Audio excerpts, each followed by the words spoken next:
Important thing first for the qualification for the Champions League, and step by step the players.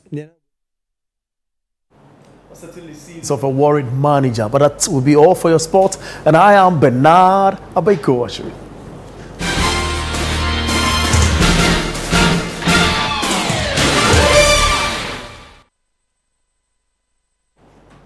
And that's it for Newsfeed on Channel 1 TV, the Election Bureau. Kindly join the conversation with the hashtag GhanaPolls2024. My name is Hawa Idrisu Mustafa. Pleasure coming your way always.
Hello and welcome to People and Profit. I'm Charles Pellegrin.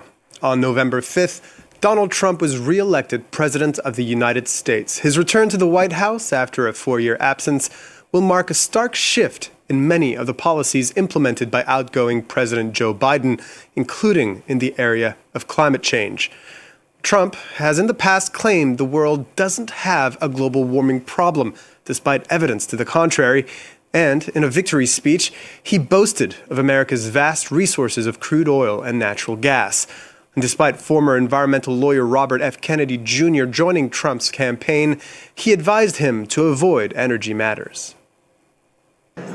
Bobby, leave the oil to me. We have more liquid gold, oil and gas. We have more liquid gold than any country in the world, more than Saudi Arabia. We have more than Russia. Bobby, stay away from the liquid gold. Other than that, go have a good time, Bobby. Well, Trump's victory loomed large on the COP29 climate summit, which kicked off just days later in Azerbaijan. Amongst other changes, he's expected to withdraw the United States for a second time from the Paris Agreement, a 2015 pact to reduce carbon emissions and limit rising temperatures. Well, despite the uncertainty over the role of the world's largest economy, climate activists at COP said they were determined to make progress.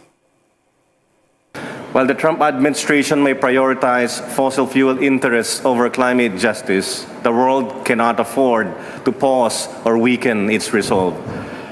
COP29 therefore offers a pivotal moment to demonstrate the global solidarity and accountability because polluters transcend any single country or political master. Well, for more on this topic, I'm joined in the studio here in Paris by Bertrand Badré, founder and managing partner of Blue Like an Orange Sustainable Capital and former managing director of the World Bank Group. Thanks for being with us. Thanks, Charles. And joining us from Washington is Samantha Gross, director of the Energy Security and Climate Initiative at the Brookings Institution. Thank you so much for being with us as well. My pleasure. Samantha, I'll start with you. Can you pinpoint one or two areas of climate policy where we're likely to see the biggest changes from the second Trump administration? Sure. To start with, you alluded to this in your intro, but President-elect Trump will certainly remove us from the Paris Agreement. He's promised to do this on the campaign trail. He did it last time. I think perhaps even on day 1 or 2, he is likely to remove the United States from the Paris Agreement. This is unfortunate, but it doesn't mean climate progress has to stop. The second thing that I think will happen more on the domestic front is he will work to roll back regulations here in the United States that focus on greenhouse gas emissions. Regulations that I think are particularly in danger would include vehicle efficiency standards, limits on greenhouse gas pollution from power plants, and also limits on methane emissions from oil and gas production. And so these are things we don't want to see, but these I think are likely under the new administration. I'm going to turn to you now, Bertrand Badré. As a former managing director of the World Bank, what does it mean to have a now known climate skeptic running not just the world's largest economy, but also the world's largest contributor to climate financing projects? Well, it's a challenge, and it comes not at the right moment. I mean, there were growing doubts on everything connected to sustainability and climate for some months and some years. And precisely at that moment where we have a difficult COP starting in Azerbaijan this week, we have, I mean, as you rightly say, the person coming at the helm of the largest economy being an official climate skeptic, and not only climate skeptic, but pro-fossil fuels. So we have to make a distinction between what Samantha just said. So he will withdraw the US from the Paris Accord. He might, it's more difficult legally, withdraw from the UN Convention on Climate, which is a bigger deal. He might change the regulation in the US. So there are a number of things that he can do. But I think there are different things that we need to take into account. First, it's very interesting to see that the CEO of Exxon, Darren Woods, for instance, said that he didn't want Trump to withdraw from the Paris Accord, and he don't want Trump to move away from IRA. I think so you can be cynical and say, well, he is hedging his bet because he's moving into renewable and he's benefiting from the subsidies put together by the IRA, etc., with also enjoying the benefit of deregulation. But you can also say that he is taking time to consider that there is a shift happening, and even the CEO of Exxon must take account of this. So I wouldn't jump too fast to conclusion as to what the US says. The second consequence is probably more difficult to analyze and quantify, is a bad example. There are a number of people which didn't dare to have a loud voice on these issues, and which will basically feel free to speak up because Trump is speaking up. And that will allow a number of countries in the world to say, oh my God, if these guys don't make a move, why should I make a move? If this guy don't provide finance, why should I provide finance, etc.? So for me, the second part is probably as problematic as the first part, the contagion effect of Trump election on the words and the action of many other leaders. Samantha, I'd like your opinion on this. This position by Trump can hurt the credibility of meetings like COP29, and it gives license for other countries potentially to not sign on to new pledges. I agree with everything that Bertrand has said. I think he's exactly right. But I will point out that you see people like the CEO of ExxonMobil coming out and saying, we wish we'd stay in the Paris Agreement and we'd like to see the IRA stick around, in part because not only do they benefit from IRA subsidies in parts of their business, but also it's really hard for businesses in the United States to deal with policy that swings very hard from one pole to the other. It makes it a very difficult investment environment for businesses like ExxonMobil. And so I think Trump and many people who voted for him believe that they're good for business and that their deregulatory push is helpful. But actually the level of uncertainty that they bring to the U.S. economy and to long-term investments is very difficult for businesses to navigate. And these businesses understand that the world is going the direction that we're going, and that the Trump administration and its climate denialism is likely going against the flow and not something that's likely to stick around. And so the change in the business environment is actually difficult for them. Maybe a quick reminder to our viewers, the IRA, the Inflation Reduction Act, a cornerstone of the Biden White House administration, billions of dollars in tax credits and spending to promote clean energy projects in the U.S. Trump has called it the Green New Scam, has promised to repeal it, but it's unclear, as you said. And a lot of these projects are happening in Republican districts and have been well received. Yes, you are exactly right. And you have seen, even in the last Congress, a number of House members, a couple of dozen, sent a letter to the Republican House Speaker saying, please don't repeal the IRA because these projects are benefiting my districts and my constituents. pounds. And so I actually think of all the things that may happen, I think repeal of the IRA is actually highly unlikely because of these benefits that are accruing to Republican voters. Bertrand Badret, I want to go on another aspect on this IRA question. The EU was especially worried about the IRA when it was put into place, saying that it would make European green projects less competitive. What might Trump and the future in doubt of the IRA mean for Europe's energy transition? Well, again, as Samantha said, I really doubt that IRA will be completely dismantled. So I wouldn't write this off. I think this will continue in a way or another. There might be some kind of pound of flesh left on the table to show that I've done the job. But I think this will stay in a way or another.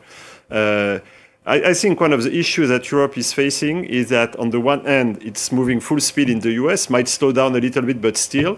On the other hand, China is becoming the green engine of the world with a lot of questions regarding the level of state subsidies, for instance, etc. But still, the big dilemma with China, and Trump has also a very strong China stance, the big dilemma with China, and on the one hand, we are very nervous with their weight and the way they impose their view in the world. On the other hand, they are making the green revolution affordable.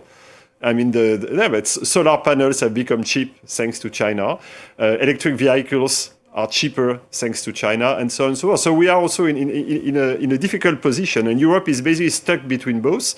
We are the most advanced in terms of regulation, but from an industrial perspective, we are a little bit in the middle. And the second point, which for me is important, is that this climate transition will be a success, of course, if Washington moves, if Beijing moves, if Brussels moves, but if the rest of the world is moving. And the rest of the world is making its move conditioned on money being sent. This is what's being discussed in Baku. We have the famous or infamous $100 billion committed 15 years ago, which have been reached with some delay. Now in Baku, people are discussing whether they can put more. And the problem is that the US is by construction, because it's the largest economy, the largest contributor. And it's very unlikely that Trump will boost the US contribution to that. And he will give excuse to a number of countries which unfortunately are also under fiscal stress to not give more. So that might really be the conundrum that we need to address in Baku and probably again next year in Belém, etc. That's really the issue. We need more money in the system. And the fact that the US will be a reluctant payer will not help solve the equation. Samantha, I'll turn to you for final thoughts, especially regarding the COP29 conference going on. Aside from the shadow cast by Donald Trump, there's also a notable absence of a number of different heads of state. Do you really expect any concrete breakthroughs from this conference? You know, there's no such thing as an easy COP. And the reason for that is that the process there is very consensus-based. You have to get all of the folks in the room to agree, and that is always extremely difficult to do. And so I think that this was always going to be difficult. What I often look for to happen at these COPs is actually what happens outside the negotiation room and all the side things that are going on. And so I hope to continue to see progress happening with things like the Just Energy Transition Partnerships, which are groups of wealthy countries working with countries to transform their energy sectors. It's not a global promise, but the global promises are very hard to get to. And so I think we should look to incremental progress and not get hopelessly frustrated if we don't see what we want out of the central negotiations. Samantha Gross, you're the director of the Energy Security and Climate Initiative at the Brookings Institution. Thank you so much for sharing your insights with us. And we also had Bertrand Badret with us. Thank you so much. You are the founder and managing partner of Blue Like an Orange Sustainable Capital. And thank you for being with us. That's all we have time for, unfortunately. Thank you for watching. If you like the show, you can watch all of our previous episodes on the France 24 app or website. You can also listen on the podcast platform of your choice. In the meantime, stay tuned to France 24.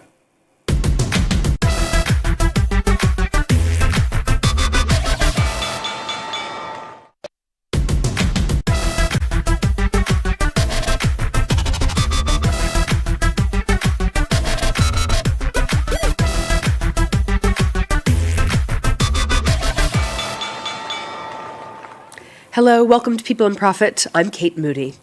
It's been 1 year since Argentina elected the libertarian Javier Milei as president, embracing his promise of shock therapy to boost the struggling economy. The self-styled anarcho-capitalist has pushed through a series of changes to tackle government spending, including dismantling price controls, devaluing the peso, and slashing subsidies for transport, fuel, and energy. Now, those changes have led to a budget surplus, the first in 15 years, and while the economy remains mired in recession, the government forecasts strong GDP growth next year. Inflation, a constant problem for Argentina in recent decades, peaked at nearly 300% earlier this year, dropping to 193% in October compared to a year earlier. It is still among the highest rates in the world. The number of Argentinians living below the poverty line of around $950 per month has soared, up from 42% in the last 6 months of 2023 to nearly 53% in the first half of this year. Some 18% live in extreme poverty.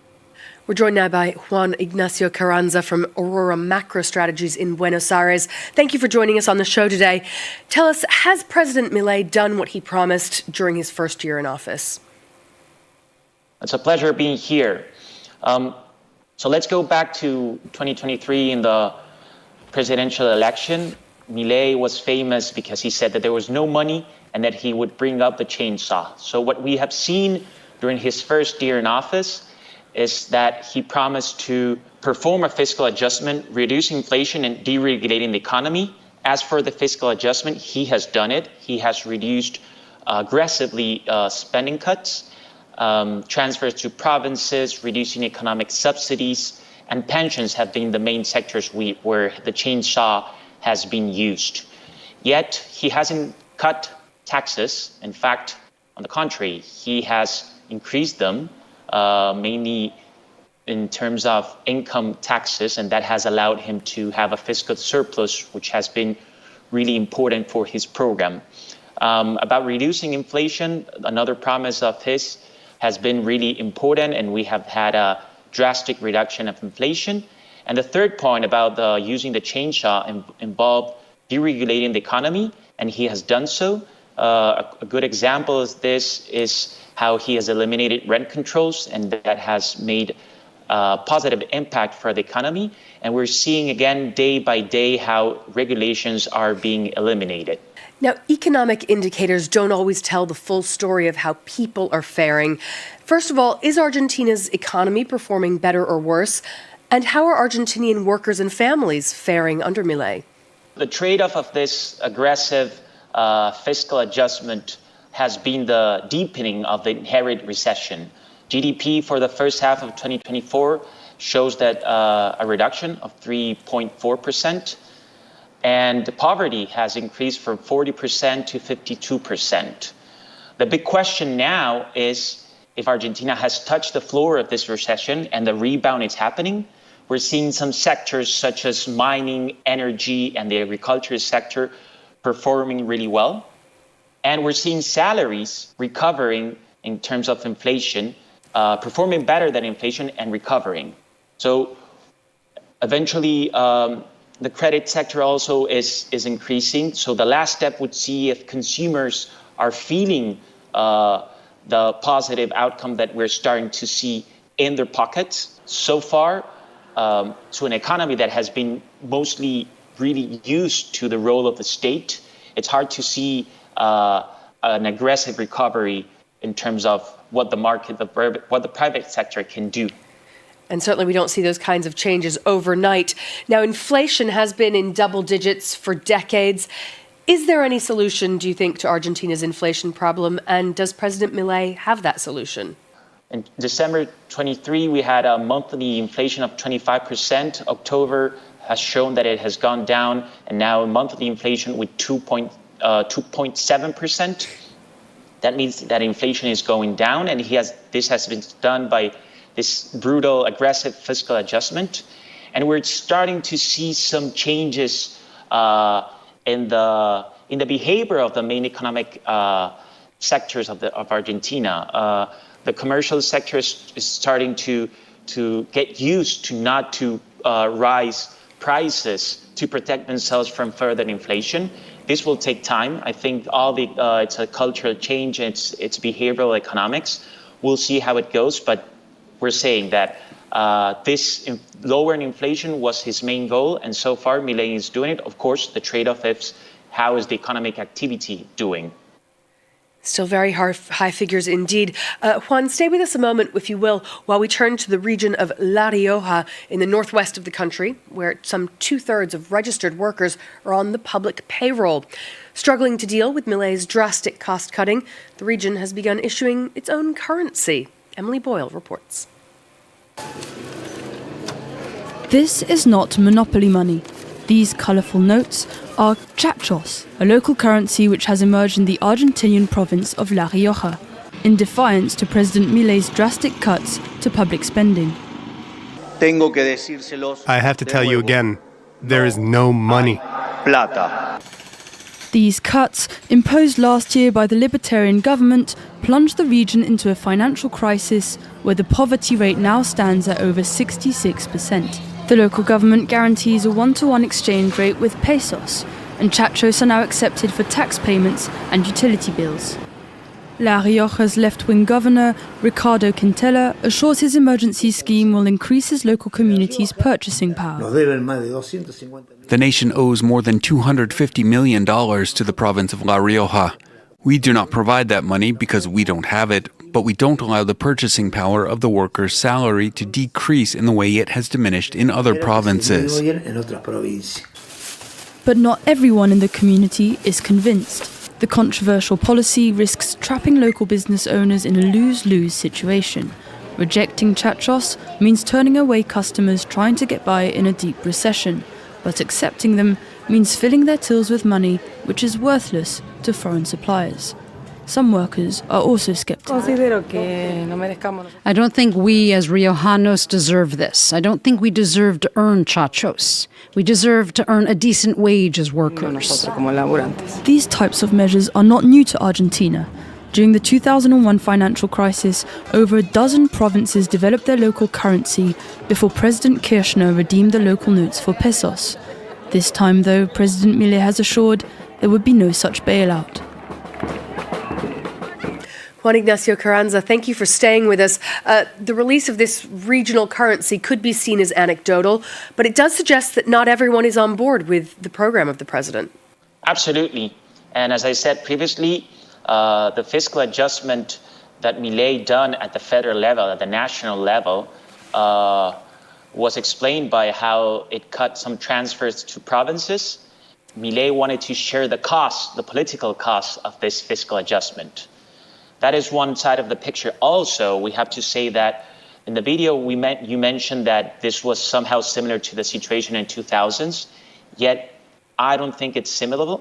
I think that provinces have their fiscal accounts more or less in order. La Rioja has been an outlier, and I think that we'll see that this situation by La Rioja, where it is an economy mostly based in public work and public expenditures, is not as representative of the reality of all the fiscal accounts of the provinces. However, I do think that provinces are feeling the impact of this recession, and it's going to be quite challenging for them to find a way, for the regional economies to find a way for a recovery. Now, Argentina remains unable to borrow money on the international markets. Some $14 billion worth of debt repayments are going to be due next year. How is Milei dealing with that? So I would say that the problem that Milei has is it's not pesos. The fiscal accounts seem in order. The thing is, they lack of dollars. And in terms of the maturities that are coming for 2025, I would say that the most challenging maturities come from January and July, which is sovereign debt payments. The other maturities include international organizations and even a swap with the Chinese central bank. I do believe that there's possibilities of rollover those maturities. And for the other maturities with the bondholders of Argentina, dollars have been assured for January, and for July, the perspectives of having those dollars looks plausible. Argentina is regaining access, looks promising to regaining access to financial markets.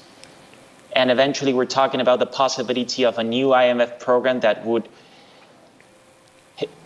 avoid pressure from the dollars, the maturities that has with international organizations, and can pave the way to accomplish those maturities.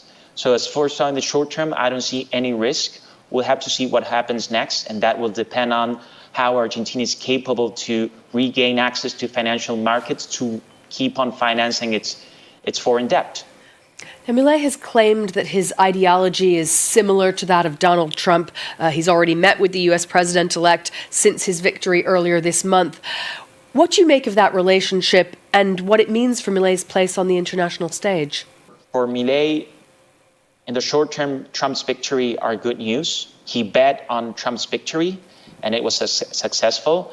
It's really useful also for Milei in terms of internal support. He keeps on building momentum, and that is really useful for a weak government without political power, with no governors and weak at Congress.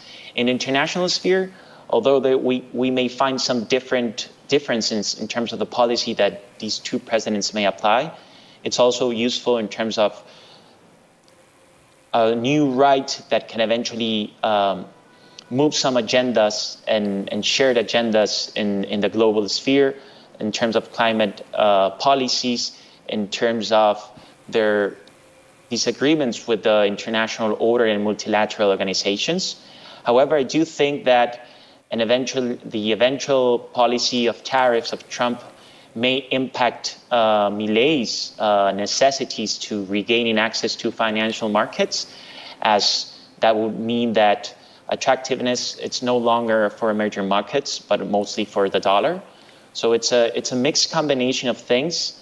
And of course, what Milei will want in the short term is Trump's support for renegotiating an IMF agreement, the current IMF agreement of Argentina, and eventually get new funds that would allow him to accumulate reserves and recover the finance of this country. Juan Ignacio Carranza, thank you so much for joining us today from Buenos Aires. Thank you, a pleasure. Well, that's all for now. Don't forget to look for People and Profit on the podcast platform of your choice, or as always, on the France 24 website. Until next time, thanks for watching.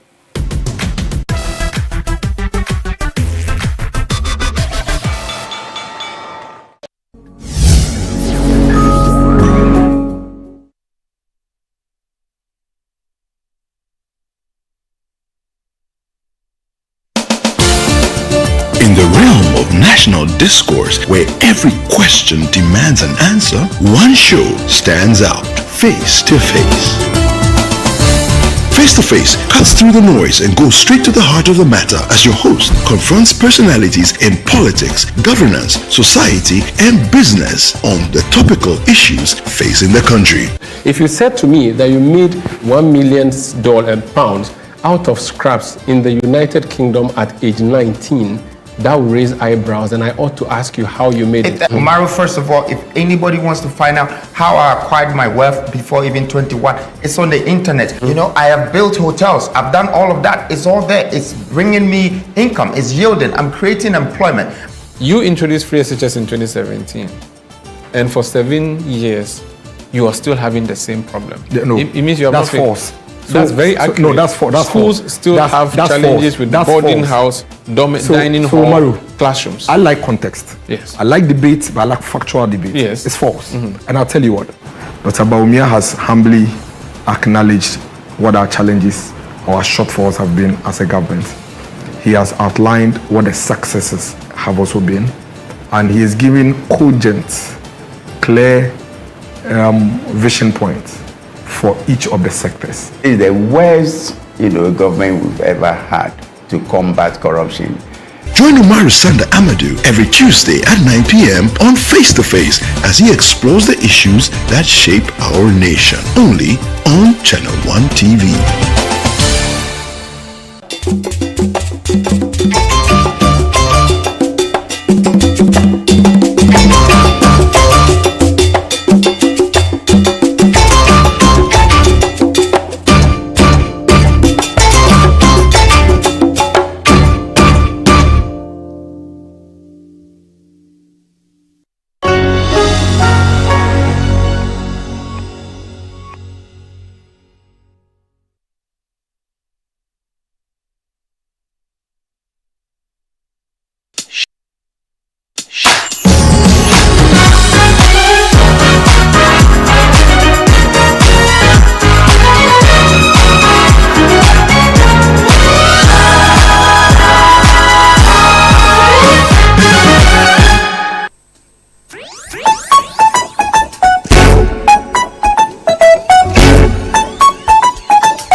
world again. Well, we no be say nothing in that, but my world again song. Charlie, people don't vex me. You say it. What did they happen? It's a big memo. Can't I mind the share the me? I'm a black star. I say I'm from Africa, I'm a man. I'm a fellow human, oh they treat me well. They know they respect me, cause I they look different. And so maybe I'm afraid of your ass. They say we get to go, we get to go, we get to go, we get to go, we get to think that, we get to think that, we get to fine, Charlie something they I say, when you do no say nothing, now I'm so I want again. When you do no say nothing, now I'm so I want again. When you do no say nothing, now I'm so I want again. When you do no say nothing, now I'm so I want again. So I say every day, we say nothing, where we this day, we get to go, we get to think back, we get to outside, we get to outside, we get to diamonds, and we get plenty things where we know they talk about. And so there was a nothing to lie, so I want again. Don't say nothing to lie, so I want again. Don't say nothing to lie, so I want again. Don't be say nothing to lie, so I want again. I say every day we don't be say nothing. I think we are in the money. I can tell you say every day, every day. And say if you want to see me, just give me. This is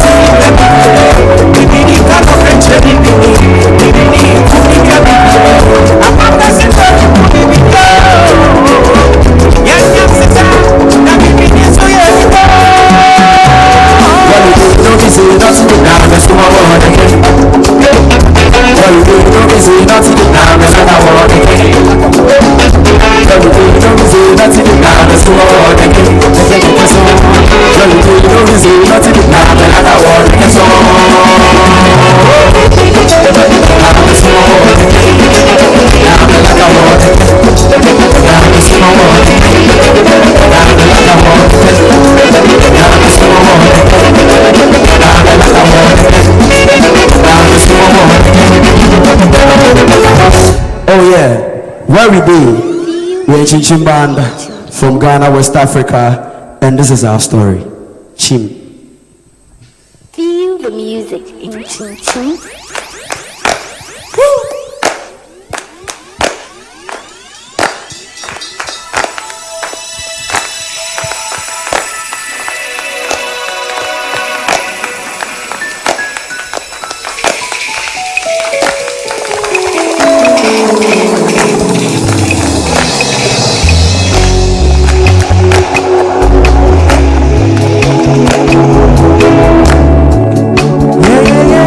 Yeah.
baby fufuro.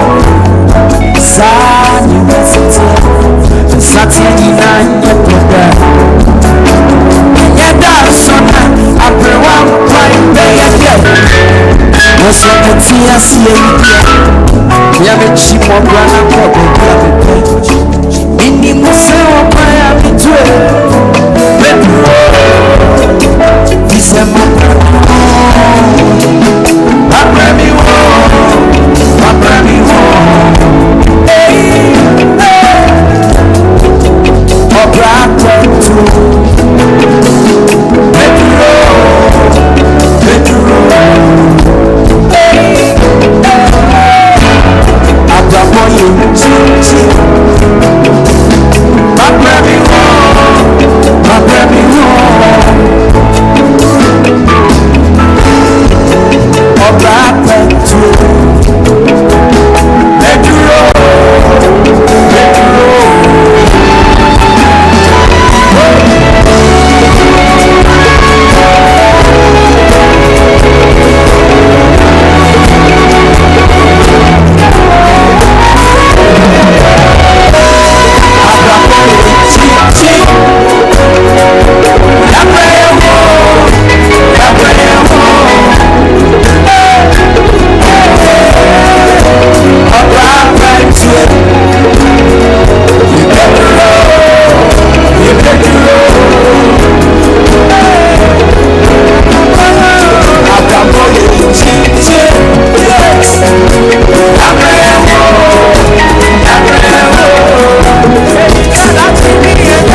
Of course, this is how your Sunday evenings must be. Hello, welcome. This is the Upside Down Show, and we just love how we're able to turn things literally upside down.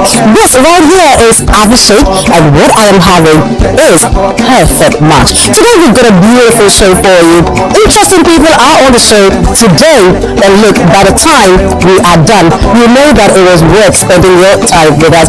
Hi, my name is Fema Edulame. This is the Upside Down Show on Channel 1 TV. And don't forget that the Upside Down Show is brought to you by Sky Mineral Water. We will be talking so much more about Abhishek.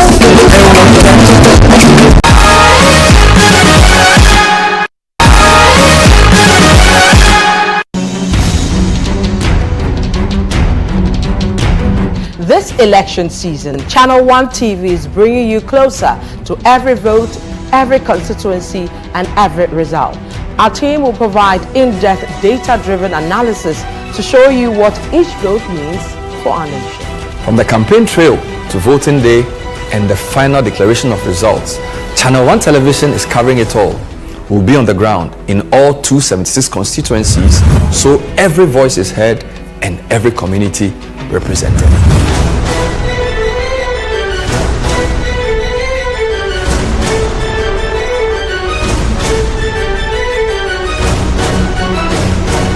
Our comprehensive election coverage brings you every key moment and every voice, with updates from all stakeholders nationwide.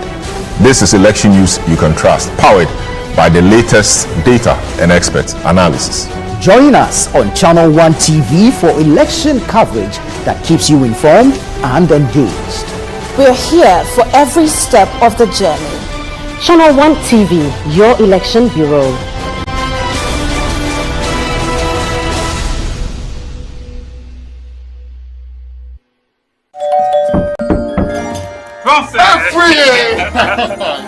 Uncle! Aww. This Christmas is giving. It's giving! Are you ready, kids? Sis, is the jollof ready? These your people. The area must be for kudos! The jollof is ready! Sakura,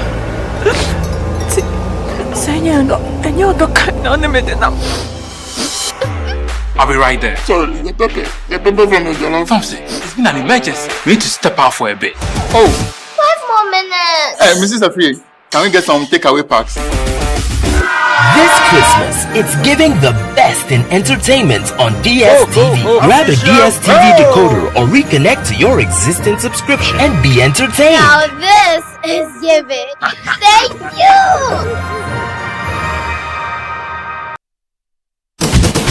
The Situation All-White Christmas Party is back! This Christmas Eve, forget the usual and step into a celebration like none other. The Situation All-White Christmas Party is taking over the city with music, magic, and memories waiting to be made. Think cozy vibes, electric beats, and the perfect blend of festive cheer and wild energy all in one space. Date 24th December 2024. Venue The Underbridge, East Legon. Time 8 p.m. Dress code, it's an all-white affair. Come and dance like nobody's watching. Sip, mingle, make merry, and unwrap the ultimate Christmas Eve experience. Dress to impress, bring your holiday spirit, and let's make the Situation All-White Christmas Party unforgettable. Call 0205-973-973 for table reservations and get ready to party. It's going to be lit at the Underbridge. The Situation All-White Christmas Party 2024 is powered by Channel 1 TV with support from 97.3 City FM and proudly sponsored by Orica Ghana, sole distributors of Carlsberg and Kingsbeer.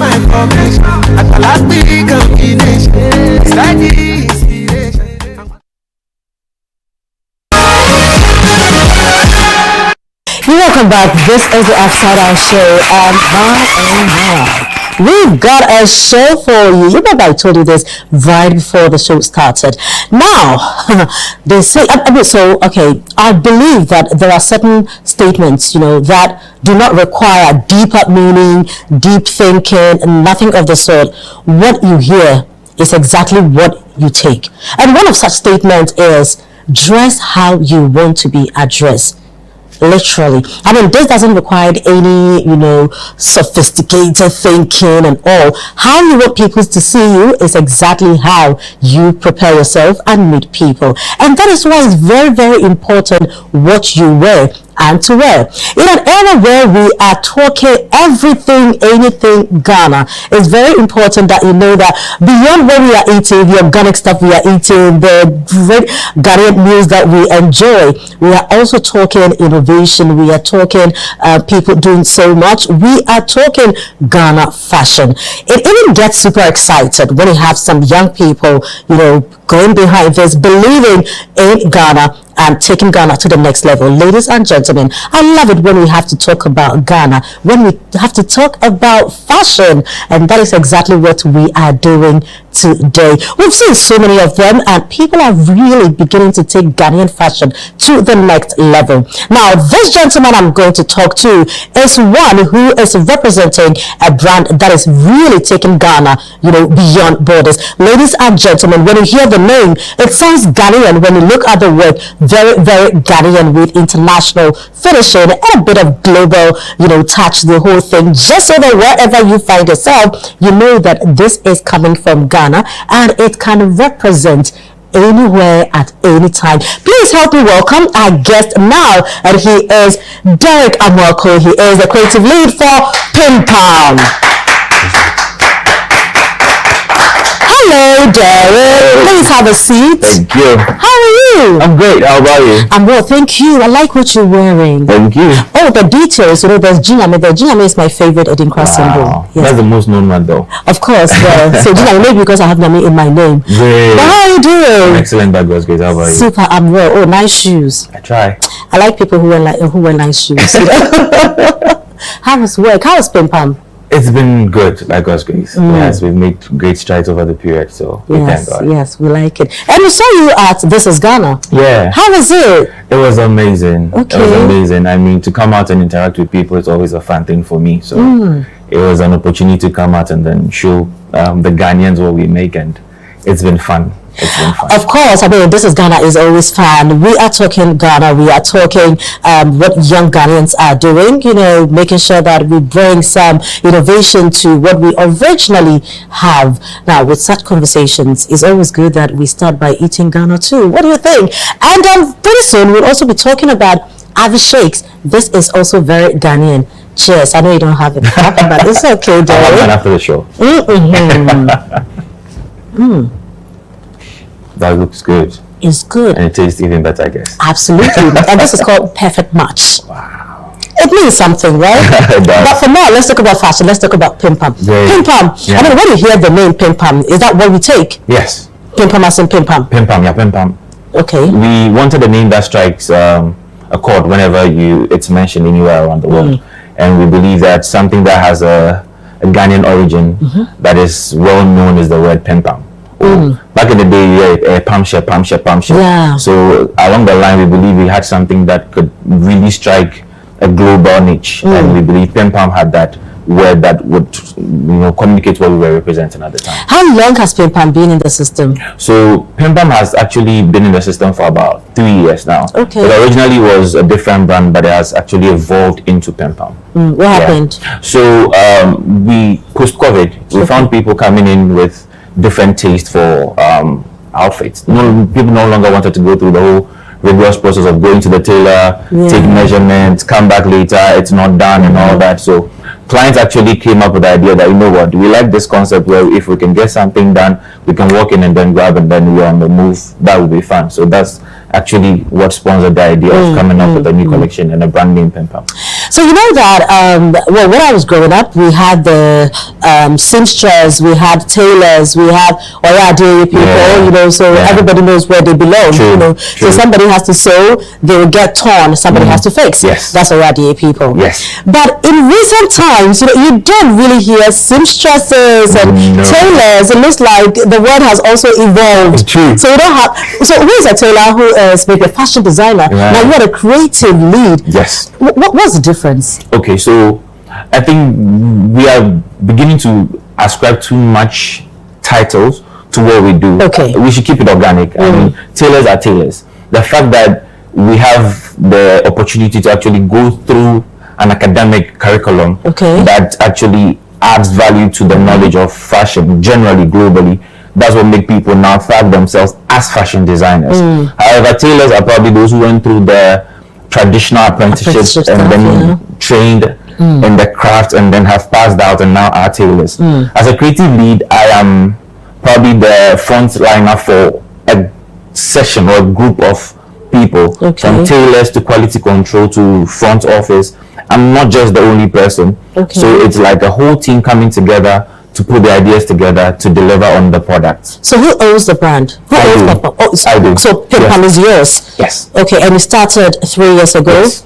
Okay, now you spoke about adding, going through educational, formal training to add a bit of what you've acquired in the classroom to the practical stuff that you do. Tell us about that aspect of you. Where did you go to school? Where did you learn how to sew? Okay, so originally... But do you sew yourself? No, I don't. Okay, so originally, growing up, I think I had that passion for art, drawing, sketch. Right. But when growing up, our parents really wanted us to become more of pilots and engineers. And my dad always wanted me to be an accountant. So right from... Is he an accountant? No, he's not. No, he likes money. I don't know.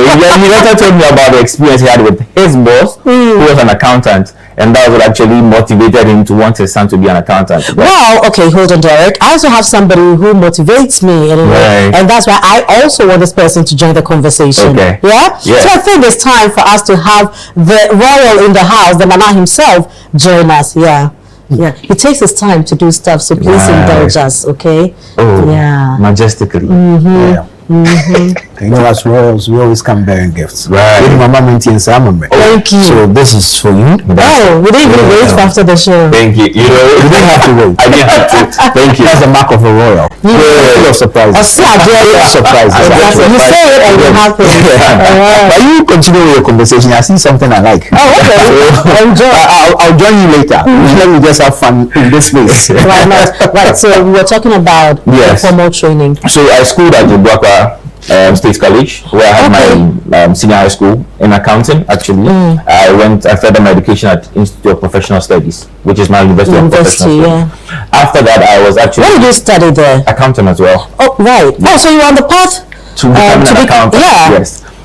After that, doing national service, I was then with GCB. Star Life had initially started bank assurance, and every time I go to work, my boss was like, how much are you paid, and how is it that you're able to put together such a sleek look to work?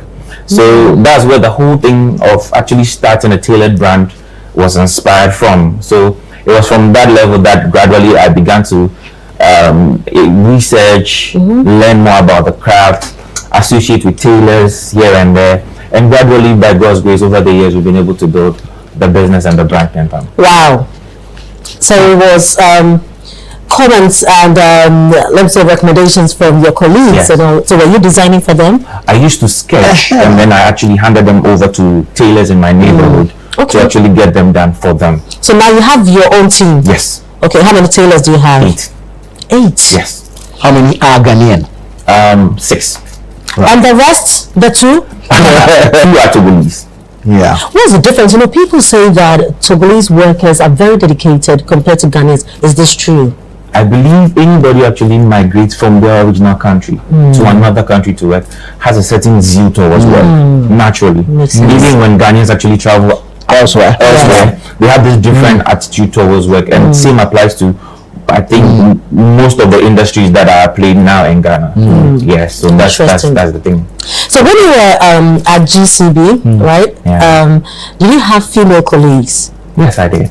Did they also tell you they loved what you used to wear? Yes. So how come you ended up doing stuff for only guys? Did we offend you at any point? Not at all. So, for one, working with men's wear, it's quite easier compared to women. So you always want the easy way out? I'm not opting the easy way out, but Pempam is eventually going to be a unisex brand. Okay. But we are experts in men's wear for now, and that's why we are trying to build an organic system to run off of that success. Then now we introduce the ladies wear to it as well. Well, now I'll step back for the guys to talk. I just love the stuff you created. It's amazing. I saw your stand at the This Is Ghana exhibition. Wonderful stuff. But how long does it take to put together something like this? Okay, so over the years, the team and I have been able to come up with very fluid ways of getting things done.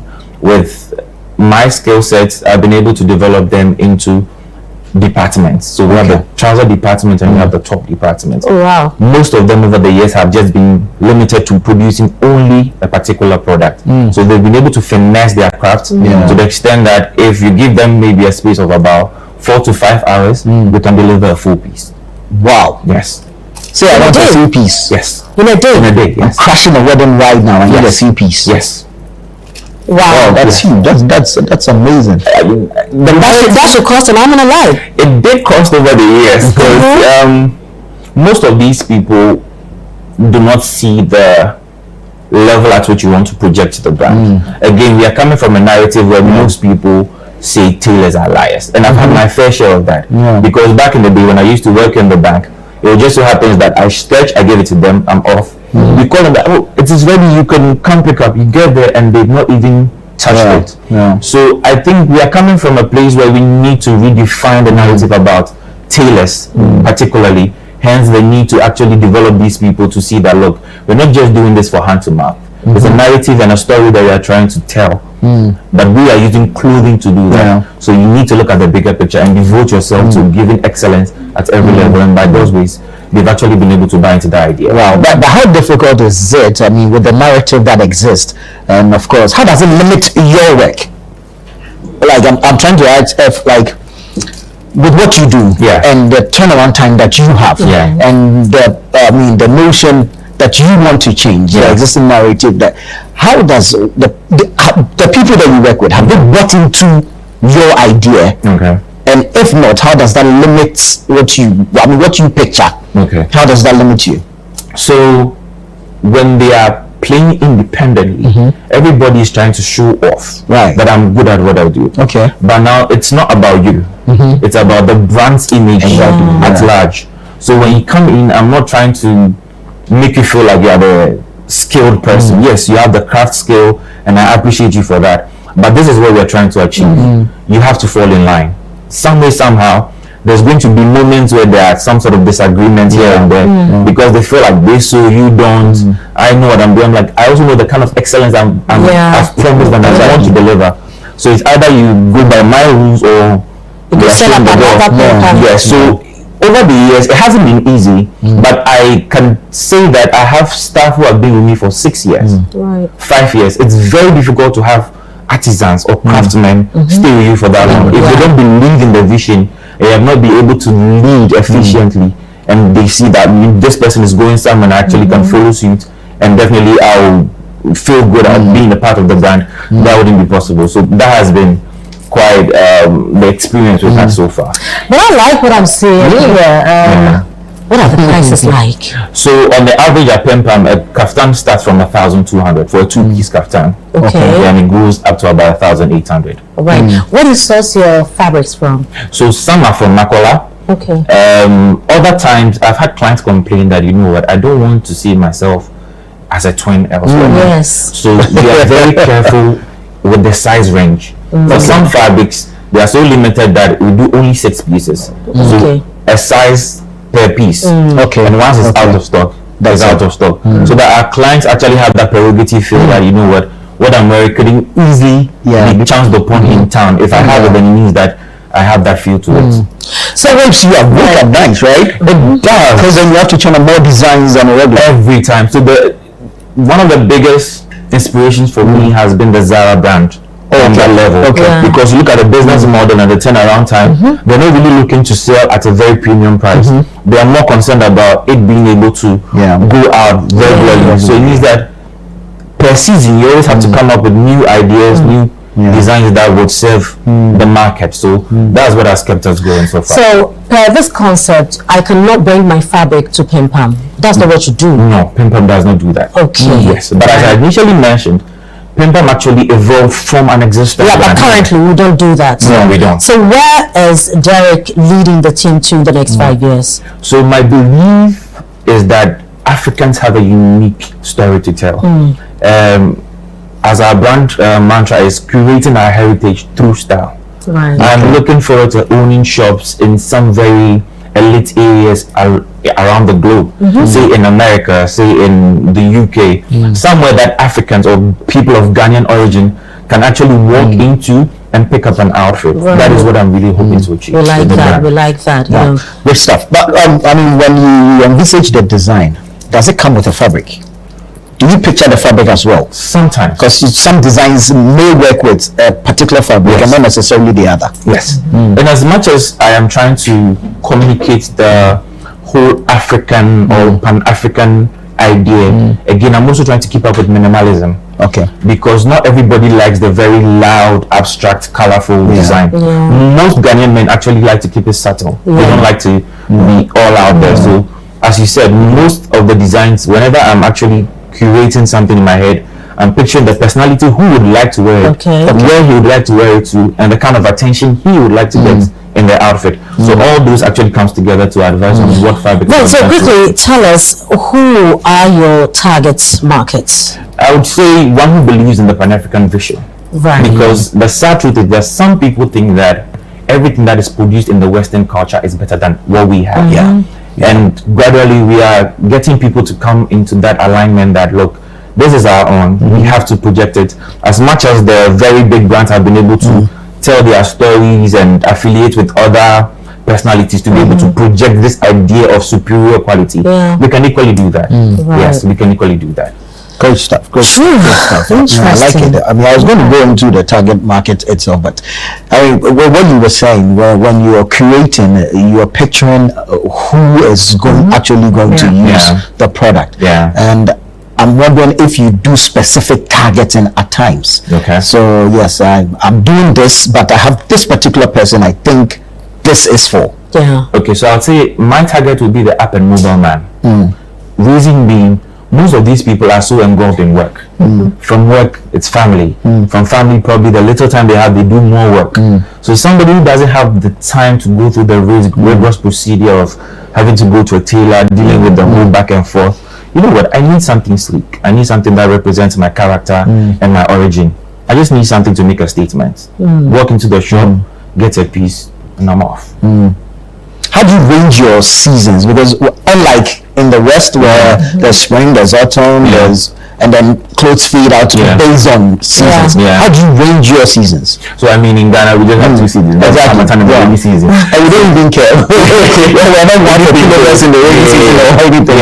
But to be very honest, I think the Ghanaian man has begun to appreciate their style so much so that they have very unique taste when it comes to fabric, very unique taste when it comes to finishing, very unique taste when it comes to this design. So a lot of these things I try to engage my fellow colleagues who are bankers or captains of industry in other areas, and then try to engage them in conversations, find out how their lifestyle is. Somebody wants something, you can go to the office on Friday, but right after Friday he's having a drink up with a couple of friends. So it should be able to suit the corporate set, but at the same time be able the social event as social events as well. So I wouldn't say weather or seasonal designs have effect on our lifestyle kind of our lifestyle. So more of our lifestyle actually advise or suggest what we create per let's say quarter. That's what we usually do. Quarterly basis. That's what actually advises us. So along the Easter season is a lot of whites. Of course. And along the festive season is a lot of colors because people are going for weddings and they want to be in the color of the occasion and all that. So those are some few source of ideas that comes to us when we're relocating. Awesome. Right, I mean, Derek, you are doing, now we need to find him. You found him? Yes, I mean, he needs to tell our viewers where they can find him. Okay. So Pimpam is located inside East Legon. We are behind Lazy Sports Complex, adjacent West Africa. Right. That shouldn't be difficult to very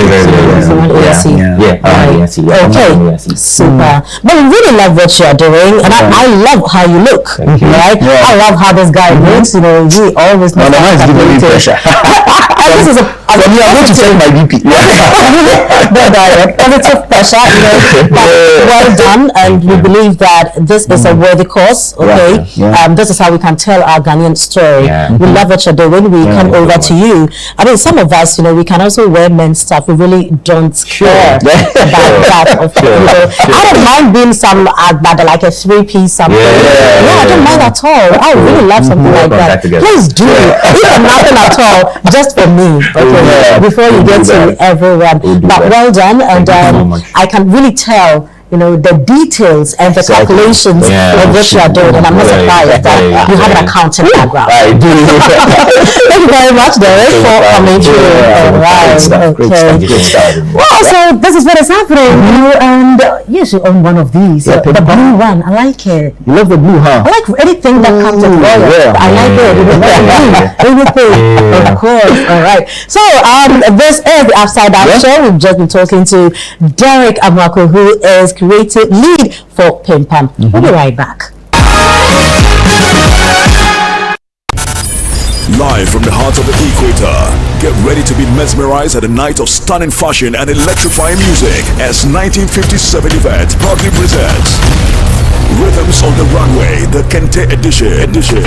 From Accra, Ghana to the world, this is a spectacular fusion of fashion and music to ignite your spirit. Enjoy live performances featuring the legendary Asabia Cropper, Edem, Amanziba, Nasi, Episode, Kamido, Kwabna, along with comedy from DKB.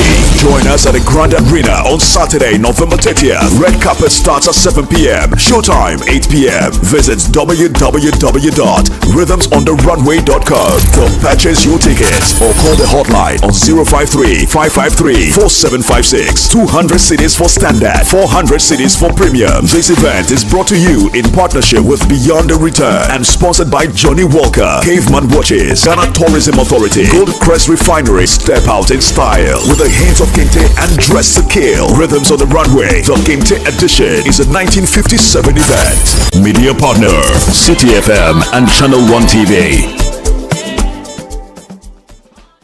We all have that one friend, always by your side for the big moments and ready to assist.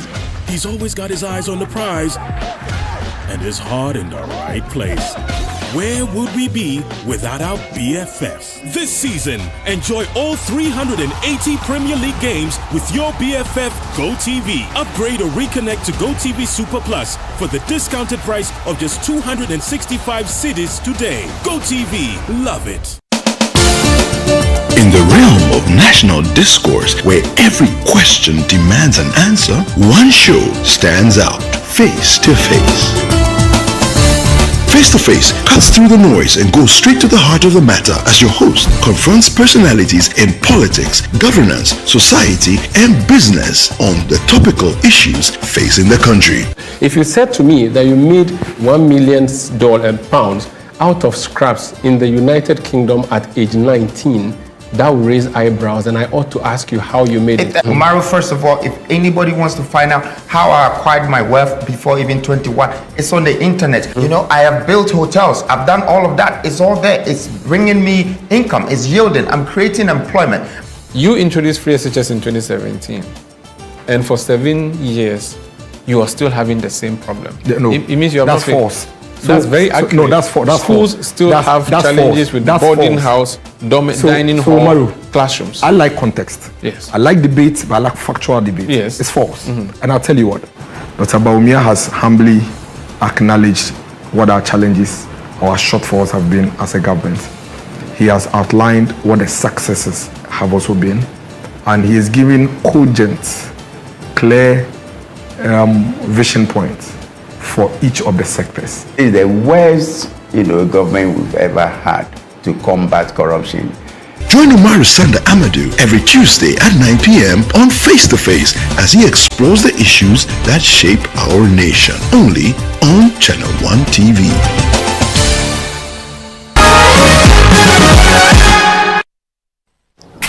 Welcome back. This is the Upside Down Show on Channel 1 TV. Now, these gentlemen, now in Chin Chin is a household name. You can't tell me that you love live band music, you love high life, and you do not know in Chin Chin. No. Then you need some topping up. And that is why wherever they find themselves, there will be some form of electrifying performances. Ladies and gentlemen, these guys I consider my younger brothers, and they've come a long way. We have come a long way. Pero is here and Kwame is also here. Gentlemen, you are welcome. Thank you. How are you? You're good. I miss you guys. Yes, No, it's not possible. I always see you, busy playing shows. So in my mind, I've seen you, and I know you are fine. But how is business? How is work now? Work is cool. Stressful and interesting at the same time. Yes. So we're just enjoying whatever comes our way. Super. Now you just celebrated your 10th anniversary. That's right. It's 10 years already. Yeah. So wow, how the days go by so fast. But let's just talk a little bit about Chin Chin Band. Okay, give us the names of the team members. So Kwame also is here. Kodo is here. Yes, and our band leader is here, Kofi Johnson. Yes, we have Kwame Akomia on the keys, right, and George Kindi on the drums. And then we have our number 6, Anthony. Okay. Behind the mixer. Yeah. Oh, right. In your earlier performances, that's right, I heard all the songs you did were the songs on your album, from your album, right? Yes, please. Then Zama 1. That song is a very different job, right? So who writes the songs? Most times we write them together. Okay. But we have departments. So when it comes to arranging, let's say a song, Kwame is very good at that aspect. Oh, okay. So he usually arranges most of our songs. When it comes to the writing with the lyrics and the words, we take charge of that. When it comes to recording, playing, everything, Johnson, Kaiser. Sometimes you see Antonio giving you an idea, okay, this will work here, so we create every song together. But how did the Chin start? You know, where did you meet each other? What happened? Okay, so it was Johnson's idea from the start. Oh wow! Yes, and then he met Kwame. So they started this whole thing, and then I was on campus Legon with Podu 1100. So when they needed the singers, somebody led them to us, and they came for us from campus. So that was in 2014. Yeah, getting to the end of 2014. They just see the pictures. Look at our shorts. Our very first costume. Wow. Yes. So I think from there we started doing together. Initially we were about 8 or 7. Okay. Yeah, but then I mean as time went on, some leave, some come. So we decided to keep this small circle, and that's how far we've come. But let me be very honest with you. In a space of 10 years, you guys have really grown. Thank you. Because I saw what you were doing back then, and now when you mount any stage to perform, I can tell the difference and your growth. Yeah. How have you been able to do this? Okay, how often do you rehearse? I mean, you can tell that serious work goes into what you do. Yeah. So consistency is key. I believe in consistency. Once you are consistent with something, it goes. So I remember some time ago when we were not getting lots of gigs to play, we used to rehearse a lot, like in the morning, in the afternoon, in the evening, rehearsing on Mondays, Tuesdays, Wednesdays, Thursdays, every time. And we've all seen improvements. It's been a very long time. We would say we had a packed rehearsal week. Oh really? Yeah, because of the work we did back then. Yeah, so I believe in consistency. And frequently playing, so it's also a form of every show is like a rehearsal. Every show is a rehearsal. In 2020, when there was a lockdown, we were playing at home. Oh really? Yeah, we go live on Facebook. Really? Yeah. Oh wow! Those are still there. Every Friday. Every Friday. Oh look, you have punk here. Yeah. Now you have metaphors to God. You know, it makes you have good. I mean, literally. Look at it. Right, and you guys have had some great relationship with Channel 1 as well. Right? That's right. From the start. Yeah. We actually had our first TV appearance, City TV back then at Adabaka. Saturday Live. So that was actually our first TV appearance. Wow. Of 2017. And now you're superstars. How do you feel? Interesting. But so, do you guys have girlfriends, wives? We have wives. We have wives. Okay. Yes. Wives association. So everybody is married? No. All Okay. of us are married. Who and who and who? I started a business. Madam, so Anthony married first, sound engineer, sound tech. Was that the wedding you went to? That was the most recent one. That's Mr. Robert Kwame. But how are you treating him? Oh, very fine. As you can see.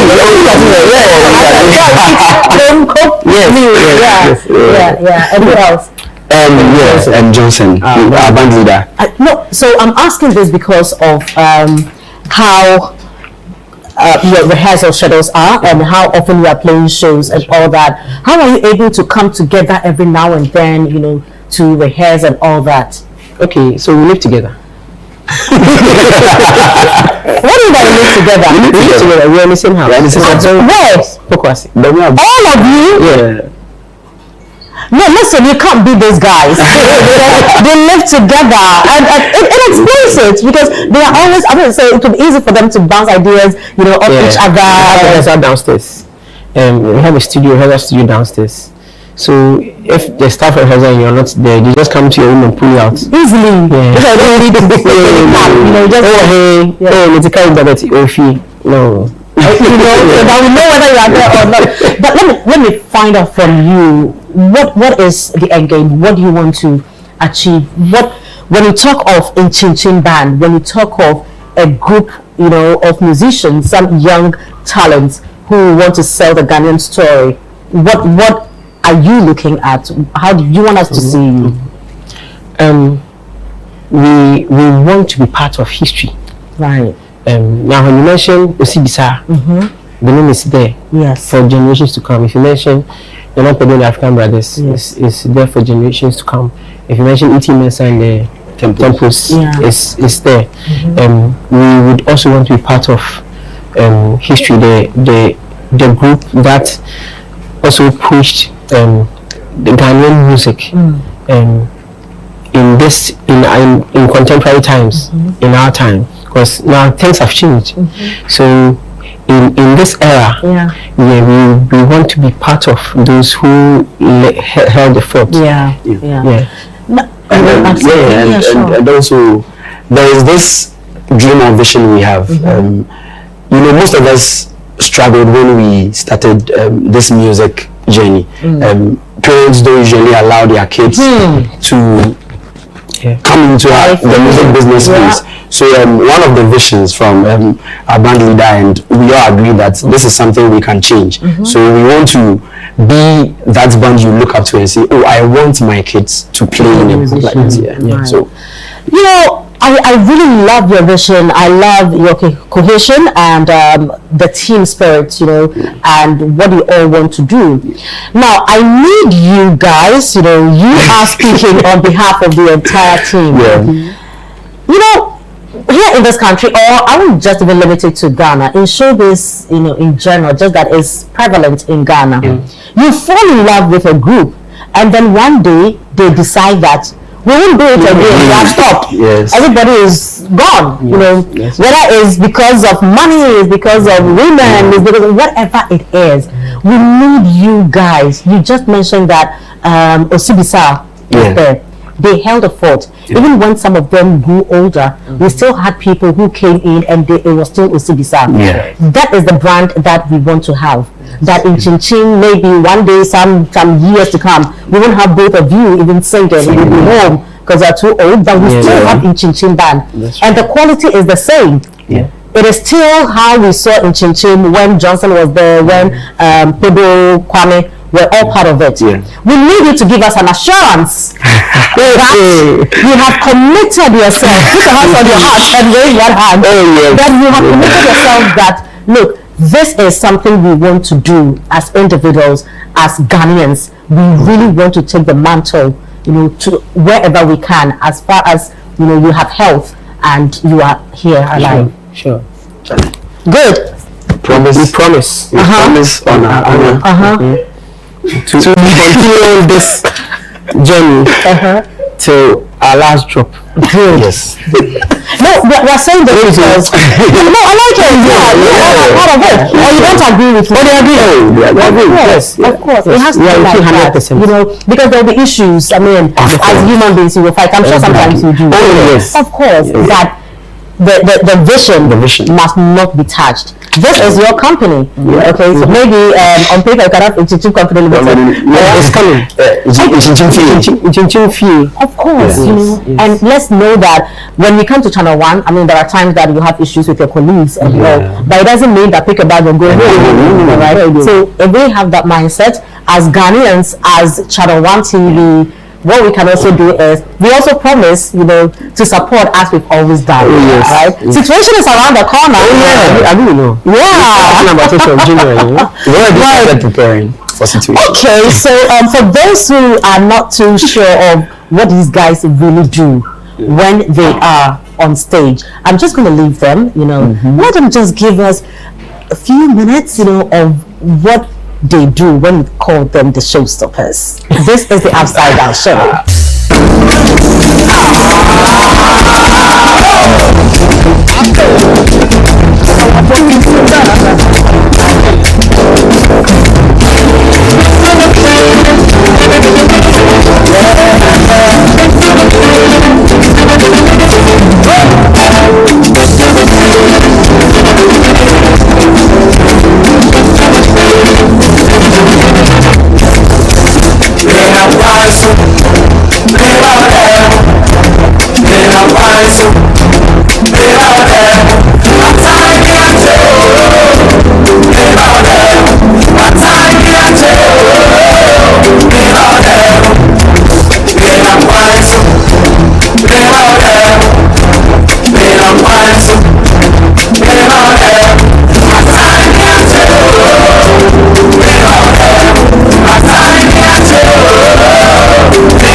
This is the Upside Down Show here on Channel 1 TV. We've been having these amazing shakes, of course, from Ivy Shakes. What I've been having all throughout the show is a pina colada. And don't get it twisted. Don't send your mind racing to some bar or something. Nah, this is shakes from Boots, and it's kind of see Ivy Shakes. It's time to talk to the man behind the shakes, the man that shakes and makes it happen. His name is Nana Yafia. He's right here with me. Hello, Nana, how you doing? Let me just pop this in my left hand and then let me give you a bump like a brother supposed to. Great stuff. Nana Yafia. And I'm seeing Avi. I'm Nana Yafia. And I'm seeing Avi Shakes. Avi says it. What's in there, Avi? How'd you come by the name? Avi is a Hindu word. Hey, no, hold on. Avi means son. Hold on. Yes. I would go to the Islam or something. Avi means the sun. Yes. The sun. The sun is everywhere. So you are shaking the sun over. Exactly. No. But then let's trace back to the beginning. How did you come by the idea to even start something like this? That's fine. Personally, I love fruits. Oh, okay. Yes. Fruit person. Yes, I love fruit. I love fruit. Wow.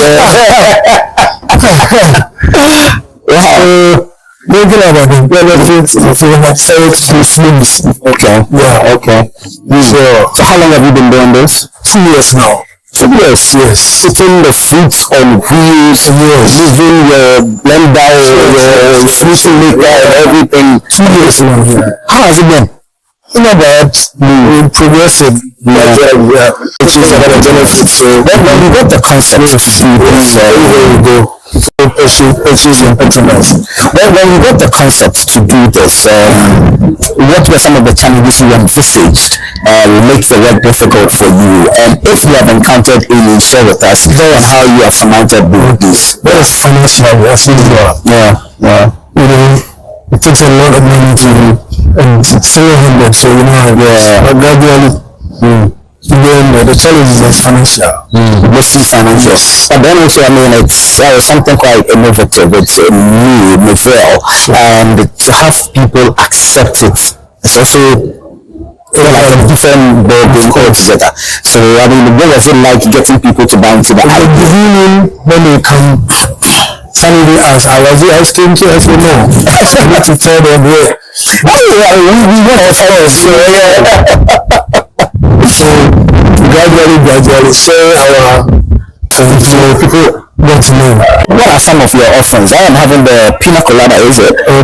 But I see a tall list on here, so one of these what your offerings are. We have a special. Okay. And we have perfect match, confluence and banana. Okay. The ladies' choice. We have the Mr. Orange, beetroot and banana. The ladies prefer that, yes. They prefer the perfect match. The perfect match. Okay, we have the flakes. Ladies' choice. The oatmeal banana.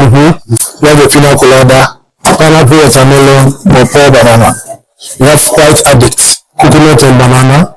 We have butter special, peanut and banana. Right. We have best couple, mango banana, avocado shakes, avocado. We have pineapple smoothie. We have African nonsense, chocolate banana. Wow. Yellow Halloween, mango smoothie. Awesome, great stuff. I mean, this is amazing. But where can people, if people want to patronize you, you do events as well? Yes, we go to events everywhere. Yes, a call us. When you call us, you go. Yes, right. So, but look into this camera, drop your number so that people can call and patronize you. The number is 0244 101149. 0244 101149. We are located at Tema Community Market. Behind the Community Market. Right. Alright, great stuff. I mean, simply amazing. You'd want to try this if you haven't, because I mean, it's absolutely beautiful. Thank you so much, Nana Yafia. We're glad to have you on the show. It's been an amazing show throughout. I mean, we had Pim Pam in the building, and you saw those fits. I'm rushing there to get mine. And of course, this movie that we've been enjoying throughout Kanketi Ivy Shakes, the Megastar Band Team has been with us throughout, and her boy, absolutely exhilarating performance right there. The name stay the same, they don't change. Call me Mama Tufo Boateng, and as always, be kind to your mind. I did this with Fema Eduname. We'll see you again.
What do you need from your leaders? And how can we build stronger constituencies? Welcome to the Constituency on Channel 1 Television. My name is Samuel Akom. Every voice matters. Every story counts. Welcome to the Constituency, the show that brings you closer to the heart of Ghana. Market yawaha iswa inti ye market kesi waha. Dining aduane na we say free. Wanyano rich. Nampo ndaso leaves na dimpo go so Tama school no ye bread. Join us every Tuesday at 7 p.m.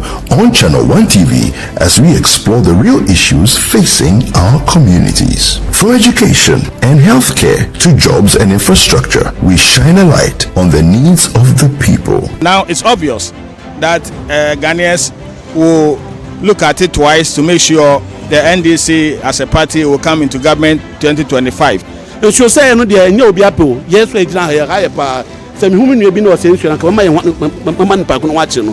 Anka metu aba ma Jesus. Ama Jesus abegboa me.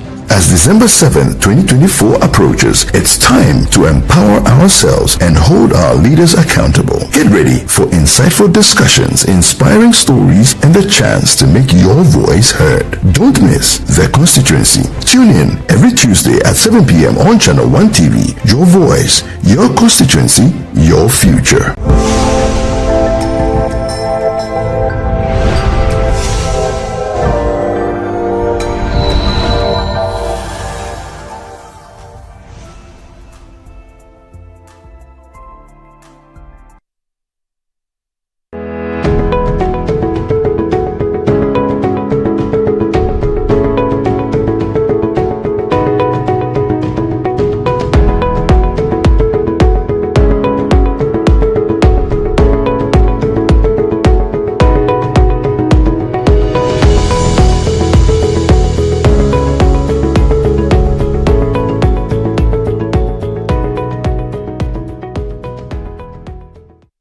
You are welcome to the Transformation Agenda series on education, and today we happen to be in one of the best schools in this country. In fact, it's the only school in this country that has this kind of facility. Now, I'm going to walk you through this building, and it will surprise you that in this country we have a school like this. And the president of this country, His Excellency Nana Addo Dankwa Akufo-Addo, through the Minister of Education, Honorable Tote Osijun, built this facility, and it will amaze you what we have in this building.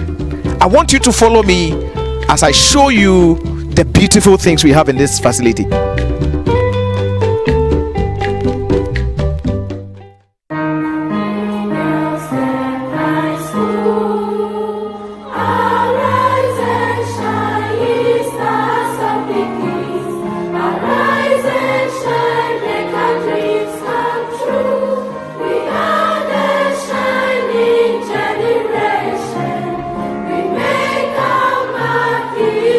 Story.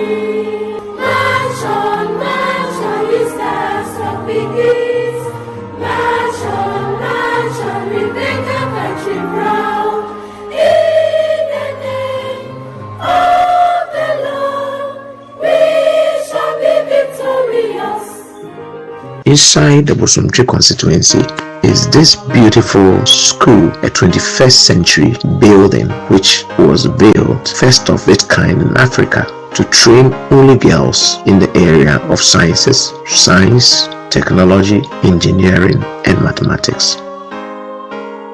Bosomtwe Girls STEM School is situated in a serene environment, very quiet and conducive for academic work. In this beautiful building are girls that are being trained in the area of science, technology, engineering, and mathematics.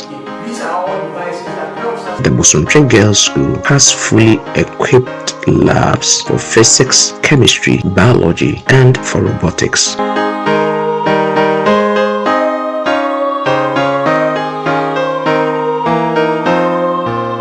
With a beautiful library stocked with books for research and learning.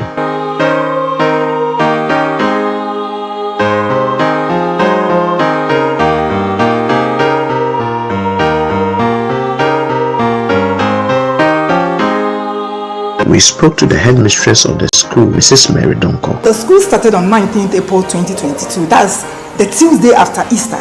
We started with 18 students. That is the first day 18 students reported. And now we are 128. One day we're there and then they brought the avocado board. You know, that is one of the best material we can have in the science labs, because whatever you teach the case, it will store everything. And if you want to do review, the students themselves can go back and then open or put on the avocado board, and then they can refresh their minds with the teacher, because the board can record everything. As you are teaching, the board will record them. So he taught it to be very wise and important to bring such things to the school, so that at least the girls will experience the best. So it is helping them to concentrate and learn better. The President of the Republic of Ghana wanted to give young females education on science, technology, engineering, and mathematics to make them creative, innovative, inventive, and original thinkers for themselves, their community, and the country as a whole. So that is the main aim of it. And you know, other institutions, like we were talking about, the avocado board is not in other institutions. And then those initiatives, though some schools are offering science as we are doing, but ours is quite different because of the STEM. We put the STEM itself is robotics. We put the STEM in robotics practice, whereby students put whatever they have learned under the science, technology, engineering, and mathematics into practical STEMs. The difference is that they now apply practically what they have learned. We have the STEM course, which is computer engineering, introduction to engineering, and then aeronautics, and then aviation. Okay. So those are the courses we have. But at the moment, we are having general science. That is where we have the biological sciences, and then we have general arts. And then we add the introduction to engineering and then computer engineering. So the 4 courses. We have a lot of projects now. As you could see that you covered the dormitory, and then we haven't completed science lab. We are yet to have the complex dining hall and then the assembly hall. That is the profile you have behind this block. Okay. That's one. And then the kitchen. So that will be part of the dining hall block, the complex assembly and dining hall block. There are lots of projects yet to be. And then also the school fair and others, we want the place that is cleared over there. That is the demarcation for the school fair. So we have a lot of things yet to be done. You know, it's a new institution altogether. Yes, of course. Yeah. I would suggest that those who are going to apply, girls who want to be the best for the nation, for their community, for themselves, they should choose Bosomtwe Girls STEM High School. That would be the best for them. You have the best training, you have the best knowledge, and you will feel the best on the compound. So I would suggest that just come to Bosomtwe, just choose Bosomtwe first choice, Bosomtwe Girls. That's the best.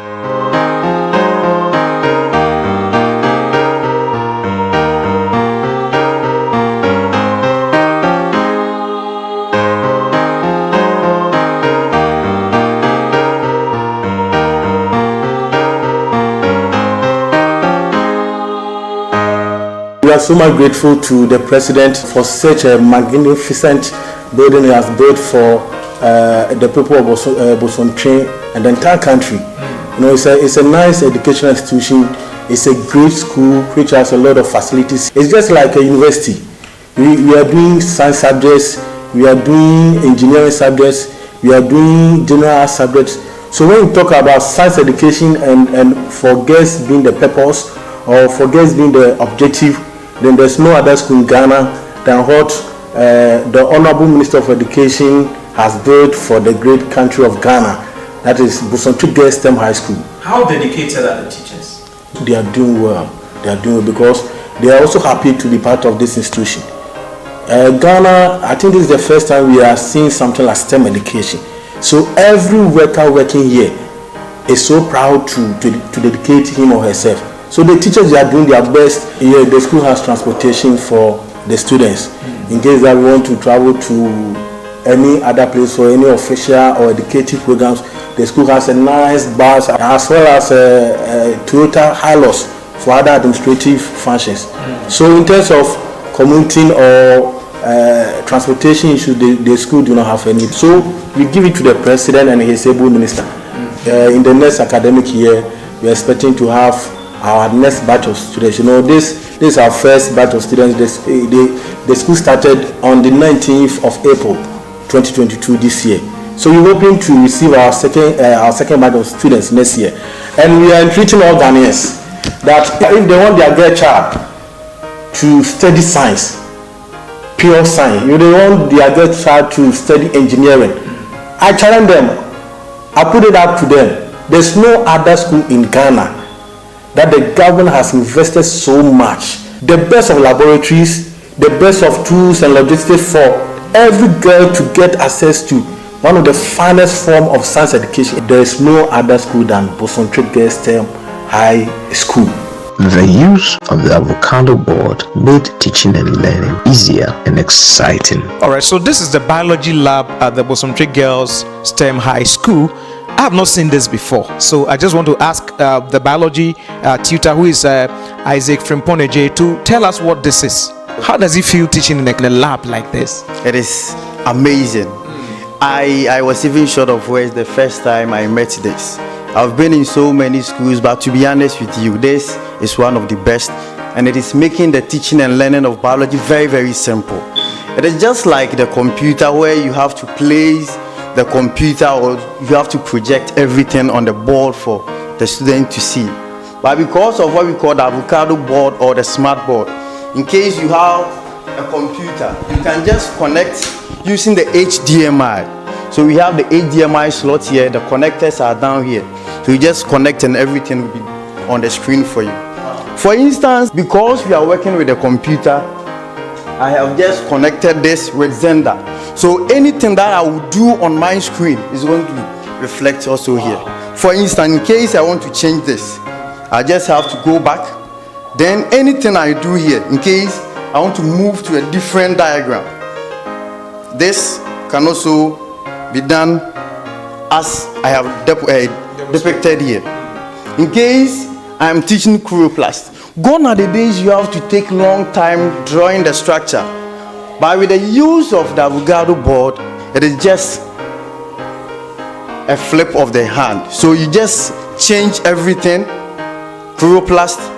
In case I want to move to the next organelle, which is the smooth and rough endoplasmic reticulum, I'll just be operating everything right from my phone. This is beautiful and it's amazing. Right, so the student, how do they feel about this? They are always excited. They always want to be in the lab because they feel like what they are learning is right in front of them. In case there is an experiment where we don't have the apparatus here, we can also show them the video and everything will be right on the screen. Okay. So this uses electricity? So if there's no electricity, what do you do? We have a standby generator also, so in case the lights are off, we just put on the... Your school is prepared for everything? It's prepared for everything. I can see a machine here. What is it for? This is a fuel chamber. Okay, what does it do? It is used during chemical preparations. This is, sometimes biology, we have to prepare some chemicals. So we just, in order not to pollute the environment, we just prepare everything within the fuel chamber. Wow. And then I have, is it, they are all connected? They are all connected. Okay. We visited the ICT lab and there was class in session. We are inside the ICT lab All right, so I'm here with the teacher. What's your name, sir? Please, I'm Emmanuel Opon Ajiman. Emmanuel Opon Ajiman. Wow, it's just amazing. I mean, you have beautiful science labs in this school. Yes. What do you say to that? Well, these facilities are really very good for us. As a teacher, it really helps me in my delivery, makes the delivery easy, and also helps the students to understand things very well because of the visuals, the access we can have to the internet, and the visuals as well. So you have access to the internet via this? Yes, via this. Oh, how do the students feel as you teach them? Well, they're excited. They are very happy almost all the time coming to the ICT lab because of these facilities. Can you demonstrate something with your hand on there? Okay, fine. Yeah. Okay. We are actually talking about communication devices. Okay. So these are examples of communication devices. So you just use your hand to scroll? Just using my hands to scroll. I don't have to be writing, standing. Wow. Just scroll and then we are The feeling is good. The feeling is good. Wow, it's exciting. Now we have a school purposely set aside to teach girls science, pure science. I mean, science, technology, engineering, mathematics. As a teacher, what do you say to that? Well, the STEM education in itself equips students with critical thinking abilities, problem solving abilities, creativity to be able to adapt in the fast changing world. The introduction of STEM education is a very powerful thing, especially for girl child education. In our part of the world, we weren't introduced to this early.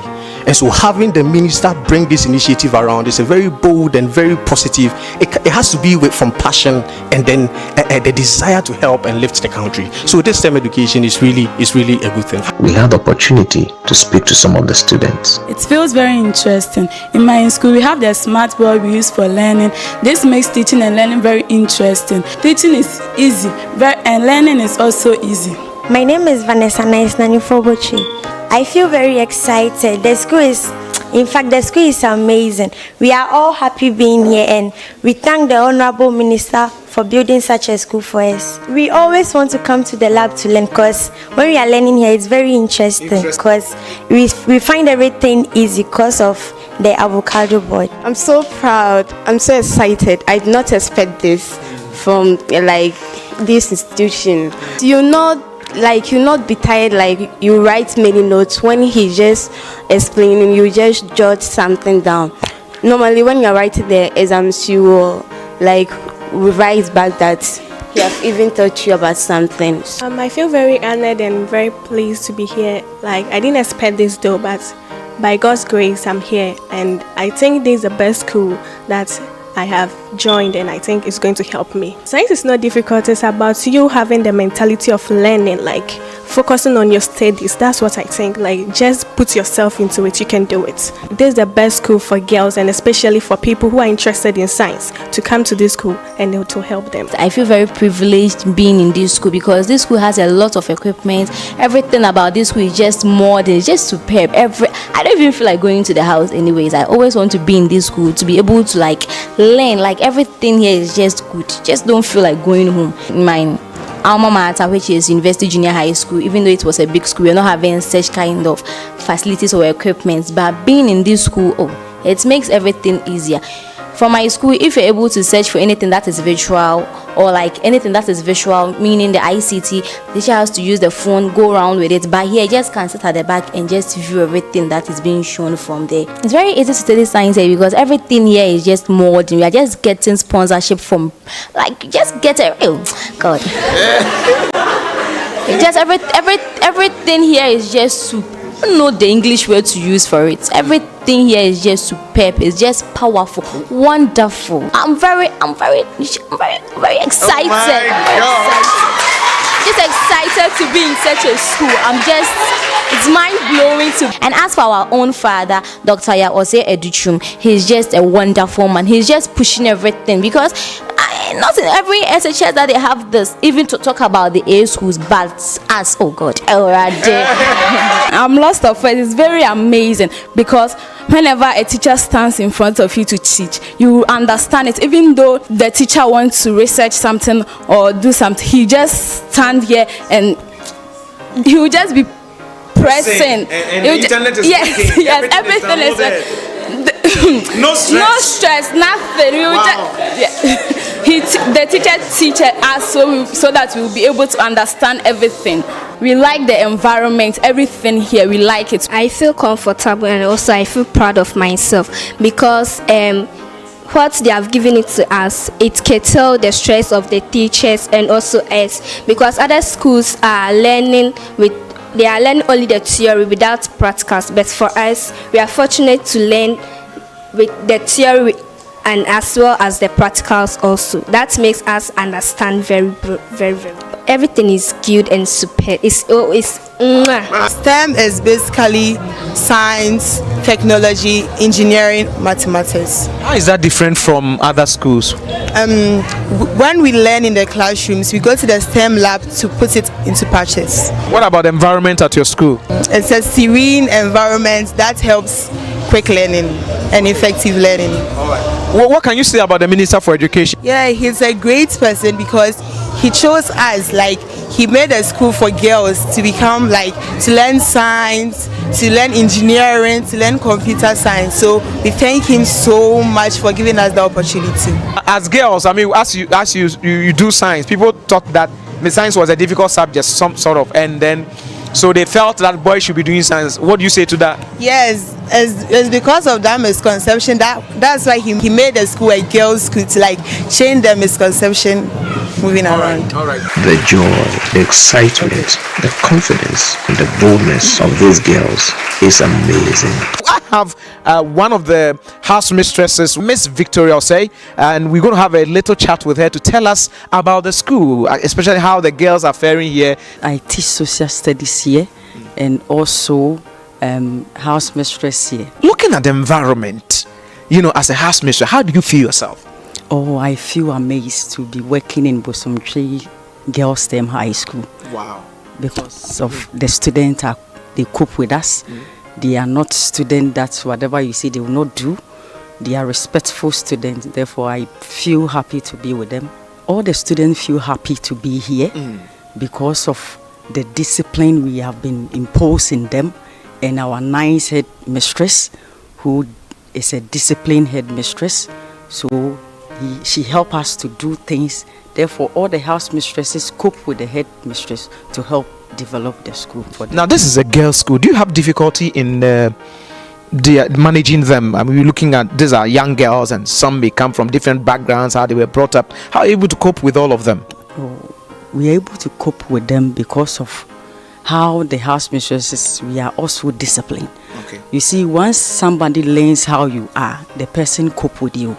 Therefore, the way we behave, that is the same thing we have inculcated in them. One thing I saw when I entered your dormitory, how the beds are dressed, bed sheet clean, the floor clean. I mean, how are you able to do that? It is a housework that we have shared for them. So wherever you work, you have to start working. So those work in the dormitory will start, yes, and we do inspection. So before we will come, you have to stand by your bed for us to inspect. Do you still have space? We still have a lot of space. Wow. This year, they should come. We are ready for them. You are ready for them? Because when they bring them here is like a home. The house mistresses, we are mothers that we take care of them. They shouldn't fear. Inside the Bosomtwe Girls STEM School were two nurses who had posted to administer first aid to the students.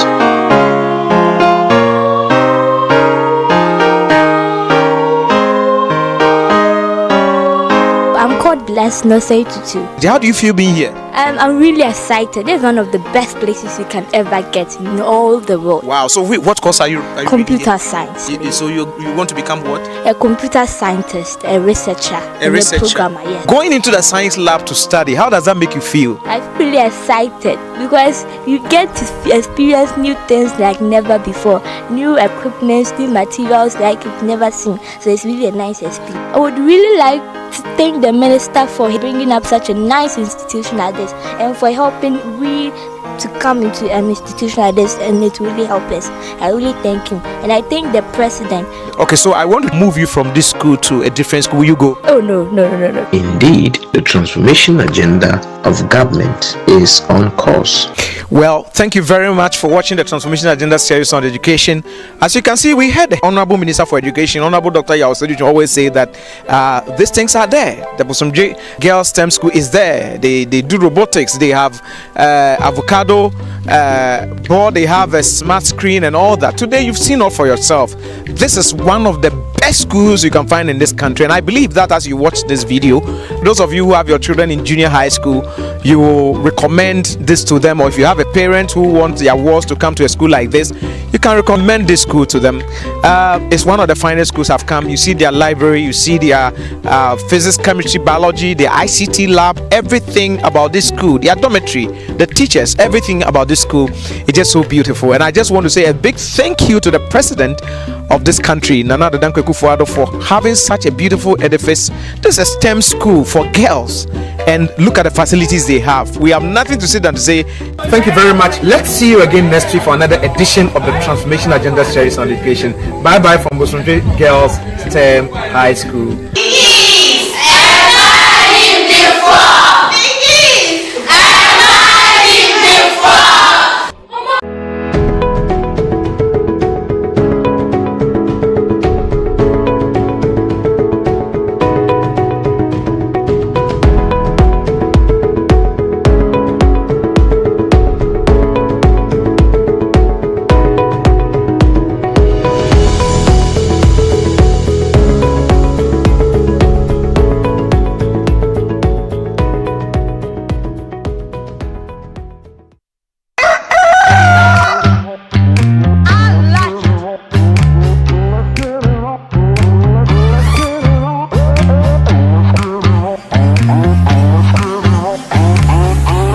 Wake up to a rich breakfast full of variety.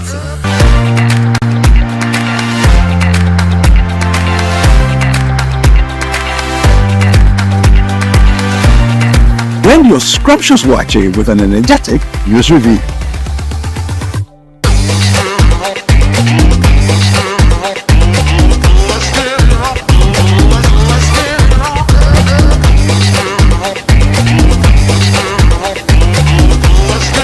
Right, eat your buffalo alongside uplifting and informative lifestyle conversations.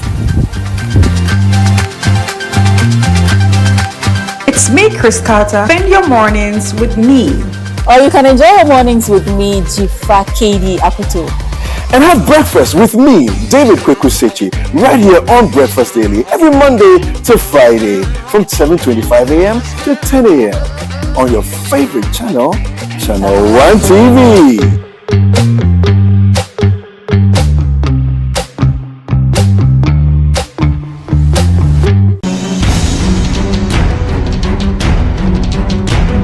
This election season, Channel 1 TV is bringing you closer to every vote, every constituency, and every result.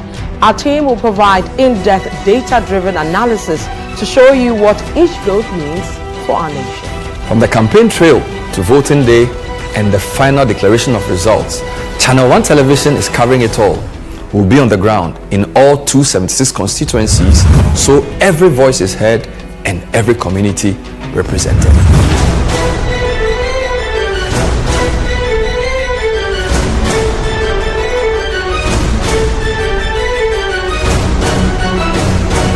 Our comprehensive election coverage brings you every key moment and every voice, with updates from all stakeholders nationwide. This is election news you can trust, powered by the latest data and expert analysis. Join us on Channel 1 TV for election coverage that keeps you informed and engaged. We're here for every step of the journey. Channel 1 TV, your election bureau.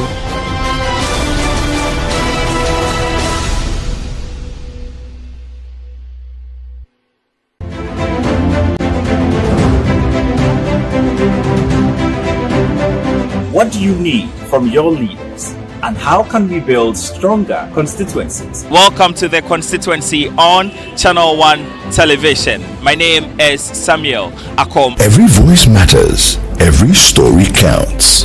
Welcome to the Constituency, the show that brings you closer to the heart of Ghana. Market yawaha iswa inti here market kesi waha. Dining eduane na we say free.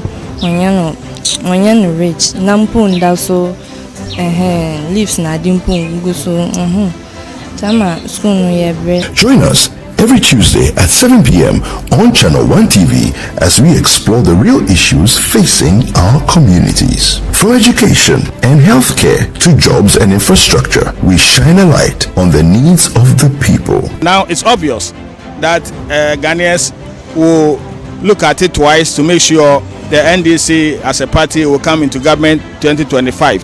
It should say no there no be apple. Yes, we now here pa. Say me who be no say na ka man pa ko watch no. Anka metu aba ma Jesus. Ama Jesus abegboa mi.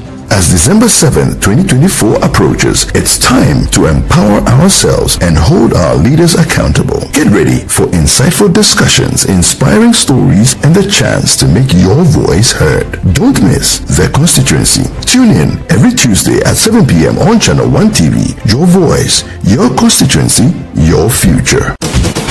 The Situation All White Christmas Party is back! This Christmas Eve, forget the usual and step into a celebration like none other. The Situation All White Christmas Party is taking over the city with music, magic, and memories waiting to be made.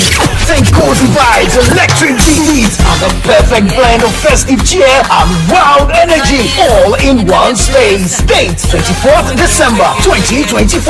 Venue The Underbridge, East Legon. Time 8 p.m. Dress code, it's an all-white affair. Come and dance like nobody's watching. Sip, mingle, make merry, and unwrap the ultimate Christmas Eve experience. Dress to impress, bring your holiday spirit, and let's make the Situation All White Christmas Party unforgettable. Call 0205-973-973 for table reservations and get ready to party. It's going to be lit at the Underbridge. The Situation All White Christmas Party 2024 is powered by Channel 1 TV with support from 97.3 City FM and proudly sponsored by Orica Ghana, sole distributors of Carlsberg and King's Beer.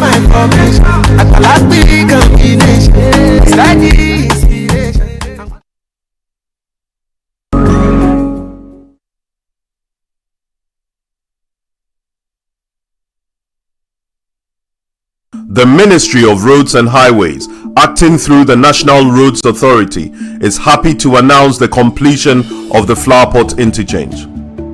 This interchange connects the northern and southern parts of Temamoto Way and is designed to improve traffic flow between East Legon, Spintex, and the communities around them. For our safety and smooth use of this beautiful interchange, let us ensure we use it the correct way. From Accra Mall towards the interchange. Towards Major Mahama roundabout, turn right using the right slip road to Bema Camp, Cheado, Cantonments, Gifford and its environs.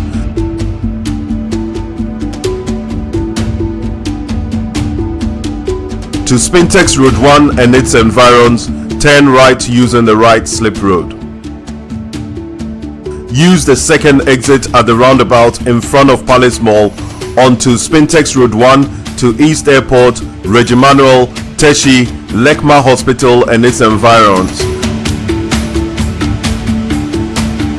To Coca-Cola roundabout, Bachona and its environs, take the second exit at the Flowerpot roundabout.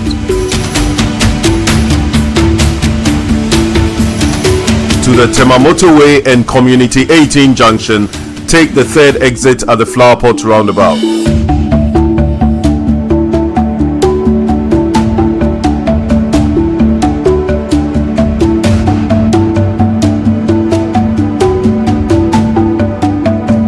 To turn back towards Accra Mall, East Legon Tunnel and Action Chapel, take the fourth exit at the Flowerpot roundabout.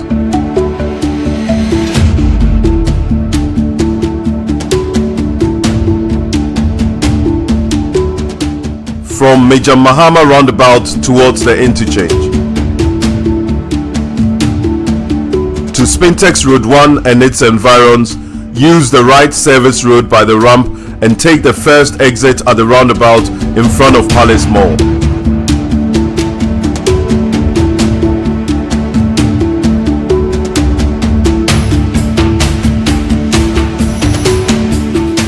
To access the Flower Pot roundabout, use the right service road by the ramp and take the second exit at the roundabout in front of Palace Mall.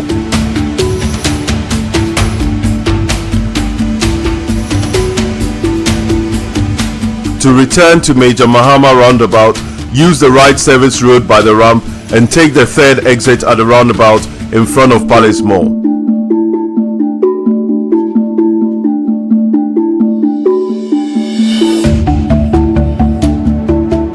To connect to the Tema motorway, use the flyover and turn right using the right slip road.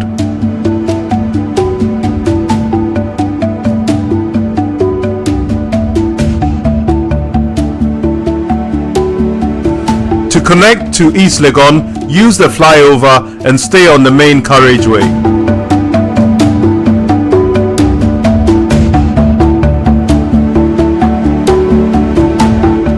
From Coca-Cola roundabout towards the interchange.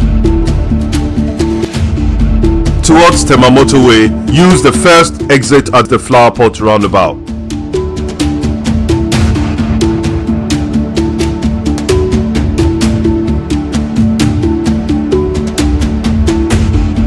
Towards Accra Mall, East Legon Tunnel and Action Chapel, use the second exit at the Flower Pot roundabout.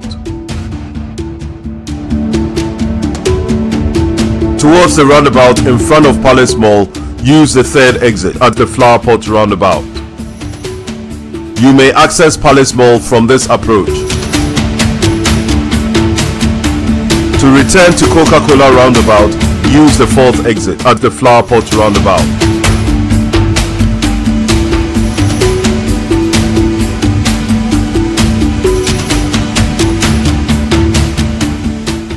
From Spintex Road 1 towards the interchange. To access the Flower Pot roundabout, use the first exit at the roundabout in front of Palace Mall. You may access Palace Mall from this approach.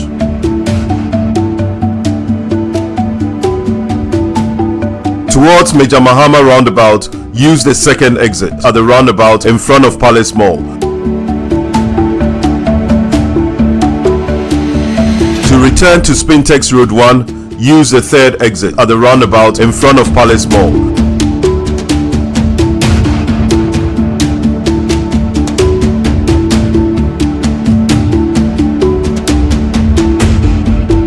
From East Legon Police Station towards the interchange.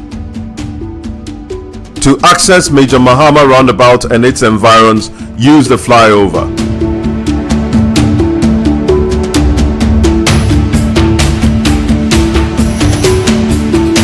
To access the East Legon Tunnel, Shiashi and beyond, use the right service road by the ramp.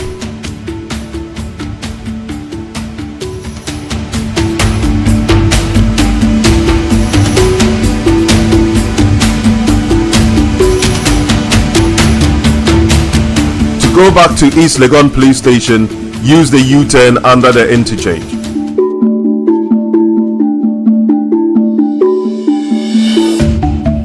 From Shiashi towards the interchange.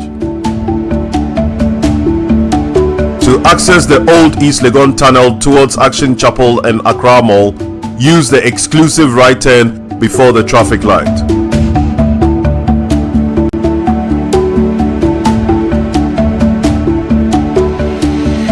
To access Flower Pot roundabout through the new tunnel, use the right turn at the traffic light.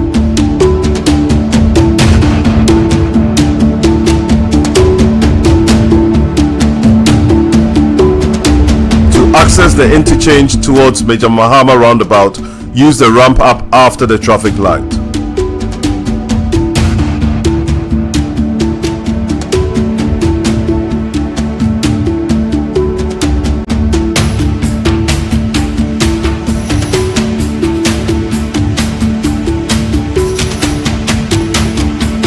Towards East Legon Police Station, use the right slip road by the ramp.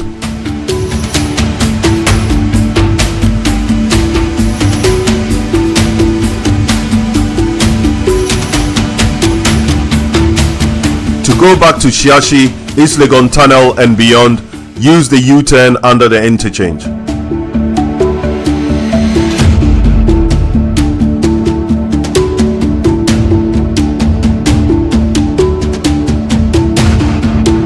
Pedestrians should please look out for demarcated walking areas and road crossing points. When approaching the roundabout, always remember these golden rules. Slow down and look out for road signs. Look out for pedestrians and motor riders. Choose the correct lane based on the direction of your exit. Use your indicators to signal which direction you are headed. Give way to traffic on your left-hand side. Cars already in the roundabout have the right of way. With careful use and mindful habits, everyone can reap the benefits of this infrastructure. This infomercial is brought to you by the National Roads Authority, improving mobility and ensuring safety on our roads.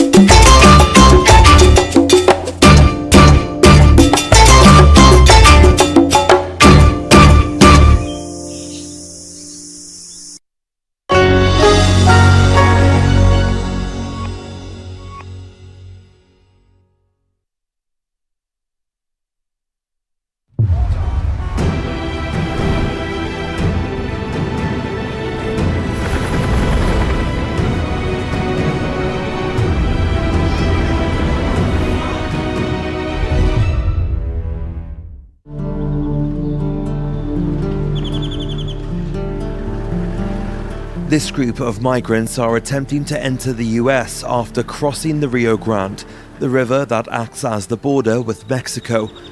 But at Eagle Pass, the Texas National Guard is now blocking it.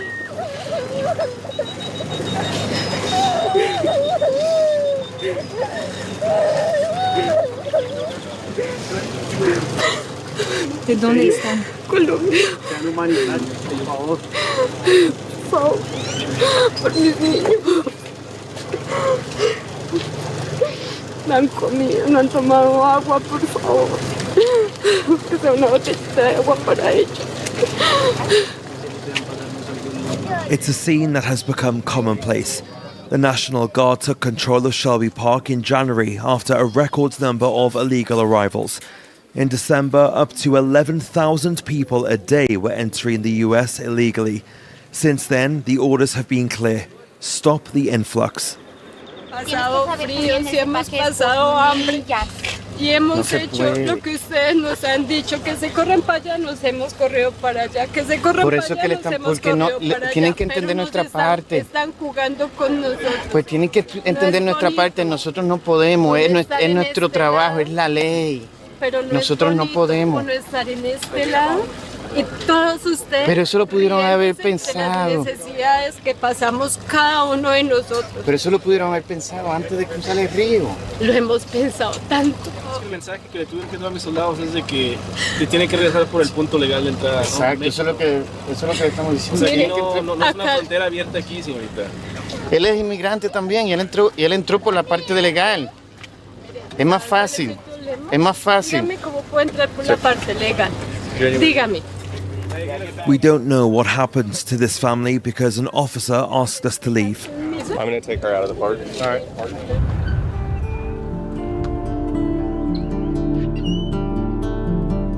This mission is part of Operation Lone Star, launched in 2021 by the Texas governor to curb illegal migration. Since January 2023, an unprecedented 2.3 million people have been apprehended at the border, and an unprecedented number of people have drowned. Their bodies recovered from the river by Marcos and his team of firefighters. We'd get a body recovery maybe once, twice a year, but not like these numbers. Never. I never thought I'd see these numbers. There was shifts where we'd do 5 to 7 bodies a day, and just a continuation every shift, another 2 the next day, and there was a time in a matter of 2 weeks we did at least close to 20 body recoveries. Faced with this tragic situation, several firefighters have quit in recent months. We had to help each other out, support each other, our co-workers, and continue on with our daily duties, our daily operations, do what we've been trained for, and don't look back, just continue. Firefighters can only work on the river by daylight. The Rio Grande may appear calm, but in reality it is extremely dangerous. Rapids, currents and differences in depth trap those who try to venture out. All this area in the next mile or so, that's where we encountered most of the bodies. From all ages, of course, elders to children, 2 years, between 2 to 12 years old. Sometimes it was families, the groups of 3 or 4 that they both went underwater and didn't come up till 3-4 days later. This is where we usually find the bodies. They'll get stuck in the riverbank or there in the cane. Last year, Eagle Pass firefighters responded to 46 drownings in just a few months, and since the start of 2024, there have already been over 15. There's some incidents that I don't think we'll ever forget, especially when it's children. Those to a point where I didn't even want to see their little faces anymore. I just, you know what, let's put them in the body bags and let's get out of here. It's a heavy burden for this small brigade, whose work is made all the more difficult by Operation Lone Star. It became real difficult to launch in some ranch over here and at Shelby Park because of all the fencing and the guards and all that. In recent months, Texas has engaged in a legal standoff with Washington over the issue. Entry into the US is a federal responsibility and is overseen by the Border Police, who, like the fire department, now have reduced access to the river. I guess what makes me upset is those and Border Patrol agencies work pretty well together, and that's not happening anymore because they all have their own battles right now going on. This is our battle. We don't have time to be with the political end of it. Uncovering the exact number of people drowned in the river is almost impossible due to its geography. It crosses 3 American states and 4 Mexican states. On top of this, the 2 countries only share data if there's an investigation, which rarely happens. America Garcia is the founder of the Border Vigil Group, which pays tribute once a month to the disappeared. We in the community, we know that people died and we mourn a loss, but also we want people to know that, you know, if they're buried here in Eagle Pass, they were mourned. Their death was marked. These nameless graves were erected in the county cemetery for those who died anonymously. Many bodies are never identified or claimed. Many people end up in Eagle Pass, buried in our cemetery, because they didn't have money to begin with. And so they don't have money at the very end to be with their friends and their family members. I'm sorry. It's so horrible. I mean, some of these bodies are not even found for years after they've died. All they are bones. And we don't know who they are. We don't know where their families are. And so you die alone and forgotten. It is horrible. America lays blame for the situation squarely at the feet of Greg Abbott, the governor of Texas. The numbers just skyrocket after Operation Lone Star began. And we don't have a massive change in anything else. What changed is the concertina wire on the river and the fact that people are being intimidated into going back into the river instead of having the chance to ask for asylum. In the streets of Eagle Pass, state police and National Guard vehicles patrol all day. A beefing up of security that divides the shopkeepers of this border town, where the population itself is largely made up of immigrants. Honestly, we don't need them. I just hope they leave. In the past few months, we've had a really difficult time with the migrants, but now they've gone.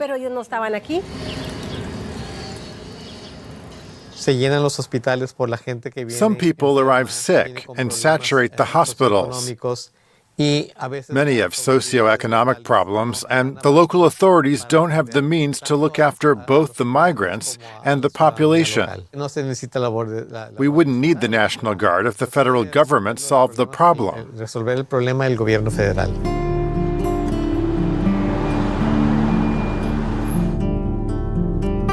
285 kilometers north of Eagle Pass, in the driest and most remote part of the border, illegal arrivals are also a daily occurrence. Only here, they're often single men ready to brave the desert, with some committing offences. Howdy, howdy. How are you, Lon? Good to see you. Come on in, sir.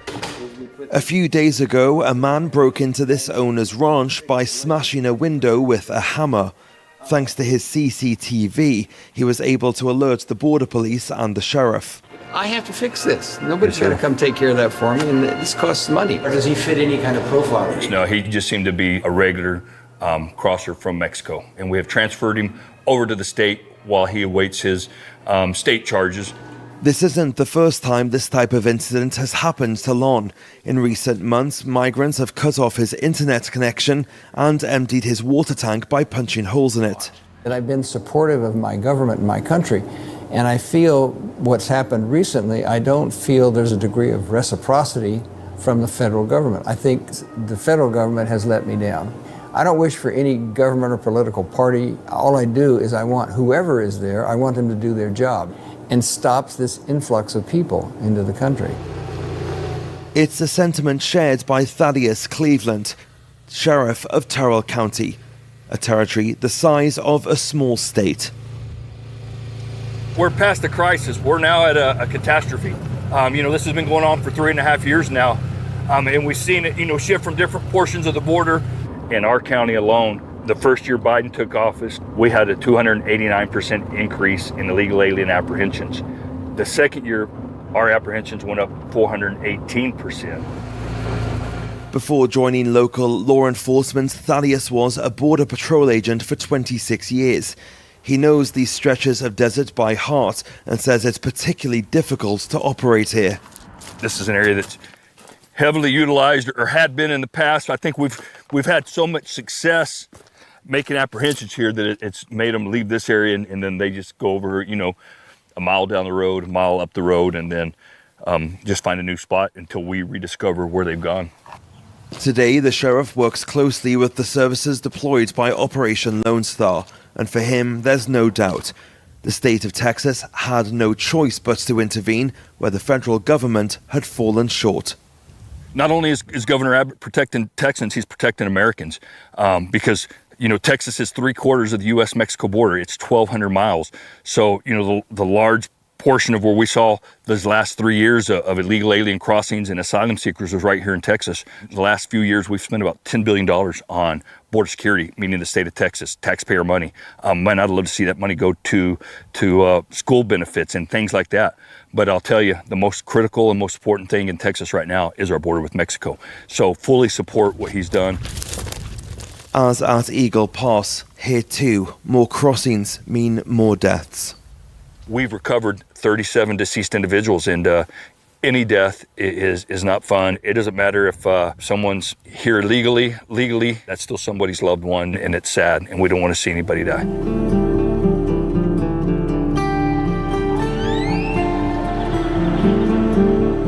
Governor Abbott's laws are being contested in the courts, but the issue could drag on. Meanwhile, arrivals continue at the southern border, with observers predicting new waves of crossings this summer. For a lot of voters, the border is the country's top issue, one that could swing the election come November.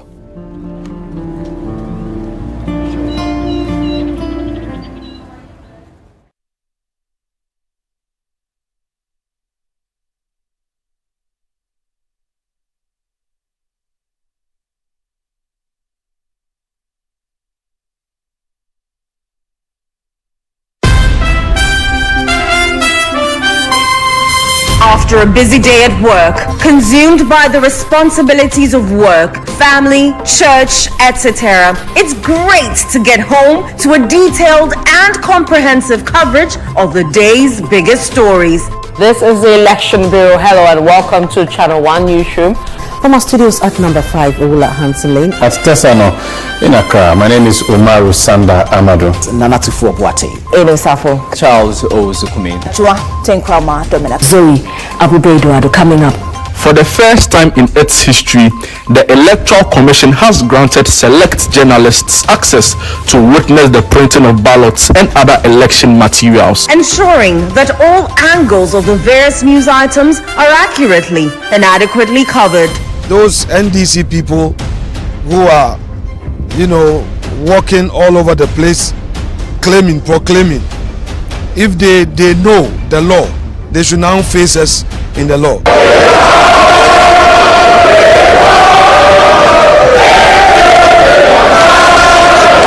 We want to win elections as political leader, and look at our attitude. You can't remember one policy. Is it Jumso or is it a confirm or now is it Nkukon Kete Kete? And indeed, as some people say humorously, they have not only emptied the public purse, they have stolen the purse itself. NDC for new people, almost from Topa. Ghana, you almost there. Oh, Munkancham Namukotrasi. The Channel 1 Newsroom seeks to leave no stone unturned to bring viewers the best in news reportage. Banks, specialized deposit-taking institutions and payment service providers lost approximately 88 million Ghana cedis through fraud activities. The International Monetary Fund, IMF, has announced plans to raise Ghana's projected growth rate, acknowledging the country's progress in recovering from its recent economic challenges. Watch CNR for a comprehensive bulletin of the day's biggest stories at 8 p.m. every single day of the week, only on Channel 1 TV.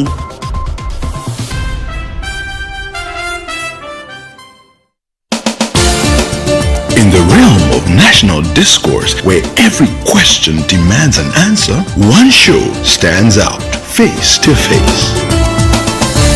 Face to Face cuts through the noise and goes straight to the heart of the matter as your host confronts personalities in politics, governance, society, and business on the topical issues facing the country.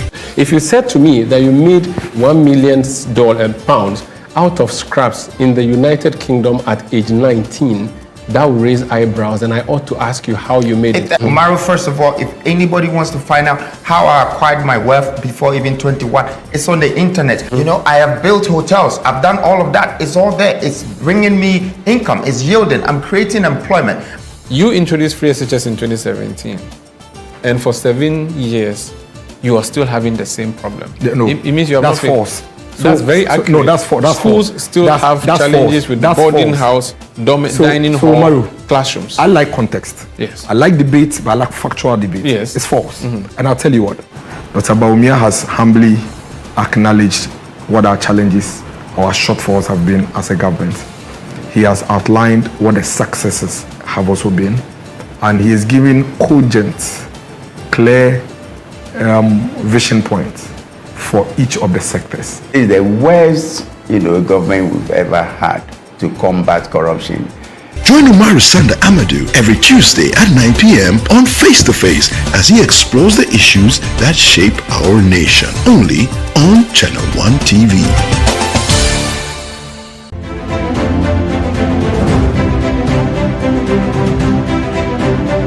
What do you need from your leaders? And how can we build stronger constituencies? Welcome to the Constituency on Channel 1 Television. My name is Samuel Akom. Every voice matters. Every story counts. Welcome to the Constituency, the show that brings you closer to the heart of Ghana. Market yawaha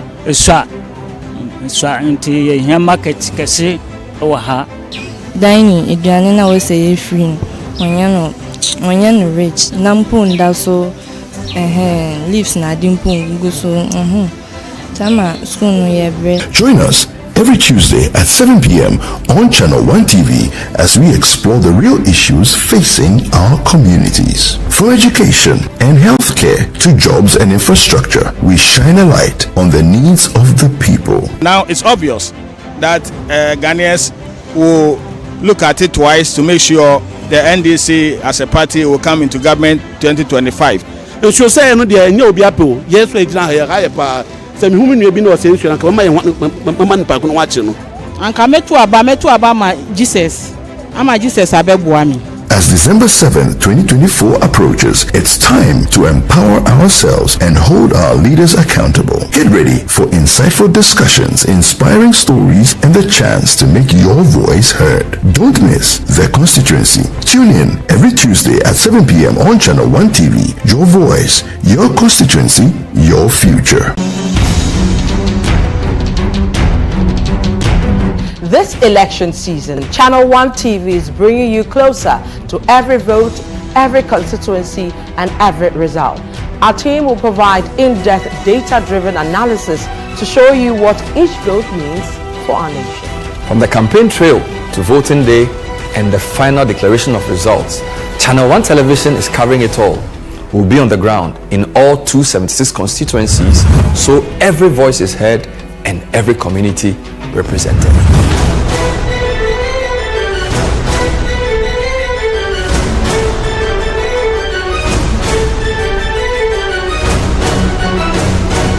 Our comprehensive election coverage brings you every key moment and every voice, with updates from all stakeholders nationwide. This is election news you can trust, powered by the latest data and expert analysis. Join us on Channel 1 TV for election coverage that keeps you informed and engaged. We're here for every step of the journey. Channel 1 TV, your election bureau.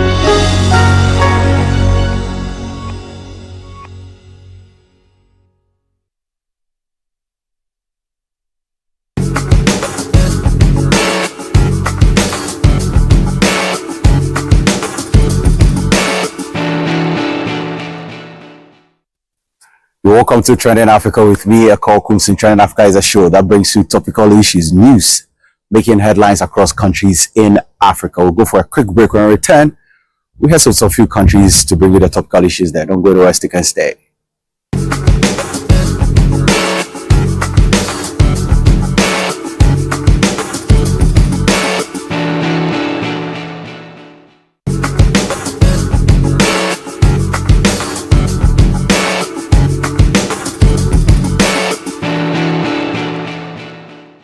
Welcome back to Trending Africa with me, Electoral. Let's start today's episode off in Uganda, where the Uganda Army General Court-Martial has remanded four-time presidential candidate and opposition stalwart, retired Colonel Dr. Kizza Besigye, to prison. Charles Mangala of Radio City filed this report. Uganda's Army General Court-Martial in Kampala has remanded four-time presidential candidate and opposition stalwart, retired Colonel Dr. Kizza Besigye, together with Obed Lutale, to prison. The duo was arraigned on Wednesday, 20th November 2024, before the court on charges of unlawful possession of 2 pistols and 8 rounds of ammunition allegedly found with them in Nairobi, Kenya, on November 16th, 2024. They are further accused of convening meetings in Athens, Greece, and Geneva, Switzerland, to solicit funds purportedly intended to disrupt national security. Both pleaded not guilty to all charges and were remanded until December 2nd, 2024, as investigations continue. Dr. Besigye and Lutale were allegedly abducted in Nairobi, where they had traveled to attend a book launch of Kenya's former Justice Minister Martha Karua. Besigye, the veteran opposition leader, was abducted at the Riverside Apartments in Kenya, only to resurface in military court in Uganda on Wednesday, 20th November 2024. Reporting for Radio City 97 FM in Kampala, I'm Charles Mwangala. And now to Nigeria, where residents of the Federal Capital Territory have commended the rural road project initiated by the FCT minister. Most of them are saying this project is going to improve the living conditions of people living in the outskirts of the city. Habibat Ajayi of Trust TV News has more in this report. Areas like Yangoji, Dakuku, Kweta and Yebu in Kwali Area Council have all witnessed road constructions to the delight of residents. Others are Duse Usman Dambo, Ushafa and National War College, Buari Area Council, Kuje, Daki Biu in Hamak. The project, which aims to connect underserved communities with the main urban areas, is expected to improve access to essential services such as healthcare, education and markets. Many local residents have highlighted how the improved road will make transportation more effective, reduce traffic time, and ultimately contribute to the economic growth of the rural areas. I'm very happy because we've been suffering on this road for the past how many years. But I'm very happy, very, very happy. But with the speed of work is very slow at the moment. The way they started, we expected them to start pouring laterite and other things, gravel by now. Yeah, they drive motor for you now, so that the time when you do this road, we don't very, very happy for this road now. We don't happy for this road because this road don't take, they never do. So when we don't start this work, so we don't happy well. So the problem now, road no for you now again. About people where they suffer for this road now. If you follow this one you no go boss where you go now. So now we don't have to say now don't start work for that side. So we don't have to today. Meanwhile, the FCT minister has promised that the rural road project will not only improve connectivity but will also create jobs and provide economic benefits to local communities. We expect a miracle to just happen. Now take for example, we're talking about the prices of goods are still surging. Now, look at this road. If there was no road, why would the price of goods not go high? By the time these roads are completed and the farmers are now going to farm, it will reduce. So these are part of the strategies, like infrastructure is basic to turn around any economy, any part of the world. If they don't have basic infrastructure, too bad. And that is part of the problems we have had in Abuja here. And we're trying to make sure that we create more infrastructure to open up not just the city, also the rural area, so that the economy will thrive. The FCT administration hopes to use the project to bridge the gap between rural and urban areas, fostering greater social and economic cohesion across the territory. Habibat Ajayi, Trust TV News, Abuja. And still in Nigeria, the House of Representatives has directed the Central Bank of Nigeria and the Federal Ministry of Finance to refund the 50% deduction made from the Nigeria Shippers Council's account. Isikak has more in this report for us from Trust TV News.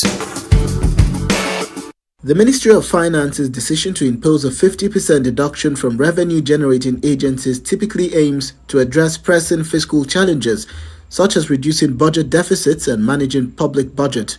The chairman of the committee noted that while deductions from other agencies had been refunded, the Nigerian Shippers Council had yet to receive its reimbursement.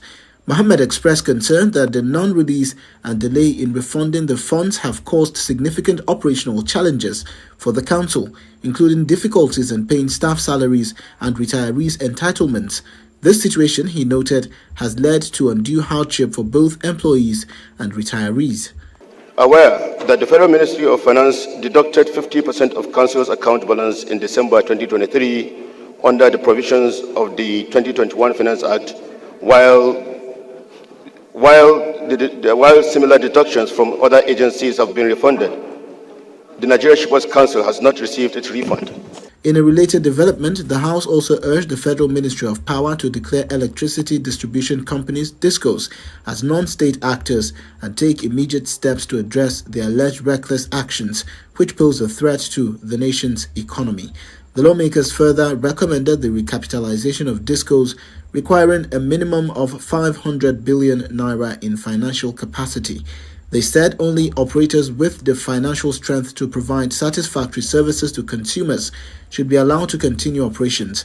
Moving the motion, Rep. Ibrahim Isiaka decried the unfair practices of discourse, particularly their demand for additional payments from consumers to replace electricity meters that had already been paid for during installation.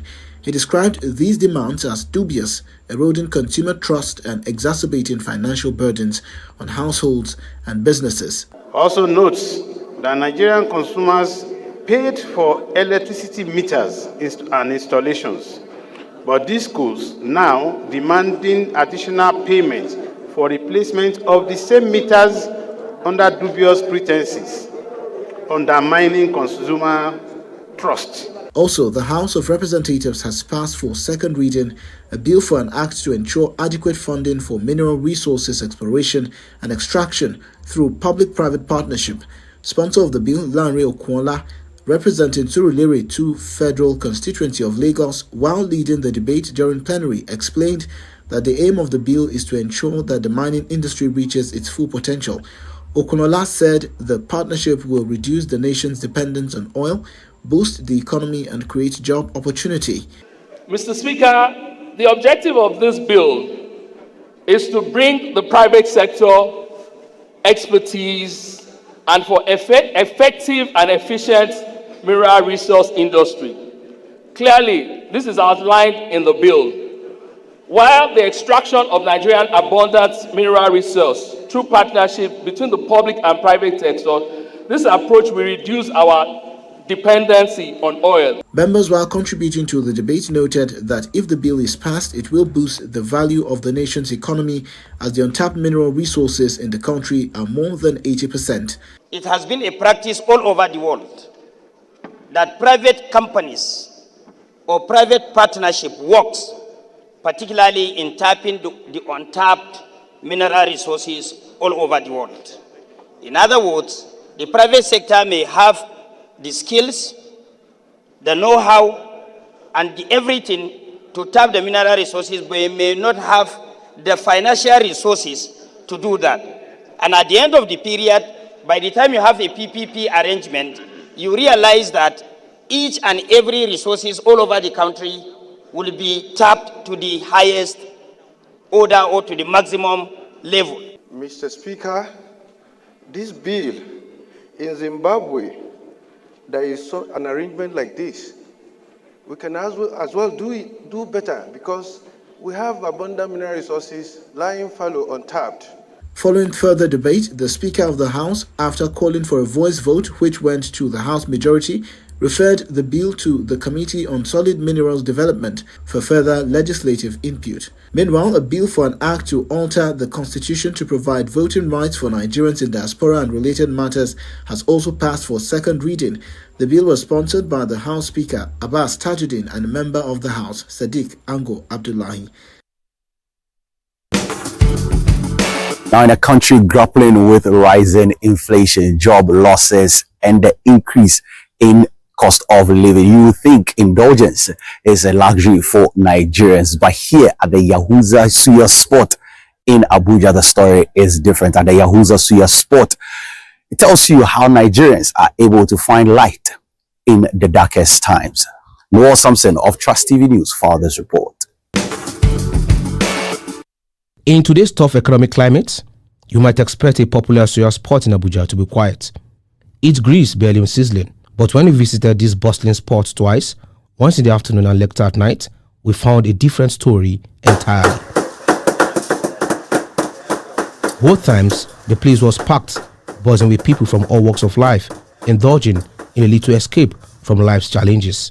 Curious to know why? We spoke to some of the customers who shared their reasons for choosing this suya heaven despite the pinch of rising costs. Their answers painted a picture of resilience and the unspeakable Nigerian love for good food. the pocket friendliness alone, I think it's been average in the number of years thus far. I think I just got to discover today that their prices changed after a while and it's still affordable for anybody that walks into Yahuza Suya. I believe that's personal because for you to come to Yahuza Suya, definitely you know what you're coming in for. And I want to believe their chicken, their beef suya, I think their gizzard tongues and even their masa. Everything they have is actually top notch. Price is okay and the environment, you ease the stress of the day's activities. Oh yes, of course, I will, because it's a place that, apart from taking a rest, relax, you could have a meeting. They are progressing they have progressed already from the traditional means of selling suya to the contemporary means of selling suya. Yahuza isn't just about food, it's an ecosystem. Vendors selling drinks and snacks thrive alongside the suya business, creating a lively marketplace. Come here with your 2,000 naira, 1,000 naira, you eat your suya, satisfy you go back. But now, what we said before at the rate of 1,000 is at the rate of 3,000 now.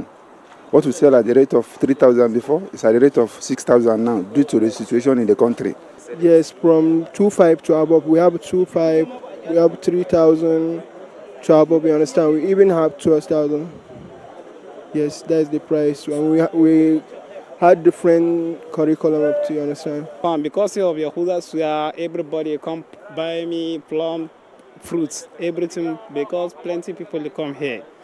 So even my car, inspiration, good one, everything I have it, plum, grape, banana, everything I sell here. Because Suya is more than just food, it's part of a culture. The local take on the classic barbecue or steak has been a favorite for generations. But beyond the smoky aroma and the irresistible spice, suya offers more than just a tasty bite. Red meat, the core ingredient of suya, is packed with health benefits. It's a protein powerhouse, crucial for muscle and bone health. It helps repair and grow muscles, boosts immunity, and tackles iron deficiency. Perhaps that's why, despite the economic squeeze, Nigerians still flock their favorite suya spots in droves. It's not just about the food, it's about nourishing the body and lifting the spirits, one delicious, spicy bite at a time. No, Samson, Trust TV News, Abuja.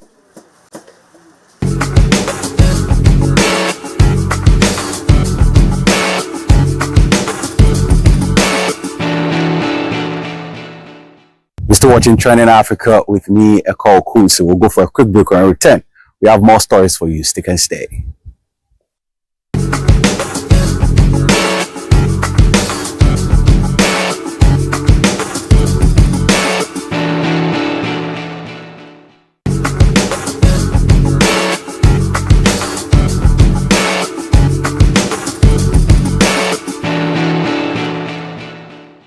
Welcome back to Trending Africa with me, Electoral. Now let's head over to Ghana, where the President of the Republic of Ghana, President Nana Addo Dankwa Akufo-Addo, has underscored the importance of the newly commissioned Bank of Ghana headquarters, saying this is going to strengthen the bank's ability to create financial reforms and also create a favorable investment climate for stakeholders.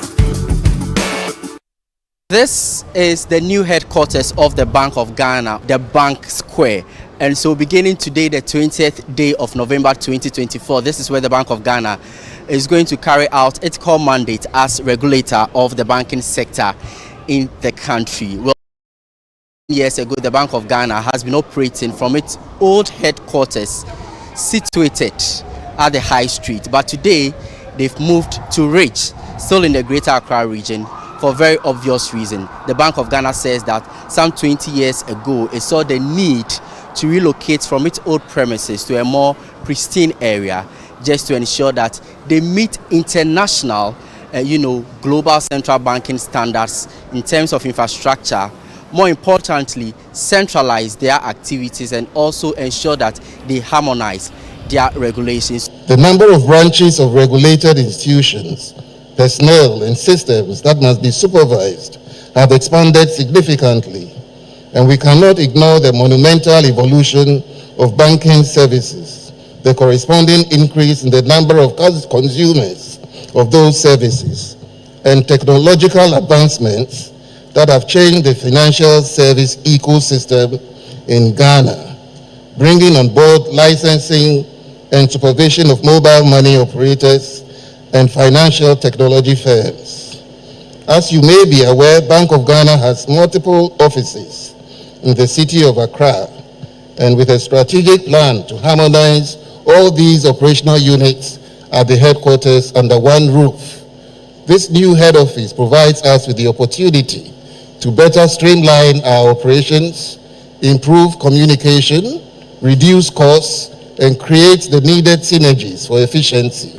Finance Minister Dr. Mohamed Amin Adam also expressed confidence that the government, that's the Ministry of Finance, together with the Bank of Ghana, will be collaborating to ensure that the country achieves overall macroeconomic stability. On the heels of this new beginning, our nation will continue to rely on the bank and its staff to maintain its professionalism, constant pursuit of innovation, and most of all, a principled approach towards promoting macroeconomic stability, fostering financial inclusion, and driving economic growth. I have been fortunate to have worked with some extraordinary people in the bank. In particular, the leadership of the Bank of Ghana have proven themselves to be competent and committed to upholding the interests of the country above all else. President of the Republic of Ghana, His Excellency Nana Addo Dankwa Akufo-Addo, who officially commissioned the Bank Square for the Bank of Ghana, believes that the opening of the new headquarters of the Bank of Ghana will unlock the full potential of the Bank of Ghana as a central bank and also transform the financial architecture of the country. His role as the custodian of Ghana's economic stability remains indispensable as we strive for inclusive and sustained growth. This new headquarters will serve as the command center for the bank's operations, fostering innovation, collaboration, and excellence in its service to the nation. It will also reinforce the bank's capacity to advance critical financial sector reforms, enhance regulatory frameworks, and improve the investment climate for both domestic and international stakeholders. If you think this is just a building for the Bank of Ghana, you may be mistaken. This edifice is a true reflection and a testament of the Bank of Ghana's commitment to its mission, vision, as well as functionality. And so in the coming days, it will be interesting to know how the Bank of Ghana will utilize its new headquarters to ensure that it aligns with its broad vision and mission of ensuring stability in Ghana's financial sector. From the newly commissioned headquarters of the Bank of Ghana, the Bank Square, my name is Ni Latte for Channel 1 TV. Now, the executives of the Ghana Football Association convened on Wednesday following Ghana's inability to qualify for the 2025 African Cup of Nations in Morocco. The meeting is focused at determining the next steps of the senior national team. Gabi Ofer of Channel 1 Sports for this report. Following a historical disappointing performance in the 2025 AFCON qualifiers that saw Ghana fail to secure a spot in the tournament, the Ghana Football Association's decision-making body convened to deliberate on the future of the senior national team. The decision comes at a critical time for Ghanaian football, with the team's direction ahead of the 2026 World Cup qualifiers under intense scrutiny. One major point of contention remains the future of head coach Otto Addo, whose position appears uncertain. Former Black Stars player Sam Johnson weighed in on the matter, criticizing Otto Addo and calling him inexperienced, particularly in light of his handling of the post-match press conference following the loss to Niger. He's inexperienced when it comes to media, talking to the media, because the pressure coming, the questions coming, if he has enough, experience, how to go about it. He won't get into emotion and they just, say so many things. The GFA is also expected to release a statement of apology seeking forgiveness for Ghana's abysmal showing in the qualifiers. Veronica Komi, a member of the Save Ghana Sport Demo movement, criticized the GFA's habit of holding meetings after each disappointing Black Stars performance, stating that these gatherings have brought no meaningful improvement. When I heard that they are meeting to discuss whatever, I had a big laugh. Not a laugh from a happy place, but it was a reminder that so far, that is what they seem to do very well. The only thing they seem to do very well. When the Black Stars are not doing great, they sit and decide, okay, this coach would have to go. It is the reason why we have had 4-5 coaches in the last 5 years. Given the horrendous outing in the just ended 2025 AFCON qualifiers, one would expect that the GFA would sack head coach Otuado after failing to record not a single win in 6 matches in the just ended qualifiers. If that were to happen, Otuado would become the 5th coach hired and fired by the current administration. Reporting for Channel 1 News, my name is Gabi Ofe. Now, the Electoral Commission of Ghana has reiterated its commitment to overseeing credible elections after it burnt defective ballot papers from the Ahafo and Volta regions. Hansen Ajiman of Channel 1 News was following this and filed this report. On November 15, the Electoral Commission announced its decision to reprint ballot papers for the Ahafo and Volta regions after discovering errors in the serial numbers on the original documents. But what exactly was the issue with the serial numbers? The machine can jump, okay, by maybe totally omitting the imprinting of a serial number on a ballot. Okay, so you can have 001, the machine skips 002, and then the next ballot. So you see the ballot that is meant for 002, blank. Oh, okay. You understand what I'm trying to say? But the next ballot you see 003. That tells you the blank one is supposed to be what? 002. The Electoral Commission opted to destroy the defective ballot papers by burning them, a process that took place at the Edepa Waste Management Center. After the burning, the Commission provided statistics on the number of ballot papers destroyed. We brought in a total of 184 presidential bags, ballot paper bags, okay, for Volta region. Presidential Ahafo, we came in with 67 bags. For parliamentary Volta region, we brought in 66 bags. And for Ahafo, we brought 21 bags. I believe when you speak to the political party agents who were with us at the printing house, they will testify to these figures. And these are the figures of bags that we brought to the dumping site. Meanwhile, the National Democratic Congress has raised concerns alleging malice on the part of the Electoral Commission. We suspect that EC is trying to demoralize NDC base. Because as we speak, Ashanti region, they have had their ballots. They have received their ballots as we speak. Eastern region, they have received their ballots as we speak. Central region, they have received their ballots as we speak.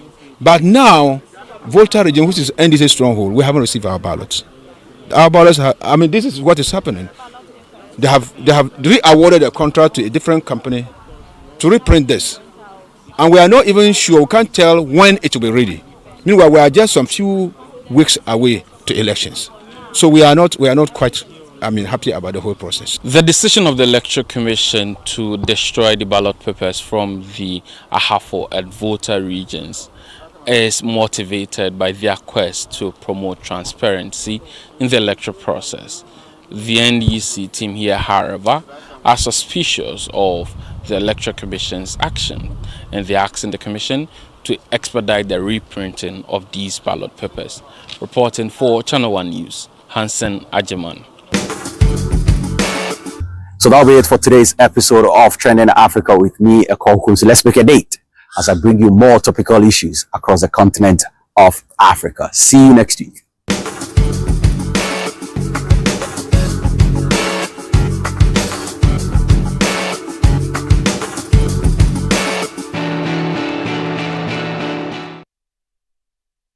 Facility Pro Management Services Limited, the most outstanding facility management company in Africa. We have over 12 years experience in professional facility management services, such as cleaning, fumigation, and pest control to landscaping, post-construction cleanings, and electronic security installations. With highly trained personnel, exceptional customer service, and operations in all 16 regions of Ghana, we offer you value for money always. Facility Pro, trusted by top brands like Scania West Africa, Orca Deco, Robert Bosch Ghana, National Communications Authority, First National Bank, Consolidated Bank Ghana, Zenith Bank, Brain Hill International School, Villac International School, just to mention a few. Let us maintain the value of your property. Facility Pro, maintaining the value of your property. John, mema wakwaba. Yeah, sir. Alaji, mema wakwaba. Yeah. John, I had a bro, one on them. I really am a Ghana and Tina Menamo, and some Breca Cran Mijano. Tonotina Masaba. Alaji, I had a bro. Yo, Medasi. Moamonim, Tamana, Amawa, which you Mumiana, Name Bobo and a Kakra. As I say, dear, my crowd said, me pese me be wareno. Na me ko siesie no. Na me man san gina ne na so biom. No ye kra behwe. Yo, abusu afo, yes empa. Yo, I'm a Ghana. Wasumo. Mean me ensan echi. Sho bread baby a wo de me fam we. Amane hu. There be. Mean to me biom. Forward ever, backwards never. John, wo okwan a wo de me bai fa so. Ahokyere, ekom, dum so. Hwa me nana ni. Ya free SHS ya ba ya. Kom anya school anko. Edeke ya o ma ye fe. Ase o ma se sambe she obo. Sa ahomache 2 o'clock okra. Meko band, na makwa akwa yiska. E de abra magana. Na maboni getire ama na starting kokon ketenkete. Hey! Akunta, you are still incompetent. 2% outside the Mammy Abrabo, a 2 chacha to say aviator. There be a muscle. Alaji has also promised us jobs through digitalization. A Jumambe Bususe. Alaji dear, Metanasua, Nemasware, a Miribia Mecania Besano, which me talk and near light when you phone so, a mammy, baby, or Nambia. You are Magana, and Yamin Meware amount. Alaji ni, Jones ni, where choose you. No Ababa say. Eye Alaji number 1. Alaji number 1. Esuro.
This is the Election Bureau. Hello, good evening, and welcome to the Channel 1 Newsroom. We are live from our studios at number 5 Oula Hansen Lane at Tessano in Accra. My name is Ajua Tinkrama. Domina coming up.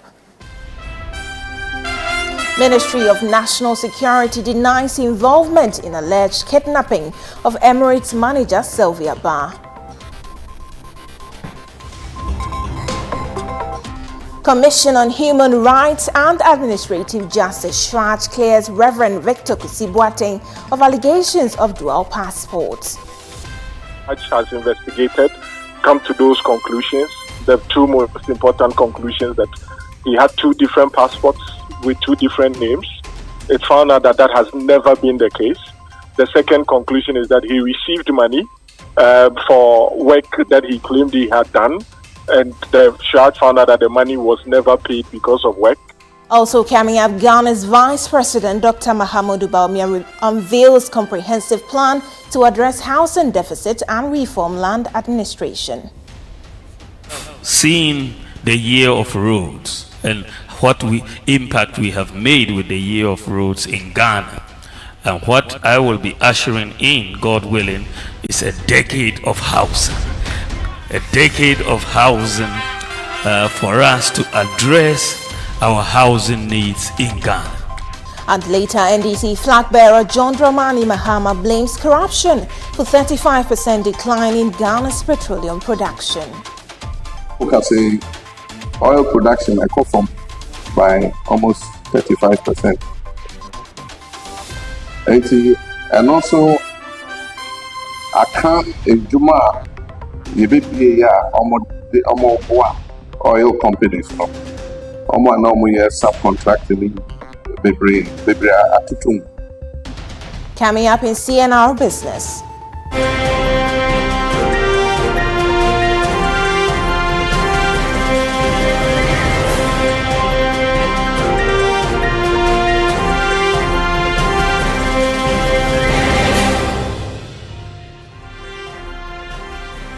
Fitch warns Ghana's interest-to-revenue ratio to remain among highest and urges aggressive fiscal reforms.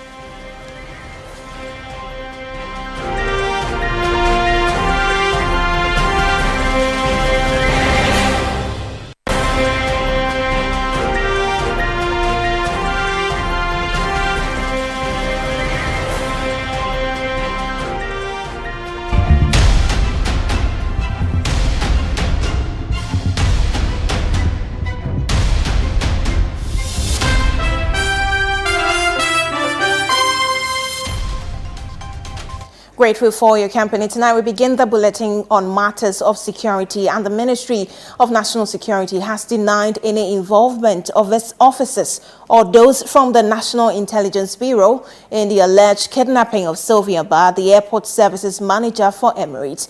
A chilling expose by the Herald newspaper revealed that Sylvia Ba was abducted by national security operatives after she was abducted by the national security operatives after she reportedly refused, to delay a Dubai-bound flight for high-ranking officials of the National Signals Bureau. However, the Ministry of National Security has strongly rejected these allegations. Charles Owusukumi has more in this report. On November 22, the Ghana Police Service announced the disappearance of Sylvia Ba, whose alleged kidnapping occurred on November 21. Subsequently, on November 23, the police announced that she had been rescued, reunited with the family, with medical and psychological support provided for her. However, according to a November 25 expose by the Herald newspaper, Director General of the National Signals Bureau, Kwabena Eduboahene, Director of Operations of the National Signals Bureau, Benjamin Ansa, and Rashida Sani Nasamu missed a Dubai-bound flight after the airport operations manager for Emirates, Sylvia Ba, refused to delay the flight schedule to take off at 6:55 p.m. According to the Herald, 2 days after the incident, Sylvia, who was returning from the gym, was accosted and kidnapped by national security operatives. She was then taken to an undisclosed location for 24 hours and eventually abandoned at Ashaiman on November 22, where she found her way to a nearby restaurant and was picked up later by her husband. But the National Security Ministry has issued a statement to deny the involvement of its officers. Part of the statement reads, the ministry wishes to categorically state that no officer from the ministry or the National Intelligence Bureau was involved in the alleged abduction of Sylvia Ba. Meanwhile, the ministry has initiated investigations into the circumstances surrounding the alleged abduction. The ministry further wishes to assure the public that culprits of the alleged abduction will be made to face the full rigors of the law following the conclusion of the investigations. The public is therefore urged to treat the allegation by the Herald newspaper with the contempt it deserves.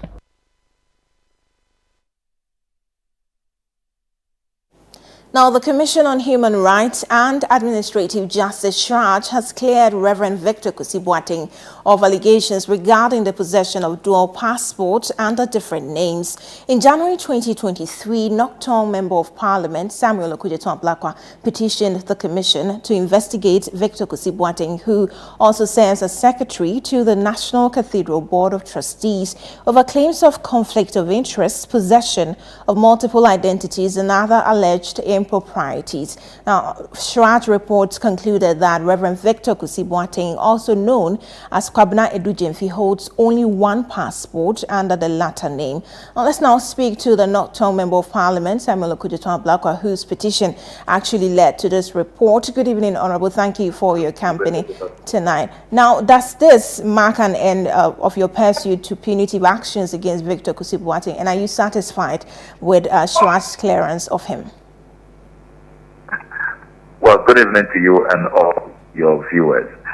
I am not sure what you mean by Shraj's clearance of him. When you read the Shraj report, all members of the Board of Trustees are to be prosecuted.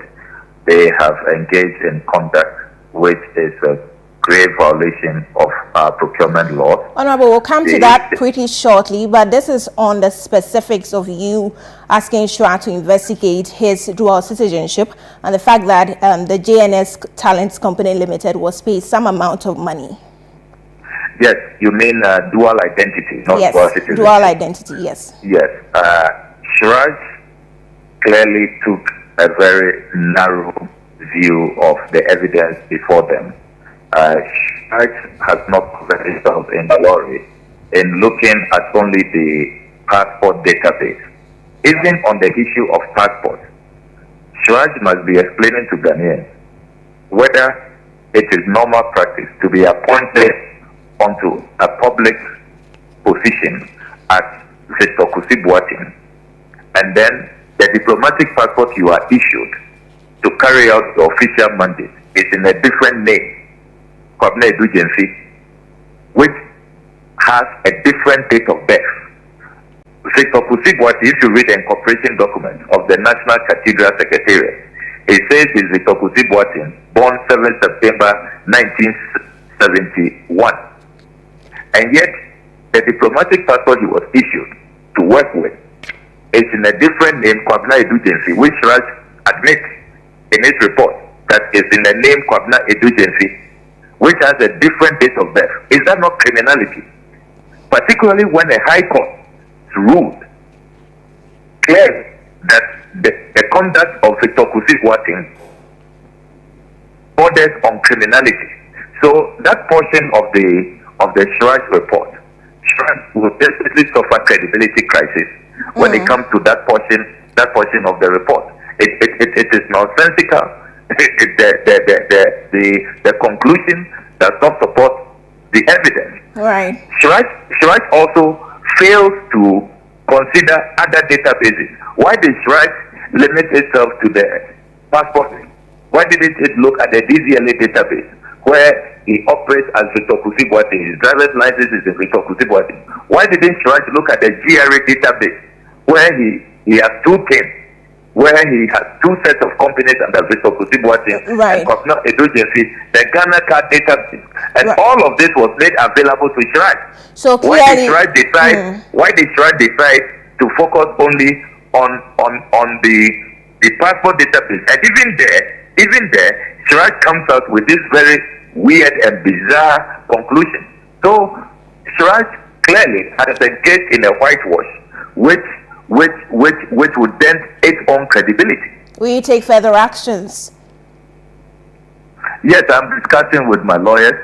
They have instructions to study, particularly that portion of the report which has these bizarre conclusions, and advise me. So in the next few days, you will hear about our next move. Now, finally, right. The full identity. Finally, on the matter that you're interested in, the report also calls for investigations into the award of the National Cathedral contract and possible prosecution of members of the Board of Trustees. Are you going to leave this as this, or we should expect another petition to follow up on these recommendations? These recommendations are very clear, and Shraj has indicated which institutions must act. Shraj has said that the Attorney General must move in and look at the prosecutions. The Auditor General must move in, carry out. For the Auditor General must do a forensic audit and also carry value for money audit. Shraj is clear that the procurement laws of our country were breached, and this should not come as news. Remember, when I did the RTI request to the PPA, they confirmed clearly that this project had not received procurement approval. The Central Tender Committee also did not grant concurrent approval. So all along, this project has been a project that has been really bogged down with illegality, with criminality, with corruption, as has been confirmed by the Suraj report. So you're not following up with any further petitions. That's what I'm getting from this point. Well, for now, I'll wait to see if the various institutions will act. If we do not see action based on these recommendations, then we will follow up with the relevant actions. So remember that there are a number of things that are available to us from Parliament, and then even remember that we are on the Council for the Election. The new government has the NDC manifesto promises to deal with such matters, Operation Recover All Loot, retrieve all the monies that have been diverted in the name of this project. Those who have caused this financial loss ought to be prosecuted. So if this government fails to act, you can trust the next government to take concrete action to protect the public purse and retrieve our diverted funds. Thank you for speaking to us. As Member of Parliament for North Tongue, Samuel Okujeton Blacker, who petitioned Shra to investigate some persons who serves as board of trustees on the National Cathedral. Meanwhile, the Bobby Banson, who is a lawyer for Reverend Victor Kusi-Boateng, who is at the center of this report, says the Commission's report is welcomed and exonerates his client. We can all accept that we cannot have different facts in respect of a matter. The facts that were alleged by the complainant did not support his allegations with the evidence when it mattered most. Charge has investigated, come to those conclusions. The two most important conclusions that he had two different passports with two different names. It found out that that has never been the case. The second conclusion is that he received money for work that he claimed he had done. And the charge found out that the money was never paid because of work. It was a refund or reimbursement of an amount that was advanced without one single cent of interest on it. So there was no conflict of interest situation that arose. At all points in time, the handlers of the National Cathedral knew that this same person was Kobnedu Jemfia, was Victor Kusi-Boateng.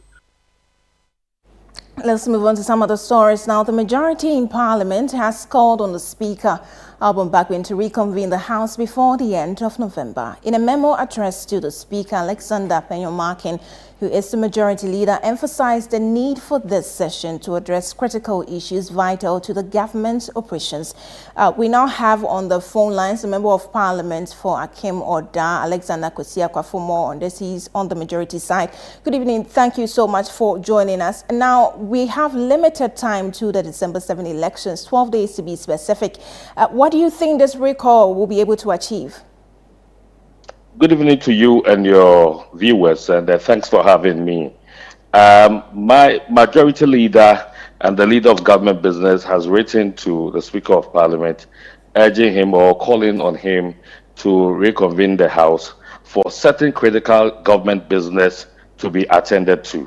We are all privy to the information that ever since Parliament got hanged because of this issue of majority and minority, we've had a lot of attempts. There have been a lot of attempts to have Parliament reconvene to consider very critical government businesses, and it has always been impossible. But with the final ruling of the Supreme Court, it becomes incumbent on us to now appeal to the Speaker to give us the opportunity for us to meet. And if you check the memo that was written by the majority leader, the Honorable Alexander Penyomarkin, he stated that this will give the opportunity for Ghanaians to know that Parliament is on its right track. Because as we know, as of now, a lot of Ghanaians will look at Parliament with some pinch of salt. You know, they may not give the honor that is due to parliamentarians and parliament as a whole because of recent happenings. And so in the memo, the majority leader was urging the speaker to give another opportunity for us to clean the slates and assure Ghanaians that we are back on track, and these critical businesses that are very important for Ghana as a whole will portray to Ghanaians that we are there to serve them. So not to Honorable, have our selfish interests. Before I go to your colleague on the other side, who's a Keta MP, the minority has consistently said that they are not going to honor any further recall. Do you think an absence from the side, if the Speaker agrees to a recall, will affect the business of the House? That would be very unfortunate for our colleagues in the minority to decide not to come or attend to the Speaker's call. They know how urgent these businesses are. And I am sure their term of office has not ended. All of us, we know our term of office has not ended yet. And so if we pledge to serve Ghanaians, if we sworn an oath to serve Ghanaians and to serve as parliamentarians, once we still are in the office of members of parliament and we're enjoying all the pleasures of parliamentarians, it becomes incumbent on us to respond to the call of Parliament. Yes, we are campaigning. We are all running to make sure we protect our seats and come back to Parliament. But this 2-3 day meeting to consider this urgent critical business of government, that is very important to the survival of all of us as a nation, is not the one that will break our back. And so it will be very unfortunate for our colleagues to say they will not attend to the call of the House. It will be very unfortunate. Thank you for speaking to us. Alexander Kwesiakwa is Member of Parliament for Akimodan. Let me now go to the Member of Parliament for Keta, Kwame Gakwe. Thank you for joining us, sir. Your side has consistently said that you would not honor a recall. Is there a likelihood that you might soften your stance to honor this recall that the majority is triggering? Yeah, thank you very much. Good evening to you and good evening to your cherished listeners. For us, we have made it clear to Ghanaian public that, and then our leadership has made it clear that we are not going to countenance any recall. So if they want to proceed or to use the constitutional mandate to make sure the Speaker calls for Parliament, it's their mandate to do that, and it is trying the Constitution. So we have tools available, so that's what we are using. But for us to come to the floor of Parliament, I mean, the people have issues that are there. So we will not be coming to Parliament, especially 2 weeks to election. What is critical? What is the critical thing they are talking about? Is it the approval of the 2 justices of the Supreme Court, or is it the tax waiver we are talking about? Or is it the law? What is critical about those things? And how many months left for these guys to be out of power? They are going. So there is no point in actually granting any law. Right. What is critical? I don't see anything about critical about it. So let's talk about the current inconsistency in Parliament, the recall, the adjournment. How has it affected your campaign so far? You mentioned we have just barely 2 weeks or less to the elections. Yes, because we have plans. And then they are also battling, they want to win power. We also need power. And they can't be using that to stop us from doing our due diligence in terms of the campaign. And then disrupting us with this recall. It's unnecessary. And then what is it? It's unnecessary. And then they shall allow us to actually execute our prosecute our campaign and come victorious. We don't want to countenance that. And then at the end of the day, when they call recall, why is the numbers? They don't even have the numbers in terms of taking decisions. They don't have the numbers. They themselves don't come to Parliament. Why are they calling it? And they are deliberately doing that to stop us from resources that are mandated constitutionally to give us. They are doing it deliberately. So what do they have? We are calling the block of them. Right. Thank you so much for speaking to us. That's a Member of Parliament for Keta, Kwame Gakwe. Earlier you heard Alexander Kwesiakwa. He's a Member of Parliament for Akimodan. You're still watching the Channel 1 Newsroom. Still to come. Ghana's Vice President Dr. Mahamudu Bawumia unveils comprehensive plan to address housing deficit and reform land administration. Meanwhile, NDC flag bearer John Mahama blames corruption for 35% decline in Ghana's petroleum production. We have the details of this and other stories shortly. Please stay.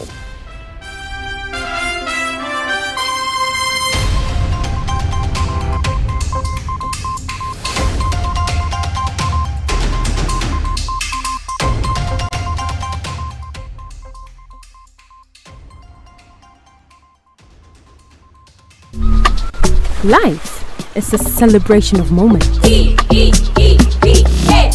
and small. The sun is scorching, I'm feeling the heat. With Piva Drink, every moment becomes a refreshing celebration. From the beach to your home, in every corner of your world, Piva Drink at a burst of refreshment. Give me Piva Pop and tangerine.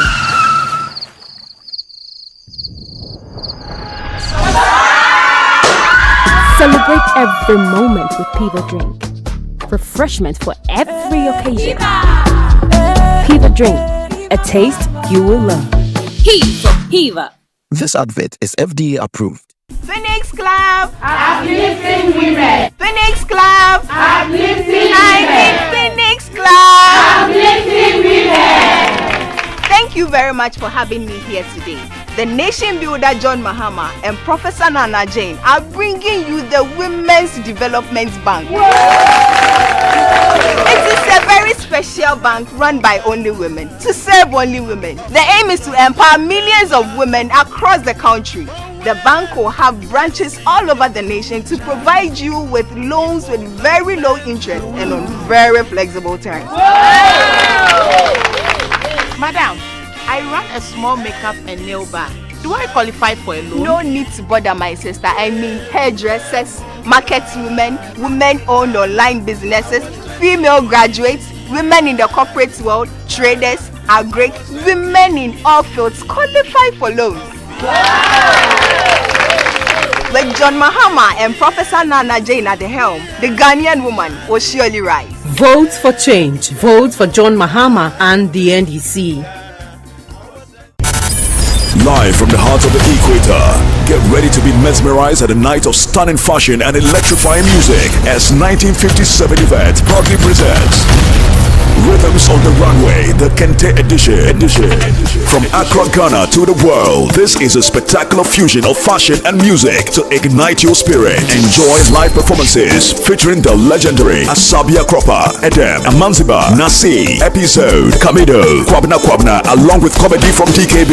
Join us at the Grand Arena on Saturday, November 30th. Red carpet starts at 7 p.m. Showtime 8 p.m. Visit www.rhythmsontherunway.com to purchase your tickets or call the hotline on 053-553-4756. 200 cities for standard, 400 cities for premium. This event is brought to you in partnership with Beyond the Return and sponsored by Johnny Walker, Caveman Watches, Ghana Tourism Authority, Gold Crest Refinery. Step out in style with a hint of Kente and dress to kill. Rhythms on the Runway, the Kente edition is a 1957 event. Media partner, City FM and Channel 1 TV. Introducing a new era of sophistication and power. The Haval Julian from Zondatech Ghana Limited.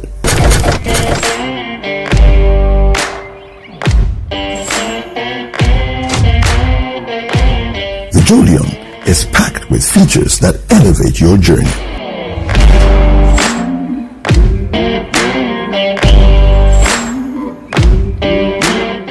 Enjoy excellent interior build quality designed for comfort and style. Experience an impressively smooth and refined drivetrain powered by a 1.5-liter turbocharged engine with 147 horsepower and 220 newton-meters of torque. Visit us at your nearest dealership and drive away your brand new Haval Julian.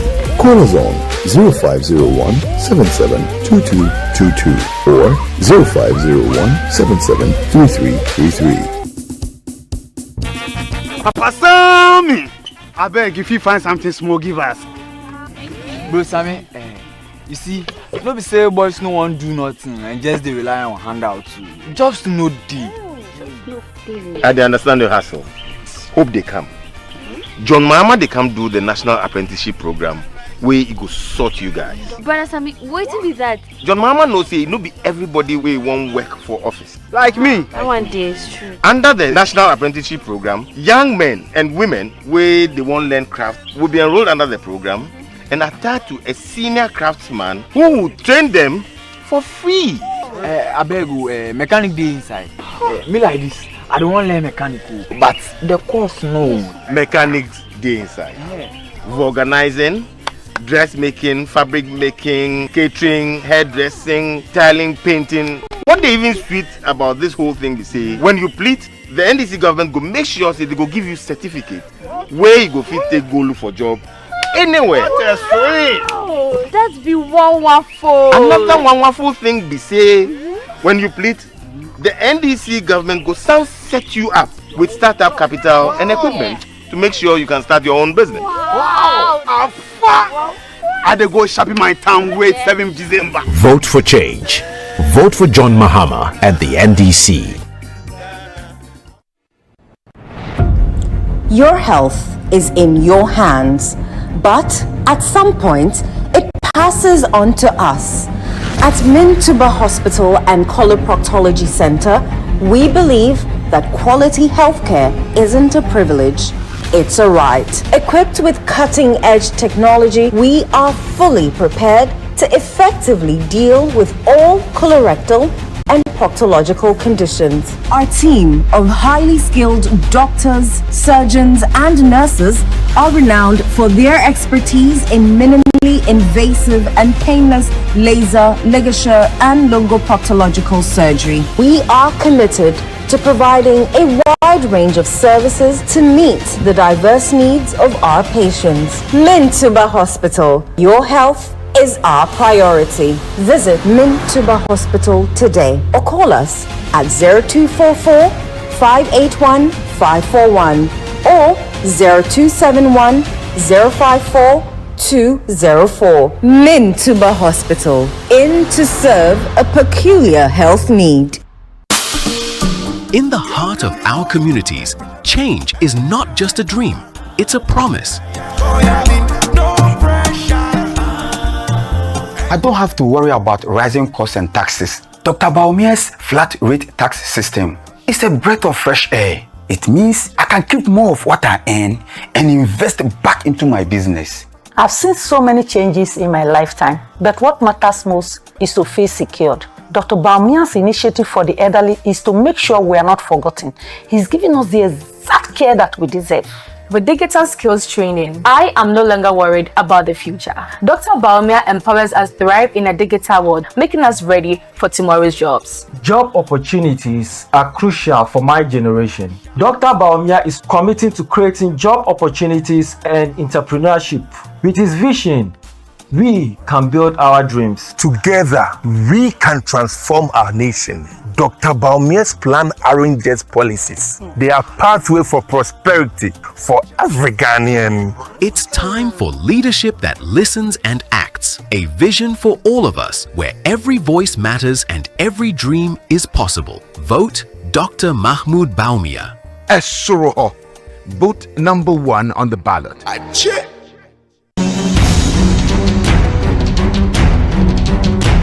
This election season, Channel 1 TV is bringing you closer to every vote, every constituency, and every result.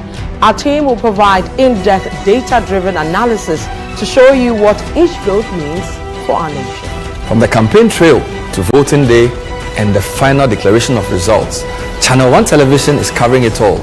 We'll be on the ground in all 276 constituencies, so every voice is heard and every community represented.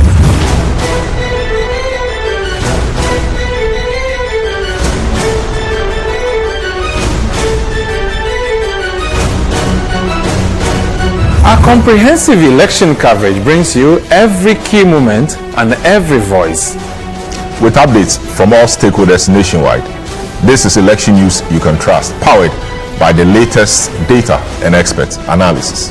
Join us on Channel 1 TV for election coverage that keeps you informed and engaged. We're here for every step of the journey. Channel 1 TV, your election bureau.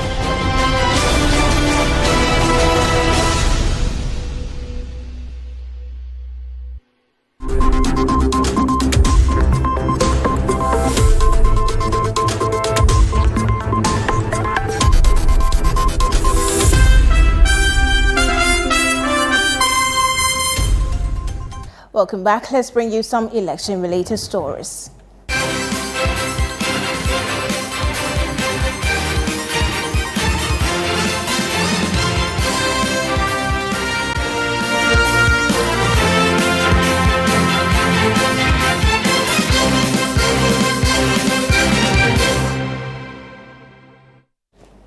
Ghana's Vice President, Dr. Mahamudu Bawumia, has unveiled a comprehensive plan to tackle the country's housing deficit and reform its land administration system as part of a broader effort to stimulate economic growth and development. Jeffrey Fifi Annan has more in the Flow report. On Monday, the Vice President inaugurated two key projects: the new Lands Commission headquarters in Accra and 1,000 affordable housing units in Tema Community 26. Speaking at the commissioning of the new Lands Commission head office in Accra, Dr. Bawumia emphasized the importance of an efficient land administration system for Ghana's economic development and social cohesion. He discussed the challenges the new facility aimed to address and reiterated his government's commitment to building a robust land administration system with a focus on digitalization and other critical reforms. Ghana's land sector continues to play a critical role in our economy, helping the development of our communities, cities, and our nation as a whole. The Ghana Statistical Service estimates that some 90% of our population derive their livelihoods directly or indirectly from land. A well-functioning land administration system is therefore essential for sustainable economic development, social cohesion, and a vibrant investment climate. That is why building a robust and modern land administration must be a priority for all.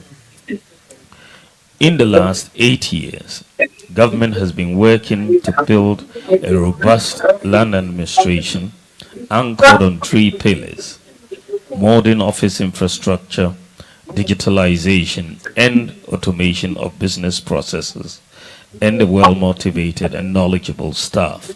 The Vice President also inaugurated over 1,000 affordable housing units in Tema Community 26. Dr. Bawumia announced a new housing policy called Decade of Housing, which aims to address Ghana's housing deficit over the next NPP tenure. He further reaffirmed the government's commitment to tackling the country's housing challenges. We have seen the year of roads and what impact we have made with the year of roads in Ghana. And what I will be ushering in, God willing, is a decade of housing. A decade of housing for us to address our housing needs in Ghana. And we have already set forth, given our experiences, the financing model for this. It's a private-public partnership.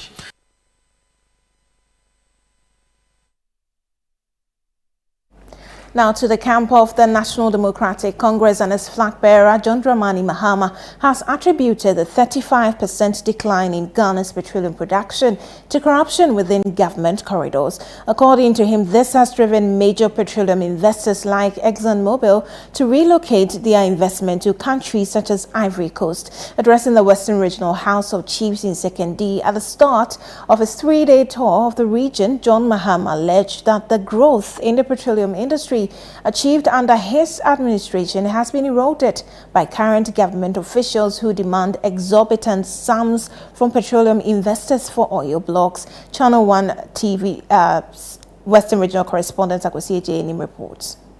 The NDC flag bearer, John Dramani Mahama, accompanied by his campaign manager, Joshua Alabi, and key party members like Tobi Kwachi, Emmanuel Amakofibua, and Julius Deborah, arrived at the Western Regional House of Chiefs to pay a courtesy call on the paramount chiefs and queen mothers. This visit marked the start of his 3-day tour of the Western region. After exchanging pleasantries, the former president outlined his policies to the chiefs. These included plans to revamp the railway sector, complete unfinished projects, address illegal mining with the involvement of chiefs, and tackle the challenges in the petroleum industry.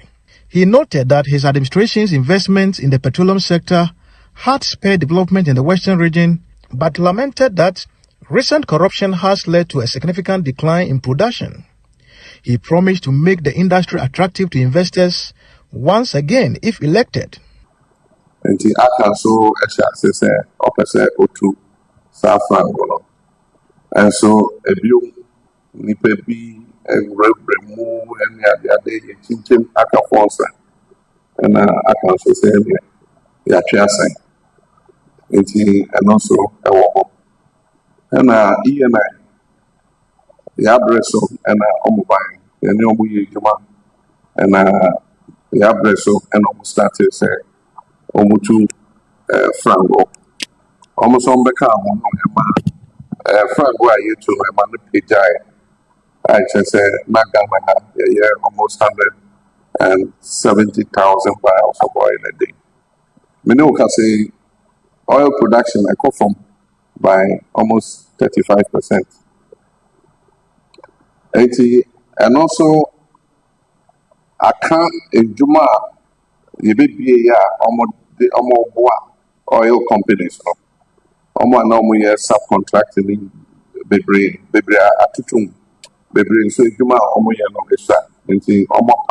workers. The NDC flag bearer also interacted with the Western Regional clergy in their Afia constituency. He plans to visit all 17 constituencies in the Western region by close of Wednesday. For the NDC flag bearer John Dramani Mahama, his interactions with the chiefs has been fruitful, and for that matter, the way has been paved for him to actually commence his 3-day regional tour of the Western region. But he's assured them that the Western region is actually going to have a key place when it comes to his next government if he should win the next election. For Channel 1 TV News, I'm Akwesi Second D. This is still the Channel 1 Newsroom broadcasting live from our studios at Tesano in Accra. Still ahead. President Akufo-Addo calls John Mahama a failed president and cites Dumso as his legacy.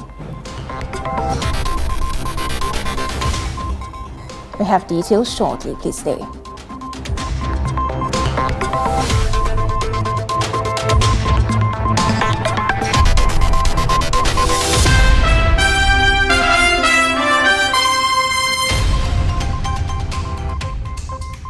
Luck is everywhere. 8K. Hey, wait. You gonna put it on his tab. This is my man. Good luck. Bill Radio. We are star 712. I'm on dialing the magic numbers. Star 712. Now welcome to the luckiest. And now with me at home ticket. You can buy for yourself or your loved ones. Mommy, tell mommy who's here. You're buying for me, right? Or who else? Let me choose buy tickets for others. Love you, boo boo. Maybe straight to option 4. Now you need to buy tickets worth 50 Ghana to qualify. Yes, you can buy random or preferred tickets. I'm choosing random tickets. Listen, if you buy the random ticket, the system chooses a random number for you. But if you buy the preferred, you get to input your own preferred 5 digits. 5. Now follow the prompts and confirm. Now the luckiest. The luckiest is regulated by the NLA on the Caritas platform, not for persons below 18 years. TNCs apply.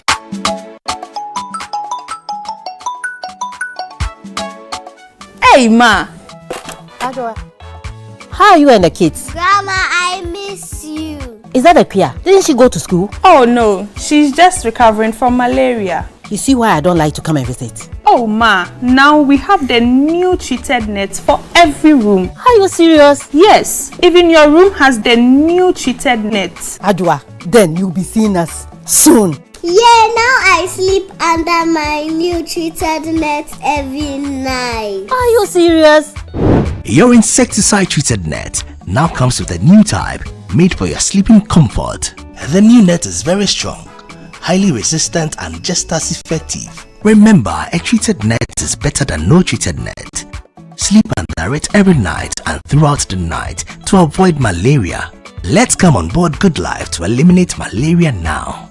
Good Life, live it well, it's an everyday thing. This message is brought to you by the Ghana Health Service and partners with support from USAID and the US President's Malaria Initiative.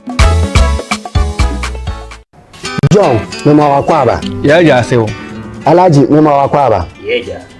John, I had a bro, one on I really am Ghana and Tina Menemo, and America can be Jano.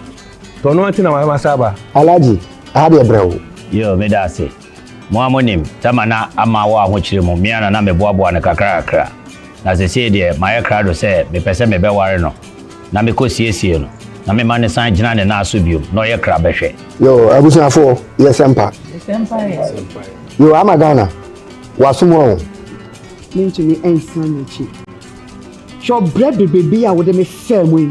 A man who there be meant to me beyond forward ever, backwards never. John, wo okwanya wo de me very fast. Ahokyere ekom dum so hwa me nana ni ya free SHS ya ba ya kom anya school anko ene hwe ya o ma yefe ase wo ma se sambe shobo sa ahomache 2 o'clock kokra meko bank na makwa ko yiska e de abra magana na maboni dwetire ama na starting kokon ketenkete Akunta, you are still incompetent. 2% side mami abrabo etu chacha to say aviator there be emaso. Alaji has also promised us jobs through digitalization. Ejimambe busise. Alaji de metenso a na masore emiri bia mekani abesa no otimi to kanea light e woni phone so e ma me ba bia wonam bia yo amagana enye me me ware amawo Alaji ni Johnson ni wa choose no ababa say eye Alaji number 1. Alaji number 1. Number 1. Esuro.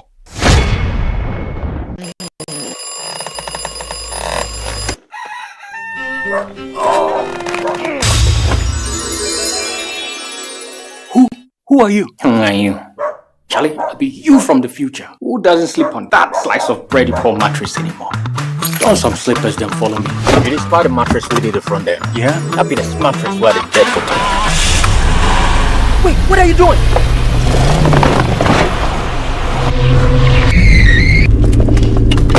Wow! No damage at all. Not only durable, but also super comfortable. Come on, try it. Nothing day like Ash Foam. Enjoy full body support and unparalleled comfort for a restful sleep. Don't forget your keys. Get the premium sleep experience with mattresses from Ash Foam. Visit any of our showrooms nationwide or at ashfoam.com. Attention, my Ghana people. Election day is almost here. This December 7th from 7 a.m. to 5 p.m. sharp. Each of us has the power to shape the future of our nation. Your vote in the presidential and parliamentary elections can make a real difference. Now, this is how to ensure that your vote counts. When you arrive at the polling station, verify your identity. Even if your voter ID card is missing, go to your polling station. You will be allowed to vote. Now, receive a ballot paper. Take a moment to check that it has a validating stamp at the back. This is very important, and make sure that it is clean and undamaged. Step up to the voting screen. Place your thumb on the ink pad and carefully place it in the box next to your chosen candidate's name, photo, and symbol. Be very careful to keep your thumbprint within the box. Remember to wipe your thumb with the tissue provided in the voting screen before you touch the ballot paper again. Then fold the ballot lengthwise and place it in the ballot box. Be very, very mindful. Your vote will be rejected if you thumbprint for more than one candidate, leave it blank, or if it's missing a validating stamp at the back. So take note. After voting, officials will conduct a transparent count. Ballots will be verified, sorted, and counted, with party agents carefully observing every step of the process. And yes, remember, this election is your opportunity to choose leaders who represent you. So step out on December 7th to vote and let your voice be heard. Your vote is your future. Remember, we vote with our thumbs, not guns. Weapons have no place at the polling station. Another morning, another day filled with possibilities. My old car reflects my journey, and today could be the day I take a big step forward. Anything is possible. Just think about it. My shelves are ready to be filled, and soon the flat rate will open up exciting new opportunities. I can already envision a vibrant shop bustling with customers, all eager to discover what I have to offer. I feel optimistic about import costs. Why? Because with DMB flat duty rates, my expenses will be more manageable. I can see my business thriving. Every moment spent with my son brings back wonderful memories. I tell you, my son, with my senior digital skills, now one can say create games in your website. Sure, vote number 1 on the ballot.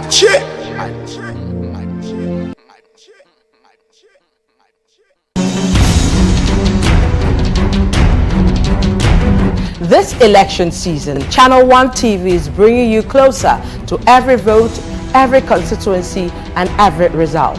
Our team will provide in-depth data-driven analysis to show you what each vote means for our nation. From the campaign trail to voting day and the final declaration of results, Channel 1 Television is covering it all. We'll be on the ground in all 276 constituencies, so every voice is heard and every community represented.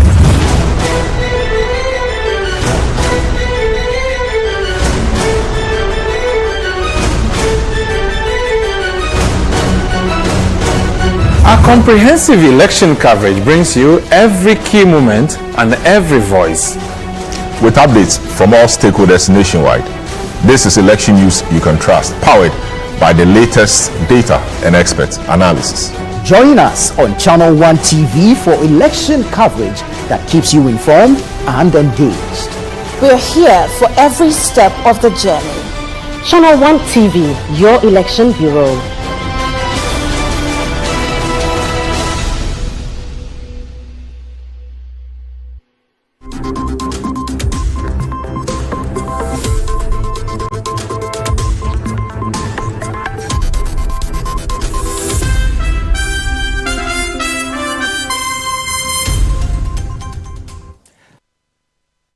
Thank you for staying with us. Let's stay in politics. And Ghana's President Nana Addo Dankwa Akufo-Addo has described John Dramani Mahama as a failed president, stating that Mahama is the only president who performed poorly and was not given the opportunity to continue in office. According to him, all past presidents are recognized for their significant contributions, except for the NDC flag bearer, whose legacy is defined by doom so. Channel 1 News' Ashanti regional correspondent Doris Lonta reports. The President of the Republic of Ghana, Nana Addo Dankwa Akufo-Addo, as part of his 3-day campaign tour of the Ashanti region, commissioned 3 district hospitals at Drobonso in the Secretary Afram Plains, Sabronom in the Hafo-Ano Southeast District, Trede in Atwima-Kwanwoma Constituency, built under the Vamed project. He also inaugurated the Atafua-Owabe River Bridge and the Swami Municipal Hospital, also under the Vamed project. In his speech, he described the NDC's flag bearer as a failed president who could not secure a 2-term in office as president, and highlighted that the only legacy the former president is known for is doom so. You were J.J. Rollins, and you are Ghana for a man by Biom 2 terms. Nyamura, John Ajekunku for 2 terms. And Addo Dankwa Akufo-Addo 2 terms.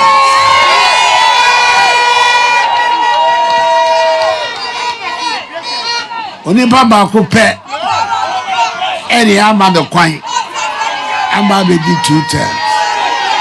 He said the 1 term obedi you say adwuma no ohuso. He criticized the NDC's proposed 24-hour economy, questioning how their flag bearer, John Mahama, could implement such a policy since he could not keep the lights on for 12 hours during his tenure as president. And now also about the 24-hour economy, Beba. 24-hour economy. Also, I hear the Udinya, the actual Dumso. 12 hours to be my light this so better than wrote me about a 24-hour economy. Not 12 hours near the Zoom one, not 24-hour economy, no. What is going to be the use of that? Mr. Ma Ubia and Fat say and they answer. President Nana Addo-Dankwa Akufo-Addo has highlighted the success of the free SHS policy, describing it as a game changer in the educational sector and urging the public to vote for Dr. Mahamudu Bawumia because he is the ideal man to continue his legacy.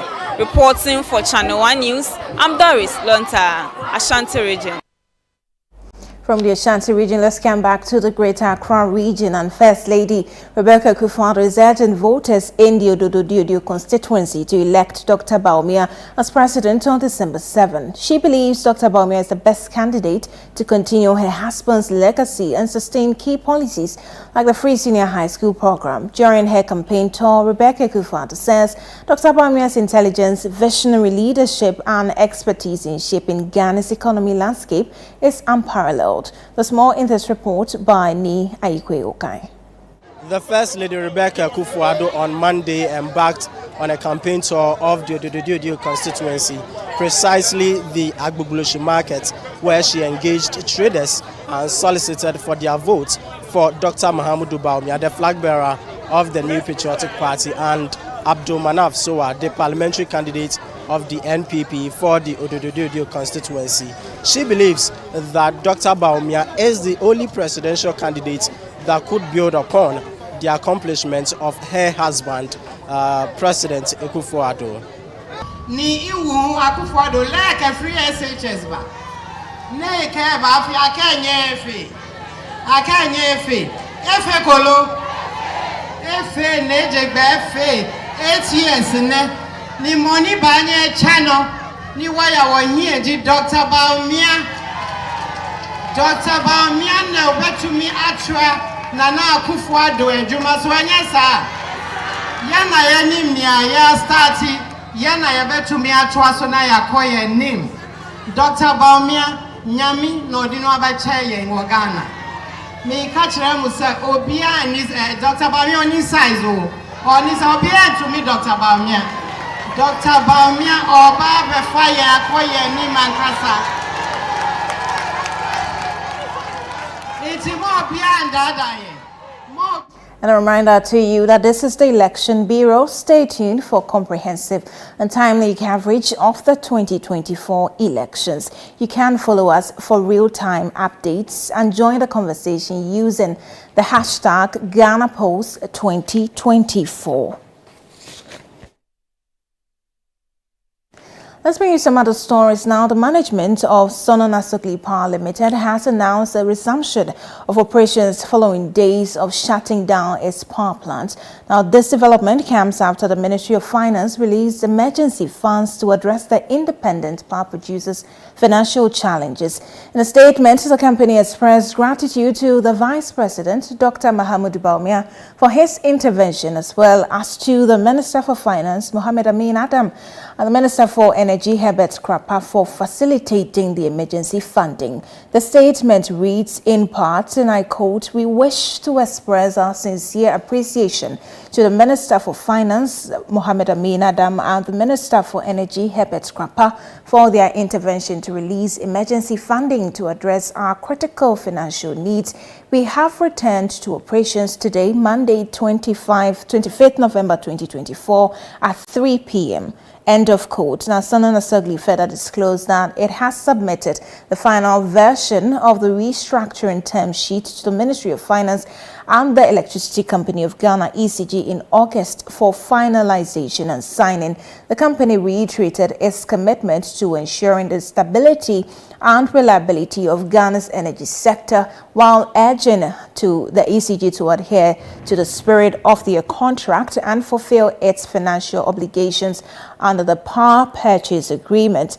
The management says it remains optimistic that a mutually beneficial solution will soon be achieved to sustain Ghana's energy supply.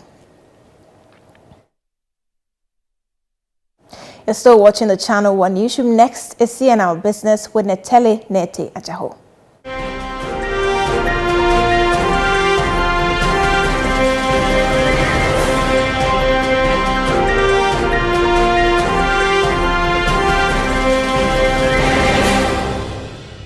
CNR Business is brought to you by MTN and EcoBank.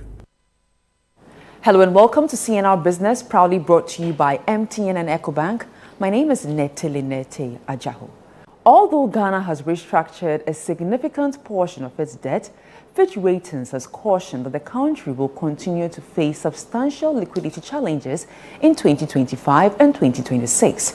The UK-based credit rating agency highlighted that Ghana's interest-to-revenue ratio will remain among the highest in its rated sovereign portfolio.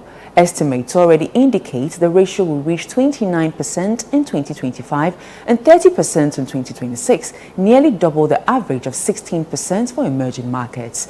Calling for drastic fiscal measures, Thomas Garu, Associate Director for Europe, Middle East and Africa Sovereign Ratings at Fitch, stressed the need for aggressive fiscal reforms to address Ghana's economic challenges. Despite these, Garu acknowledged that Ghana's efforts at fiscal consolidation, citing a 4.6 percentage point primary fiscal adjustment achieved between 2022 and 2024. Vice President Dr. Mahamudu Bawumia has stated that the completion of the Ghana Trade Fair Convention and Exhibition Center will help address key challenges in the creative arts industry, particularly the lack of adequate seating for events. The new facility will feature a seating capacity of 20,000 and a 5,000 square meter pre-event lobby, among other amenities. Daniel Odro-Mensah reports. During a tour of the construction site, Dr. Bawumia described the project as a crucial development aimed at easing the burdens faced by the creative arts sector. Take this opportunity to reassure the creative arts industry, because I know, talking to you and what we said we were going to do to build this type of facility, because one of the biggest problems that the creative arts industry has is the space, to actually do shows, to bring in people and all of that. That constraint is real. But I want to assure you that by the grace of God, with the continuation of this project, we should have something for you in 8 months' time that is world-class. He further emphasized that the initiative reflects the government's commitment to leveraging private-public partnerships to complete vital infrastructure projects. I also want to take the opportunity to make the point that what is happening in trade fair today and why we have been able to make the progress we have made, and we are 8 months from completion, is because of the new... And that's all. CNR Business. It was proudly brought to you by MTN and EcoBank. My name is Netele Nete Ajaho.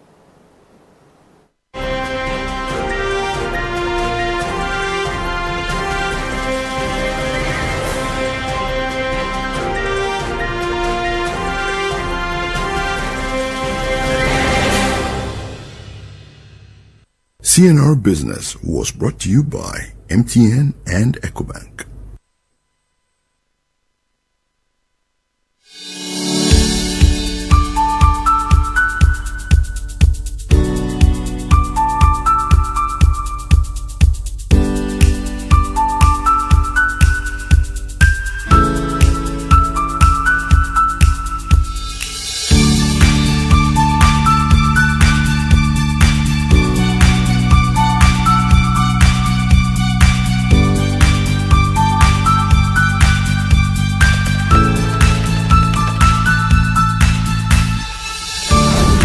Doing never stops until the job is done. Turn your home and business into an internet highway and experience the revolution of working and playing without limits. Visit broadband.mtn.com.gh to sign up for MTN Fiber for home and business today.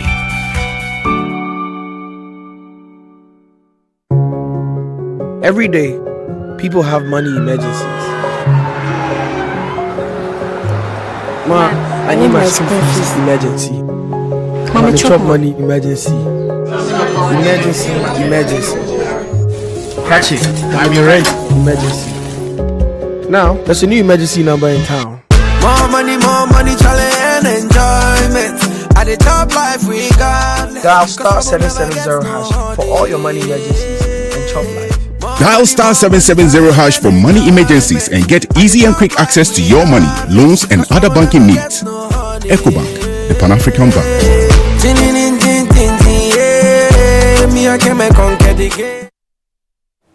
And that's how we wrap up today's bulletin on the Channel 1 Newsroom. My name is Ajwa Tinkrama. Domina, thank you for watching. Good night.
Welcome to The Point of View. This is your favorite current affairs show on Channel 1 television. On The Point of View, we get the right topics, get the right guests, and ask them relevant questions on issues that matter to you. We have a very interesting show for you tonight because the economy has been a big discussion for the past 3 years. This election, we are told as well, that the economy will be one of the key issues voters look at. Tonight, I'm speaking to a man who has decided to not only sue the government and in terms of making specific requests of the courts, but is also seeking an injunction to restrain the government from undertaking any further domestic borrowing until a very important matter is heard. We'll be speaking to this lawyer when we come back on this matter. Stay with us.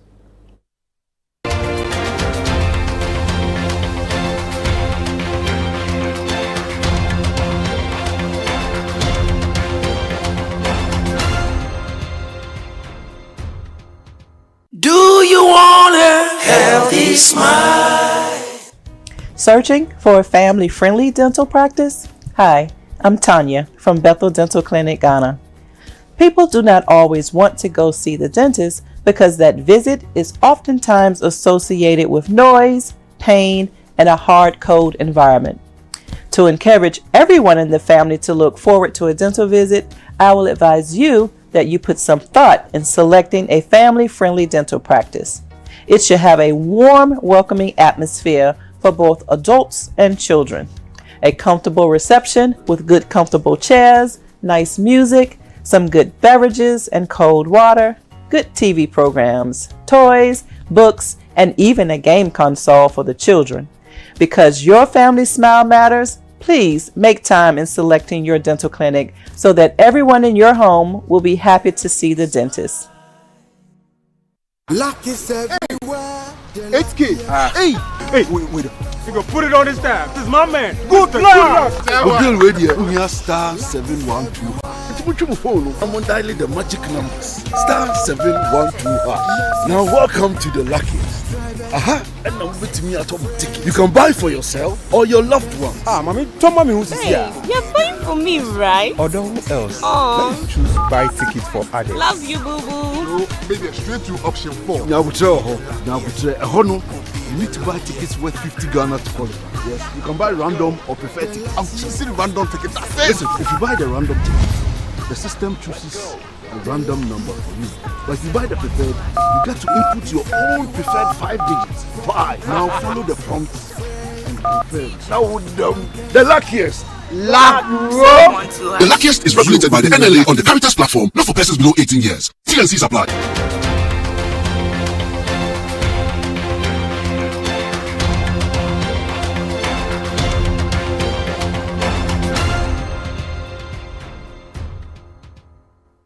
Welcome back. So tonight we're back on the economy and finance because a very big topic, and the angle is more legal than anything. A lawyer, Jonathan Amable, has gone to the Supreme Court. Indeed, he has 2 issues. In February, he went to the Supreme Court to ask for interpretation of whether the government, treasury bills, treasury bonds, and some of its domestic financing activities constituted loans that required prior parliamentary approval, because as things stand now, those issues do not get prior parliamentary approval explicitly before the government undertakes the borrowing. That matter has not yet been determined. Now, Mr. Mable has gone back to the Supreme Court to say, you know what? If government borrows any further money from the domestic market, whether it's a bond market or the treasury bill market, the consequences would be grave for the economy and our future, and therefore, the court should grant an order of what the lawyers call interlocutory injunction to restrain the state from undertaking any activity which constitutes borrowing, or what economists call debt financing, including raising debt finance through temporary advances and other loans from the Bank of Ghana, or the issuance of treasury bills. Now, treasury bills and treasury bonds have been the main way government has been raising money since the domestic debt exchange. We know that government, basically, what does it do? You raise revenue to take care of your expenditures. If you can't raise enough tax revenue, what do? You borrow. And this borrowing takes the form of external borrowing or domestic borrowing. And the treasury bonds and treasury bills have become the mainstay of government since the economic crisis of July to December 2022. So Jonathan K. Amable is a private legal practitioner. Jonathan, welcome to the show. Thank you, Bernard. Thank you for having me and for the interest you've shown in the matter. Wonderful. So a lawyer who is taking on a serious economics and finance issue, just give me an insight into your interest in this issue of government borrowing and how that interest led you to go as far as the Supreme Court in February to seek interpretation of some key issues. Thank you. So I'm a finance lawyer. Okay. So finance is what I specialize in. So I smiled when you said it's more of a legal issue than economic issue, because the two are actually intertwined. Wonderful. The kind of work that I do mostly is public finance, corporate finance. So I advise the government if it wants in relation to domestic or even foreign debt issuances. I advise corporates on the market. I advise even the regulators, so the SEC, the Ghana Stock Exchange, Bank of Ghana. So this field is a field that I've been practicing for several years now, and so some of the matters are matters that I know quite intimately, and especially on the back of the domestic debt exchange program that has just happened, and the domestic debt restructuring program, that the painful exercise that has just been undertaken. I realized that there's a certain loophole that needs to be closed, and when that loophole is closed, it would give some reprieve to Ghanaians in terms of how some of these things would come about, and that really necessitated my action to go to the Supreme Court, not for an interpretation, because under Article 2 of the Constitution, the Supreme Court has 2 jurisdictions. There's an interpretative jurisdiction and there's an enforcement jurisdiction. Wonderful. So the interpretation jurisdiction means that something is unclear and you're asking the Supreme Court, so we normally use the words a true and proper interpretation of so and so. So there's that. And then there's also the general enforcement jurisdiction, where the Constitution says that if there's an act that has been done either by Parliament or by the executive or any person which contravenes the Constitution, you bring that action to the Supreme Court for that action to be declared unconstitutional, null and void. And if you ask for consequential orders, then consequential orders will be given. So that was the February suit that. So the February suit was to declare unconstitutional what specifically? So the February suit was attacking legislation, pieces of legislation, statutes. Okay. So Section 30 of the Bank of Ghana Act, which enables the Bank of Ghana to extend loans to the government. This is either through the Bank of Ghana directly purchasing T-bills from the government, or the Bank of Ghana purchasing bonds from the government, or the Bank of Ghana giving advances, temporary advances. So Section 30 enables the Bank of Ghana to lend to the government. And then Section 61 of the Public Financial Management Act also enables the government to borrow money through the issuance of T-bills. So through the issuance of T-bills, through the issuance of treasury notes, treasury bonds, basically domestic debt securities. Section 61 of the Public Financial Management Act enables the government to do these things. Now, when you look at the constitutional framework under Article 181, Article 181, 3 and 4 generally govern how the government should borrow. Now, I mean, it's trite learning in legal terms that borrowing is not a right. Borrowing is a power. The power is given to you by statute, or is given to you by even a company. The power is given to the directors by the Constitution. And so that statute or Constitution can place limits on how the borrowing power is exercised. Now, in relation to the government of Ghana, Article 181 is clear that government should borrow under a statute, and the statute should state that the borrowing would not become effective unless the terms and conditions of the borrowing are laid before Parliament for approval. So it's very clear. It says that the borrowing should not become effective unless the terms are laid before Parliament for approval. And then Article 181.6 goes further to define borrowing or define loans for the purpose of Article 181. And you will see the Constitution is very interesting. In several instances, the Constitution uses words. It never bothers to define them. There's a general definition part of the Constitution, but you realize that for the purpose of Article 181, the Constitution is very specific. And I know that you've opened So maybe let's read it, all right? So we're trying to sort of get the sense of the basis for the action. Don't forget, he's saying there are specific statutes and laws that contravene this Article 181. And by the way, because this is Constitution, this is higher. Yes. So anything in law that in Ghana that goes against this one is the superior law. Exactly. 181, loans. Parliament, this is 181. Parliament may by resolution supported by the votes of a majority of all members of Parliament authorize the government to enter into an agreement for the granting of a loan out of any public fund or public account.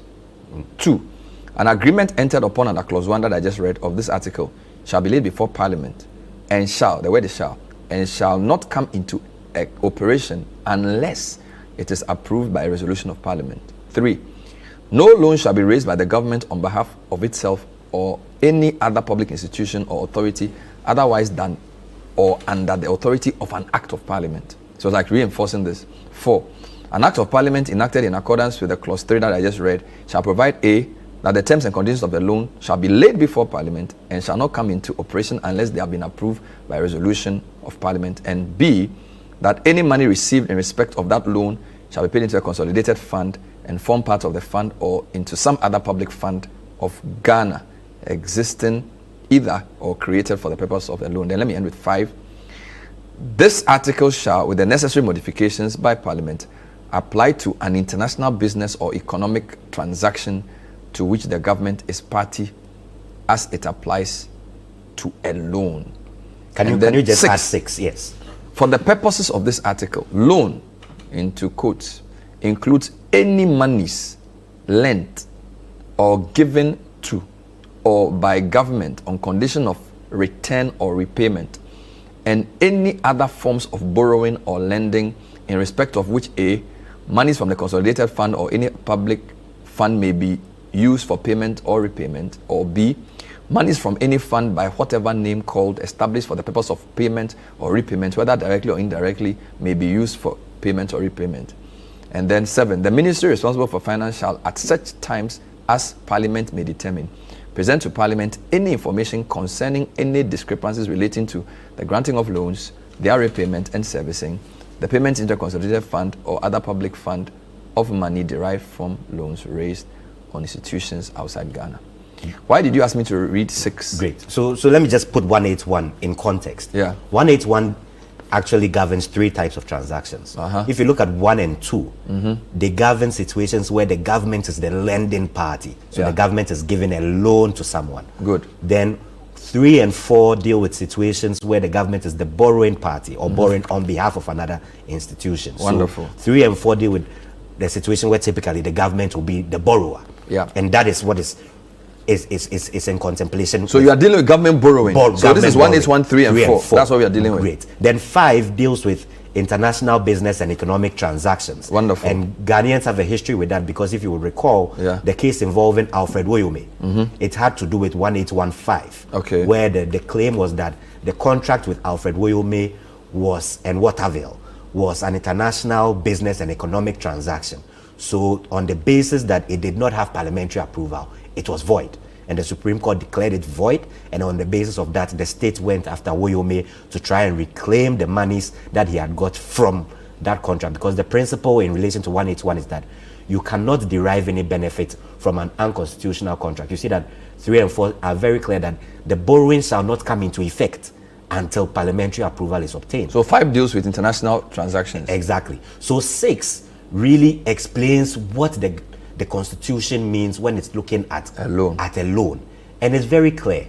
If there is a situation where the government has taken money on condition of repayment, and you see that there are words where it says any other kind of borrowing where the money will be repaid out of the consolidated fund or any other public fund.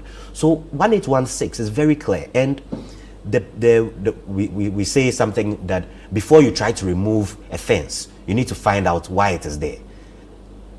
Article 181, its antecedents can be traced all the way to the 1969 Constitution. Is it? So when you look at Ghana's history, economic history, you realize that I think our first debt restructuring exercise was actually in 1966.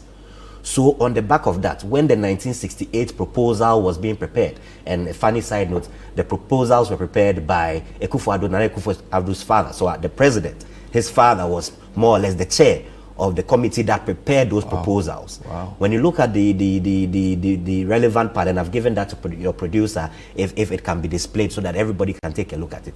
They say that when you look at our state after 1966, Ghana was in a sorry state because there had been reckless borrowing and lending under the Nkrumah government. So in order to put a check to that, we needed to have some sort of financial control regime where the government's ability to lend money and its ability to borrow money would be regulated by an arm of government, which is the National Assembly. And in that 1969 Constitution was the National Assembly, which is the Parliament, which is the Parliament of Ghana. So part of the checks and balances role that Parliament of Ghana is supposed to play is that they are supposed to approve the terms and conditions of all borrowings to the extent that that transaction is going to raise the public debt of Ghana. Let me read the 589 of that senior Akufo-Addo document. You call it perversion of constitutional financial control regime, loans. There's an emphasis part. It says,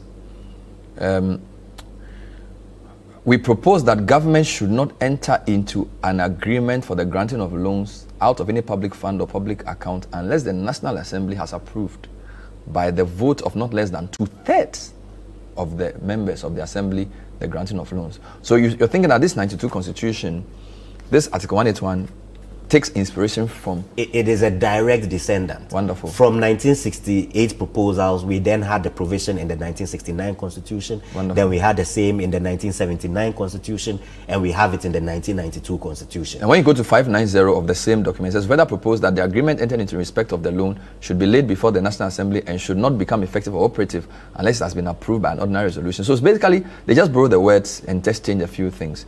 And then government should not have power to raise a loan on behalf of itself or any public institution, this is 591, or authority except by or under the authority of an act of parliament. That act of parliament shall incorporate our above proposals regarding resolutions of the National Assembly mutatis mutandis. That's correct. So when you look at this, you realize if you go back to 589, you realize that the reference was in relation to external debts. Yes. Because that most of our instances of debt restructuring prior to now has been with our external debt. Yes. And so this provision was proposed And it was meant to check that.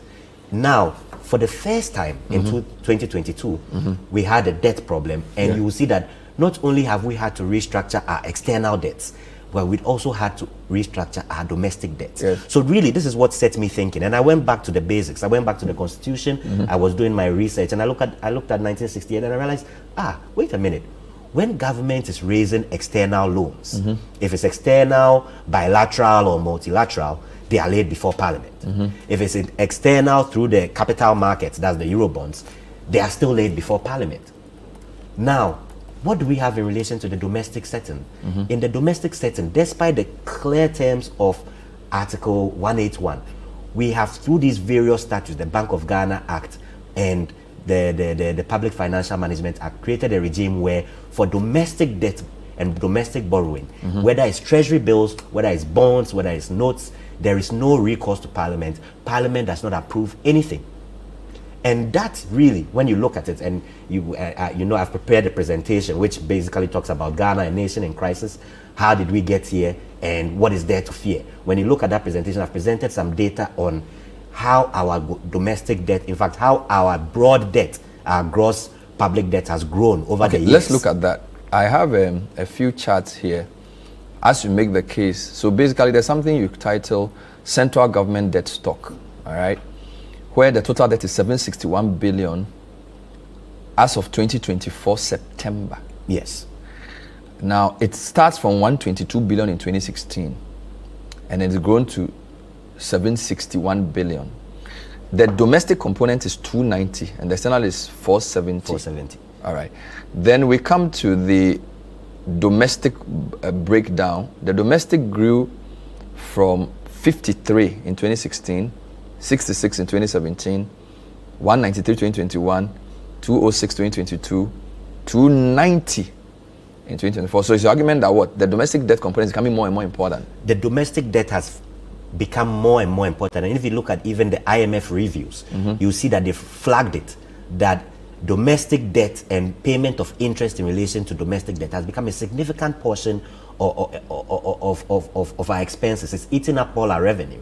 And when you look at the data here, I mean, it's quite clear. From 53 billion in 2016 to a situation where we have 290 billion as of 2024. We are currently in a dispensation where every week the Bank of Ghana and the Ministry of Finance are trying to raise as much as 4 billion, 5 billion, 6 billion. Every week? Every week. 4 billion cedis a week. Last week, they were trying to raise 6.8 billion. And you see, sometimes I also have a... Through T-bills? Through T-bills alone. Last week, they were trying to raise 6.8 billion. The week before that, they were trying to raise 6.2 billion. So we don't really hear the figures in the media. All you hear is, oh, government T-bills have been undersubscribed. But what does that undersubscription mean? Government actually wanted more. They wanted more, and they've got more, because prior to that, they were maybe taking 4 billion, they were raising 4 billion, and all these huge figures have only come up since about 2022 even, because before 2022, the portion of T-bills was quite low. Let me look at the central government domestic debt stock breakdown for that you gave. So again, 2016, so you have short-term, medium-term, long-term, non-marketable and standard tools. My knowledge of this is that treasury bills are under the short term.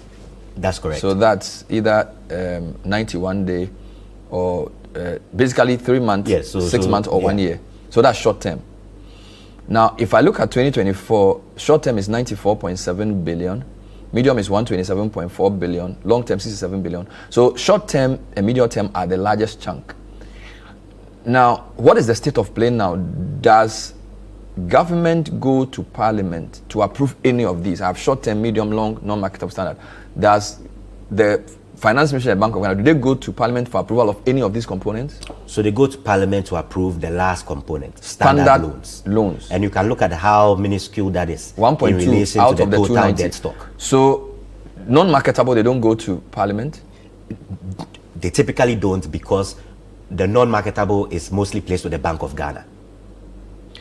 Long term, they don't. Long term domestic, that they don't. Yes, so those are the normal treasury bonds. They don't. They don't go to the Parliament for approval. Medium term, they don't. That's the notes. They don't go and to Parliament. And the T-bills, which is now the mainstay of government financing. Yes, they don't. So through the statutory framework, they've basically excluded, when you look at our debt category for domestic debt, they've excluded the portion which makes up the significant chunk of our debt from parliamentary control.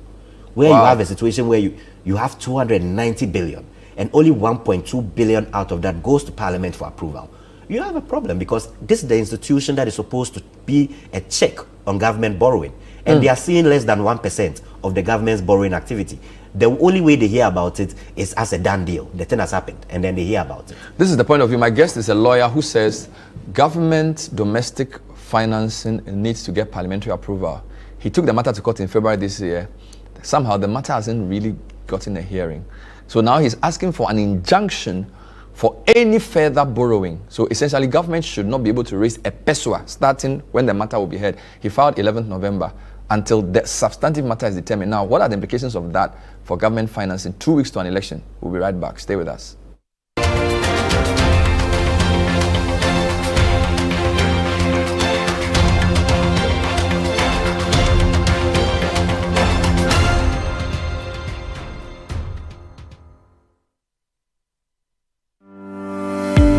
When on campus and not well, I worry no more. Thanks to Dragnet. With the Dragnet app, I can chat with a pharmacist anytime for my medications, and they are delivered to me right here on campus. I am a trader. If I need drugs, I cannot leave my goods and visit the pharmacy. All I need to do is click on the call feature on the Dragnet app and I speak with the pharmacist. The drugs are delivered to me right here. Dragnet. Ahotoswo papa. As a businessman, moving around to search for my medication could be very frustrating. But now, with the Dragnet app, I'm able to upload all my prescriptions and have them delivered to me wherever I am. The Dragnet app also allows me to order refills for my mother to treat her chronic illness. Dragnet delivers all the medications to her on time. It's so reliable and convenient. Download the Dragnet app from the Google Play Store or App Store. Dragnet, your #1 online pharmacy. Hey, Cha, once again you are welcome. Hey, how is my nephew? By God's grace, he's well. He's the reason why I came here today. Opa, thank you for sending us money the last time. It was very useful. As I sent it to your nephew in school to be buying food small. You already know the feeding challenges with free SHS these days. He's already home for vacation, and I need some help to enroll him in private classes. But he just left for school a few weeks ago. I mean, as for this your traffic light system, I don't understand. And we have to cough money for extra classes in this economy. Look, it's unfortunate the way we are playing with the future of these children. Yes. This free senior high school program needs to be improved. And that is where John Mahama comes in. They say he's coming to cancel the free SHS when he comes home. How can the person who started the progressively free SHS program cancel it? Rather, he is going to maintain and improve it by abolishing the double track system, providing dedicated source of funding, and include the private senior high schools in the program. You know, he's also going to decentralize and improve the food procurement to make sure that our children can eat good food while they're in school. Echa, money can breathe. I'm going to campaign for John Mahama because I want quality free SHS for my children. Enough of the traffic lights. Vote for change. Vote for John Mahama and the NDC. Here's Kwame and Yao. After hours of planning, both have locked in the same perfect multi-bet. Big win for United, over 1.5. And both teams to score in the London Derby. But who could have picked Leicester over City? Or a high-scoring game at the Bridge? There's nothing worse than having your perfect multi-bet missing. But there's nothing better than having it saved. Bet Saver. Win, even if your bet misses. Life is a celebration of moments. Big and small. The sun is scorching, I'm feeling the heat. With Piva Drink, every moment becomes a refreshing celebration. From the beach to your home, in every corner of your world. Piva Drink at a burst of refreshment. Give me Piva Pop too and tangerine.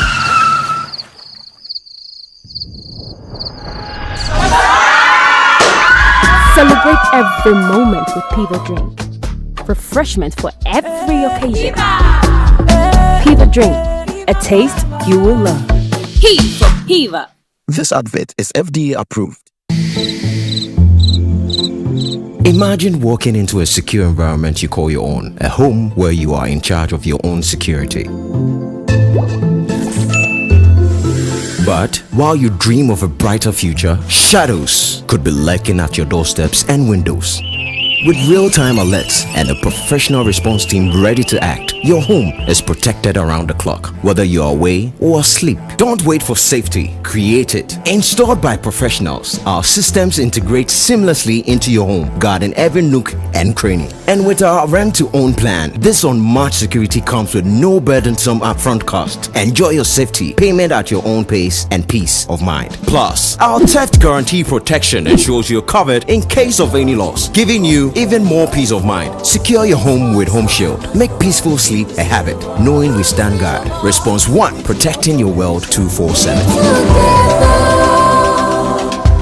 No pressure. Another morning, another day filled with possibilities. My old car reflects my journey, and today could be the day I take a big step forward. Anything is possible. Just think about it. My shelves are ready to be filled, and soon the flat rate will open up exciting new opportunities. I can already envision a vibrant shop bustling with customers, all eager to discover what I have to offer. I feel optimistic about import costs. Why? Because with DMB flat duty rates, my expenses will be more manageable. I can see my business thriving. Every moment spent with my son brings back wonderful memories. I tell you, my son, with my senior digital skills, now one can create games in a website. A show of boot number 1 on the ballot.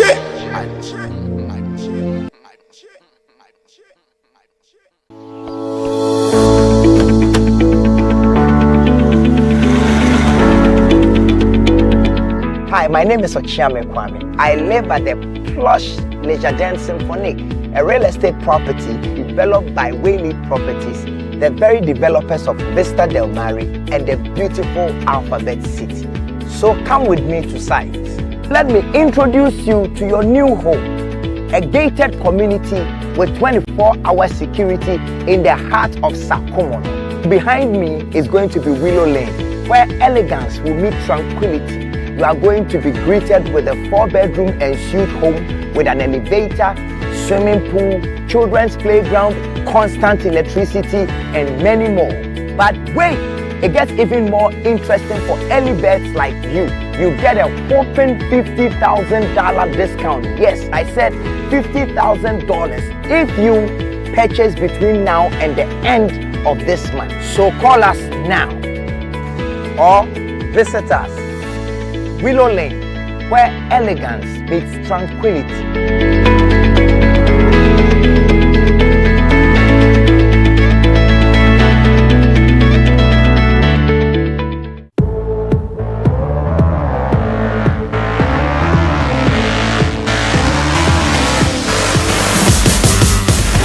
Tell me, is this thing on now? I've been working long like a marathon now. Tying up words, making them a bomb now. Tell me, we too lonely alone now. I got a message when they put it in a song now. I'll see you later, all the haters got it wrong now.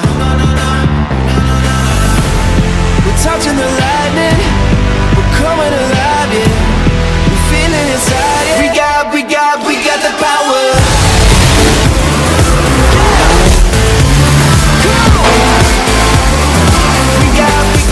got the power.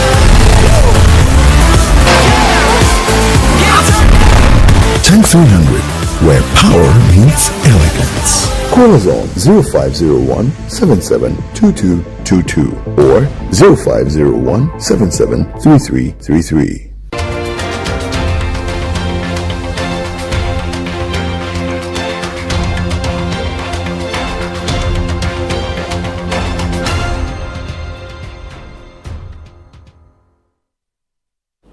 Welcome back. So the point of view tonight is talking to a lawyer who is really saying the Bank of Ghana and Ministry of Finance have been perpetrating an illegality on Ghanaians by dealing in treasury bills, treasury bonds, domestic non-marketable securities without parliamentary approval. Jonathan Mables thinks the Supreme Court should place an injunction on all further government lending, or borrowing from the domestic market until this matter is determined. Now, a couple of points here.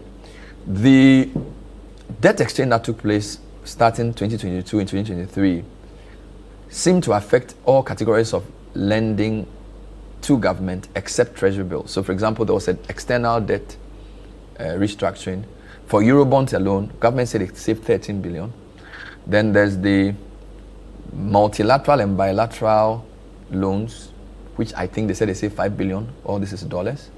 And then we're told that they saved around 12 billion in domestic debt exchange. So people who took bonds with government had to take either a haircut in terms of tenor or the interest. But T-bills were not touched. So T-bills seem to be still safe and non-problematic. Now, if your argument is that the government's approach to financing, as evidenced by the way it handled domestic exchange, is a problem, somebody could say, well, T-bills, they pay. So there's no problem with T-bills.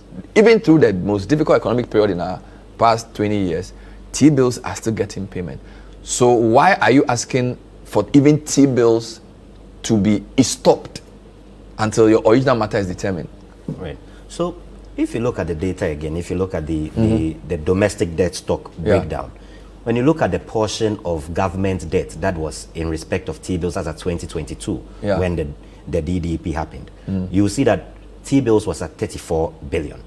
Okay. You look at medium term, you see medium term was at 123 billion. Long term was at 20.2. Yes. Long term was at 20.2 billion. Okay, that was 2022 then. If you look at where we stand today in 2024, short term was 94 billion. As so times 3. Yes. 34 in 2022 to 94. Yes. Medium term has stayed at where it was, around 123. It's just gone about 127. So you see that significantly T-bills are creeping up. And the reason why T-bills were excluded from the previous DDEP has nothing to do with the nature of instruments or whether it qualifies as borrowing and that it should be regulated under Article 181. If you go back to the chart that are provided on other key statistics, really, when you look at the key statistics, it tells you what the real problem is. You look at total revenue and grants, you look at expenditure, you look at GDP, you look at debt to GDP. And those are where the problems are coming from. If you look at 2024, for example, total revenue is projected at 176 billion, but we are intending to spend 238 billion. If you look at 2016, total revenue was 33 billion, and we're going to spend 51 billion. So the deficit is getting bigger. The deficit is growing, and as the deficit grows, there is a need to finance that deficit. The financing of the deficit can either take place through these T-bills or bonds or whatever, and the government is choosing to use T-bills to finance the deficit. So now, when we have a situation, and you look at the figures on the debt to GDP ratio, you realize that as we grow and this borrowing keeps getting out of hand, the debt to GDP ratio will continue to grow, and it will get to a point where we have to do another domestic debt exchange restructuring. So when that happens, T-bills will get out of control. When that happens, I guarantee you it's going to be very difficult for the government to exclude T-bills. Now, let me tell you, as it's public knowledge that in the DDEP that was just done, the only instruments that were really excluded were the multilaterals, because the multilaterals is where institutions like the World Bank and the IMF and co lend, and they excluded that from the debt perimeter. Everybody else was supposed to be touched. The Bank of Ghana was touched, and all the domestic, debt securities were touched, except the T-bills. Like I'm saying, it was really because if you did that, there'll be no other source of money. There'll be no other source of money. So that was, but when you look at and the chart, you see other figures in relation to our upcoming obligations. When you look at our upcoming obligations in respect of the DDP, the rescheduled debt, we have massive payments that are coming up in 2027, 2028. When you look at the Eurobonds, there are coupon payments, default interest payments, and things that are starting as early as January 2025. And there is absolutely nowhere that the money is coming from because the international capital markets are close to us. So if we continue borrowing in this way, there's absolutely nowhere. Just a quick retort. So what I know is that treasury bills and treasury bonds are part of what we are told is open market operations. And the point around that is not just financing of deficit, but also to control inflation, basically using money supply to manage inflationary pressures. So the government uses those when they feel like the currency or there's too much inflation, they can use the selling of these bonds to reduce the interest rate so that things will come down on the inflation side. So my point is that if you ask that Parliament should essentially control this, aren't you tying the hands of the Bank of Ghana from doing its open market operations, which are not just financing issues, but also they go to the heart of inflation targeting and overall economic management? Great. I mean, are you no, this is something that I think we must really get to the bottom of, because treasury bills really is about the government borrowing. Treasury bills are about financing the deficit of the government's budget. The open market operations, really, Bank of Ghana, which is, and Bank of Ghana's core duty is price stability and things like that. The instrument that they typically use for those operations are the OMO bills. Yes. So Bank of Ghana that has goes its to commercial own, banks. Yes, so it has its own bills. Institutions. So and I think this thing is something that is a perception that's quite out there. The Bank of Ghana has its own bills. Bank of Ghana's bills, I think the 56-day bill and some other bill that they use for their OMO operations. So the T-bills really are not part of it. They are not part of it. The money that comes from the T-bills are going either to the government as new financing, or the government is using it to repay debt which is maturing. Previously, the T-bills were used to mature expiring treasury bills. This year, because and since DDP, because other sources of borrowing have been closed to us, government of Ghana has been using T-bills to mature expiring other debt or any other obligation. So if there are some interest payments coming up on some bonds, the government will start ramping up T-bills to get money to pay those obligations. Now, what we should also never forget is that T-bills, because they are a function of the market, they're a function of demand and supply, there's always the risk that the government will go to the market and the market will refuse to lend, or the market will be quoting very high rates. We were in this country when the market was quoting 30% and the government said, we'll not borrow because it's too high. Later on, the government was forced to borrow.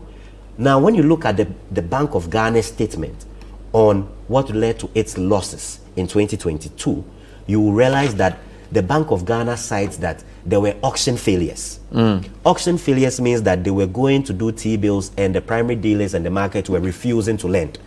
And that created a requirement for the Bank of Ghana to now step and lend the money to the government. When you look at the IMF is very, very clear that the Bank of Ghana's monetary financing of the budget led to the inflationary pressures that we saw in 2022. So there's a direct correlation. If we fail to put in place measures to prevent the government from borrowing, the market itself will step in when the market feels like the government is borrowing too much. There's a high risk, and the market will refuse to lend. So you went to court in February to ask that the Supreme Court should declare that treasury bills and treasury bonds are loans and therefore require parliamentary approval. What has happened to that case? Great. So we went to the Supreme Court, like I was saying earlier, on a constitutional enforcement jurisdiction to ask the Supreme Court to declare those relevant provisions of the Bank of Ghana Act and the Public Financial Management Act unconstitutional. That was filed all the way in February. Now, that case, like I'm saying, is an enforcement matter because really, whether T-bills and domestic debt securities constitute borrowing, Article 1816 is very clear on it. And not just Article 1816. There's a decision of the Supreme Court itself. Koram, Ekufu, JSC, Adinyira, Doche, Bafoboni, Badegbe, Puaman, a full complement, a very strong panel of the Supreme Court in the case of Benjamin Komlakbodo and the Attorney General. And in that case, they were very clear. I mean, I have a... This is 20 what? This case was decided in 2019. Recently? So yeah, very who was recent. This was under Sophia Akufu as yes, CJ? So Did she sit on this? She was presiding over the matter. So there's Adinyira, Bafoboni, Gabriel Puaman, and who else? Puaman, Agnes Doji, JSC, Justice Badegbe, all these very, very respectable justices of the Supreme Court in Bodo. And in this case, they were very clear. They held that treasury bills are part of, are regulated under Article 1815. Really?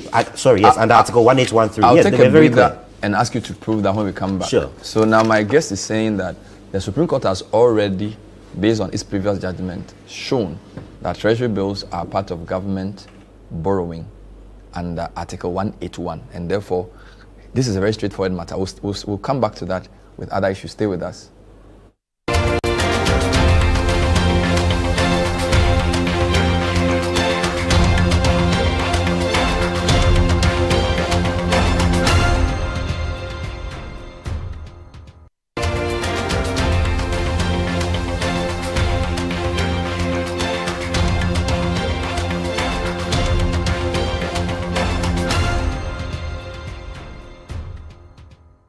Now, since 2017, the MPP has invested heavily in healthcare infrastructure. I don't even want to talk about zipline drones that have today saved over 1.2 million lives. We've completed 6 out of the 9 stalled and abandoned UJET health sector projects that we inherited since 2017. And we've started and completed new 47 non-Agenda 111 hospitals, clinics, and healthcare projects, including 21 clinics through IPEP. We've also started 17 non-Agenda 111 hospitals, clinics, and healthcare projects currently at various stages of completion, including 5 clinics through IPEP. And we started 21 new treatment and holding centers, 13 of which have been completed. Also, Agenda 111. That's a different debate. So if you're looking for the party or the candidate who represents the most investment in healthcare infrastructure, not just one hospital in a particular place, but spread in many parts of the country, that party, that candidate is Dr. Mahamudu Bawumia.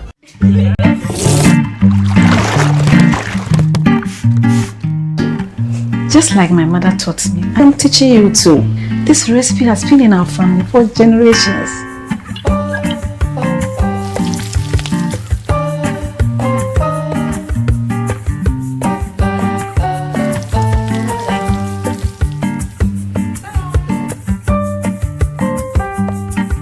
Mama, did your mom also use Masim, right? No, my dear. This is our new tradition.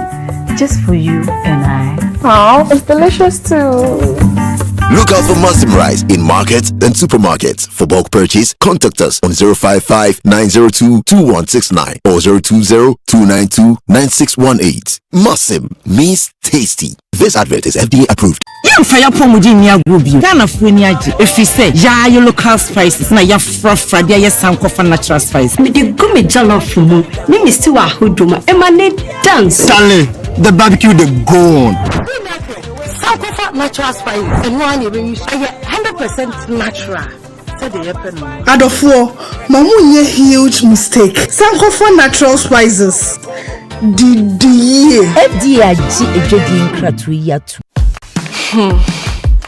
Look around. Home also need a makeover. Mine clearly does. So we went to Ashroom and found the Como collection.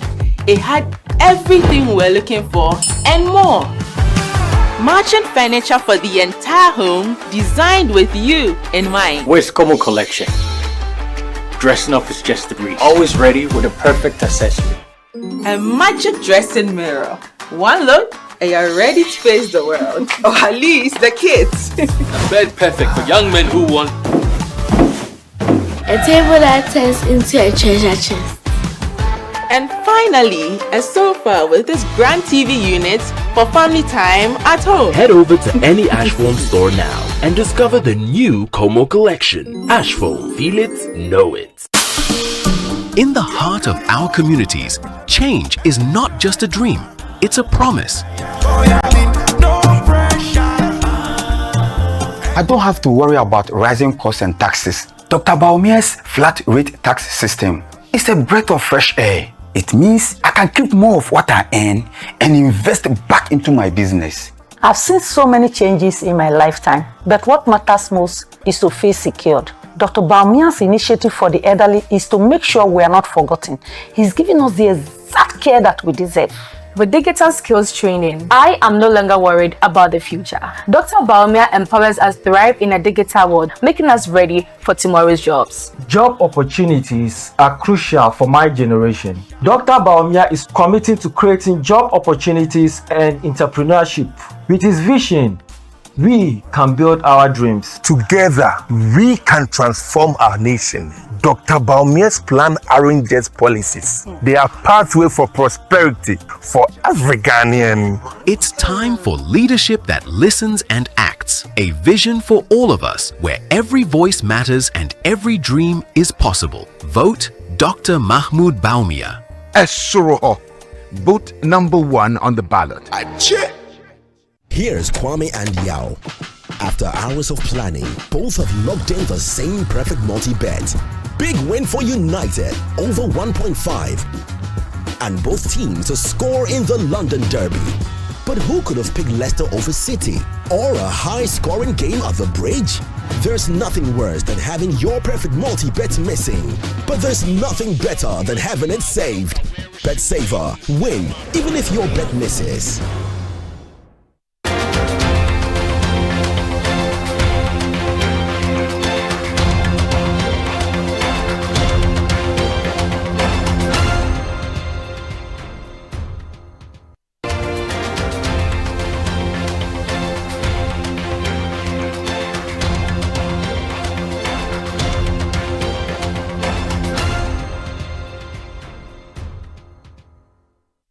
Government depends a lot on treasury bills for its financing. In the past few days, it's been looking for a lot of money. I'm told every week they get an average of 5 billion cedis from the treasury bill market.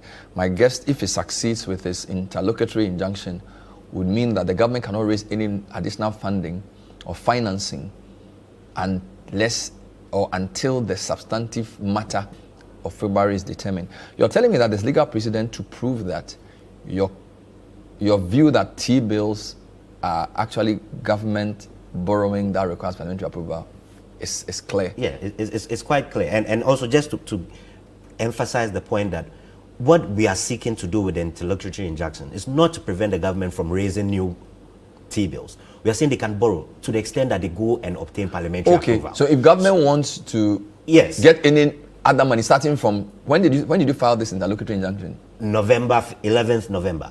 I see. So basically that from that time, government should not go to the market unless it goes to parliament. Exactly. And parliament is not sitting. Yes, but parliament is not sitting, but that's just a matter of convening. They can convene, and I know they will convene, I'm sure. They're convincing this to go. Yes. If they want any additional finances, go to parliament. Yes, they should go to parliament, and it's really... Does your really case affect previous borrowing they've done from the T-bill market? No. So we could have. So the Supreme Court operates in a way that they give you what you ask for. Like I mentioned, when you ask for the declaration, you can ask for consequential orders. Yes. I did not ask for any consequential order to invalidate all the T-bills and domestic debt securities which have been issued prior to now.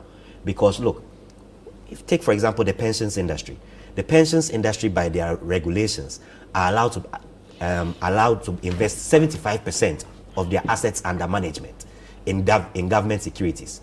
When it comes to other types of issuers, they are limited. So they can have like a 10% issuer limit for other corporates. But when it comes to government of Ghana, they have as much as 75% allocation. Okay. When you go to the collective investment schemes, our mutual funds and unit trusts, they have as much as 30% that they can allocate to the government.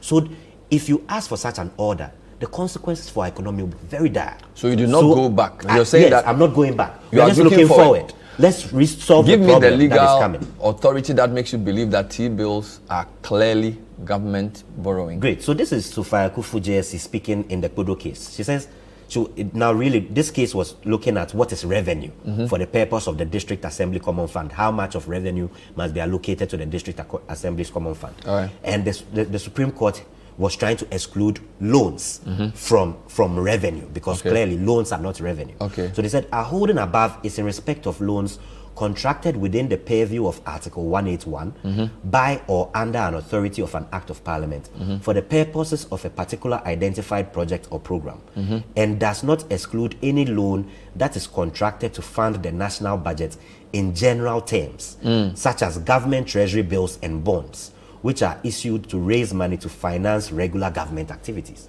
So they are very clear. The government treasury bills and bonds are loans. They are loans. Under 181. And they are under 181. And it's not the same as revenue. Yes, and it's not revenue. Because the case was looking at revenue. At what is revenue. So for you, it's if it's such a straightforward matter, why has nothing happened since February when you filed the original case? So for me, I think a lot of instances when politicians cry about our constitution, we've given too much power, we have an executive president, they are really creating escape routes for themselves, because our constitution is very clear. And if our constitution and our laws are enforced, we wouldn't be where we are today. The constitution is very clear on what are regulated. Okay. So if you have a situation where the constitution says where there's a deviation, come to the Supreme Court and ask for an order. I think there's a situation where there's an abuse, because in the current framework that we have it, when you have a case that an act is going on that is unconstitutional, you go and file your claim at the Supreme Court.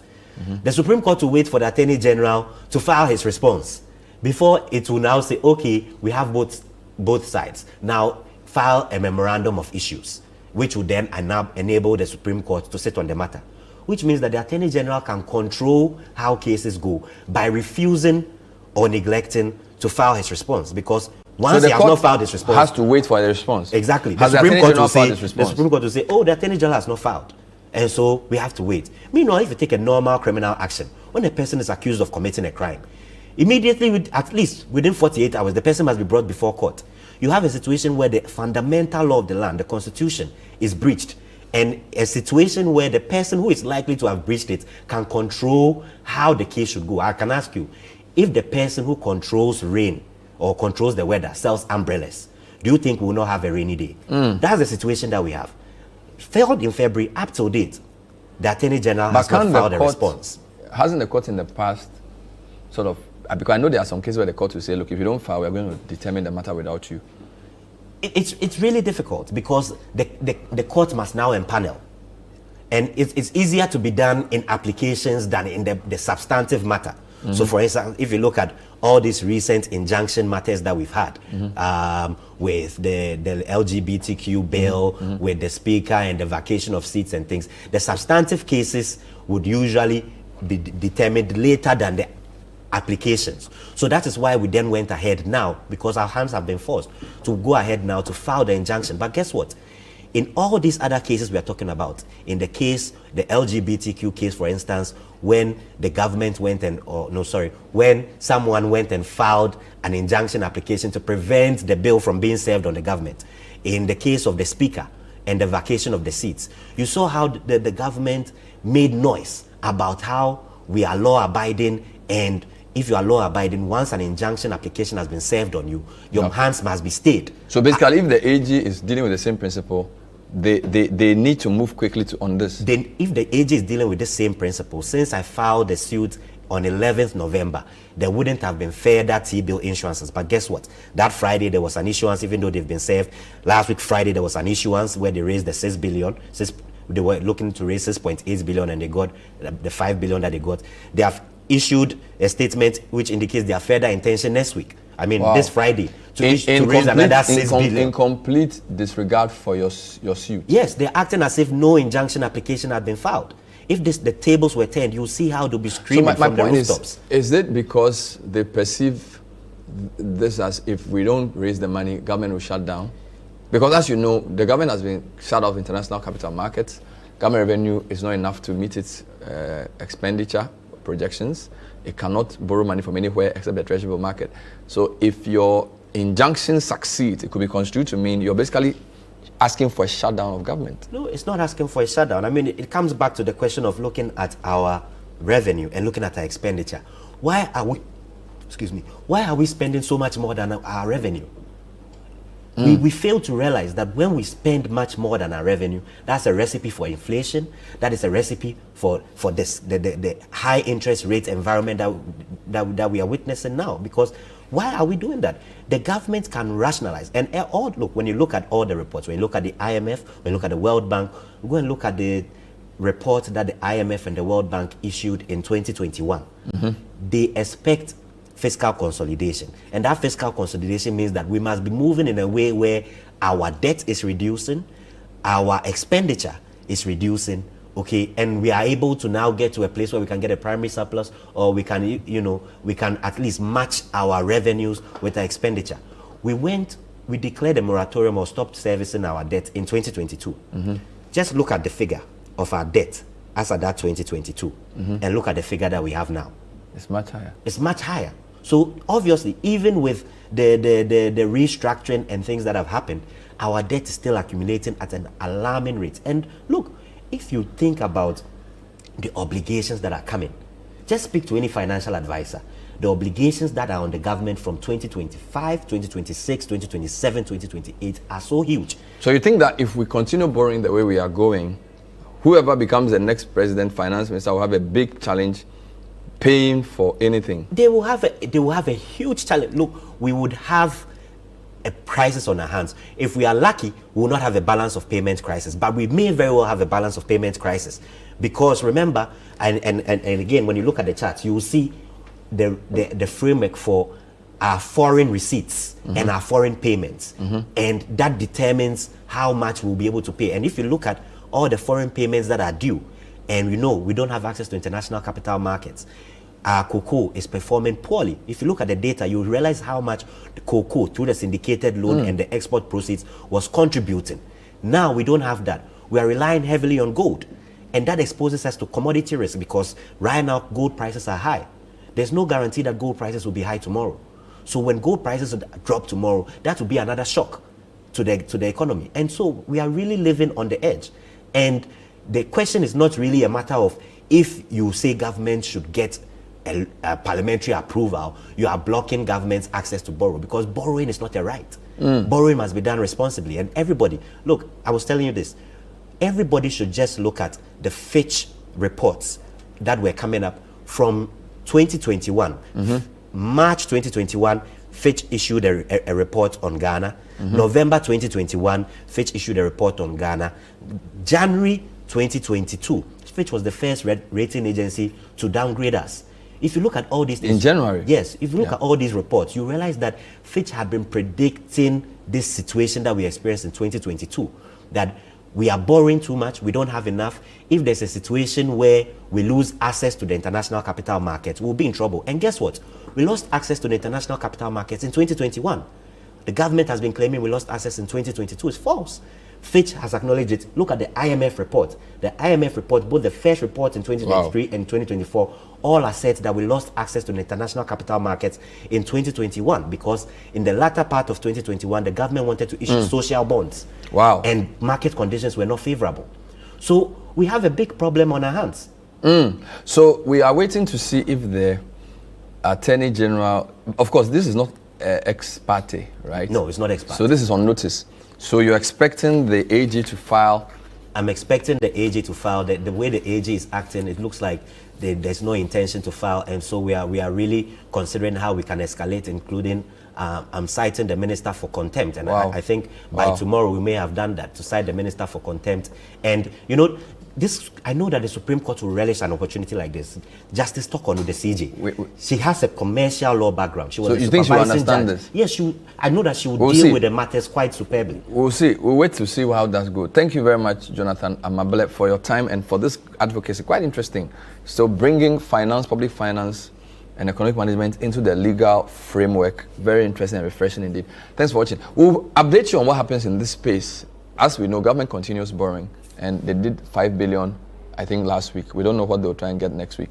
If this matter gets to be heard, it will be a very interesting time for public finance in Ghana. We'll see you next time. Bye-bye.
When I say World Bank, typically you're thinking of a place where they keep money. But in an election year, when I say World Bank, of course you know what we are talking about. It's a region that gives the most votes to a political party.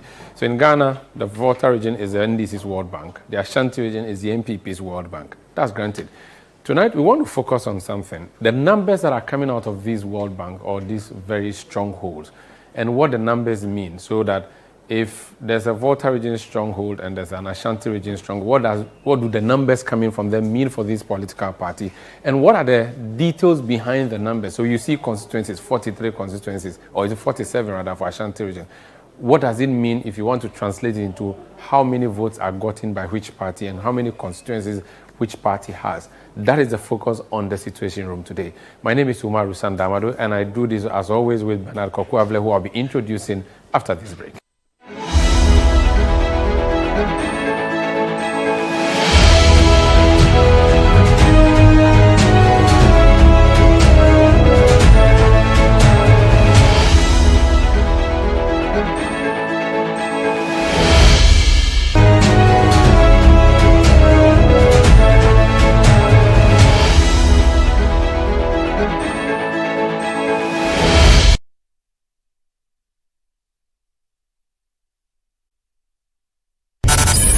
Live from the heart of the equator, get ready to be mesmerized at a night of stunning fashion and electrifying music as 1957 event proudly presents Rhythms on the Runway, the Kente edition. From Accra, Ghana to the world, this is a spectacular fusion of fashion and music to ignite your spirit. Enjoy live performances featuring the legendary Asabia Cropper, Edem, Amanziba, Nasi, Episode, Kamido, Kwabna, along with comedy from DKB. Join us at the Grand Arena on Saturday, November 30th. Red carpet starts at 7 p.m. Showtime 8 p.m. Visit www.rhythmsontherunway.com to purchase your tickets or call the hotline on 053-553-4756. 200 cities for standard, 400 cities for premium. This event is brought to you in partnership with Beyond the Return and sponsored by Johnny Walker, Caveman Watches, Ghana Tourism Authority, Gold Crest Refinery. Step out in style with a hint of Kente and dress to kill. Rhythms on the Runway, the Kente edition, is a 1957 event. Media partner, City FM and Channel 1 TV.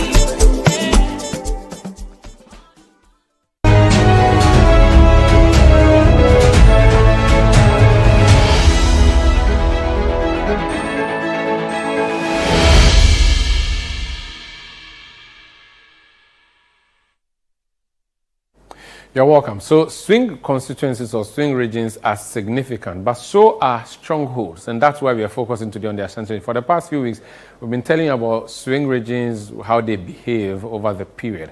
But how have strongholds behaved, and what are the numbers, and how significant are they? Bernard, you're welcome. Thank you, Umaru Sanda. How are you doing? Very well. It's good. It's almost 2 weeks to election 2024. Yes. And we are counting down. Yes. And it's going to be a big night for everybody. Yes. And with the media, of course. Yeah. Why are we focusing on Ashanti region? So in the past couple of days, we've looked at the swing regions and the voter increases. Greater Accra region, the ultimate swing region, has the most voters. We looked at that. We looked at Central region and the voter increases there. We looked also at the Bono areas. In fact, we can summarize the swing regions in a very interesting chart I'll show you shortly.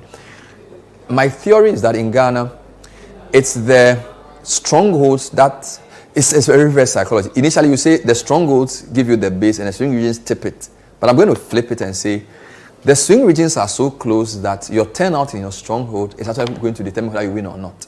So your World Bank has to show up for you to tip you over. It has to prove to be a World Bank. Good. So what is no shortcomings. This is what I'm going to do. I'm going to select the key swing regions, and then I'm going to show you how close they are and how they behave. Okay. Together. Good. Then I'll show you why Ashanti and Eastern, Ashanti in particular strong for MPP, Volta, the old Volta, Upper East and Upper West are NDC stronghold. Now, the North can become a swing region if you want, but we are not yet there. So let me just show you something quickly. I'm going to pick the non-strongholds. And so Central region, Greater Accra region, Okay. I'm taking Ahafo, Bono, and Bono East. As one. Good. And I'm adding Western. And Western North. Wonderful. Now, I want you to see something here. First, look at, this is the historical performance. So I've basically carved out Ghana without Ashanti, Eastern, Volta, and the North. So I've basically moved from the center to the Western enclave. So you move Ashanti and Eastern in the middle. Good. Now I want you to see something. In this chart that I have here, you notice how wildly it swings. So let's start with 96. NDC wins those 4 old regions 55% to 42%. In 2000, MPP is 51, NDC 43. The runoff 60. They go up. Good. So this 60-39 was the mood of the nation, because the strongholds, they were doing their own thing. 2004, 54-43 for MPP. 2008 swings back to NDC, 50-46. Runoff 53-46 for NDC. 2012, 52-46, still NDC. 2016, exact switch, 52 NPP. But look at 2020. This is a very important story. In 2020, Sanda, the country outside of the North, Ashanti, Eastern, and Volta was divided. You had 49.87 for MPP, 48.68 for NDC. So this is an interesting, and look at the chart. All right. So my first point is that these regions are narrowing. So in a way, it's not these guys who determine the victory. It's more like what the other people do for their... That's what... Okay, so that's the reverse. I'm just looking at the wowness of these figures. And Bernard, yes. The wind of change that blew in 2000, we have not seen this like since. Never. Because even 2016, they were low. Because if 2000 was 60% for the runoff. So in 2008, we had a runoff. 2000 runoff was the biggest wind of change in the Fourth Republic. To the extent that it also has MPP's biggest Ashanti margin. Guess what it was in terms of percentage? I can't even. It was 79%. Wow, almost 80. So 2000 runoff was the biggest performance for MPP in Ashanti. It wasn't yet 80. So we'll come back to the 85 prediction. But you're right. The mood of the nation in the second half of 2000 was so pro-change that the country outside Ashanti, Eastern, North, and Volta went 60% MPP, 39% NDC. The incumbent at the time. And they've now done, that has not been repeated. No, because 2016, where you said there was a huge wind of change, it wasn't that much. Because you see, in 2016, MPP basically just flipped this. 2012. Yes. And I call these regions, they are just 4 regions. So this is Bono, Ahafo, Western, Central, Greater Accra. This is just what I've done. Yes. These 4 regions, in 2016, the swing wasn't that serious. It was just basically flipping 2012. And then in 2020, they basically were not sure where they were supporting. I think I know the solution for 2020, Bernard. Greater Accra region has been the sellout of this block in 2020. So that if Greater Accra did not behave the way it behaved, the lead would have been comfortable. And the reason why that's an important point is that there are 4 regions. Bono, Ahafo, Western, Central, Greater Accra. In 2020, 3 went for MPP. But because from 2020, Greater Accra became the biggest region in the country, their 100 and something thousand margin was almost enough to make the region 50-50. So my theory is that Greater Accra's turnout becomes, and direction, becomes the almost, what's the word I want to use? The causal anchor in the swing regions. Yeah, the biggest chunk. Yes, so because it's just 1 against 3, but they basically, because they are such a big region, if the gap is big, it annihilates Central, Western, and the old bonus because margins. They went with the group in 2016, it was a comfortable win. Yes. In 2012, it was a comfortable one. And it's all around 52%. So 2008 was 53%. Yes. 2008, the main election was 50%. But I'm looking at the 2020 again. Yes. If this was a national election, first past the post, there would have to be a rerun.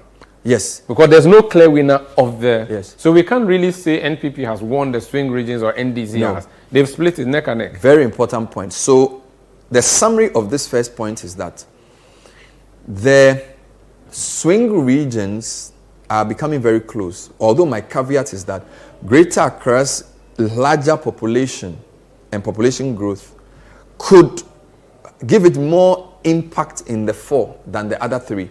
So if I was a political party research officer and you were advising me, you were simply saying to me that, listen, swing regions are important because they determine election, but fix your base first. Otherwise, Yes, swing may not necessarily grant you a win. Fantastic point, because if you look at this chart and you're surprised at the 2000 runoff, let me flip this, all right? Let me flip this. So we're going to strongholds now. Yes, let me flip this and do the strongholds of the main parties historically, all right? So now I'm coming to pick the key regions that do well. Ashanti, Eastern for MPP, Volta, Oti for NDC. Would you want to add Upper East and West? Yes, Upper East, Upper West, and the North. Yeah. I'm now doing the counterfactual. So Savannah, Northern, Northeast. So I'm now doing the opposite of what I've done. Yeah. All right. Now, what do we have? Very interesting situation. And by the way, when you do that in 2012, it's a dead heat. Again. 49%, 49 in 2012. So that was the, but key point, that was the only year apart from 96 that NDC matches MPP. When you take the non-swing regions and you put them together, Eastern and Ashanti being for MPP, and the rest North, Upper East, Upper West, Volta being for NDC, MPP has a general better performance than NDC except in 96. So look at this. In 96, NDC wins it 57 to 38. From 2000 all through, MPP wins it. So let's go through one by one. The 2000 run of 54-45. The other biggest performance was 2016, 54-44. All right. So my point is that in the 2012 for the non-strongholds, it was a much smaller margin, but it was 52, so a 10-point gap in 2016.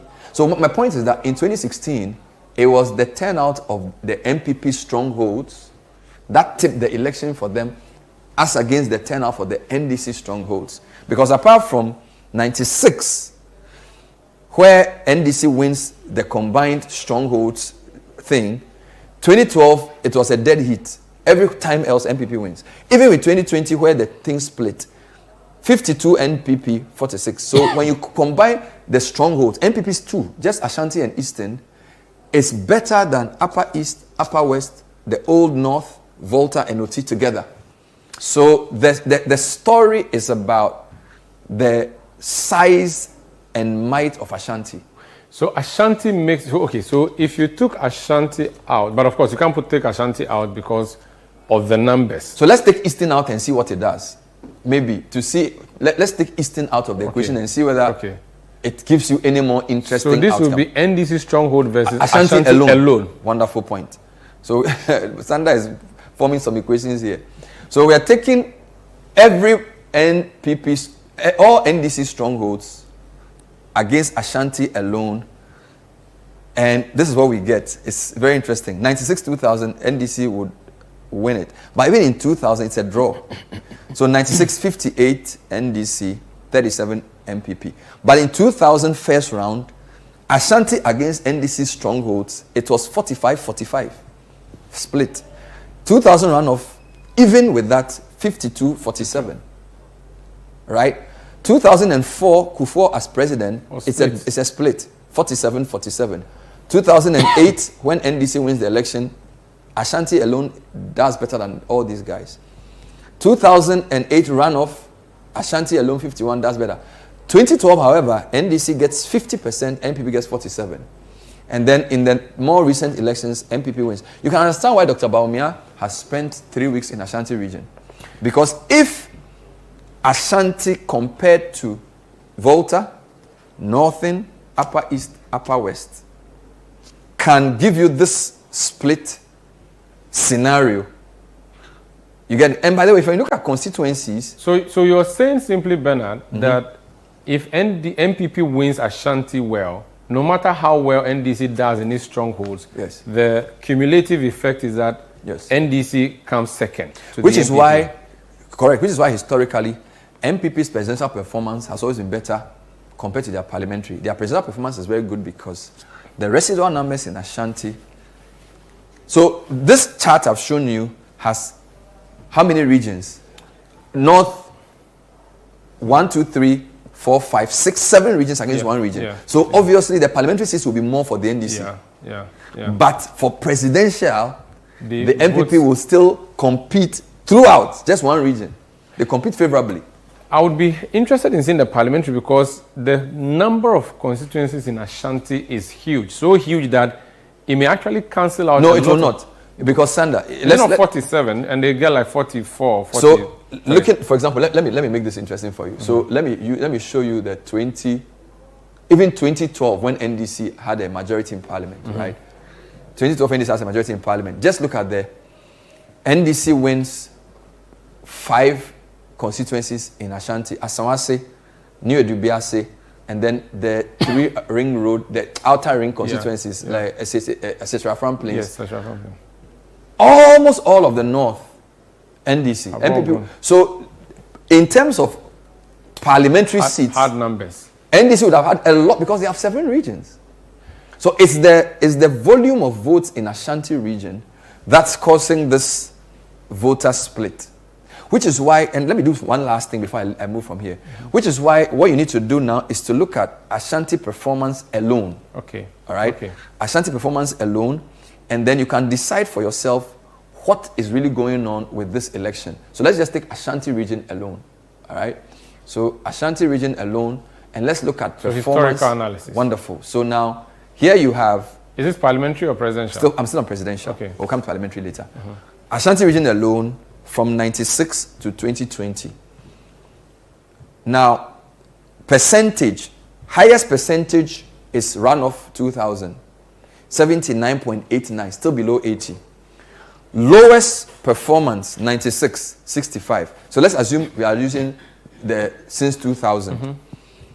The lowest performance has been the 2008 first round, which has led to this schism in the MPP that Akufo-Addo did not win Ashanti the first round of the 2008 election because he was in the lead. The view is that the Ashanti performance in that election was below par. 2000 first round, 75. Second round, 79. 2004, 74. So they were in the mid to upper 70s until 2008 where he got 72. And that was the year that even though the round of giving 74, it was too late because the whole nation rallied around Mills. So you can see from the strategy of MPP that they're trying to prevent this scenario of apathy and a low turnout. And 2012 was bad. And don't forget that in the 2008 situation, Alan was the favorite child of Kufuor. Yes. And there was a feeling that Akufo-Addo having won it, there was this schism around the Ashantis will not support an Achim person for whatever reason. That 72 became proverbial. So you notice that 2012 as well, up until the 2008 round of 2012, where NDC again wins, Ashanti gives NPP 70%. The lowest in that time series since 96. Again, it took that low turnout, NDC getting 28%, which is why there's this theory in NDC that their performance in Ashanti determines their right. So victory. In years that NDC wins national elections, look at it, 2008, they get 26%. 2012, they get 28%. In 2020, they got actually better than 2008. So which is why some NDC folk were saying, hang on, 2020, we got 26%. MPP got 72%. How are we not winning this election? Because this our 26 is similar to 2008. It's our second best in the time series. Apart from 2008, Actually, it's about 2012. It's actually the best. About 2012. Okay, yes. So yes, there were some NDC guys who were saying, hold on, how can we get 26% in Ashanti and not winning this election? And the problem for MPP is that here is the second term of Akufo-Addo, 2020. Typically, the second term you consolidate. So for him to drop from 70, almost 76 to 74 percentage. 70, yeah. So what's happening to MPP? So you can tell a lot of the activity in Ashanti is informed by history. The 2008 first round history and the drop in 2016, which is asking. So he spent almost 3 weeks. Show me Kufuor Ashanti versus Akufo-Addo Ashanti. Wonderful. So the best way to look at this is from 96 is Kufuor. Yes. Now the reason I don't like adding 96 is that it's dated. All right. So let's just say fine. Kufuor's first attempt was 96. He gets 65%. In 2000, he jumps 10% to 75. Now, MPP has never gone below 70 since 2000. So you can say Kufuor built that momentum for them. 2000 runoff, he gets almost 80%. This is Kufuor, second round poll, like, you know what, this guy has to win this election. 80%. So let's go all out. 2004, where Kufuor is president, it's similar to the 2000 first round, right? 74.8. Yeah, which is like the standard percentage of win. 2008, when Akufo-Addo comes, he drops to 72. In the runoff, however, he goes back to 75. So in the runoff, he does as well as Kufuor's 2004. But runoffs are interesting because in runoffs, because you remove the other parties, you will definitely do better. So runoffs is not a good way to use. So if you compare Akufo-Addo to Kufuor, Akufo-Addo's first attempt 72, Kufuor's main attempt 75. Kufuor's runoff, Kufuor's second round 74, Akufo-Addo 70. Before Akufo-Addo's victory in 75 and 72. So Kufuor is much stronger in MPP in Ashanti than Akufo-Addo, quite clearly. Even though when Akufo-Addo won in 2016, he did better than Kufuor in 2004.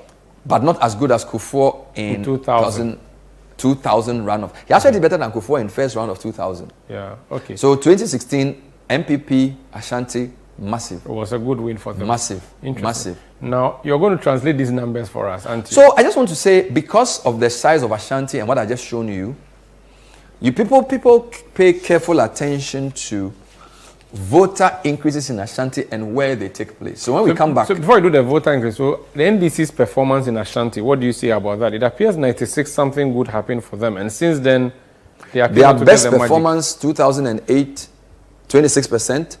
Which they repeated in 2020, 2012, 28%. So you don't want to talk about 96?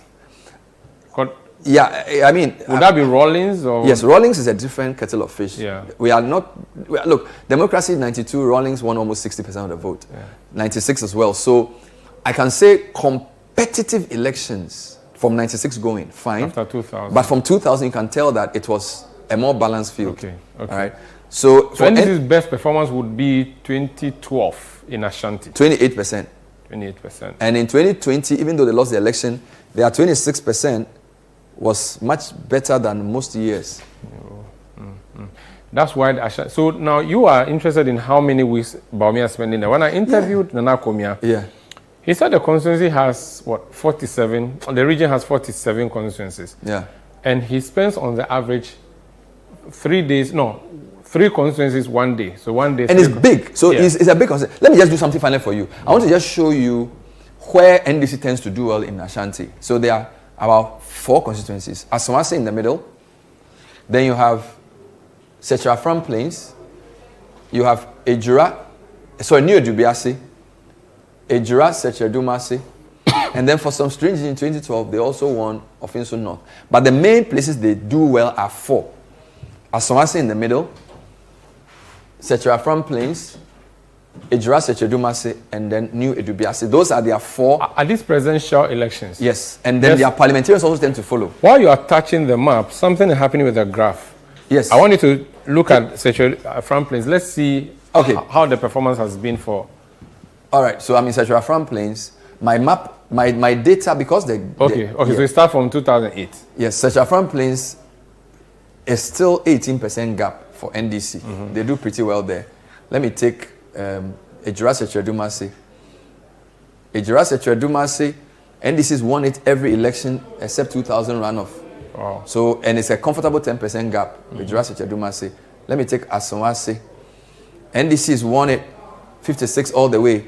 Almost a 15% gap. Strong NDC. Then let me take the last one, New Edubiasi as well. The only time MPP did something was 2016. Apart from that, NDC's won it. So these are NDC strongholds in Ashanti. I'll come back. We'll look at the parliamentary performance. This is Situation Room on Channel 1 Television. My name is Umaru Sandamadu here with Bernard Avle. We are focusing on Ashanti region today. The raw numbers come in from there. Please stay with us.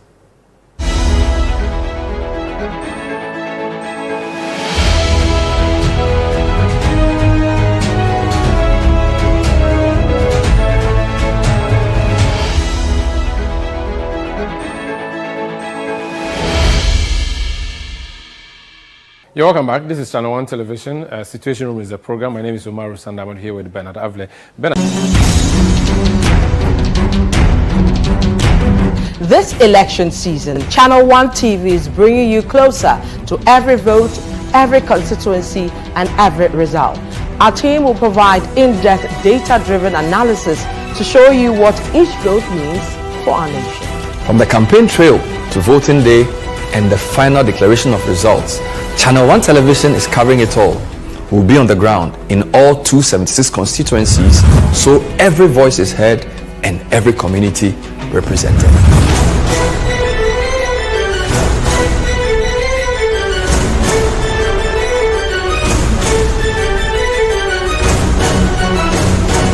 Our comprehensive election coverage brings you every key moment and every voice, with updates from all stakeholders nationwide. This is election news you can trust, powered by the latest data and expert analysis. Join us on Channel 1 TV for election coverage that keeps you informed and engaged. We're here for every step of the journey. Channel 1 TV, your election bureau.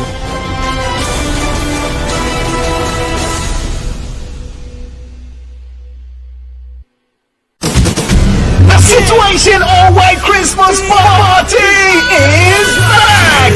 This Christmas Eve, forget the usual and step into a celebration like none other. The Situation All-White Christmas Party is taking over the city with music, magic, and memories waiting to be made.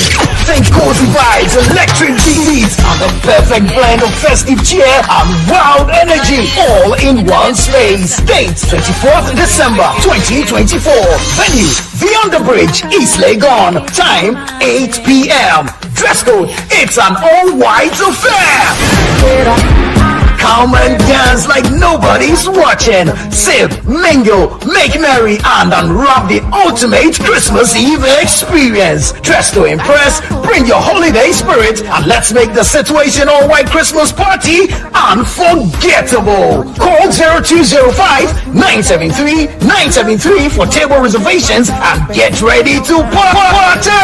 It's going to be lit at the Underbridge. The Situation All-White Christmas Party 2024 is powered by Channel 1 TV with support from 97.3 City FM and proudly sponsored by Orica Ghana, sole distributors of Carlsberg and King's Beer.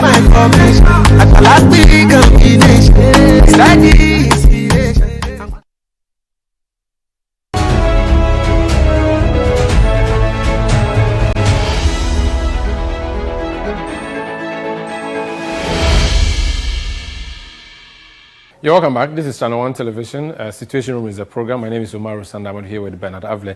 Bernard, so we've seen the performance of Ashanti.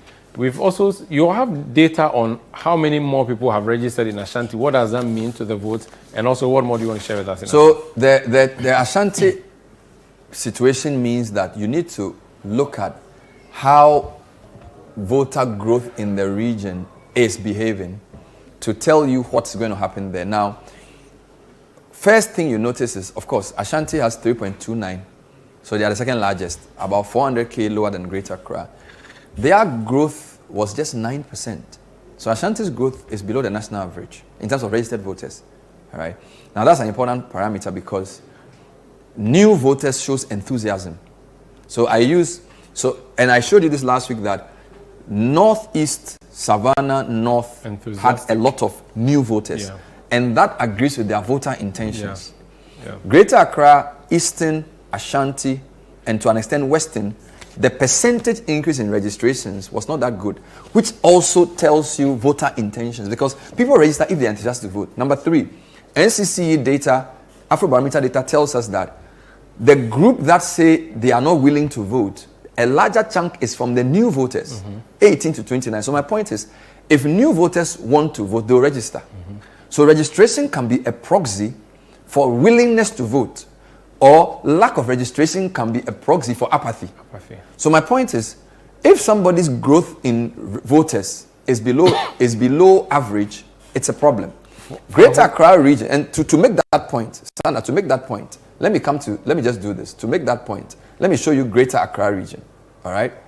Greater Accra region, 6% growth in voter. So new people are not registering. Wow. So even though Greater Accra has 230,000 new voters, it's only a 6.7% increase. Okay? Let's go back. Let me try another one where the growth wasn't that much. Western. All right? 8%. It's below the national average. Let's do Eastern. You want me to show Eastern? Yeah. Okay, no problem. You want to see how Eastern grew? Yes, so that whether there's enthusiasm there or apathy.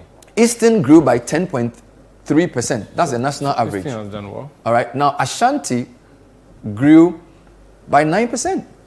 So the enthusiasm is not there. Let's compare to other regions' growth quickly. Volta, 12%, 12.9, almost 13. Slightly, it's much better. Above the national average. Above the national average. Let's look at OT's growth. 9%. OT is 9% strange because OT actually grew, but because of Guan. Okay. So Guan led to a reduction in Hohwe. Okay. So OT actually had 32,000 new voters. Okay. So that 9% understates it. But OT, which is why in the map OT is orange. OT is orange. Another place where new registrations were not that much, Upper West, 10%, similar to the national average. Upper East, 12%, similar to Volta. And then you have your Bono enclave. So if you look at this map, Greater Accra, Ashanti, and Western are the three lowest growers, which agrees with the voter intention theory. Okay. So now let's stay with Ashanti. 275,000 new voters is a lot. It's 9%. It's more than Greater Accra, but it's lower than Volta, and it's lower than Upper East, similar to Upper West. So that's the first issue. Second issue with Ashanti is that the places the growth is taking place, very interesting. Now, go back to this map. Go back to this map. Just go back to that map and stand by it. Go to the right side of the map. Okay. Yes. No, go to this side. Now, point out the NDC areas for me. Point the first NDC area for me. So the periphery. No, start from the one closest to you. Okay, so okay. New Edubiasi. Good. New Edubiasi. Let's check New Edubiasi growth. New Edubiasi voter increase is 9%, similar to the Ashanti average. Now go to the top, the one close to you. No, close to you. Central Afram Plains. Central Afram Plains voter registration increase is the highest in Ashanti, 21%. An NDC area. Yes. My point is that, just click on your map. The next one, New Ejirasi. New voters, 14%. Also had an Ashanti average. All right. Okay. Then we'll do Offenso North, which is a new one for them. Yes, but this is 2012, by the way. And Offenso North again. 20% increase. So go back. Then we'll go to Asawase. Yeah, no, this is what I'm trying to say.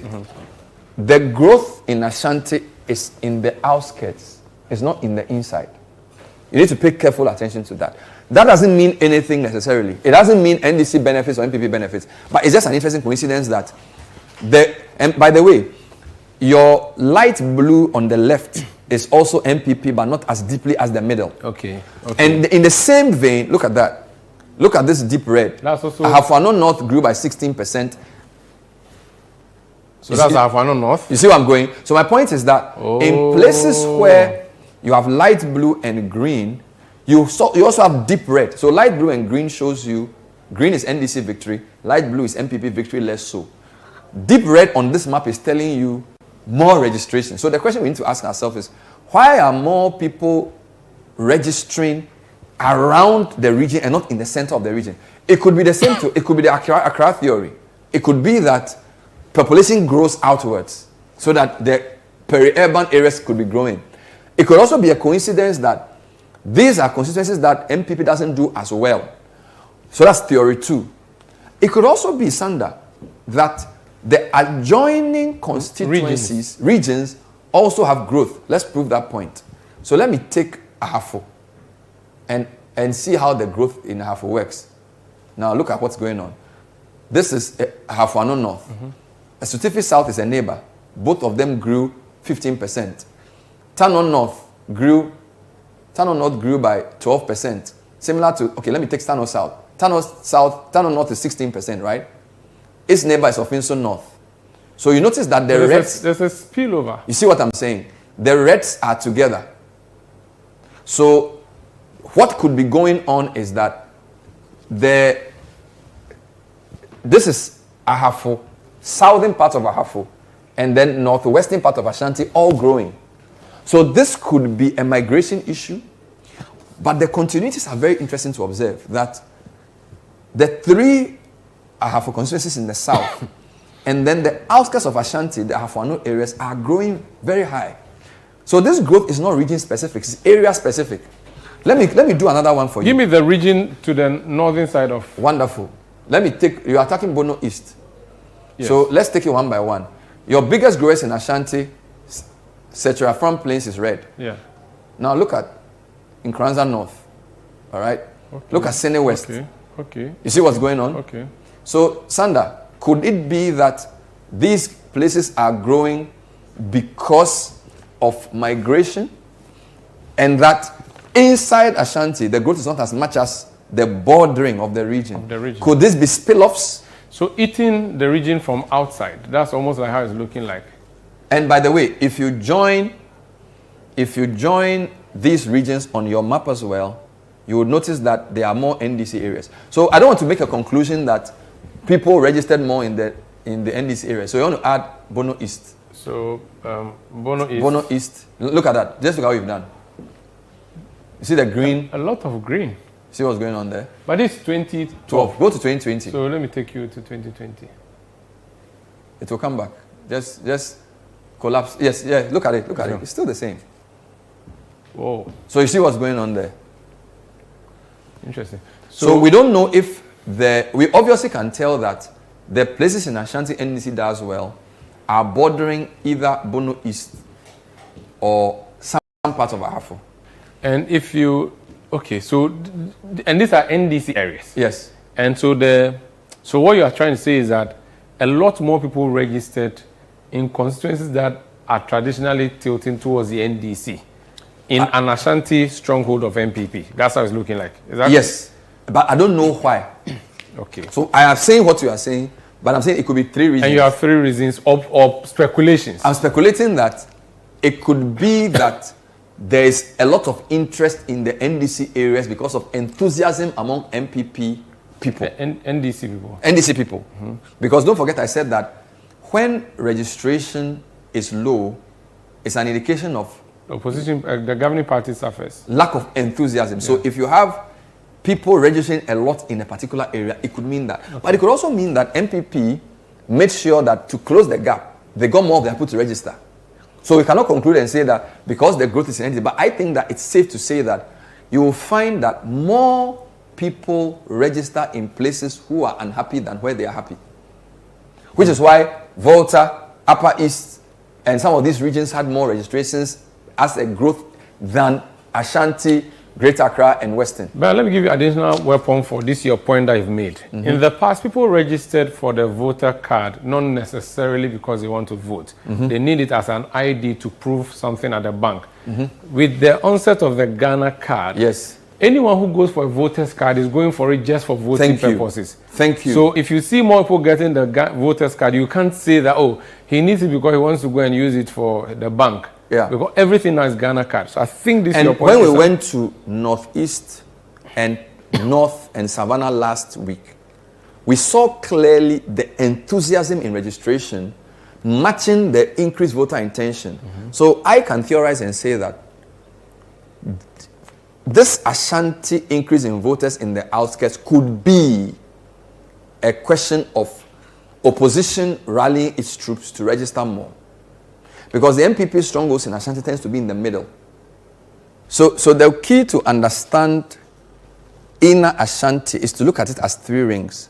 So your first round of rings is very close to Kumasi itself. Now let's look at how the numbers change. So I'm starting from Inshaeso. It was a 5% increase in votes or registered voters, which is pretty small, okay? Now take another one, Asokwa, 6%. That's not very high, all right? Now take Oforikrom, 8%, still below the national average. Meanwhile, we're looking at the 15s and 16s in the outskirts, all right? Let's take another one. Old Tafo, 10%, which is probably the highest in the inner Ashanti. Even Aswasi, which is an NDC stronghold, only 7.48% increase in registrations. Let's take another one inside at Kumasi. So I'm taking Suame, where Chemensa, 7.4. The numbers are not that wild. Now let me try and go outside the first ring. So let me do the second ring outside Kumasi. Achuma Kwawuma, 6%. 6% growth is below the national average, all right? Let me try Bosomche, 8% growth. Don't forget the national average is 10. Take Achumang Mabieja South, 9.2, still below the national average. Take Achumang Mabieja North, 8%, all right? Take Efija Kwabre South, 7.6%. Kwabre East, which is the largest, Efija Kwabre South, 7.9%, okay? Ejiso, 9.09, right? You can say that because the Accra Kumasi Road goes through Ejiso. Ejiso is like where central Kumasi's expansion can come to. Ejiso gives you not even 10% increase in voter population. Jabin, 9.8%. Something is very interesting about the Kumasi and Ashanti numbers where the growth doesn't seem in the center. Let me give you another one. Manson Kwanta, 5% increase, all right? Take another one. Manso Edubia, 3.69%. What on earth is going on? Take Abuasi, were 7%, all right? Say, let's take Bosomi Frehon, 10, not bad. Adansi Asokwa, KT Hammond, 9%. So, with the exception of the outskirts, where the growth is above the national average, for some very interesting reason, the main inner Ashanti registrations were not that high. Of course, the New Edibiase registration is also below 10, and New Edibiase NDC tends to do well. But quite a lot of the outskirts do very well in numbers. But all these guys, Asante Akim Central, 9%. All right? Let's try Efijasi Asokori, 10%. Okay? Asante Akim North, however, gives you 13%. Okay? Let's try a few more just to see whether this trend can be buckled. New Edubiase, as I said, 9%. Bosomi Frehon, 9%. Actually, 10%. All right? And then let me test this last one and see what I'm getting. Asante Akim Central, 9. So, the further outside you go in Ashanti, the more people are registering. The closer you go to Kumasi, the fewer people are registering. Subin, 9%. All right, so make of that what you would, but clearly there's an issue to be discussed there. Even Bantama, the almighty Bantama, Menshia South, right? Menshia South, which is Menshia North, registered 7% more. If you add Swami, Bantama is what? Bantama is giving you 7% increase. These are not very appreciable numbers. So on average, all the central Kumasi constituencies put together, the average registration growth is 7.11% or 7.30%. Clearly, the enthusiasm to register may not have resulted in the votes you were expecting. But obviously, there are other theories which we can discuss in terms of why this growth is this way. Bernard, so your message on Ashanti, the key takeaways are what? 1. The Ashanti region's growth in population by way of percentage is below the national average. Okay. That suggests that the enthusiasm in registration was not as much as the north Volta, and possibly Upper East. That's point number one. The places that grew the most in Ashanti were in the outskirts, typically the NDC areas. So that could mean anything. Number three, in the biggest Ashanti constituencies, the growth was below 10%. It was below national average. So registration wasn't as much. And we don't know whether it's because the national ID has replaced the voter ID, so people don't really need a voter ID again, and therefore voter ID becomes the real proxy of voter intentions. Be that as it may, Ashanti's 200K or more new voters will still be very formidable for where this election goes, because Ashanti alone was able to cater for Volta, the old Volta, Upper East, Upper West, and North in some elections. Okay. So Ashanti is going to be crucial, turnout and voter split. And the bottom or the basis for our conversation tonight is where you have shown us that if you do not win your base well, the swing regions are not favorable. But the swing regions are being divided by halves now. They are being split. So when I go to my next show with Vivian, we'll look at the registration and performance of the strongholds of the NDC now. Because we've looked at Ashanti and the numbers. So you need to turn out in your stronghold. Otherwise, the periphery will not help you. Well, that's how we end today's edition of The Situation Room on Channel 1 Television. My name is Umaru Sandamato. I did this with Bernard Davle. Bernard will be back with Vivian, and they will focus on the Volta region. Please stay with us.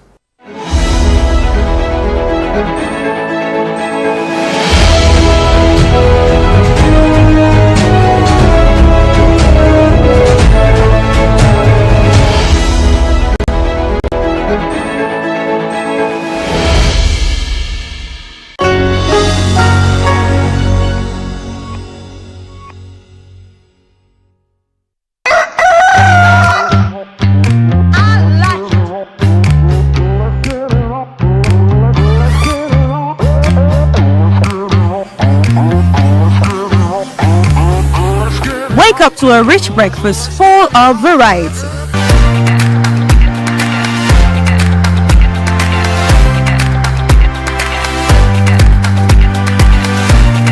Blend your scrumptious wache with an energetic Newsroom.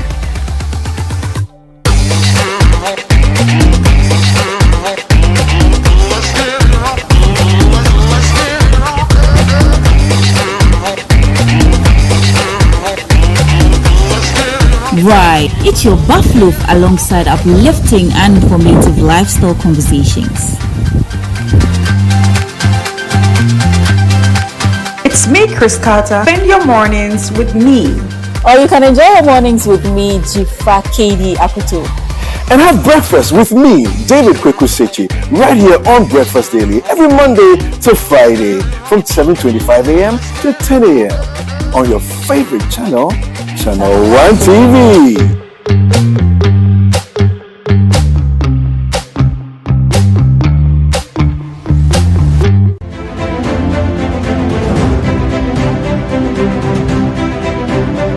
What do you need from your leaders? And how can we build stronger constituencies? Welcome to the Constituency on Channel 1 Television. My name is Samuel Akom. Every voice matters. Every story counts. Welcome to the Constituency, the show that brings you closer to the heart of Ghana. Market yawaha nti ya market kesi waha. Dining eduane na we say free. Wanyano rich. Nampo ndaso leaves na dimpo go so Tama school no yebre. Join us every Tuesday at 7 p.m. on Channel 1 TV as we explore the real issues facing our communities. From education and healthcare to jobs and infrastructure, we shine a light on the needs of the people. Now it's obvious that Ghanaians will look at it twice to make sure the NDC as a party will come into government 2025. It should say no there no be apple. Yes, we pa some human will be no sense and come man pa kuno watch no. Anka metu aba ma Jesus. Ama Jesus abegboa mi.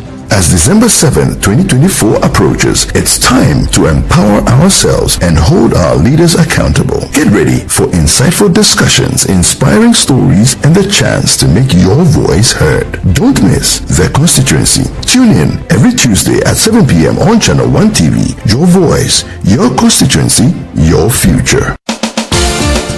In the realm of national discourse, where every question demands an answer, one show stands out: Face to Face. Face to Face cuts through the noise and goes straight to the heart of the matter as your host confronts personalities in politics, governance, society, and business on the topical issues facing the country.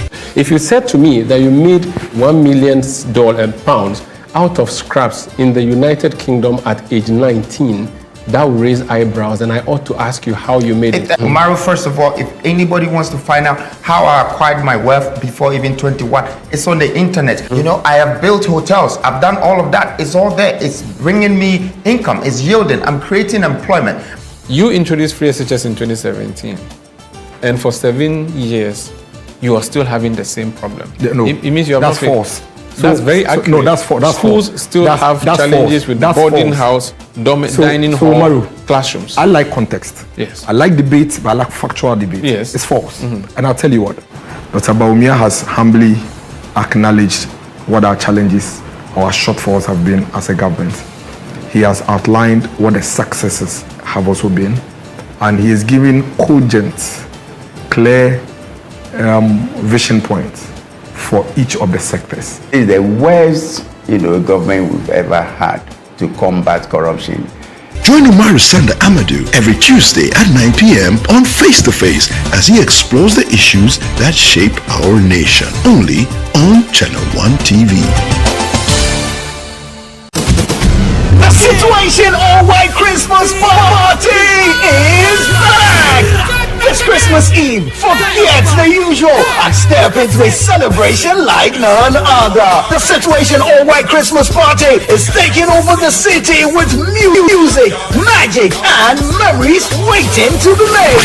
Think cozy vibes, electric beats, and the perfect blend of festive cheer and wild energy all in one space. Date 24th December 2024. Venue Beyond the Bridge, East Legon. Time 8 p.m. Dress code, it's an all-white affair.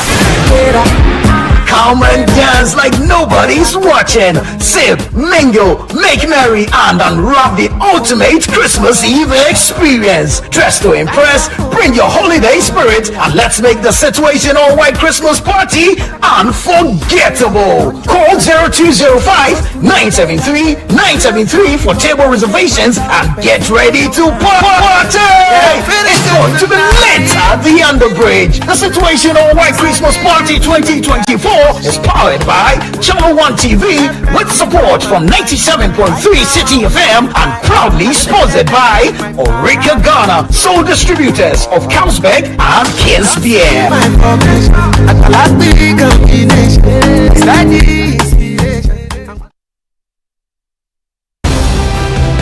Every footprint tells a story from every walk of life.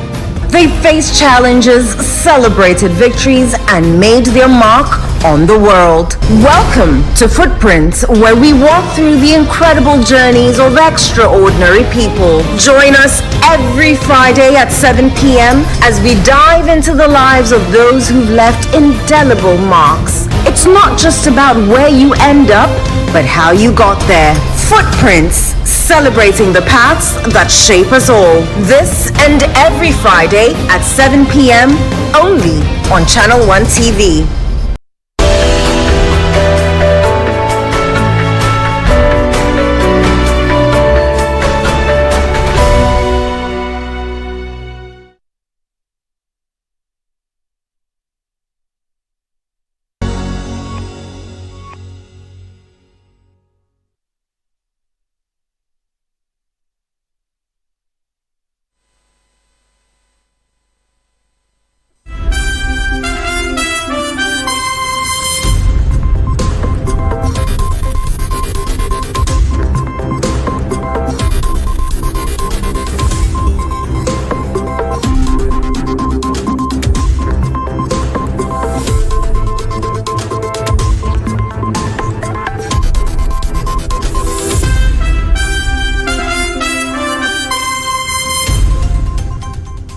This is the Election Bureau. Hello, good evening, and welcome to the Channel 1 Newsroom. We are live from our studios at number 5 Oula Hansen Lane at Tesano in Accra. My name is Ajua Tinkrama. Domina coming up.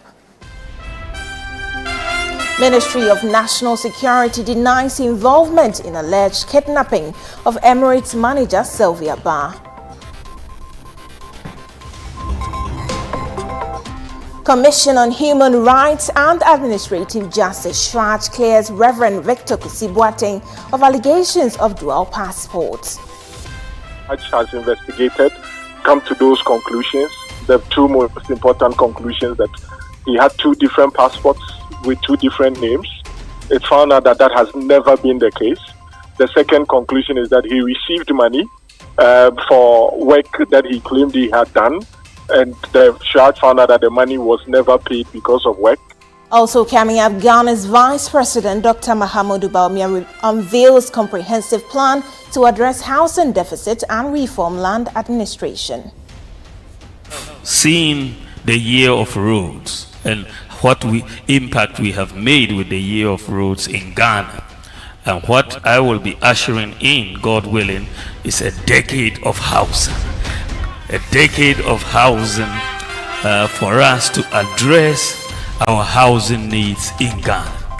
And later, NDC flag bearer John Dramani Mahama blames corruption for 35% decline in Ghana's petroleum production. Look at say oil production I cut from by almost 35%. And also I can't Juma oil companies subcontracting Coming up in CNR Business.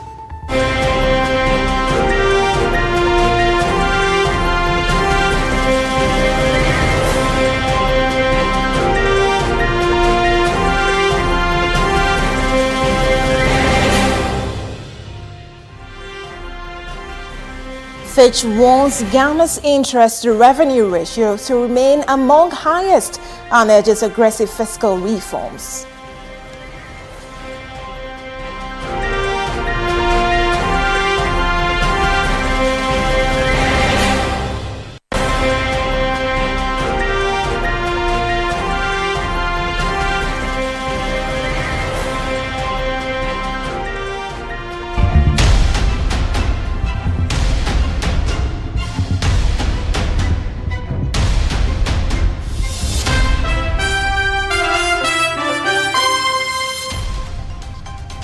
Grateful for your company. Tonight we begin the bulletin on matters of security, and the Ministry of National Security has denied any involvement of its officers or those from the National Intelligence Bureau in the alleged kidnapping of Sylvia Ba, the airport services manager for Emirates.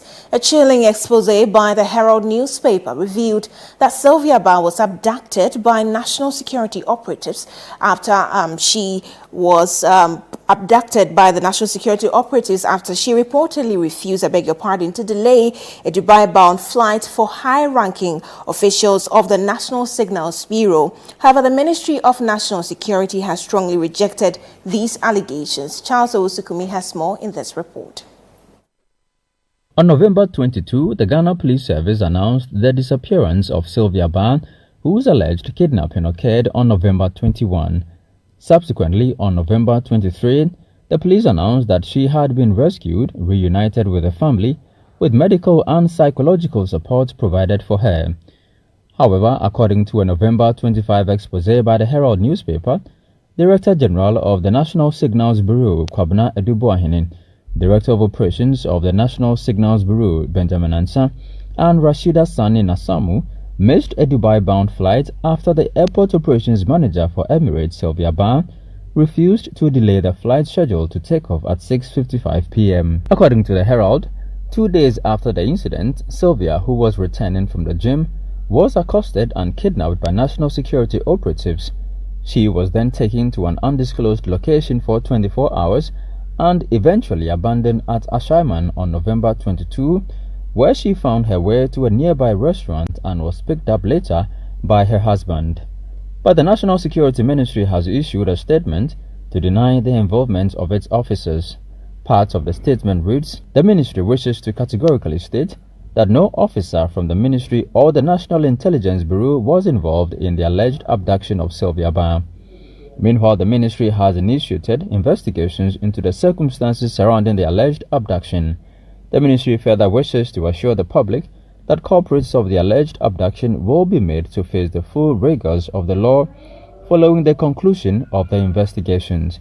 The public is therefore urged to treat the allegation by the Herald newspaper with the contempt it deserves.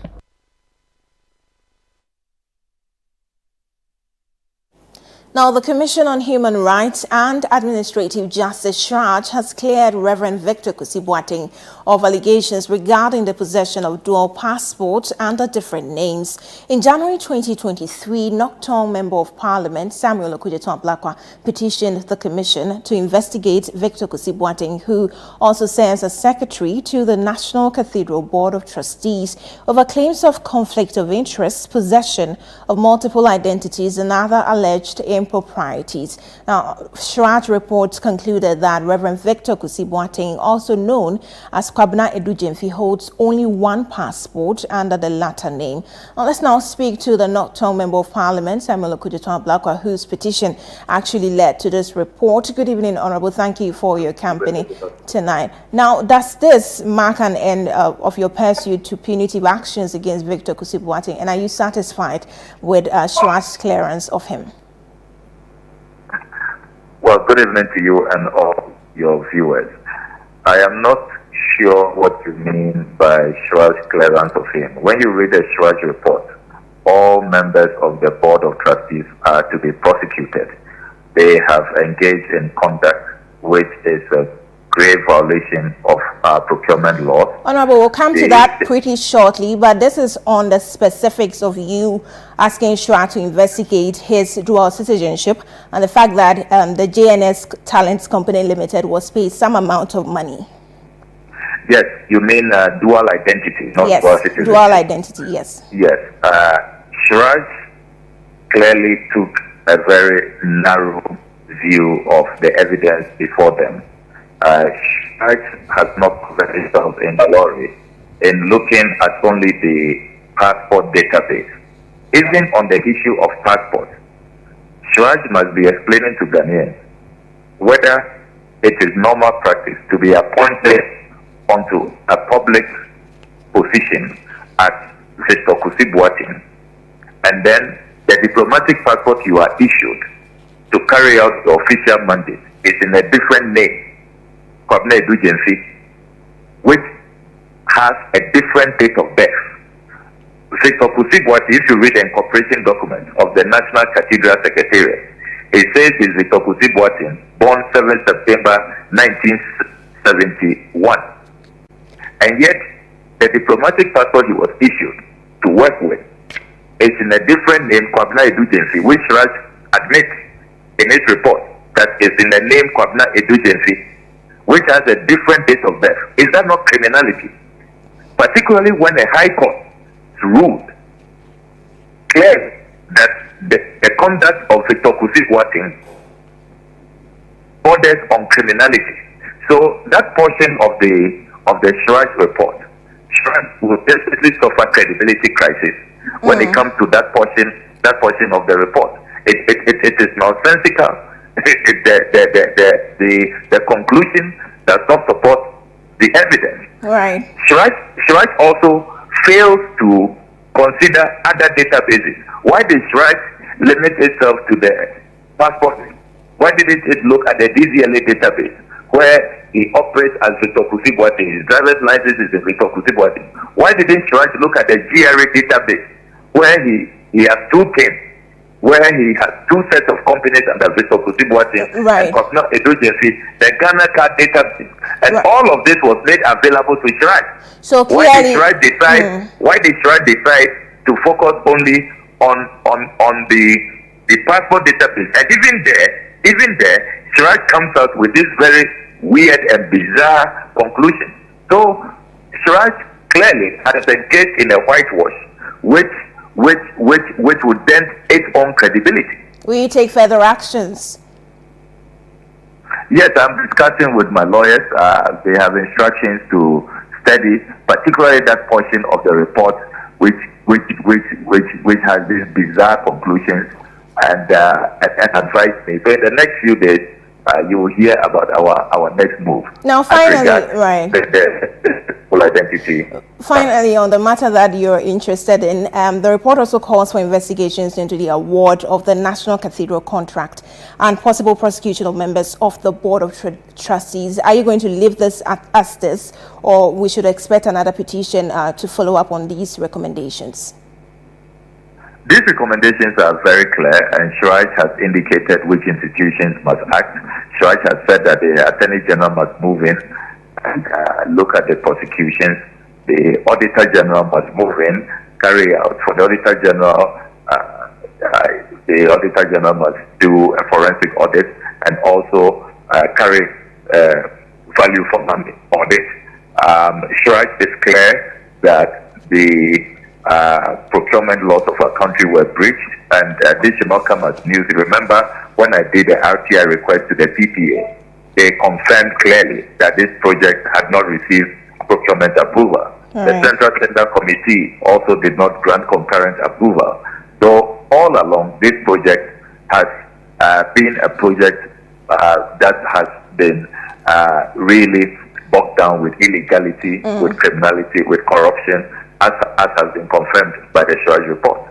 So you're not following up with any further petitions. That's what I'm getting from this point. Well, for now, I'll wait to see if the various institutions will act. If we do not see action based on these recommendations, then we will follow up with the relevant actions. So remember that there are a number of things that are available to us from Parliament, and then even remember that we are on the Council for the Election. Right. The new government has the NDC manifesto promises to deal with such matters, Operation Recover All Loot, retrieve all the monies that have been diverted in the name of this project. Right. Those who have caused this financial loss ought to be prosecuted. So if this government fails to act, you can trust the next government to take concrete action to protect the public purse and retrieve our diverted funds. Thank you for speaking to us. As Member of Parliament for North Tongue, Samuel Okujoton-Blacker, who petitioned Shraj to investigate some persons who serves as board of trustees on the National Cathedral. Meanwhile, the Bobby Banson, who is a lawyer for Reverend Victor Kusi-Boateng, who is at the center of this report, says the Commission's report is welcomed and exonerates his client. We can all accept that we cannot have different facts in respect of a matter. The facts that were alleged by the complainant did not support his allegations with the evidence when it mattered most. Shraj has investigated, come to those conclusions. The two most important conclusions that he had two different passports with two different names. It found out that has never been the case.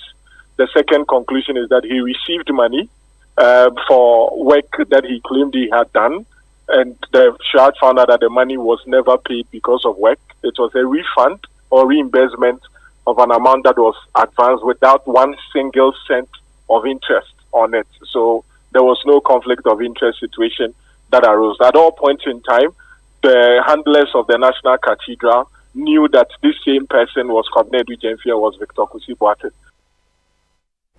Let's move on to some other stories now. The majority in Parliament has called on the Speaker, Alban Bagbin, to reconvene the House before the end of November. In a memo addressed to the Speaker, Alexander Penyomarkin, who is the majority leader, emphasized the need for this session to address critical issues vital to the government's operations. We now have on the phone lines a member of Parliament for Akim Oda, Alexander Kosiakwa, for more on this. He's on the majority side. Good evening. Thank you so much for joining us. Now, we have limited time to the December 7 elections, 12 days to be specific. What do you think this recall will be able to achieve? Good evening to you and your viewers, and thanks for having me. My majority leader and the leader of government business has written to the Speaker of Parliament, urging him or calling on him to reconvene the House for certain critical government business to be attended to. We we are all privy to the information that ever since Parliament got hanged because of this issue of majority and minority, we've had a lot of attempts. There have been a lot of attempts to have Parliament reconvene to consider very critical government businesses, and it has always been impossible. But with the final ruling of the Supreme Court, it becomes incumbent on us to now appeal to the Speaker to give us the opportunity for us to meet. And if you check the memo that was written by the majority leader, the Honorable Alexander Afenyomakin, he stated that this will give the opportunity for Ghanaians to know that Parliament is on its right track. Right. Because as we know, as of now, a lot of Ghanaians will look at Parliament with some pinch of salt.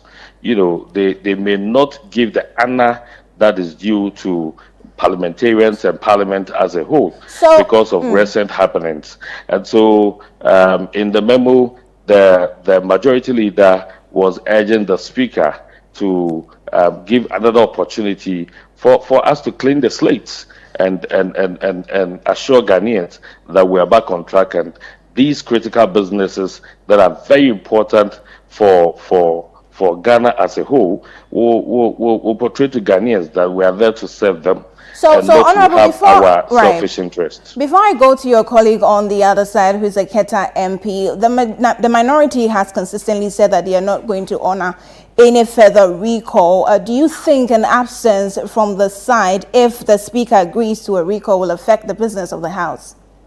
That would be very unfortunate for our colleagues in the minority to decide not to come or attend to the Speaker's call. They know how urgent these businesses are. And I am sure their term of office has not ended. All of us, we know our term of office has not ended yet. And so if we pledge to serve Ghanaians, if we sworn an oath to serve Ghanaians and to serve as parliamentarians, once we still are in the office of members of Parliament and we are enjoying all the pleasures of parliamentarians, it becomes incumbent on us to respond to the call of Parliament. Yes, we are all campaigning. We are all running to make sure we protect our seats and come back to Parliament. But this 2-3 day meeting to consider this urgent critical business of government, that is very important to the survival of all of us as a nation, is not the one that will break our back. And so it will be very unfortunate for our colleagues to say they will not attend to the call of the House. It will be very unfortunate. Thank you for speaking to us. Alexander Kwesiakwa is Member of Parliament for Akimodan. Let me now go to the Member of Parliament for Keta, Kwame Gakwe. Thank you for joining us, sir. Your side has consistently said that you would not honor a recall. Is there a likelihood that you might soften your stance to honor this recall that the majority is triggering? Yeah, thank you very much. Good evening to you and good evening to your cherished listeners. For us, we have made it clear to Ghanaian public that, and then our leadership has made it clear that we are not going to countenance any recall. So if they want to proceed or to use the constitutional mandate to make sure the Speaker call for Parliament, it's their mandate to do that, and it is trying the Constitution. So we have tools available, so that's what we are using. But for us to come to the floor of Parliament, I mean, the people have issues that are there. So we will not be coming to Parliament, especially 2 weeks to election. What is critical? What is the critical thing they are talking about? Is it the approval of the 2 justices of the Supreme Court, or is it the tax waiver we are talking about? Is it the law? What is critical about those things? And how many months left these guys to be out of power? They are going. So there is no point in actually granting any law. Right. What is critical? I don't see anything about critical about it. So let's talk about the current inconsistency in Parliament, the recall, the adjournment. How has it affected your campaign so far? You mentioned we have just barely 2 weeks or less to the elections. Yes, because we have plans. And then they are also battling, they want to win power. We also need power. And they can't be using that to stop us from doing due diligence in terms of the campaign. And then disrupting us with this recall. It's unnecessary. And then what is it? It's unnecessary. And then they shall allow us to actually execute our prosecute our campaign and come victorious. We don't want to countenance that. And then at the end of the day, when they call recall, why is the numbers? They don't even have the numbers in terms of taking decisions. They don't have the numbers. They themselves don't come to Parliament. Why are they calling it? And they are deliberately doing that to stop us from resources that are mandated constitutionally to give us. They are doing it deliberately. So what do they have? We are calling the block of them. Right. Thank you so much for speaking to us. That's the Member of Parliament for Keta Kwame Gakpe. Earlier you heard Alexander Kwesiakwa. He's a Member of Parliament for Akemodan. You're still watching the Channel 1 Newsroom. Still to come. Ghana's Vice President Dr. Mahamudu Bawumia unveils comprehensive plan to address housing deficit and reform land administration. Meanwhile, NDC flag bearer John Mahama blames corruption for 35% decline in Ghana's petroleum production. We have the details of this and other stories shortly. Please stay.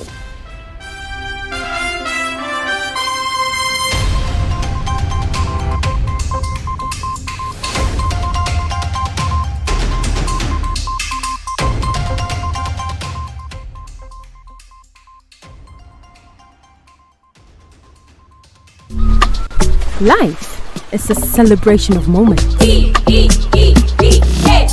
and small. The sun is scorching, I'm feeling the heat. With Piva Drink, every moment becomes a refreshing celebration. From the beach to your home, in every corner of your world, Piva Drink at a burst of refreshment. Give me Piva Pop and Tangerine.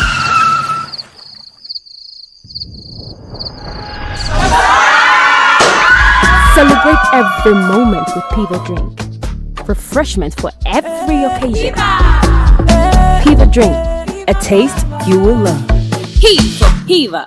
This advert is FDA approved. Phoenix Club, uplifting women. Phoenix Club, uplifting Phoenix Club, uplifting women. Thank you very much for having me here today. The nation builder John Mahama and Professor Nana Jane are bringing you the Women's Development Bank. It is a very special bank run by only women, to serve only women. The aim is to empower millions of women across the country. The bank will have branches all over the nation to provide you with loans with very low interest and on very flexible terms. Madam, I run a small makeup and nail bar. Do I qualify for a loan? No need to bother, my sister. I mean hairdressers, market women, women-owned online businesses, female graduates, women in the corporate world, traders, agri, women in all fields qualify for loans. With John Mahama and Professor Nana Jane at the helm, the Ghanaian woman will surely rise. Vote for change. Vote for John Mahama and the NDC. Live from the heart of the equator, get ready to be mesmerized at a night of stunning fashion and electrifying music as 1957 event proudly presents Rhythms on the Runway, the Kente edition. From Accra, Ghana to the world, this is a spectacular fusion of fashion and music to ignite your spirit. Enjoy live performances featuring the legendary Asabia Cropper, Edem, Amanziba, Nasi, Episode, Kamido, Kwabna, along with comedy from DKB.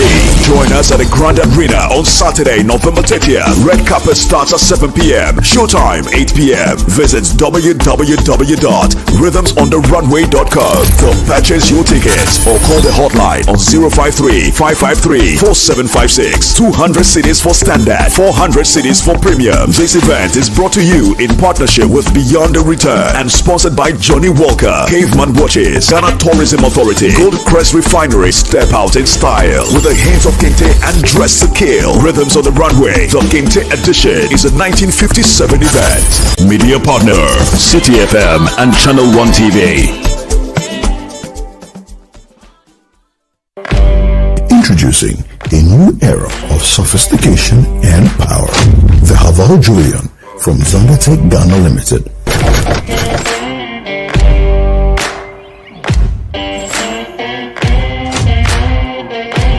The Julian is packed with features that elevate your journey.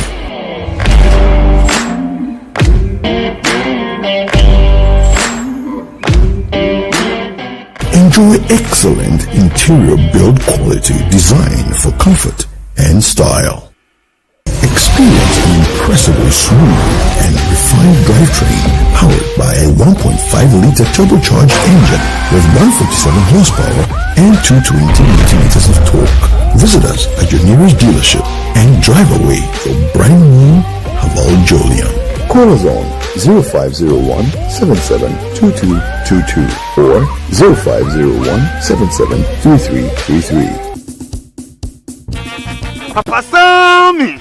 I beg if you find something small, give us. Bro Sammy, you see, no be say boys no want do nothing and just they rely on handouts. Jobs to no deal. I understand your hassle. Hope they come. John Mama they come do the National Apprenticeship Program where he go sort you guys. Brother Sammy, waiting with that. John Mama knows say no be everybody way won't work for office. Like me. That one day is true. Under the National Apprenticeship Program, young men and women where they won't learn craft will be enrolled under the program and attached to a senior craftsman who will train them for free. I beg you, mechanic day inside. Me like this. I don't want to learn mechanical, but the course no. Mechanics day inside. Yeah. Organizing, dressmaking, fabric making, catering, hairdressing, tiling, painting. What they even sweet about this whole thing, they say, when you plead, the NDC government go make sure say they go give you certificate where you go fit take go look for job anywhere. That's sweet. Oh, that's be one waffle. Another one waffle thing be say, when you plead, the NDC government go set you up with startup capital and equipment to make sure you can start your own business. Wow! I dey go shop in my town wait 7 December. Vote for change. Vote for John Mahama and the NDC. Your health is in your hands, but at some point, it passes on to us. At Mintuba Hospital and Coloproctology Center, we believe that quality healthcare isn't a privilege, it's a right. Equipped with cutting-edge technology, we are fully prepared to effectively deal with all colorectal and proctological conditions. Our team of highly skilled doctors, surgeons, and nurses are renowned for their expertise in minimally invasive and painless laser, ligature, and lungoproctological surgery. We are committed to providing a wide range of services to meet the diverse needs of our patients. Mintuba Hospital, your health is our priority. Visit Mintuba Hospital today or call us at 0244 581 541 or 0271 054 204. Mintuba Hospital, in to serve a peculiar health need. In the heart of our communities, change is not just a dream, it's a promise.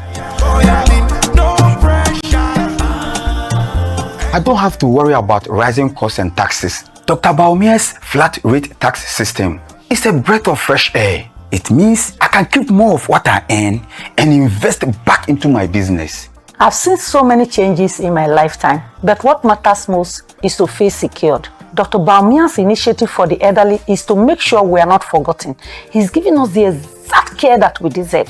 With digital skills training, I am no longer worried about the future. Dr. Baumia empowers us to thrive in a digital world, making us ready for tomorrow's jobs. Job opportunities are crucial for my generation. Dr. Baumia is committed to creating job opportunities and entrepreneurship. With his vision, we can build our dreams. Together, we can transform our nation. Dr. Baumia's plan aren't just policies. They are pathway for prosperity for every Ghanaian. It's time for leadership that listens and acts. A vision for all of us, where every voice matters and every dream is possible. Vote Dr. Mahmoud Baumia. Esoroho. Vote number 1 on the ballot.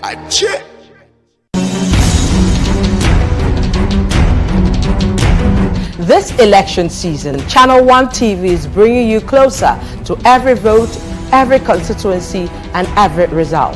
Our team will provide in-depth data-driven analysis to show you what each vote means for our nation. From the campaign trail to voting day and the final declaration of results, Channel 1 Television is covering it all. We'll be on the ground in all 276 constituencies, so every voice is heard and every community represented.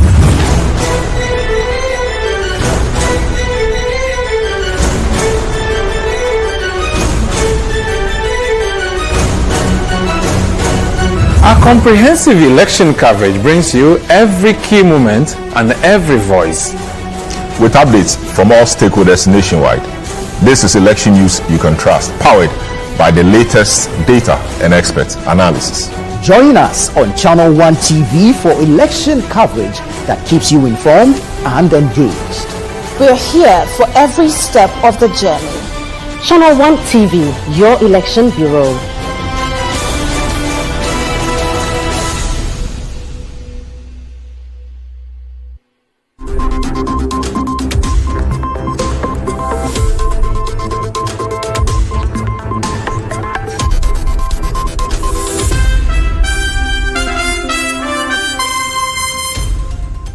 Welcome back. Let's bring you some election-related stories.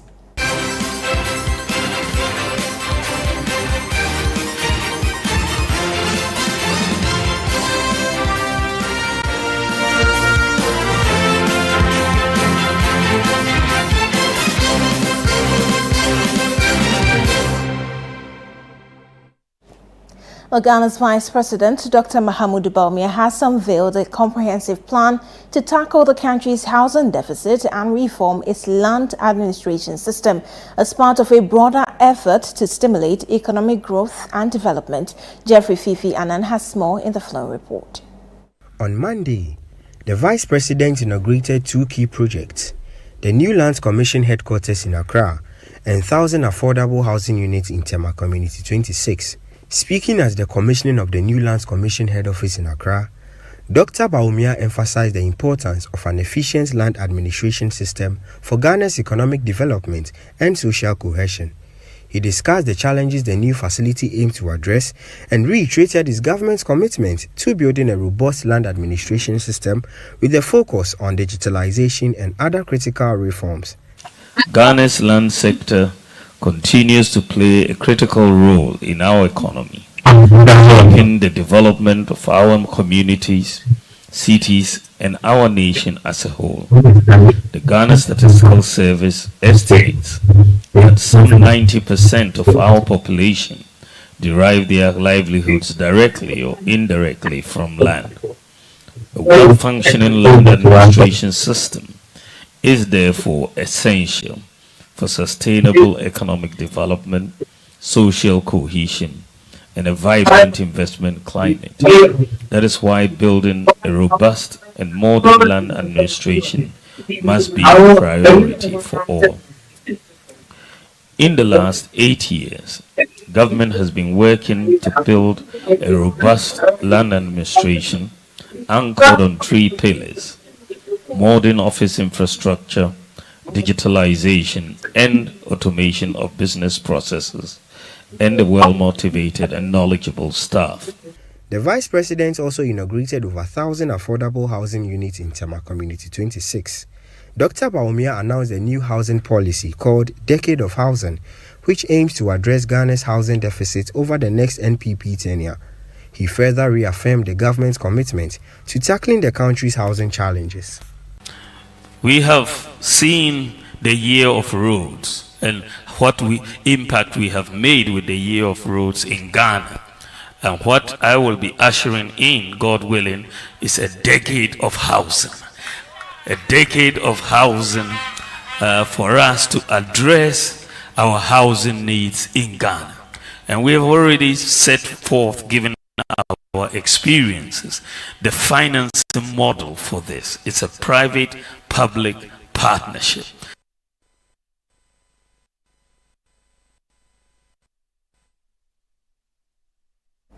Now to the camp of the National Democratic Congress, and its flag bearer, John Dramani Mahama, has attributed the 35% decline in Ghana's petroleum production to corruption within government corridors. According to him, this has driven major petroleum investors like ExxonMobil to relocate their investment to countries such as Ivory Coast. Addressing the Western Regional House of Chiefs in Sekondi at the start of his 3-day tour of the region, John Mahama alleged that the growth in the petroleum industry achieved under his administration has been eroded by current government officials who demand exorbitant sums from petroleum investors for oil blocks. Channel 1 TV Western Regional Correspondent Akwasi Ejenim reports.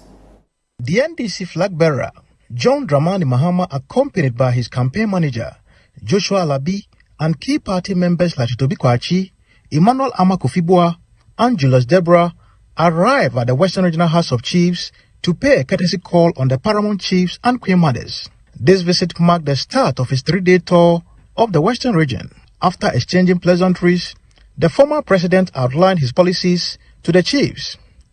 These included plans to revamp the railway sector, complete unfinished projects, address illegal mining with the involvement of chiefs, and tackle the challenges in the petroleum industry.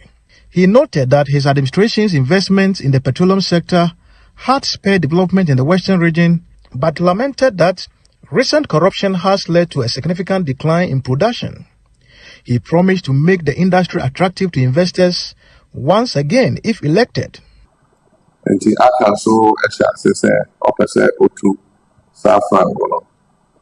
so a view nipebi and remove any other day chinchim akafonsa and akanso say ya chiasai and also a walk and ENI the address of and omobine and yomu juma and the address of and almost started say omutu frango almost on the car frango are you to a man I just said Magamaha almost 170,000 barrels of oil a day.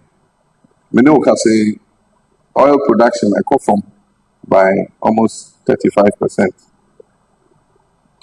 And also I can't in Juma you be almost oil companies. Almost no subcontracting Bebre Atutum. The NDC flag bearer also interacted with the Western Regional clergy in their Fia constituency. He plans to visit all 17 constituencies in the Western region by close of Wednesday.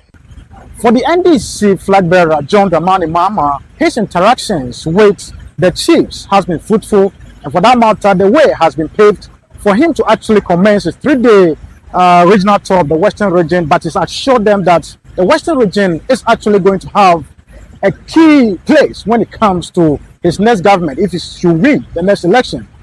For Channel 1 TV News, I'm Akwasi Ejenim, Sekondi. This is still the Channel 1 Newsroom, broadcasting live from our studios at Tesano in Accra. Still ahead. President Akufo-Addo calls John Mahama a failed president and cites Dumso as his legacy. We have details shortly. Please stay.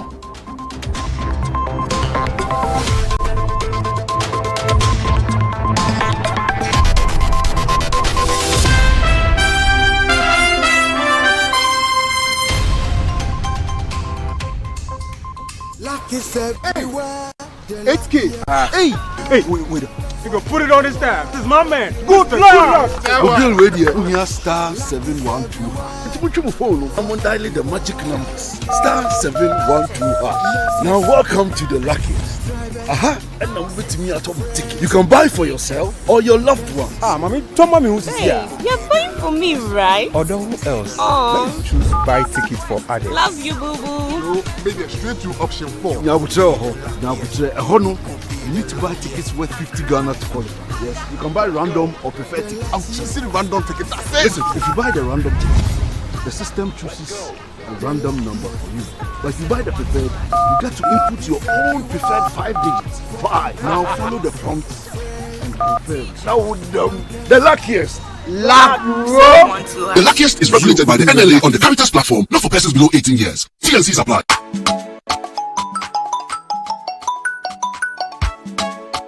Hey, Ma. How are you and the kids? Grandma, I miss you.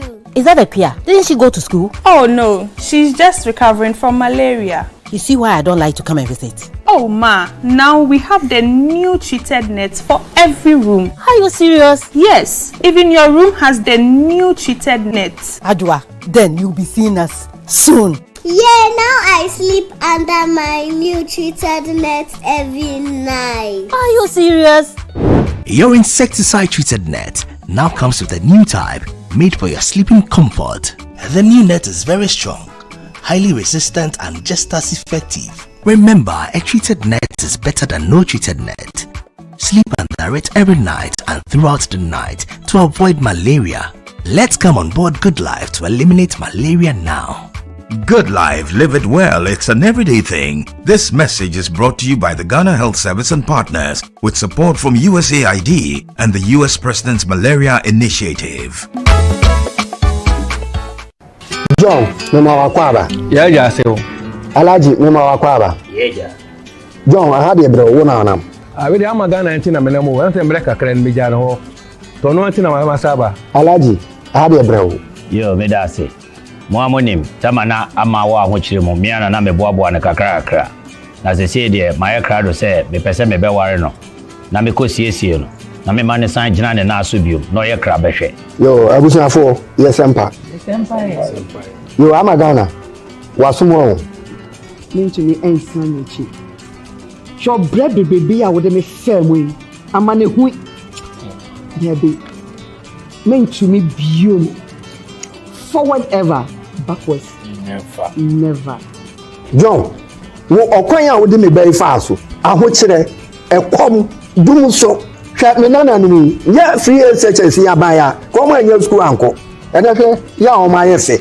Ase o ma se sambe she obo. Sa ahomache 2 o'clock kokra. Meko band, na makwa ko yiska. E de abra magana.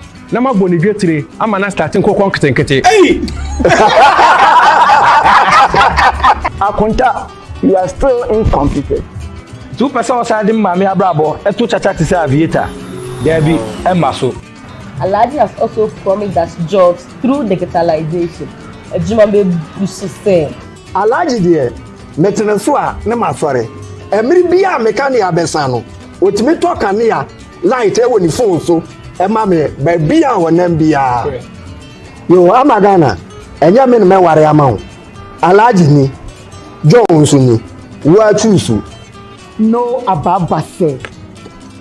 Eye Alaji number 1. Alaji number 1. Number 1. Esuro.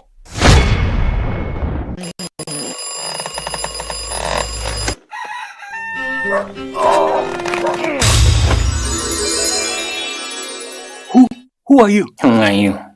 Charlie, I'll be you from the future. Who doesn't sleep on that slice of bread you call mattress anymore? Get on some slippers, then follow me. You inspire the mattress we did the front there. Yeah? That'll be the mattress where the dead for me. Wait, what are you doing?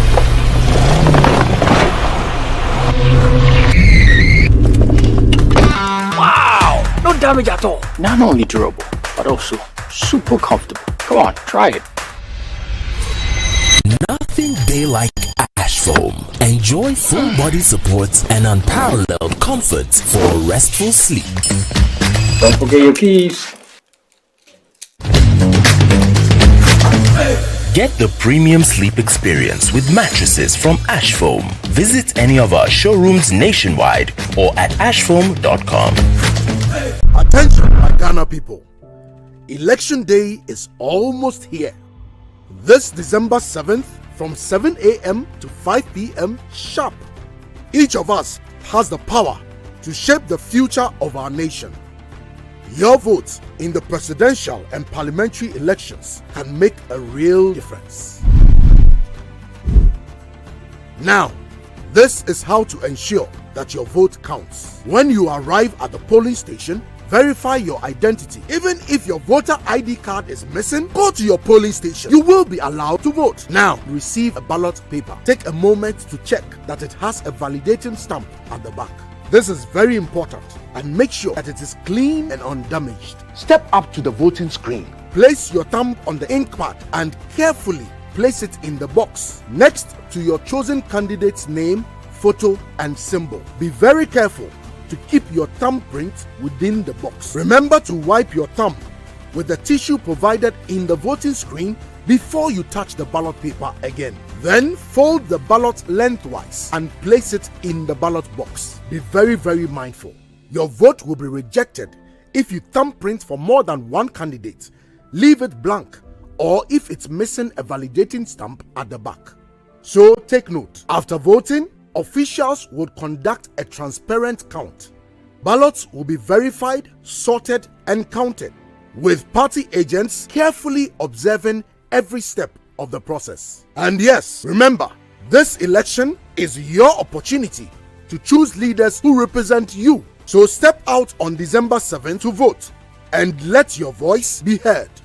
Your vote is your future. Remember, we vote with our thumbs, not guns. Weapons have no place at the polling station. Another morning, another day filled with possibilities. My old car reflects my journey, and today could be the day I take a big step forward. Anything is possible. Just think about it. My shelves are ready to be filled, and soon the flat rate will open up exciting new opportunities. I can already envision a vibrant shop bustling with customers, all eager to discover what I have to offer. I feel optimistic about import costs. Why? Because with DMB flat duty rates, my expenses will be more manageable. I can see my business thriving. Every moment spent with my son brings back wonderful memories. I tell you, my son, with my digital skills, the one customer create games in their website. A show of vote number 1 on the ballot.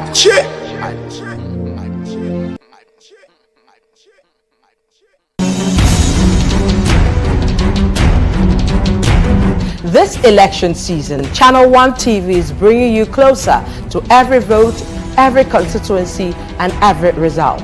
Our team will provide in-depth, data-driven analysis to show you what each vote means for our nation. From the campaign trail to voting day and the final declaration of results, Channel 1 Television is covering it all. We'll be on the ground in all 276 constituencies, so every voice is heard and every community represented.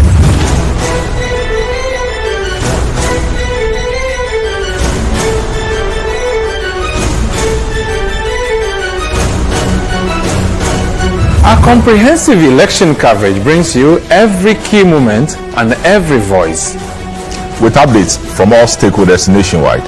This is election news you can trust, powered by the latest data and expert analysis.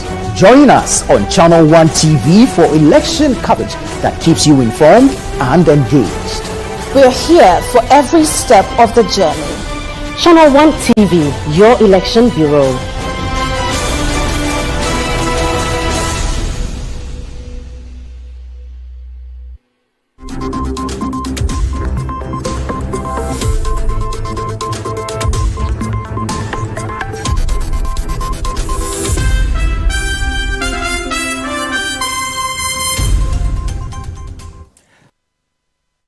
Thank you for staying with us. Let's stay in politics. And Ghana's President Nana Addo Dankwa Akufo-Addo has described John Dramani Mahama as a failed president, stating that Mahama is the only president who performed poorly and was not given the opportunity to continue in office. According to him, all past presidents are recognized for their significant contributions, except for the NDC flag bearer, whose legacy is defined by doing so. Channel 1 News' Ashanti regional correspondent Doris Lonta reports. The President of the Republic of Ghana, Nana Addo Dankwa Akufo-Addo, as part of his 3-day campaign tour of the Ashanti region, commissioned 3 district hospitals at Drobonso in the Secretary Afram Plains, Sabronom in the Hafo-Ano Southeast District, Trede in Atwima-Kwanwoma Constituency, built under the Vamed project. He also inaugurated the Atafua Owabe River Bridge and the Swami Municipal Hospital, also under the Vamed project. In his speech, he described the NDC's flag bearer as a failed president who could not secure a 2-term in office as president, and highlighted that the only legacy the former president is known for is doomso. You were JJ Rollins, and you are Ghana for a man by Bium 2 terms. Miamura, John Ajekunku for 2 terms. And Addo Dankwa Akufo-Addo 2 terms.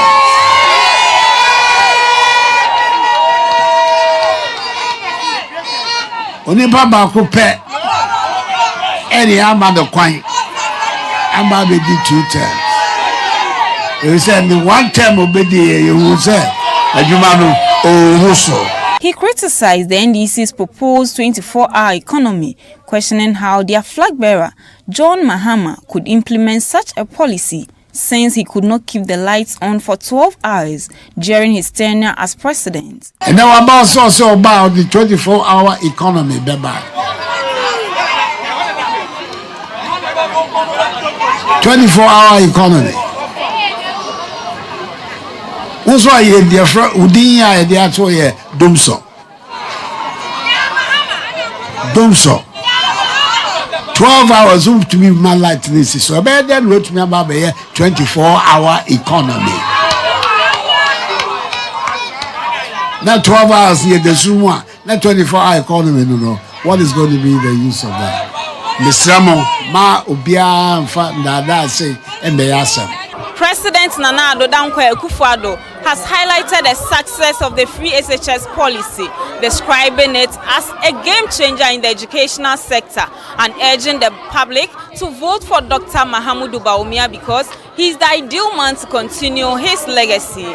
Reporting for Channel 1 News, I'm Doris Lonta, Ashanti region. From the Ashanti region, let's come back to the Greater Accra region, and First Lady Rebecca Akufo-Addo is urging voters in the Ododo constituency to elect Dr. Bawumia as president on December 7. She believes Dr. Bawumia is the best candidate to continue her husband's legacy and sustain key policies like the free senior high school program. During her campaign tour, Rebecca Akufo-Addo says Dr. Bawumia's intelligence, visionary leadership and expertise in shaping Ghana's economy landscape is unparalleled. There's more in this report by Ni Aikwe Okai. The First Lady Rebecca Akufo-Addo on Monday embarked on a campaign tour of the Ododo constituency, precisely the Agbogboloshe market, where she engaged traders and solicited for their votes for Dr. Mahamudu Bawumia, the flag bearer of the New Patriotic Party, and Abdul Manaf Sowa, the parliamentary candidate of the NPP for the Ododo constituency. She believes that Dr. Bawumia is the only presidential candidate that could build upon the accomplishments of her husband, President Akufo-Addo. Ni iwu Akufo-Addo like free SHS ba. Ne ke ba fi akenye efe. Akenye efe. Efe kolo. Efe ne jegbe efe. 8 years ne. Ni money banye channel. Ni waya wonye di Dr. Bawumia. Dr. Bawumia ne obetumi atra Nana Akufo-Addo ejuma so anyasa. Yana yenim ni ya starti. Yana yabetumi atwa so na yakoye nim. Dr. Bawumia nyami no di no abache ye Ghana. Me catch Ramusa, Obia and Dr. Bamia on his size, on his Obia to me, Dr. Bamia. Dr. Bamia, or Baba Fire, Koya, Niman Kasa. It's more beyond that. More. And a reminder to you that this is the Election Bureau. Stay tuned for comprehensive and timely coverage of the 2024 elections. You can follow us for real-time updates and join the conversation using the hashtag GhanaPost2024. Let's bring you some other stories now. The management of Sonona Power Limited has announced a resumption of operations following days of shutting down its power plant. Now, this development comes after the Ministry of Finance released emergency funds to address the independent power producers' financial challenges.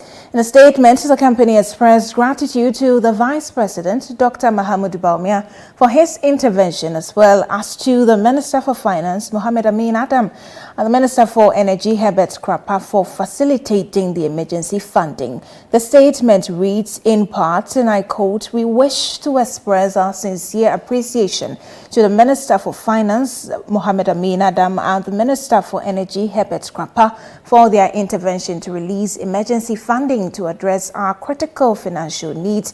We have returned to operations today, Monday, 25th November 2024 at 3 p.m. End of quote. Now, Sonona Sogli further disclosed that it has submitted the final version of the restructuring term sheet to the Ministry of Finance and the Electricity Company of Ghana, ECG, in August for finalization and signing. The company reiterated its commitment to ensuring the stability and reliability of Ghana's energy sector, while urging to the ECG to adhere to the spirit of their contract and fulfill its financial obligations under the power purchase agreement. The management says it remains optimistic that a mutually beneficial solution will soon be achieved to sustain Ghana's energy supply. You're still watching the Channel 1 Newsroom. Next is CNR Business with Netele Nete Ajaho.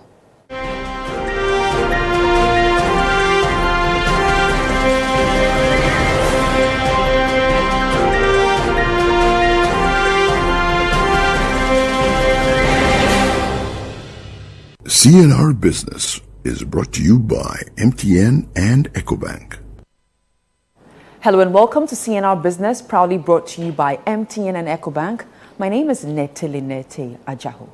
Although Ghana has restructured a significant portion of its debt, Fitch Ratings has cautioned that the country will continue to face substantial liquidity challenges in 2025 and 2026. The UK-based credit rating agency highlighted that Ghana's interest-to-revenue ratio will remain among the highest in its rated sovereign portfolio. Estimates already indicate the ratio will reach 29% in 2025 and 30% in 2026, nearly double the average of 16% for emerging markets. Calling for drastic fiscal measures, Thomas Garu, Associate Director for Europe, Middle East and Africa Sovereign Ratings at Fitch, stressed the need for aggressive fiscal reforms to address Ghana's economic challenges. Despite these, Garu acknowledged that Ghana's efforts at fiscal consolidation, citing a 4.6 percentage point primary fiscal adjustment achieved between 2022 and 2024.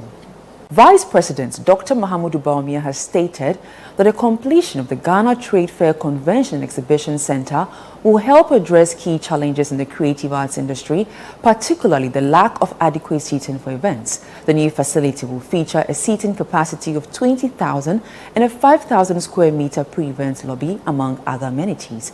Daniel Ojo-Mensah reports.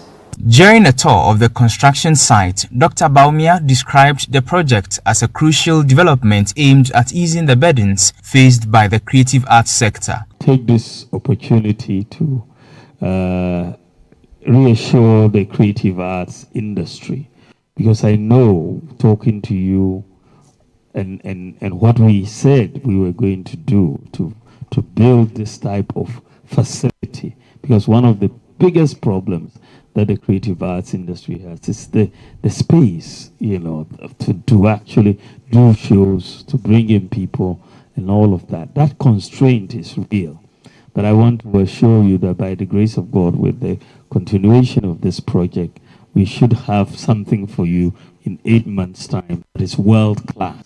He further emphasized that the initiative reflects the government's commitment to leveraging private-public partnerships to complete vital infrastructure projects. I also want to take the opportunity to make the point that what is happening in trade fair today and why we have been able to make the progress we have made, and we are 8 months from completion, is because of the new... And that's all. CNR Business. It was proudly brought to you by MTN and EcoBank. My name is Netelinete Ajahu.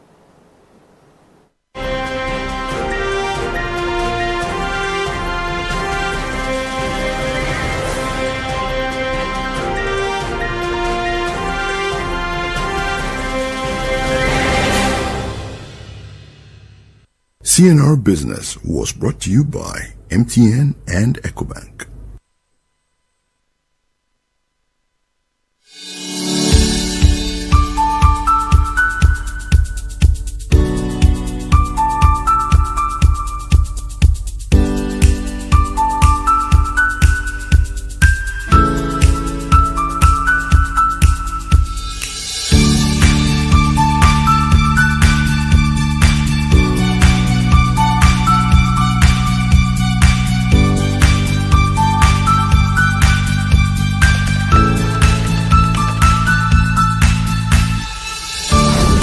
Doing never stops until the job is done.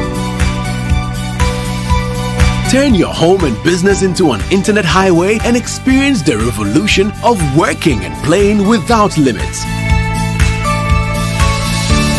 Visit broadband.mtn.com.gh to sign up for MTN Fiber for home and business today.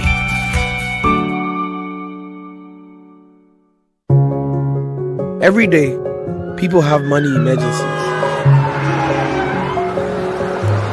Ma, I need my school fees emergency. Mommy chop money emergency. Emergency. Catch it. I'm your rent emergency. Now, there's a new emergency number in town. More money, challenge and enjoyment. At the top life we got. Dial star 770 hash for all your money emergencies and chop life. Dial star 770 hash for money emergencies and get easy and quick access to your money, loans, and other banking needs. EcoBank, the Pan-African Bank.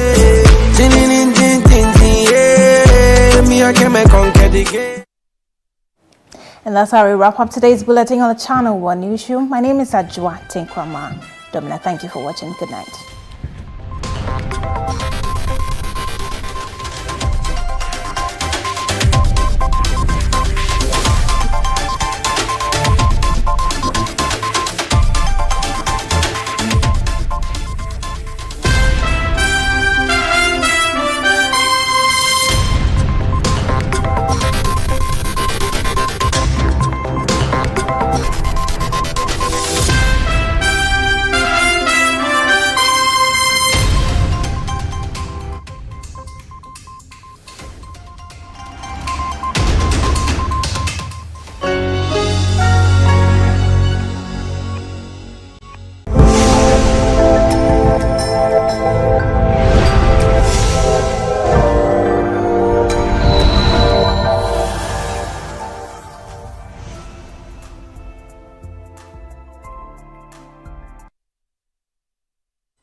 The celebration there. They get into the box for another goal.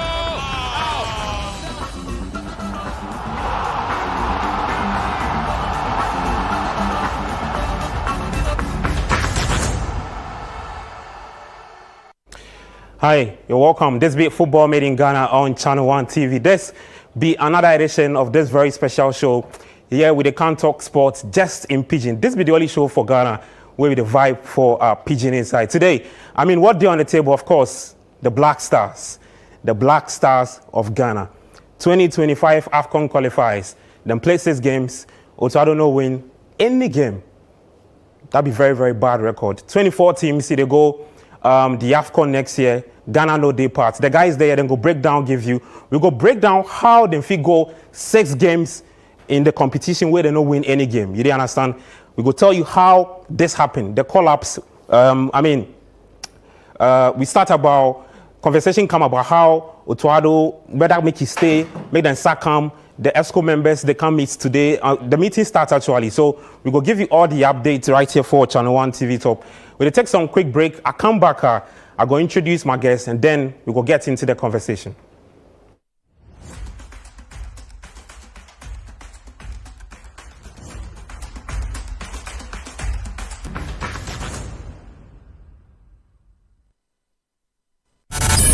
Live from the heart of the equator, get ready to be mesmerized at a night of stunning fashion and electrifying music as 1957 event proudly presents Rhythms on the Runway, the Kente edition. From Accra, Ghana to the world, this is a spectacular fusion of fashion and music to ignite your spirit. Enjoy live performances featuring the legendary Asabia Cropper, Edem, Amanziba, Nasi, Episode, Kamido, Kwabna, along with comedy from TKB. Join us at the Grand Arena on Saturday, November 30th. Red carpet starts at 7 p.m. Showtime 8 p.m. Visit www.rhythmsontherunway.com to purchase your tickets or call the hotline on 053-553-4756. 200 cities for standard, 400 cities for premium. This event is brought to you in partnership with Beyond the Return and sponsored by Johnny Walker, Caveman Watches, Ghana Tourism Authority, Gold Crest Refinery. Step out in style with a hint of Kente and dress to kill. Rhythms on the Runway, the Kente edition, is a 1957 event. Media partner, City FM and Channel 1 TV.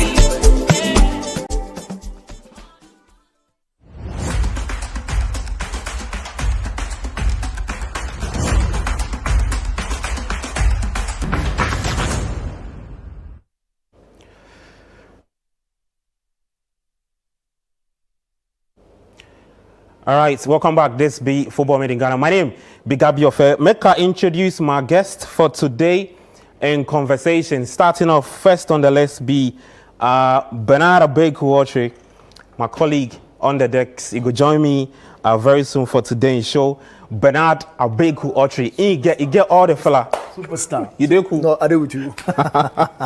Second on the list be Yahweh Jaminta. Into the on the solid guy. Channel 1 Sports Decks. Just type. Bernard go try to say. If you go type. Google, if you don't want some story, type Yahweh Jaminta. All the fella you don't want. Everything go pop up. Nice one, guys. You do cool. You guys do cool. The weather makes something, but Charlie, how you do? You understand? Everything nice. Yeah. We get third guest, external guest. So we go talk to. That be former Black Stars player Sam Johnson. Go join me a bit later. So say go give you more. Thank you. You named that. Go give you more perspective on the Black Stars conversation. So I mean, it be heavy on the Black Stars, but the Black Queens also go find out about my opponents on Friday. No, then they go play. Say we go Morocco. Yes. Yeah. July. We not go Morocco for the Black Stars. Yeah, but we go Morocco for the Black Queens. Yeah, man. we go talk about that later. Make you start on the show. We go start with make a look at Ghana records for the AFCON. I mean, just this AFCON qualifiers where them play the 2025 qualifiers, where they don't win any single game. Then we go hear from Otuado a bit later after that he lose to Niger, where he say no go resign. So the record that them play 6 matches, you know, win any game, 3 draws, 3 losses. It's called just 3 goals where they concede 7. This be one of West record for the AFCON qualifiers. A group that had Angola, Sudan, then Niger. You know if you win any game. Guys, just quick thoughts on this, Bernard. Yeah, quick talk be say no coach for day after this record. Any coach where a day after this record, where a day now, it speak volumes of how when a football they go. Mm-hmm. You understand? Decision bodies day where they take decision. I read some document in the past way. They talk say we for have something like say a national team committee. I don't say the Black Stars are Black Stars managing committee. The national team committee be much bigger if they supersede or if they look at all the national teams we they have they exist for the country. And of course, there are a lot of factors they make with they see these numbers. One of them factors be say we feel say we. But make the limit to the coaching bet. Because right now, Biotuado will give with this numbers. They tell you, see. He give with these numbers. He be and to the coaching bet. That will be my interest day. If these numbers day, no coach for survive these numbers. But he still they are post. If the coach they are post after these numbers, be why they tell you, see, there's something wrong with one football system or structure, if you want. When a football structure be very weak, even though they do a lot. We not put in the right structures, you go turn proper numbers for we. Football, the most important thing for inside, where everybody go think say your football they go on be wins. You know be draws or losses. See goals for, then see goals against. If we do the mathematics for that, we still the O. Yeah, so negative for that. Where you take finish the AFCON qualifier. The coach still for day. Just what are your thoughts for me? Your initial thoughts on these numbers. Coach Otuado will give you these numbers. Yeah, it be terrible. It be terrible. And the thing we say, we know win game. Yeah, we know win game in 6 outings for the qualifiers inside. We win none of one our home games. We lose to Niger for Accra. We draw plus Sudan for Accra. Where we lose to Angola for Kumasi. Yeah. So we don't win. Where we put this across the under Uganda's to for the Abubakar Sports Stadium. The first time in 24 years. He can't break them. Yeah, he can't break them. For the first time in 20 years, under in guidance, we don't go the AFCON. Okay. Where if you watch inside those 2 points, like I can't touch on them, but it be me say you talk on them. Where if you watch inside the teams where we play against, that be why we forsake Otuado. Because problems the administration day, problems day plus administration, problems day plus the playing body. But you be the coach, if you handle your business, if you handle your business, and if you handle your business against Niger, against Sudan, like if you get enough points where you go qualify to the AFCON, even if you know go qualify ahead of Angola for your group inside, for Sudan and Niger, if you do, because what's something? Sudan and Niger, they not if play them against for them at home. Sudan is basic of war, so then play them against for Libya and Morocco. Niger, they don't get proper facility, so they not if play them at home games for them at home, for them at country inside. Therefore, play them at home games away from home. Then play some for Lomé, for Togo, where they play some too for Morocco. So if these difficult circumstances or these teams we rank ahead of you for the group inside, where you know if you beat any of these two teams, then clearly it be huge matter. And the coach know for day. The coach there, enough for day. Okay. Speaking of the coach making no day for the press conference, like it go happen after the game. Where them busy and say, if I step down, he go resign. Make you just listen what Coach Otuado talk. You come back and then the guys go continue. I never give up on nothing. No, this is the way I came up. If you want to be, let's say, a footballer, a professional, you will never give up. You fight, you work hard. You work even you fall down 10 times, you stand up and you stand up the 11th time and then you do it. This is how I made it. It's not like I came up and then I made it as a professional. And the same as a coach. As a coach, it's not like someone will just give you anything to grant a badge. You have to work hard, you have to have teams, you have to work with them, you have to surely get results, which were not there, 100%. It's my responsibility, no one else. And surely you will fall down as a coach. I can give you a lot of examples. And I think you were also talking, or somebody was talking, referring to clubs. I was playing up under him. No, we went down with minds. And from first to second, and then we came up again. It's not like everything goes like this. No, his first years in Dortmund, 2 years, big problems. We were almost relegated. And then he came up and then won the championship. So it's not like everything is going like this. It's a normal thing. And if you take the right things, it will get better. But this is part of the job. And I know this is very, very normal that you want me to resign or want me, I don't know what you want me to do here, to cry or whatever. No,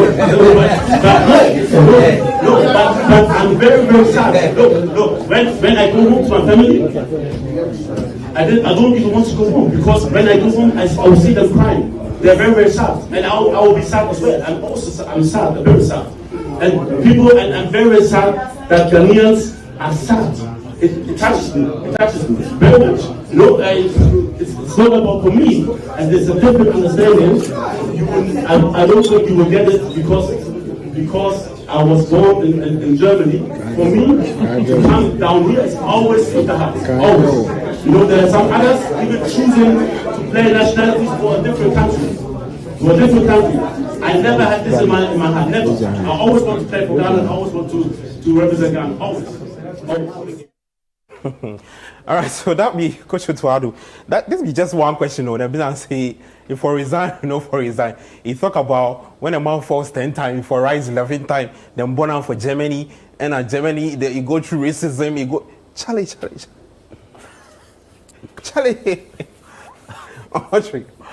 I mean, you see, we have, like I explained initially, if we say we have Black Stars Management Committee, for example, what would be the criteria for selecting a manager? I feel communication for be key. Aside it could be trustworthy, aside it could be tactically, aside them things or... Oh, then as for the communication base, he's lost it. Because what he do for that presser... Otuado, what be the criteria Otuado call it? See... What be the boxes not to cut you in, not to cut you. Black Stars coach. Ask Constituent be head coach. Yeah. Then they lose matches. Yeah. And I'm sure we are day here that we know how composure be key. Constituent they carry out. Composure be key. Constituent go find a way. He be very diplomatic, but he go answer you. He coach in the Premier League. But Otuado go be like he fight you. He coach. Chris, the difference between Otuado and Chris Hughton be this. Chris Hughton coach in the greatest league on planet Earth before, mainstream. Otuado coach down there. Otuado is still the learning process inside. Make you no twist that fact. It's still the learning process inside. He never coach any team major where he meet press week in, week out before. Okay. So you don't know how then they tell the media, make them carry the story. The media or just they won't carry the story to the people, the general public. Public, that be the word. So how you go articulate your thoughts, how you go put everything together, make meaning. Otuado know they have that thing. Otuado always there on the defensive. Why you for tell me this? I for explain to you, say I be this and this and this. I feel say, Otto, will you resign? I feel I have this are the few say for being response. I have a contract with the FA, a 34-month contract with the FA, with an option to extend, into 24 months, right? Yeah. And at the few say we no perform, but there's the World Cup qualifiers, which we are second, in our group. Yeah, because you win 2 matches for the against Mali, Central African Republic. And at the few say in the World Cup qualifiers, we really they perform. I for go talk to the team itself and know what wanna problem be, and know how we go approach the game. I feel sacking now wouldn't really be costly to the nation because the contract is a bit lengthy. And resigning now, I feel I can do more for the country. So I'll plead with you to give me a bit more time. Make I go into this like you be Otuado, this boy will talk. I feel say in communication, this guy no they understand anything in that space because the timing also then be very important. Yeah. Otuado, it amazed me honestly. Just hold on, y'all will come to you, but make we get to Sam Johnson. He be former Black Stars player. Sam, welcome to the show. Hello, Sam. Hello. Yes, welcome to the show. So this be football made in Ghana. Just first of all, make I pick your initial thoughts. I should say you see Otuado in post-match press conference where it go very viral. What be your initial thoughts on that? The body language of Otuado first. All right, thank you. Let me say hello to everyone who is listening at this moment. I think that is a very sad situation, but all the same, one of your guys panelists are saying something which is very true. It's inexperienced when it comes to media. Talking to the media, because the pressure coming, the questions coming. If he has enough, experience, how to go about it. he won't get into emotion and they just, say so many things. And I think that is where the problem is lying more. Because if you try to explain yourself, Ghanaians are angry already because things are not going on well. They will throw the questions. And if you try to explain yourself, they will never understand you. And it will bring a lot of questions, and then you find yourself where he is finding himself now. So I think that is the inexperience around that area. But like you said, for him to resign, I think if me, I will let the people know that, look, like the panelists, I have a contract with you people. That is one. And I think Otuado is like, hey, I'm a young guy coming up. I can fix this thing. Though the thing is not going well, but I can fix it. I can still do something. I still have a chance to do it. I've done it before. But can Ghanaians believe you that you can bring back, Ghana football? And that is the thing that he's supposed to think about and know how to talk about. Tell Ghanaians so that Ghanaians will have belief in him again. So I think from there, that perspective, I think he lack experience to meet the media. Sam, yeah. Make you talk about one other thing where then he did run through. That's he's lost the dressing room. So some of the players have lost faith in him. You be former player. How these things he defeat? Some of the players are what? Some of the players lose faith in him. He's lost the dressing room. Yeah. As a former player, how does the defeat trickle down to the other players where, they still think that Otuado be the man where go fit carry the team go forward? Mm-hmm. Yeah, if I can understand your question well, if you have a coach and the players believe in him, it's good. But we have to ask ourselves, are the players willing? They believe in the coach, that the coach can take us. Are they willing to kill themselves for the coach? That is another question. Because all the games that we play, those who believe in him, all the games that we play, did we see any commitment on the field that we want to play for the coach, we want to kill ourselves for the nation, we are putting everything? Do we see something like that? No. So if you are telling me you believe in the coach and you can't kill yourself for the coach, then that statement don't supposed to come at all. That statement don't supposed to come at all. Because you believe in somebody, you die for the person. Am I lying? Yeah. Yeah, but if you believe in the coach, the coach, if you should give the coach, it means that you are so comfortable with the coach. You are comfortable, you can do anything you want. The coach will not say anything, so you are comfortable with the coach. Maybe if the new one is coming, you don't know what is coming up. So you are trying to protect and talk for the coach so that the coach will stay, so that you can also do whatever you are doing. That is not right for the people of Ghana, especially the football people in Ghana. Because football is some of us, football has brought us to where we are now. So we respect football and we love it. So if these things are going on, it's very sad. Are they killing themselves for the coach that they want him to stay? No. Okay. My final question to you be, I want to know where you stand as to, because next year we play Chad and Madagascar. That's March 2025 for the World Cup qualifiers. Make we sack them or make we keep on. Because today the GFA ESCO members they said. The line is, so please the question again. The line is. I'm asking if we should keep Otuado or keep him for the next set of the World Cup qualifiers they come in March. Mm-hmm. If we should keep him or sack him. Sack him. Yeah. I don't think sacking him. We have two options. Let me give you the options that we have. How many coaches have we sacked? That before. You understand me? Yeah. You see what is the name? The one who left before him. That's Chris Hughton. Hughton. Yeah. Thank you. He left because things are not going. We have the same players, right? Yeah. And then Otuado came in and he put us somewhere, right? Yeah. And then we went to the World Cup. And then we came back to African Cup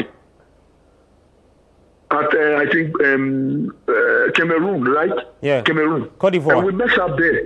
And that is where the thing started. We messed up from Cameroon. We don't learn. Ghanaians is not learning, no.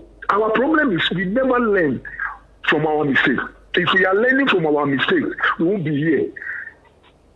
If we are learning from our mistakes, we won't be here. So sacking Otuado, he can go, who is coming? Let's bring the person. If the attitude of the players is not changed, we can bring Ancelotti. He is my favorite coach. We can bring him to Ghana here. Nothing will happen. Because the attitude of the players on the field is not like people who want it, people who need it. I want it. I want to get it. This one, I'll take it from you. We don't have that anger in our players. And that is our main problem. You can bring some, excuse me to say, some useless coach.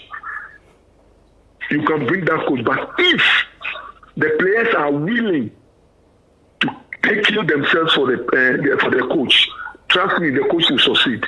Because at the end of the day, everything will come to the players. How are they playing? You people are there. How are they playing? When they are on the field, how are they playing? When they go to their clubs, we all see what they are doing there, right? Mm-hmm. They don't do it the same. So if you come to Ghana, you can't put your feet, because if you put it there, somebody will get injured and then you lose your money. Don't come. Stay away. Don't come. So sacking Otuado, all that I'm saying is that sacking Otuado is another factor. If you don't sack him, that is another thing. But we should also talk about the players. It's not always about coach, because people will have their opinion. Maybe me, myself, sitting here, I don't see Otuado fully ready for the national team. Maybe you also have your opinion. Somebody also have your opinion. At the end of the day, we have to take a decision. But there are some main people in there. If they also sacrifice themselves, not taking the flight from your club and come to Ghana, that is the commitment. The commitment we want from them is on the field. So if they don't do it, we can change. So we can change we can bring another coach. It depends on the players also, how they want to kill themselves for the nation. And that is where we will start getting our results. But we should learn from our mistakes. I remember that last African Cup, and I told them, I was a finalist somewhere, and I told them that, look, we will never learn from anything. No, I think the World Cup, we will never learn from anything. When we come back, we will come back here, and a year or two, we'll start talking about the same thing. And that is what we are doing. And now we are down. If we don't take time, the next time, there will be a hole that will enter. Okay. So, Johnson, thank you so much for your time. We really appreciate it. My pleasure, boss. Right. Thank you.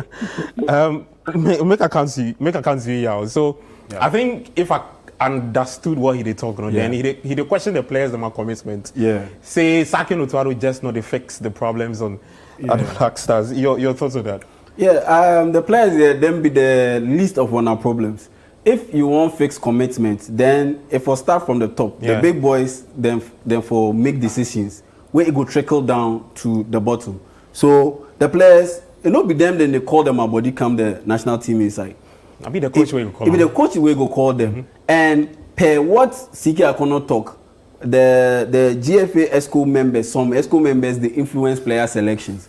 So you go feel influence player selection, do them in a positive way, go affect the team positively. So you care to Kreku, you be the GFA president, you be the GFA boss.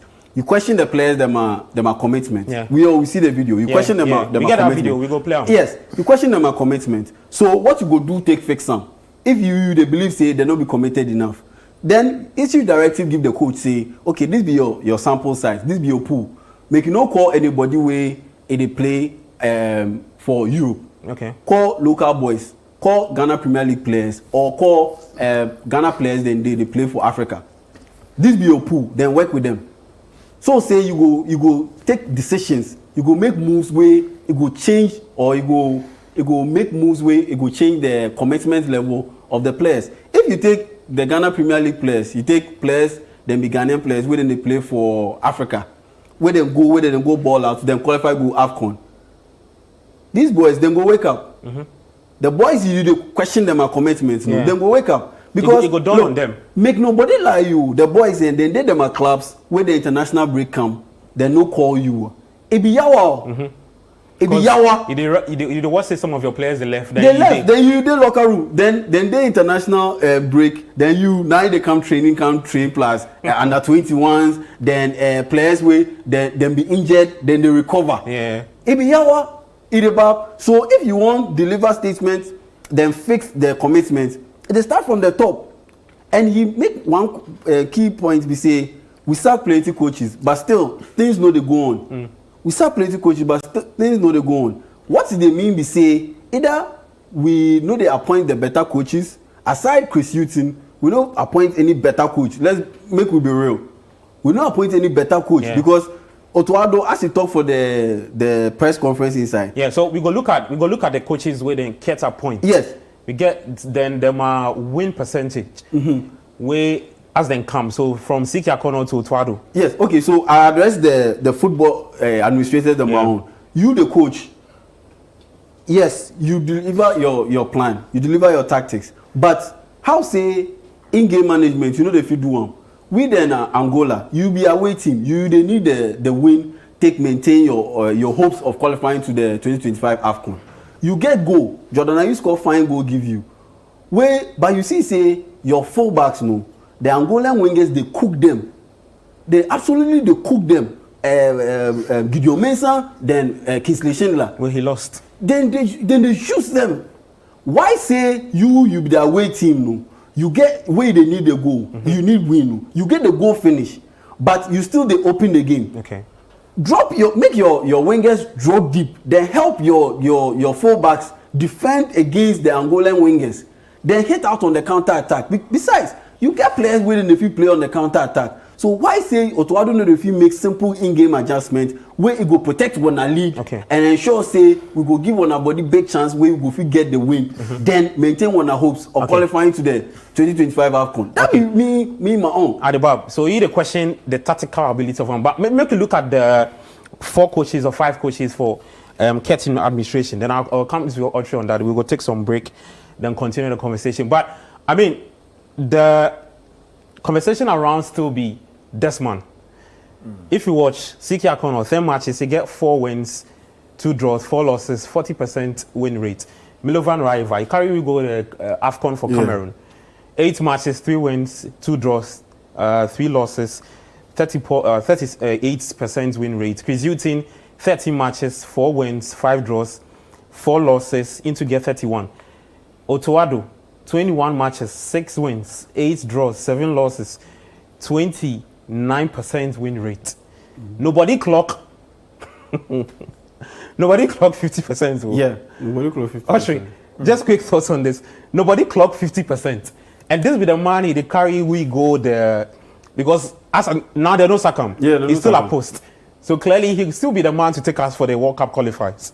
And you see, make I do this quick one. Just quick one. You see, it be the at football administrators them own a bit on the football administrators. Then create environments where they know they ensure accountability.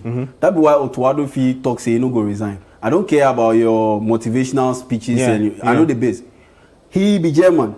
Then born out for Germany. He grew up for Germany. You won't tell me say Otuado like if he did Germany, he be the German national team coach where he plays 6 games. He no qualify where he no win any of these games. He no resign. He go step down. Yeah. And number 2, even if you no step down, you no go confront the media the way he confronts the media the last time. Like how dare you say you so they mean say the GFA self they spare amount. Then they spare amount because of the lack of accountability from the football administrators them appoint because it be environment. Bernard Avle go tell you say the soil you dey inside no, you go feel land for you be seed. Biblical scriptures too they talk that thing. You go feel land for some thorns inside, you no go grow. You go feel land for fine soil inside, you go grow jet. This guy, the soil he land inside no, it be soil where they uphold accountability. That's why he make empowered they talk say I won't resign. So it be holistic thing we deal with too. The play, that's why I told you the players there, they be the last of one problem. They be the least of one problem. So at the back, maybe Sam Johnson they raising argument from the players, the 8 players would then withdraw, and the other players. Accountability. At the end of the day, if I no come, what go do me? Nobody go make me accountable. If somebody they make me accountable, next time they call me, nobody go tell me say make I look sharp then report to camp. But the thing we say accountability no day. The administrators they do what then they want. So the coach too into they do what they want. The players too they go do what then they want. It be trickle down effect. Okay. It about and this appointment 1, 2, 3. Them more than be defensive minded coaches. The players we get right now it is offensive minded kind of football. Now you bring in Otuado into be offensive minded coach per his background working with Dortmund and things. But here be the thing. You play 6 qualifiers. You score just 3 goals. You score just 3 goals where you concede 7. So they tell me say the coach Ishan. Okay. They tell me say the coach Ishan. So basically if I go. You know for there. Chris Hilton he be defensive minded coach. So the goes now with the struggle score no. Me I'm not shocked. But it no be the right fit for one players. The team the way we get. Same as CK Akono. But inside manage gets better percent.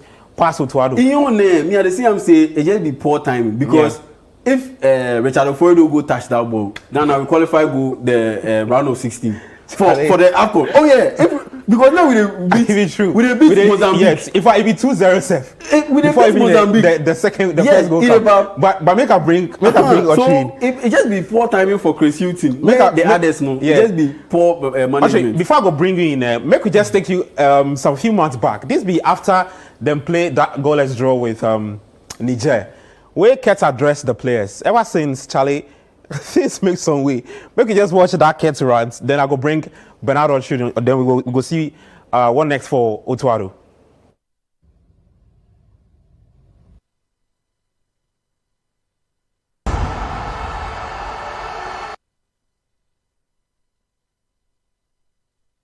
Okay, actually, make we look at Amin Otuado today and say the ESCO members, then the beat. As we did talk right now, then they together we don't even know what they talk about. You didn't understand. But clearly, Otuado go day among the whatever they go discuss for the let's talk. What they come out from that ESCO meeting, we say, then say they won't try bringing a technical director. Make he can't help push one tactical head coach Otuado for the 2026 World Cup qualifiers. But that's in the day already. Every proper football federation for have technical director. So for contest sake, then it be Chris Hilton where it be the TD. Yeah. Where he moved down as a head coach, where then sack him. So that role nobody occupy him since. So every proper team for the country, for the world inside, for have that role, and we for find somebody make a day there. But the mistake we do, I paint the picture again. We say we for have proper structure. Okay. Yeah, the FA they get into a lot of turns where if we do them right, everything go the JJ for one of Black Stars. One of the things then be the bridging of the gap between certain national teams. They climb to the Black Stars. Yeah. But that's in the way we do, no.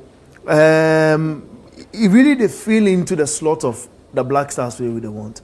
If we they bring in technical director, what be in role?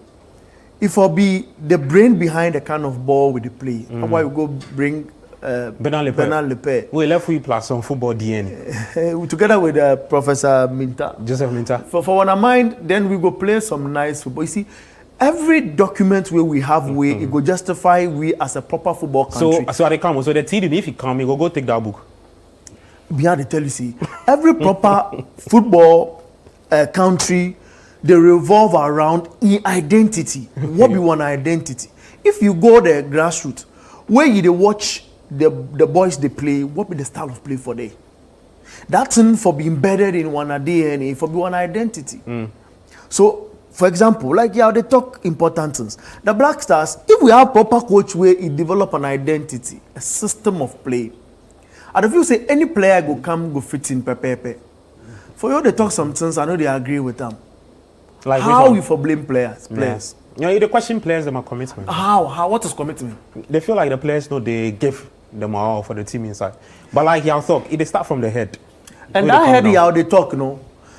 Proper country where they do football. If coach call in setup, the coach will be allowed to call the number of players, you know, a certain number, if it's 25, call them as in final list. If I come defend that list to a management committee, I feel say when a management committee be a little polarized, if I be made up of these people, 2 people from the corporate world for sponsorship reasons for the Black Stars, 2 people from Wana FA, the technical head of the FA, then an executive council member of the FA, 2 slot taken. PFAG, Professional Footballers Association. Why? Because the players could retire one day. The association, they speak for the players. They look at the welfare, them things of the team. Then plus you consider Gawaka too? No. No, okay. No. This country, when a Gaka and the FA they clash, they don't be together. That will be true. So you know for bring Gaka inside. Because the boss say he gets for resign. Professor Why for resign? I know the boy. You see, that be the lack of accountability. See, 2019, AFCON. Yeah. They host them for Egypt. Yeah. Egypt go round of 16. When South Africa beat them, then finish now the Egyptian FA boss. That will all resign. He resign. It be simple as that. It be simple. Like, but you Kurt, you be the GFA president. You be the GFA president. Between 2008, the coach and from 2008 to 2017. 2017. Ghana go semi-finals. That be 4 semi-finals, 2 finals. 4 semi-finals, then 2 finals. Where you Kurt, you come. So 2019, we go round of 16. We then come out with 2021, we then come out with group stage. 2023 AFCON, group stage. Then come out with group stage. Now 2025 AFCON, we don't know if you go. Safe. Diminishing returns. What they tell you say, why you don't resign? With 2027, you go play plus then TB. If you come back, I go show you some chats be where we day inside. Some group of countries be where we go make some nobody. Yeah, make you go some quick break. You for resign because the returns be diminishing. Yeah. Like it is slide. It go so. You know the go so. What you go tell you say check the results. Check results. Check the results. So you for resign. You the ESCO, everybody for resign, including the coach.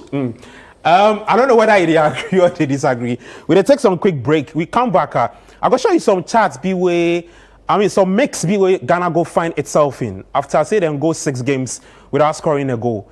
Make you not change your doubt. This is football made in Ghana. My name is Gabi Ofe. We'll come back after this.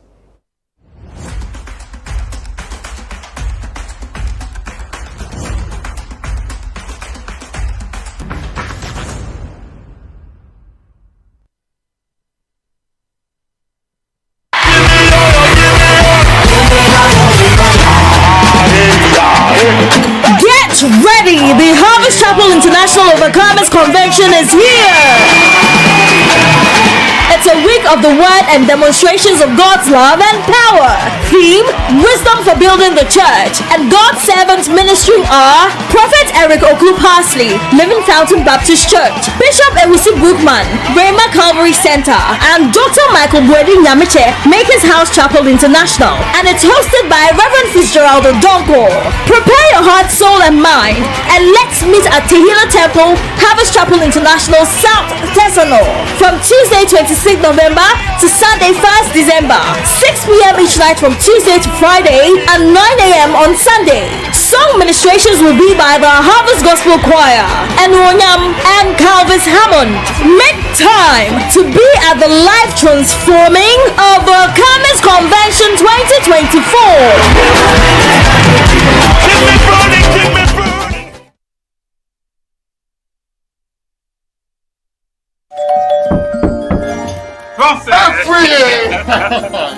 Uncle! Aww. This Christmas is giving. It's giving! Are you ready, kids? Sis, is the jollof ready? These your people. The area must be for kudos! The jollof is ready! Sakura.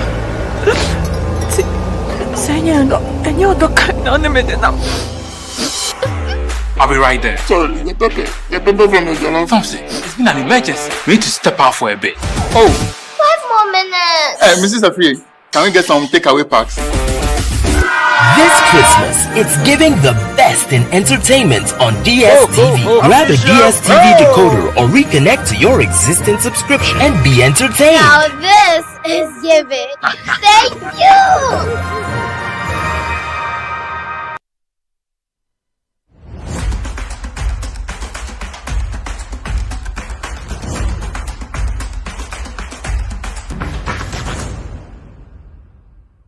Welcome back. This be Football Made in Ghana. My name is Gabi Ofe.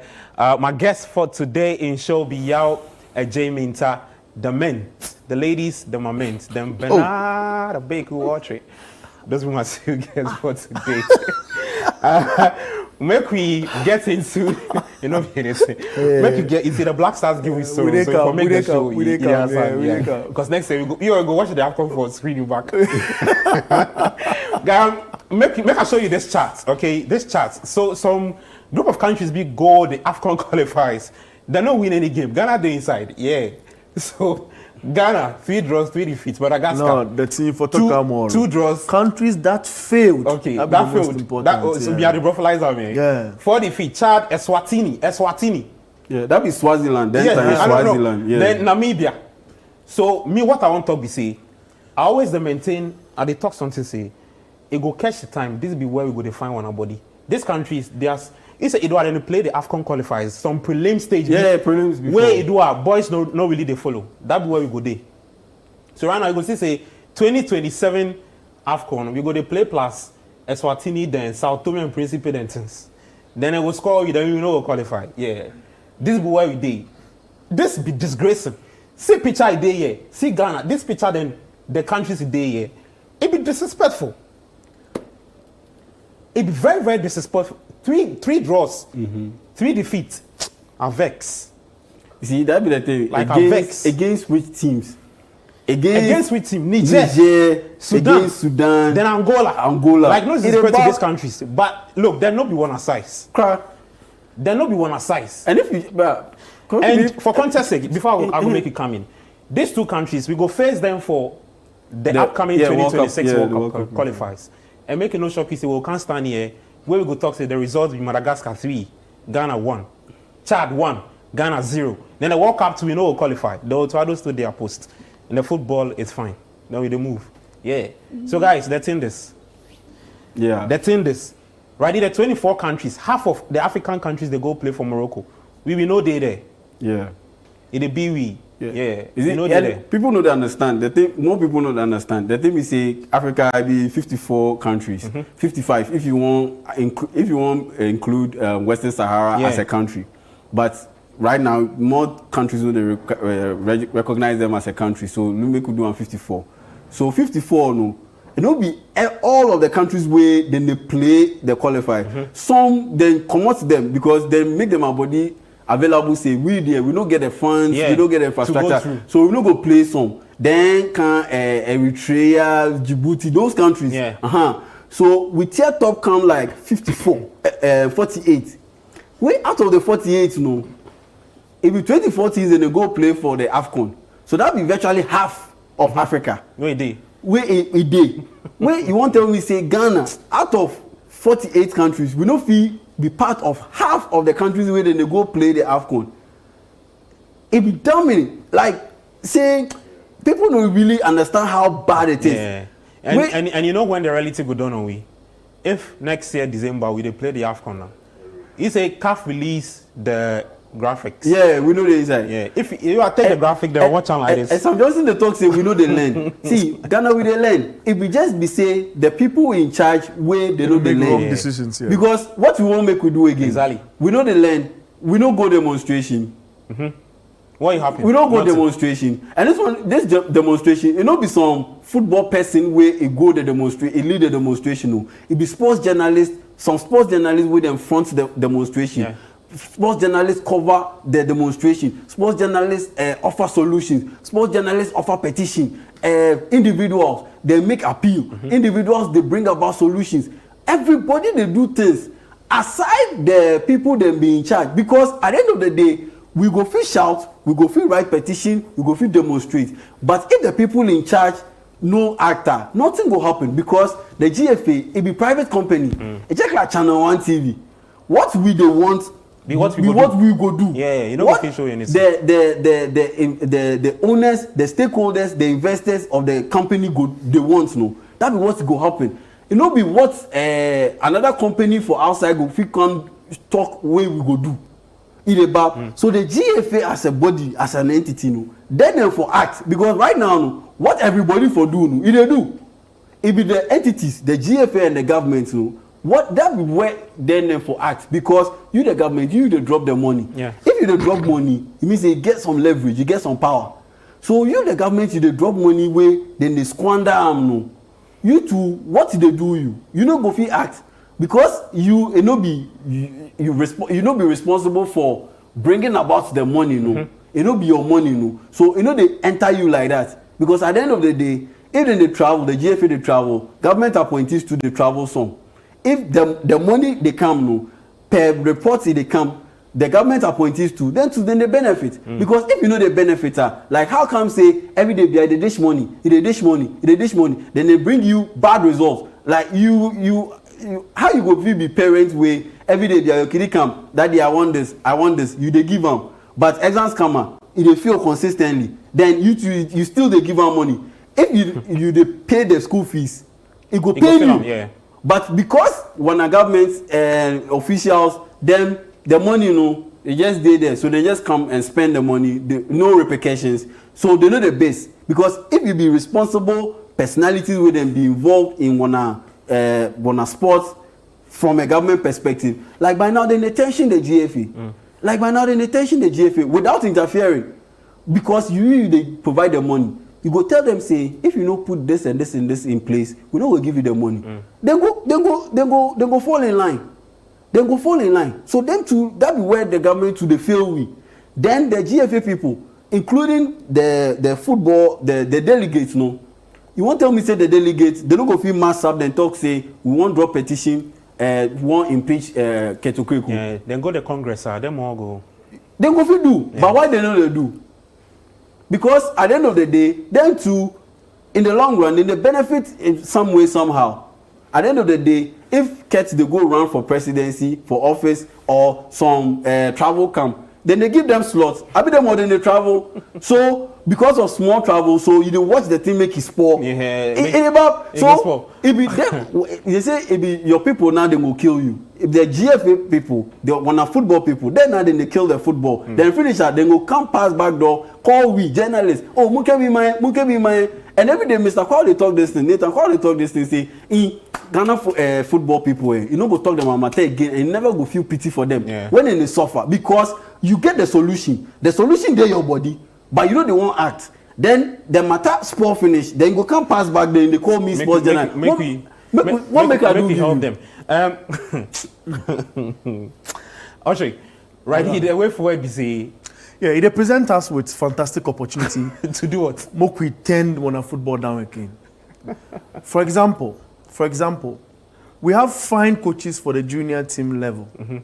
This be time where we for pipe who go be the next Black Stars coach.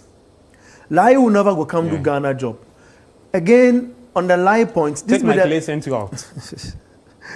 the time where I give you the coaches we get, the pool of coaches we get right now. Because right now, if you say fine coaches, you they talk about this one affair, Black Satellite. Maybe you won't consider on our own party, because he still be satellite, Starlight, the assistant. That'll be the next set of crop of coaches then they come. Absolutely. So my point we say, more we start to look at that area and how we go progress them, how we go expose them to learning the modern way where the football they go. Then project when they go come sitting as a Black Stars coach. Everything they take time. Have you now no wake up no? He started one go coach Saudi Arabia or France women national team. He go through process. So this it happen now. They give you fine opportunity. From now to when the next World Cup qualifier, it will be serious engagement period. Between who? Serious engagement with the Black Stars manager comes in, they for collapse them. They for collapse them. Templates day. If we know they follow the template we know they work for we now do the template to for tweak them. make it comes to the new style where they ball inside, where go help with. Okay. So I say, therefore, be an appointment. Where that appointment go be the national team board, for example. If we have the national team board for them, and the national team board, we go, of course, we have all the national teams under that board. All the national teams we have. So for the respective teams, them all go there under. Then them go watch how on a football go. And then people where are they name the people who have to them be part of. Yeah. Therefore be part of that entity. Where them go take critical decisions. Part of the mandates then go be say, if coach know they perform well, per this starts we see them for Sakam. But then we for have proper plan. Because successive plan. Yeah, man. Because at the end of the day, if we don't have that plan, we still will come to ground zero. So we can have opportunity. Then we start from getting into round of 16. We come there not getting into the round of 16. We come there. You get to the group if you come house. Yeah. Then we can catch not qualifying into the group proper. Run out the prelims. So we descend. We come land. We land proper. Now we land proper. So as we land proper, it presents you with fantastic opportunities. We could go back to that leaflet or booklet, then flip, then see what you go feel help on our football. And what you go help on our football be the structure for be allowed to work. No interference into the Blasters coach job because you know go there directly under a certain FA. What you go there under. Sorry to cut it. Right, Chris Hutton, come as can talk say. No. Yeah, right with the wait time. Yeah. But so how do they feel that big and pompous because we still the OR. Two coaches. Yeah. Sikia Kono, like Kinson. They then confirm. Say the GFA, then they interfere with them at work, we collapse. So with the wait, Chris Hutton, if Otto to resign, then he go can't speak. Because I know say they there, he no go talk. Yeah. So that one there, it day. So it will continue. Then we make it run into the other countries where they qualify. Yeah, so I talk say, Otoado they feel that big because my checks with some 3 months. That be 50,000. Otoado. Oh, okay. We do owe Otoado some 3 months from my checks. $50,000, $50,000, $50,000. That's why they feel that way. So if you say, you that I don't go fit talk anything say for a year. That people say make a resign and things. People they owe me, make them go trigger say then sack me, then pay me compensation because I go stop my work for Germany where I can't take this job full time. Yeah. Now as I can't take full time, if you know if you have see the problem started come. Otoado you see glimpses of him. He realized say things don't they go on fine for him. He started attack players. Thomas Partey no be lawyer. You go talk to him something. You know the lesson on top. Jordan Ayew they complain to him to one ex-coach where we say you know good we sack him. So the things start they come a long go where we can catch level where we know if you qualify go. Yeah, of course. So that be one of smoothness level. Right? These be countries where they qualify. Mozambique, we then did there just last year. Mozambique did this. Yeah, Mozambique qualified.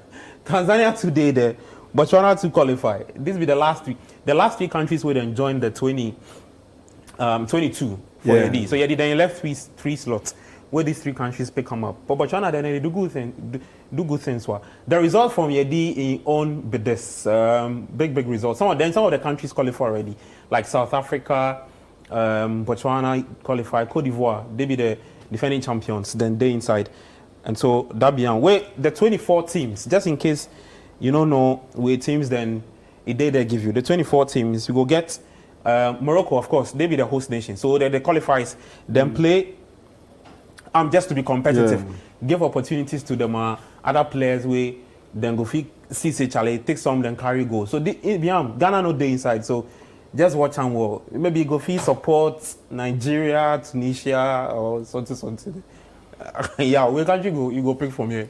Oh, the country I go support. Because Morocco, I go support Mali. Yeah, Morocco. I go support Mali. Morocco they be host nation. Yeah. A lot of eyes go there them after. Cote d'Ivoire be the defending champions. You get former champions Algeria, Nigeria, Senegal. Yeah. They inside. Cameroon, Algeria. Cameroon all day inside. Charlie, this be pack set. So I go support Mali because of Tom Saint-Fate. What he do plus Guinea. Yeah. As he left, he come coach Mali. The time we start Chris Hutton, we opened the window. say vacancy day Black Stars head coaching job top. Thompson fit he apply, but some way somehow when people no pick him. And the criteria they them the criteria he go meet them. He go meet them pass. He meet them pass Otuado. So me I want to see what he go do plus Mali, because Mali then get excellent group of players, and every time they no feel tap into them full capacity or capabilities as a group. Even during the time of Seydou Keita themselves, they might best be what I believe now it be third place or something, no fourth place for the time they host them in 2002 in a bar, and then come close, but some way somehow they always they exit. The last AFCON, they were on the brink of making it to the semi-finals. Then they leave Cote d'Ivoire. Yeah, there's some way somehow. The head coach where go mess them up. Where Charlie they for Kulam. Yes. Charlie. And they were Eric Shelley, yeah? Yeah, Eric Shelley. They finished that tournament, no I talk say them for Saka, because it mess up on where Mali always they fall flat. That be maintaining them a composure, their mentality bit. And that be where me and they watch what Thompson Fit do plus Mali, because they get brilliant players, they get everything JJ, then my infrastructure, everything BJ. This be country where they no get money past Ghana. But this be country where the infrastructure better pass Ghana in terms of football for everything inside. Okay. So that be team me had to look out for. Then Algeria. Because now so Mali and Algeria for you. Mali and Algeria. As Algeria they win the 2019 AFCON finish.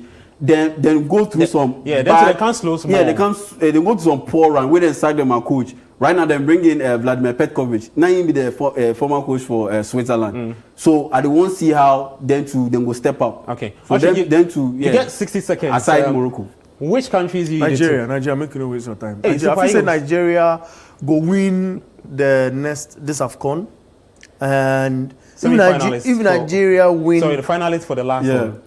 If Nigeria win this AFCON, they paint a certain picture to Ghana, and that be all. Then they get a bit of coaching problem. Yeah, I think my coach. Then bring back Augustine Eguavoen. Yeah, then bring back Augustine Eguavoen. The coach will lead them to the AFCON final. The last the Portuguese because they in the administration they get some like that. You can't lose the games always. Yeah. So in Nigeria, Nigeria. For you know they watch out for when World Cup qualify against Mali. The coach will not give them the job. He go beat Ghana. Because that time Otuado go there. Yeah, I mean Otuado they tactically not be good though. Make we not lie one about it. You say they tell you see the coach will not give him the job. He go come beat Otuado. At that time then he no be the head coach of Mali. Yeah, man. That time then he no be the head coach. Yeah, man. So he go come beat where Sudan too. Yeah, we want Coach Apia go do. Yeah. So those be the teams that me I go look out for. Mali, Algeria, Sudan, and Morocco. Me that be what I go look out for. All right, so this be your 2014 for next year in AFCON. It be December, Morocco. So you chop the Christmas, then you follow on small. You know, be anything. The Black Stars no go there. Just sit behind your screens and support them far away from at home. Guys, thank you so much. Bernard Abekwotri, Yao Ej Minta. My name is Gabriel Fair. This is Football Made in Ghana. Thank you so much for watching. We will come same time next week. Make a note, change your dial. We get more interesting shows give you. Bye-bye.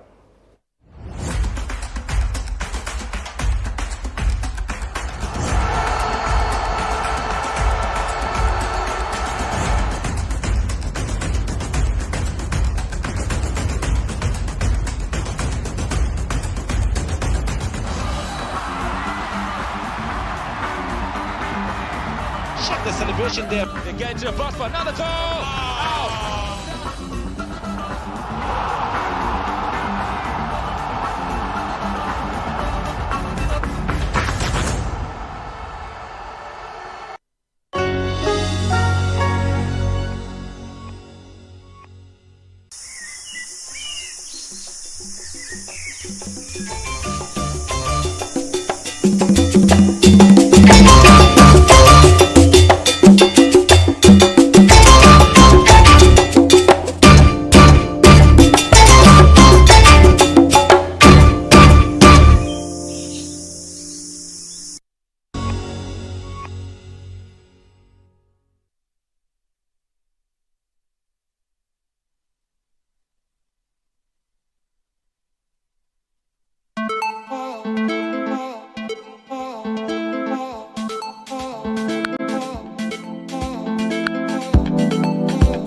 It's a beautiful evening and it's a brand new episode of Sister Sister right here on Channel 1 TV.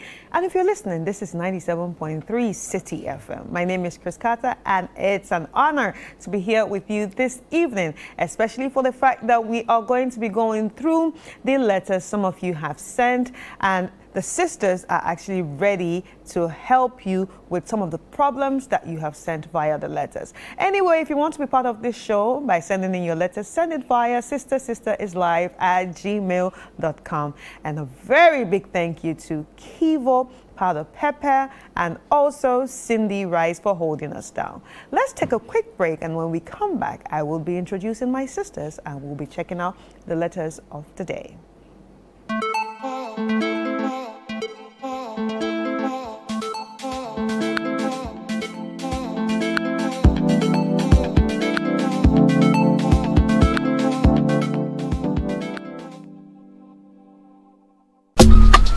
Life is a celebration of moments, big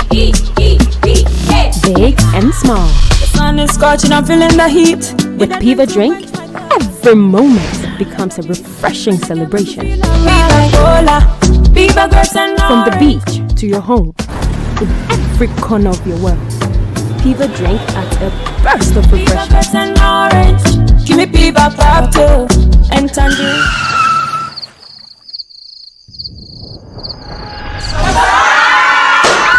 Celebrate every moment with Piva Drink. Refreshment for every occasion. Piva Drink, a taste you will love. Piva. This advert is FDA approved.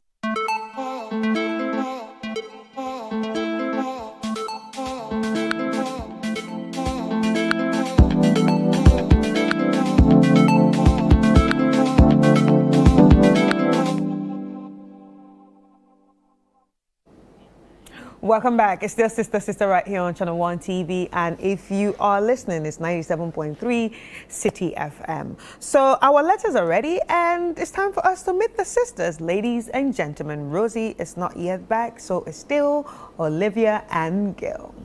Yay. Hi. How are you? Well, thank you. How are you? Fine, thank you. How's the week been? Topsy-turvy, but good. We thank God for life. We thank God for life. Are you enjoying the Hamatan? Yeah, it's slowly coming in, and my throat feels dry and some way, but But it makes me excited because it means Christmas is around the corner. You know? It's our white Christmas. Yeah. Yes. Do you like Christmas, Gil? I don't celebrate it. What do you celebrate? Being healthy, mentally healthy. That's what's very important. And just birthdays? Pardon? Birthdays? No, I don't. I've gotten to a point where so many things I don't celebrate because I feel it confuses a lot of things, like the labels. It's, Vows Day, Christmas Day, da. So sometimes when you are not able to be part of it, you feel left out. So I want to do things my way. Okay, that's nice.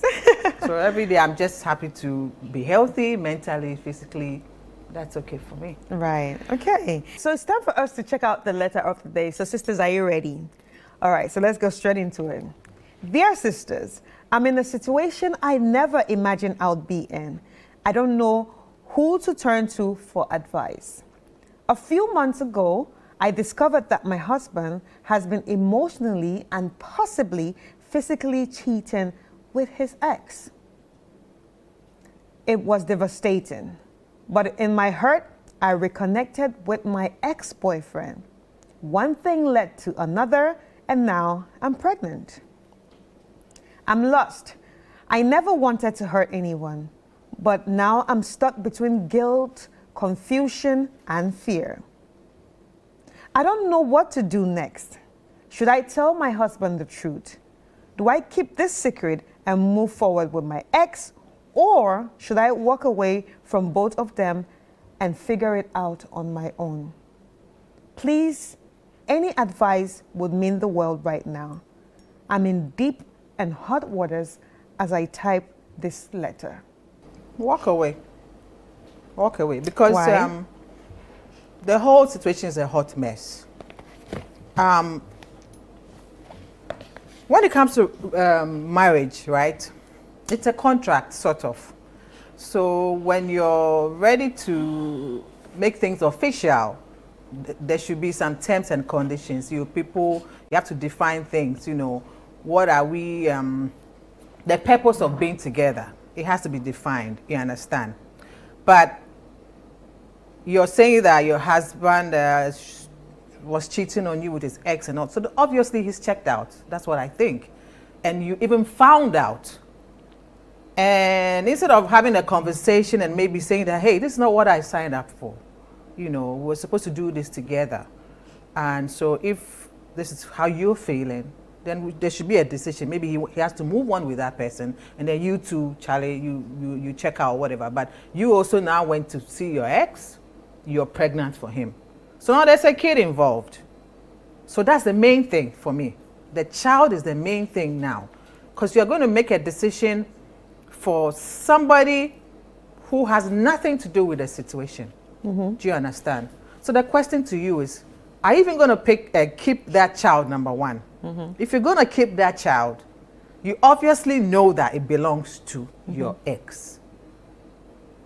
I don't think you should be in this situation whilst you're having a kid for your ex. Because looking at things, I don't think your husband will even accept that.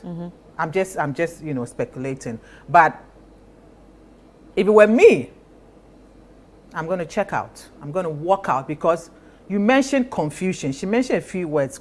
I'm confused. I'm afraid. What else? I'm guilty. These are very heavy emotions, very, they're serious, emotions that can mess with your head. If you don't take it, you're going to make, sorry to say, a stupid decision just to make everything go away, sort of, which it will never go away. Once there's a kid involved, it will never just go away because now it's not about you and the man anymore. There's somebody else in the picture, somebody who is coming in who didn't ask to be there. And if you're not in the right frame of mind whilst you're pregnant, it could also affect the pregnancy. That's if you want to keep it. So if I were you, get out of that situation. You can never get cured of malaria if you are still in a mosquito-infested environment. Move away. Move away. Find somewhere else, somewhere healthy, so I can think about things. What are you going to do about the child, number one? And then number two, obviously, the two of you, Charlie, I don't know, I don't think you both want to be together. You're seeing your ex, the whole thing's a joke. So move away. Think about the child, what you're going to do about the child. If you want to go for therapy, I think you should go for therapy. I think that's very important because you need to have your thoughts right so that you can make an informed decision. What about if she has other children? Well, she didn't say it, so I don't know. But still, you cannot even raise them in that toxic environment. There's no respect. So should she live with the children? Yes. Yes. For now, if they are young, if they are old enough, I'm sure they can make their own decisions to a point. But if they are young, you can't leave them there. Your husband checked out first. If I can, based on the story, he started seeing somebody else. Do you understand? He's seen somebody else, and you have even found out. That tells you that the person has breached the contract. Why would you still want to be with somebody who did that? And you, instead of having a conversation to move away, you also went and also did whatever he's doing. What are you together for? But let's listen to this again. Yeah. I discovered that my husband has been emotionally and possibly. So possibly, we're not even sure. That is what I said. You should have had a conversation. That's why I said she should have had it, but you didn't do that. Now you dear, see what you've gone and done. So your story doesn't even sound like too nice now, because once a pregnancy comes in, the story changes. That's what I'm saying. You should have had a conversation with him. This is how I'm feeling. I'm feeling insecure. What's happening? This is what I'm thinking. If the man is a transparent person enough and is honest, maybe he will tell you that this was good. It tells you guys have a lot of issues with your marriage. There's a lot of issues, like people are not being heard in the relationship. There's a lot of miscommunication. Because like you're saying, she didn't even confirm anything. She didn't confirm, but that's how she was feeling. So maybe she's not being heard. So she was thinking, me too, let me go and do some. But now look at what you've done. But she brought a story, so that's where I'm going to come from. She should move away. She should move away and think about what I'm going to do about the baby. If I'm going to keep the baby, what am I going to do? Because since you are sure it's not for your husband doesn't have anything to do with that kid. So I think you do that because it's you. You need to do what works for you. You made that decision. As Olivia said, you laid your bed, right? You laid, so you have to find how you're going to lie in it. So make sure the decisions you make going forward are going to benefit you number one, because there's a kid involved. If you decide to keep that kid, you are going to be responsible for that kid mentally and physically, financially. Are you ready for all of that? So, but you need to move away. Speak to a therapist, think about all of that, and make a decision that will favor you number one, because you're the one who is going to take care of that kid. Right. Olivia, let's hear from you. Isn't it interesting how when the people we love so much, how more painful it is when the people we love so much hurt us, that sometimes when we're not as forgiving, we want to hurt them even more. And I feel like this is an exact situation. You guys got married. I don't know how the relationship was like before you got married. You're probably used to him giving you attention, everything going well. And then all of a sudden there's a disconnect. All of a sudden, and you chose your words carefully in your submission. You said that you noticed how he had emotionally started cheating on you and possibly physically cheating on you. And what are the signs of emotional cheats or people who cheat on you emotionally? They're disconnected from you. They're always on their phone. When you talk to them, they're not listening. They don't even recognize that you're within the same space as they are. So you're sitting back and you're looking at all of this, and you're probably even hearing conversations in the middle of the night while you're pretending to be asleep. So you probably tried to get his attention and you didn't get it. And you're thinking, what can I also do so that he would get my attention? It's like what they say, hurt people hurt people. So in your desperation to get his attention, you're like thinking, oh, okay, if he's also doing this, I'm also going to do it to him and see if, okay, yes, he's also going to get my attention. But like they always say,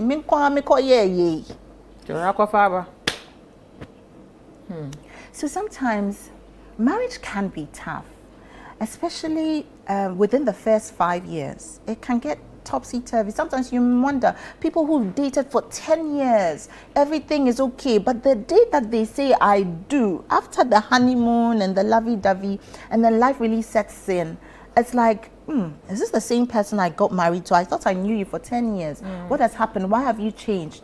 It takes people time, and most of the time men mature late compared to women. I'm 45, I hear. Yes. So I wish that you had been a little bit more patient, especially because you didn't get any concrete evidence. Even though he gave you, you know, the gut feeling that we all have as women, you based your decision on that. Now, moving forward, I feel like it's advice too late right now. I hear your voice, I hear you. I hear how you feel about feeling guilty, about what an emotional mess you are right now and how you are now pregnant. It's a little too late. Have a conversation with your husband. Sit him down and tell him that this is exactly what happened. You are pregnant, you are with child for another man, and what does he want to do? You went out of the relationship because of X, Y, and Z. You don't know what you had done, but in desperation, this is what you did. If you must apologize, please apologize for it so he knows. And then ask him, this is what it is. What does he want to do? The reason why I say that is because it took two families to come together. And it's a little embarrassing because now the next question, when you even think about it, the bigger picture, if they even have to take the drinks back, all of that, it looks really, it doesn't look good on you and it doesn't look good on even your parents and what it looks like. But I mean, it has happened. I don't want you to be one of those women that we read about on social media or in the newspapers about men finding out, if you don't tell your husband, about men finding out, oh, they paid the school fees of children who did not belong to them, or the child starts growing and the child doesn't look like their father, and the father starts feeling, is this my child? It would be too much water, just going under the bridge over nothing but lies and mistrust. And I feel like it will cost you a lot of emotions to hide that, the consequences, living with it. You don't come across to me as somebody who is able to look somebody in the eye and be bad to them. That's not the vibe I get from what you sent. You come across to me as a genuine good person, and you just wanted to get back, not knowing that this was how it was going to be. So please, my dear, I think first things first. Tell him about it. Give him an opportunity to decide what he wants. If he decides, at least you know, and then you move on from there. I'm a little disheartened about your ex knowing that you were married. Even though you were married, he still went on to be intimate with you. So that's the only thing that gives me, because now the question is, if your ex ends up manning up and saying, okay, I want to take up, I would now marry you, or I now want to be with you. Sometimes from the stories I hear, men can be funny. They'll look at you and wonder, oh, I was with you and you cheated. Will you be like, I hope that, he's not that kind of person, because at the end of the day, it took two to tango. Do you get? So I hope that he's also more mature and he takes up the responsibility that comes with the enjoyment. Do you get what I mean? So by all means, let your husband know, let your ex know as well that this is the situation, and also ask your ex, my guy, this is suits me, suits you, it has given us a certificate, so how far now? Do you get? And then at least hear what he also has to say. Knowing his vibe will also help you to also be able to make an informed decision. But for me, I would she should tell her husband first, and then tell her ex, and then afterwards you see how it goes. But please, children never ask to be here, and there's nothing worse than being pregnant and being alone. Right. It's nice to have a shoulder to cry on, a big fat foot to put on somebody's lap for a nice massage, even in the middle of the night when contractions set in and baby is coming. It's nice to know that you have somebody to rely on. I don't even know how your parents are going to feel about you, and please give your parents opportunity to give them time to heal and time to come back, depending on what kind of parents you have. If you had strict parents, you shouldn't have done that. Allow them to vent and allow them to also heal, and allow them time to also come back. But at the end of the day, you are their child. They can't throw you away. They'll say, oh, you went to bring us this great... People would discuss you. Unfortunately, when men go and do these things, they get away. Women are incubators. Men are, givers. Every time we are always on them, depending on the decisions we make, we always end up falling at the short end of the stick. So, it's happened, but now you have to carry all the stress and all the emotional difficulties that come with it. So please, next time, I beg you, I hope that your ex is responsible enough to take up this responsibility, but please, next time, please be careful. And should you end up even marrying your ex and problems come up, please know that in Tree, there's an adage. They say, "Asemba anonedeka," meaning when any situation comes up, you use your mouth to dialogue about the situation. Talk to your partner. If they are not hearing you, devise other strategies for them to get your attention, like going out with them, reaching out to them after a good shag. That is also helpful. If that doesn't work, like somebody who they respect, it's always good to find that one person that your partner respects. That one person who, I'm not saying you'll go out and tell people my marriage problem. I'm not saying that. But there should be one person that your partner respects and will listen to. Reach out to that person and tell that person, oh, this is how you're feeling. Could they please speak to your partner? And then if they listen to you, all the best. But please know, it's never clear cut and dry. Marriages, there's always ups and downs. It takes time for sometimes the men to mature and come and meet you. Sometimes when you marry a woman who is immature, the woman also comes up to that guy's standard. But it takes a lot of patience. It takes a lot of forgiving. It takes a lot of, understanding. There's a lady who said, the man, she's married though, she said, the guy is rich, filthy rich guy. But the guy just can't keep his trousers on. He's going to this. But he has money to pay his kids' fees. He has money to pay their holiday trips. She said, I am not going to divorce this man. I'm not going to sit and breathe and say, wahala. No, what if he bring you diseases? No.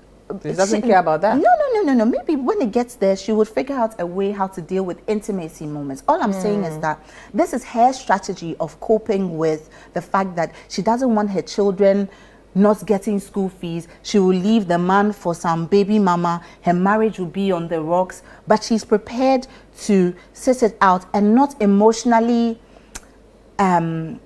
sulk and not let what he's doing get to her. But it's getting to her somehow. It's getting to you. No. I'm talking about a different situation. I'm talking about this other lady I had a discussion with, whereby she's decided, okay, to emotionally check out and think about her children.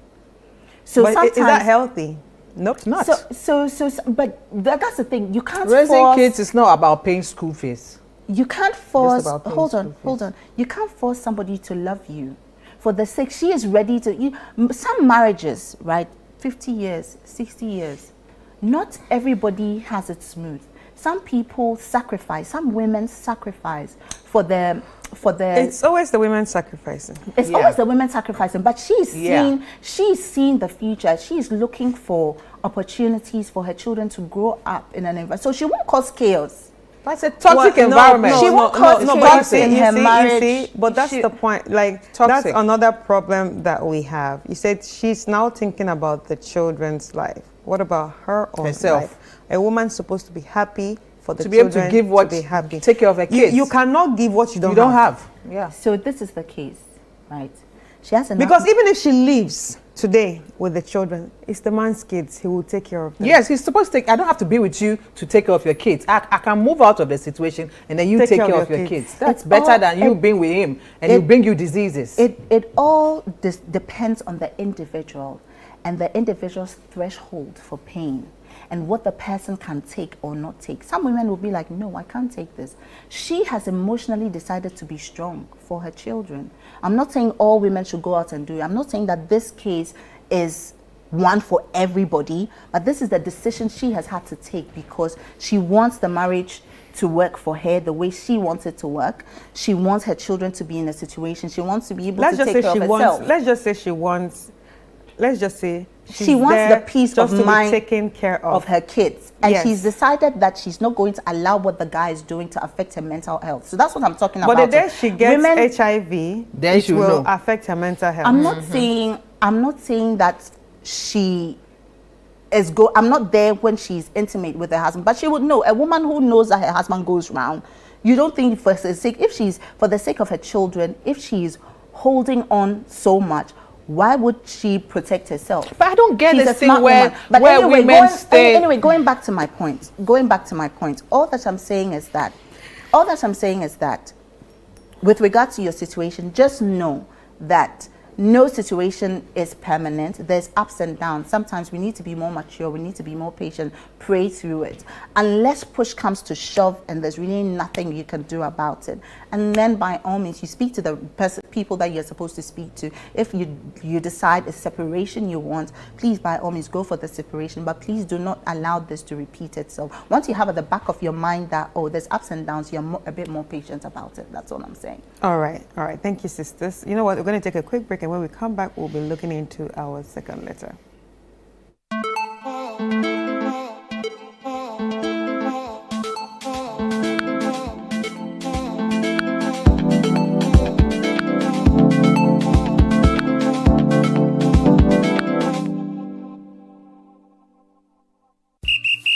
After this fufu and pepper soup, I go score goals like them the dash points.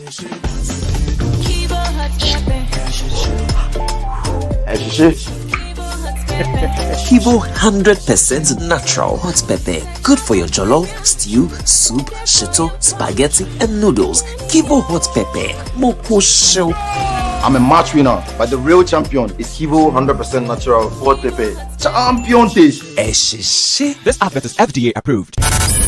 Live from the heart of the equator, get ready to be mesmerized at a night of stunning fashion and electrifying music as 1957 event proudly presents Rhythms on the Runway, the Kente edition.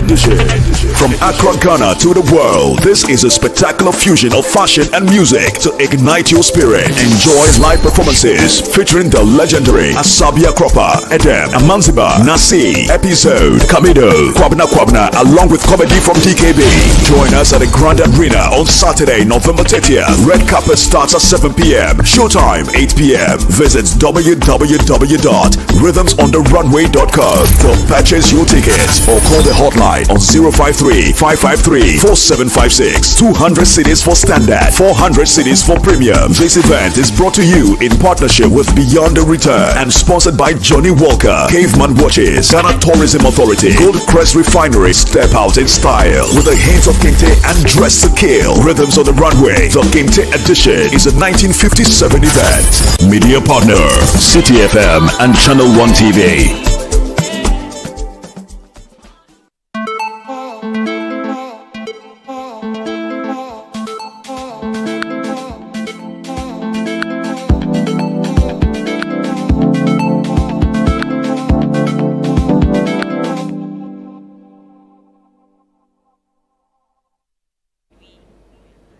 Welcome back. It's still Sisters right here on Channel 1. And if you're listening, it's 97.3 FM. A big thank you to our sponsors, Kivo, Powdered Pepper, and Cindy Rice. Let's check out our second letter. Dear sisters, I'm a 21-year-old lady living with my mom and stepfather. I must confess that my stepfather is a very charming, caring, loving, and responsible 47-year-old gentleman. I've been carrying something heavy for a while now, and I don't know how to say it, but I feel like I have to. It's been weighing on my heart, and I can't keep it inside any longer. I'm in love with my stepfather. I know this is complicated, and I'm afraid of how my mom will feel, but I can't deny it anymore. I don't want to hurt my mom, and I know this might feel like a betrayal. But I want to be honest with her about how I feel. Please, don't get me wrong. I really love my mom, and I know she also loves me. But at this point, my feelings come first. Sisters, how do I tell my mom I'm in love with her husband, my stepfather, without breaking her heart? My stepfather is so charming, caring, generous, loving, and in fact, he's the man I imagined to do forever with. I love him deeply, and I can't hide my feelings any longer. I must tell my mom about how I feel, but I don't know how to do this. Sisters, help. I'm a confused girl in love. You're what?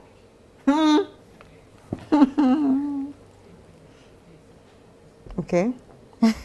This is different. Right, Olivia. It's different, yeah. Are you sure? Yes. Sunday, I need Kaya Bush for this. Because, Honey Bunny, listen, you have no business being in love with your mother's, your stepfather. You have absolutely no business. He's 47 years old. I don't even know how old you are. 27. 27. 47 years old. Honey, No, 21. 21. 21. That even makes it worse. Like, girl, you should go. I need to. Are you serious? Yes.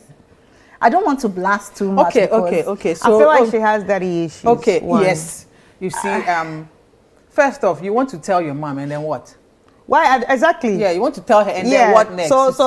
So you're gonna share, like you're ready to be like a second wife or something? Yeah, something. And then number two, you just said it. It could be daddy issues.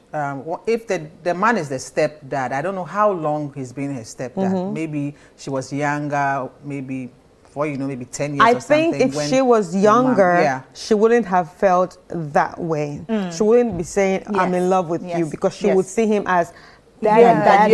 But daddy. there's Not always a daddy thin figure. line between that. How much you love your dad. There's a thin line. You feel you're in love with your dad. Everybody's in love. Every young person is in love with. No, I'm not talking about sexually. I'm saying you love your dad. You want to do the job. Most ladies, I did that with my dad. You want to do, even though you are not, you can't do what he does. You're just so much in love with him. You want to do the job he's doing. You want to follow him everywhere. That's what I'm saying. So that one is that's okay. Yes. That's so there's okay. a thin line between that and as we are saying. So it could have started when she was younger. I don't know how long he's been a stepdad to her. Maybe she didn't have a daddy figure. And me, I'll use myself as an example. I lived with my dad till I was 6, and my dad was my everything. When you're young, it's like that, And the 6 years I had with him was the best. He was the best dad. He was a surgeon. He was a doctor. So take us to the hospital, show us his needles and things like that, And he was very caring. He just pamper us. All the kind of old music I love today, it was from my dad. I wanted to do everything he did. But then after him and mom, things ended. I mean, I was young, so I didn't know it had ended. All I knew was that we're in a different country. I was 6, so I didn't understand anything. But I missed him. So I was looking for him. When I started dating, I was looking for him in other men. In other men. Daddy issues. That is it. So if my mom had married somebody, who knows, I would have done that. And that's why I say there's a thin line between that. I could have, what she's going through, going through the same thing, thinking that I'm in love with that guy, because I could have just carried whatever it is that I was having for my dad to the next daddy figure. And if I may ask, if you ever felt like that, you didn't feel like that. My mom never remarried. Exactly. So if you ever felt like that, what would you have expected from your mom? That's the thing, you see. And so she said she's confused. So I am trying to see things from a psychological point of view. That's what I always do, because it took me a very long time to understand how powerful the mind is. The mind has a mind of its own. It has what it keeps in here. It has how it processes things and then decides on what to do, and then it can affect you physically. That's what it took me a very long time to understand that. So many things that were so confusing to me started making sense to me, because sometimes you are beating yourself up. Why did you do that? Like I was talking about, you're dating people, the wrong people, just because you had attachment. I had it for a very long time. I still have it. Because daddy issues. Yeah, because 6 years I never got answers from anybody, and then he died. No closure, no nothing. I never got it. So I still do it. Every time I'm going through a bad time, he's the first person I remember. It's something that eats me up. You see, so this lady, this is what she's going through. So that's why I ask, if you're going to tell your mom, number one, is not a therapist or anything. Number two, I don't know how close you are with her. Some people discuss everything with their parents, where they can. She's not even coming from, see, she's worried about her mom will take it. She doesn't want to hurt her mom, so she's not coming from any vindictive point of view. She's just a young girl confused about so many things, and she needs somebody to just make it make sense. So if you're close to your mom, if you're close to your mom, maybe, but I would suggest that maybe there should be a therapist in the picture there, because you don't know how she's going to take it. Because what will your mom even think of Yes, you? what are you? Yeah, they'll say, oh, you're a bad girl. There's some. Well, it's not just it's about. a very dicey situation. Exactly. It's not just about even maybe seeing her as a bad girl. Yeah. But the mom might not understand what she's going through. That's what I'm saying. Yeah. Some mothers don't. No mother will at this point. So they need a professional. It's a different thing if a mother sees maybe the stepfather trying to sexually do something to the girl. Yes. Do you understand? Then there will be a different conversation. Yeah. It's a different thing to if the mom sees the man trying to do something to the girl and then covers it up and then blames the girl. But now the daughter, she's on her own. No, she's the only one who is feeling whatever she's feeling. And unfortunately, it makes the home very inconducive, because she's young, she's probably pretty, and she is competition. You know, sometimes how some men can't pick up that this girl likes you, but you'll be sitting behind him like, Charlie guy, people this see, girl likes you. people can tell. And the girl is, like Gail said, she has like attachment issues. And she's admired, she has nothing but admiration. The way she took her time and said he's handsome, he's 47, he's this, he's good looking. She's really falling in love with this guy. She's ready to fight her mom for this guy if we don't advise her properly. So sweetheart, first and foremost, I think that I want to say thank you for reaching out to us to be able to give you sound advice. First and foremost, this is your mother's love. Okay, think about it like this. Maybe mommy was not really lucky when it came to love, and maybe this guy is now, you know, has given your home a bit of a father figure, a bit of a solid home feeling, and now mommy is at peace and mommy is happy and everything. So imagine telling mommy that you're actually in love. You see your stepfather than more than just the father. Mommy is not going to be happy. Okay, mommy is not going to be happy about that. So I wouldn't want you to do anything to break mommy's heart. I feel like immediately you should seek therapy. You should seek help. You know, because sometimes, depending on how you grew up, depending on what your cravings are. When I say cravings, I don't mean cravings for cake or sugar or toffee. I'm talking about that innate feeling that we all have as little girls, to have our daddies around us, to have our daddies inspire us, motivate us, and talk to us about issues. You are lacking that. Therefore, you are looking for that something. And maybe your stepfather is there. He actually looks you in the eye, gives you attention. He's interested in you as a human being. And you have never seen that kind of experience, that kind of attention before. And you might be misinterpreting it as he loves you. And you, like, you know, it's because he loves you.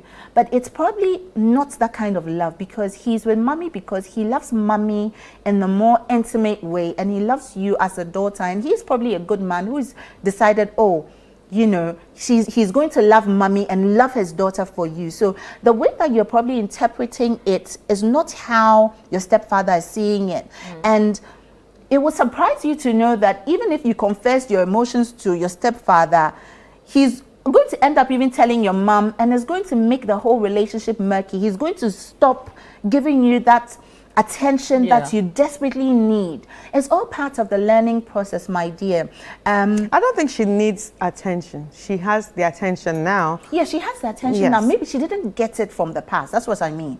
I don't think she got it from the past. This whole thing seems new, whereby finally there's a man at home. There's a man who seems interested in you as a person. There's a man who is actually there. So you are misinterpreting what he's doing. But she's 21. Oh, she'll not be kidding you. Yes. No, but girl, so she can have romantic feelings for somebody. So we shouldn't, you know, no, she can have romantic feelings for somebody, but if you don't go back psychologically to what is causing her to feel like that, that has to be addressed. But you see, because you can. That's why I like the fact that she sent us this letter, but at the same time, I wish she could actually talk to someone who is not a therapist yet, and someone that can actually take her to the therapist. Because let's look around us. If this person is sending a letter from Ghana here, how many 21-year-olds can even afford walking to a therapist? Yeah, she's young. Probably she doesn't even have that money. Talk to the right person. So it's about talking to the right person. But that's the thing. If she had the right person to talk to, she wouldn't have brought it here. Do you get what I mean? She would not have brought it here. Charlie. So I can make myself easily available. I'm available. If she wants help, I can actually pay for therapy for her, because therapy is about 700 cedis for an hour, depending on where you're going to for a session. And I know pretty good people, pretty good therapists that I can recommend. I could pay for therapy just for her to, you know, rewire, because there's nothing. This submission that you've put through, there's nothing quite right about it. You should not be seeing your stepfather in that particular light. So there's a problem. Especially because it's your mom, and you see your mom with him, and he's your step. So it means that they are married. As a mom and dad are actually married, and if you're boldly calling him your stepfather, He's supposed to be your father, not supposed to be your boyfriend. So, honey bunny, please, even from a mental perspective or even where you're coming from, is not even right. And you know, if we don't nip this in the bud quickly, it could develop into something worse, whereby you would actually fight with your mom, and they become rivals. It will become toxic. And like they say, like when you're sweeping, you can't see. When you're sweeping and you're not sweeping properly, you can't see as much as the person who is standing behind you. You can see into the future and see, my dear, you haven't swept this place properly. You don't know what your future holds. And mommy has been there for you time and time again. And there's something beautiful. There's having family is beautiful. Don't ruin the family that you finally have right now just because of your emotions. And it could also be like one of those things whereby, you know, it could probably be a crash or something that will fade away. You know, it could be a phase. So, honey bunny, and you know what? Being in love with a 47-year-old man, it's wrong. It's wrong. And you're 21. And sweetheart, those of us who are a little older, right, can tell you that it will get to a point in time, you know, intimacy, your father has gone for his match intimately, which is your mom, and you're too young. It's complicated more than you can you see it right now. To add to that, this is not just directly to her, like this is to all parents, and especially parents raising girls.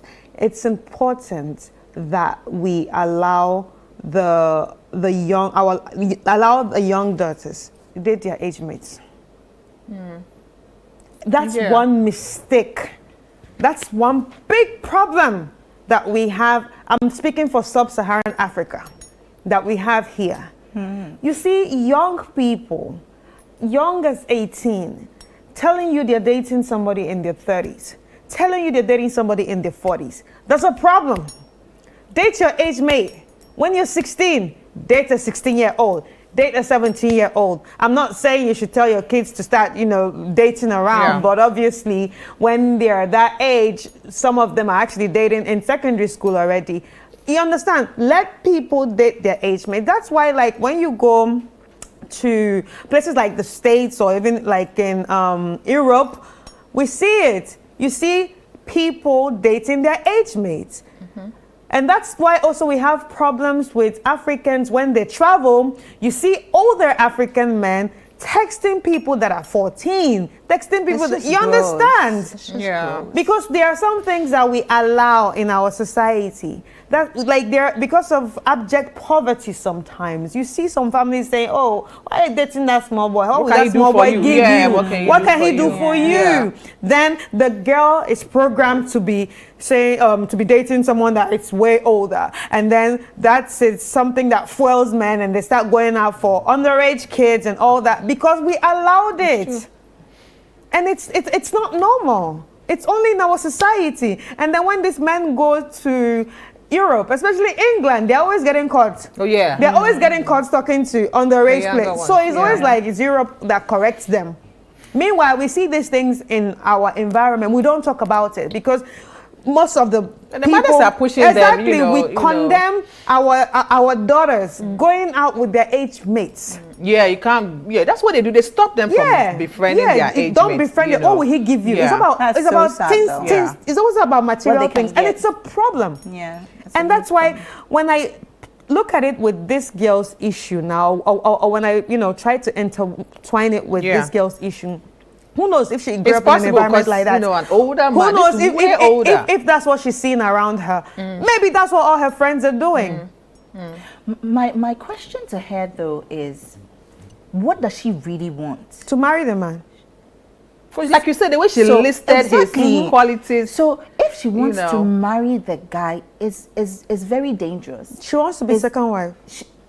Sweetheart, no. You know your mom? No. It's because you have to be psychologically prepared to know and accept that he is not your husband, or he's not your boyfriend. It can't happen. Is your father. Then somebody will have to. One person will have to step out. Because the two of you we could hire therapists and all of that, but if you innately have decided that you don't want help and that all you want is you want him, it can't happen. is problematic, honey bunny. It's problematic, but from an adult perspective, yeah, you know, and when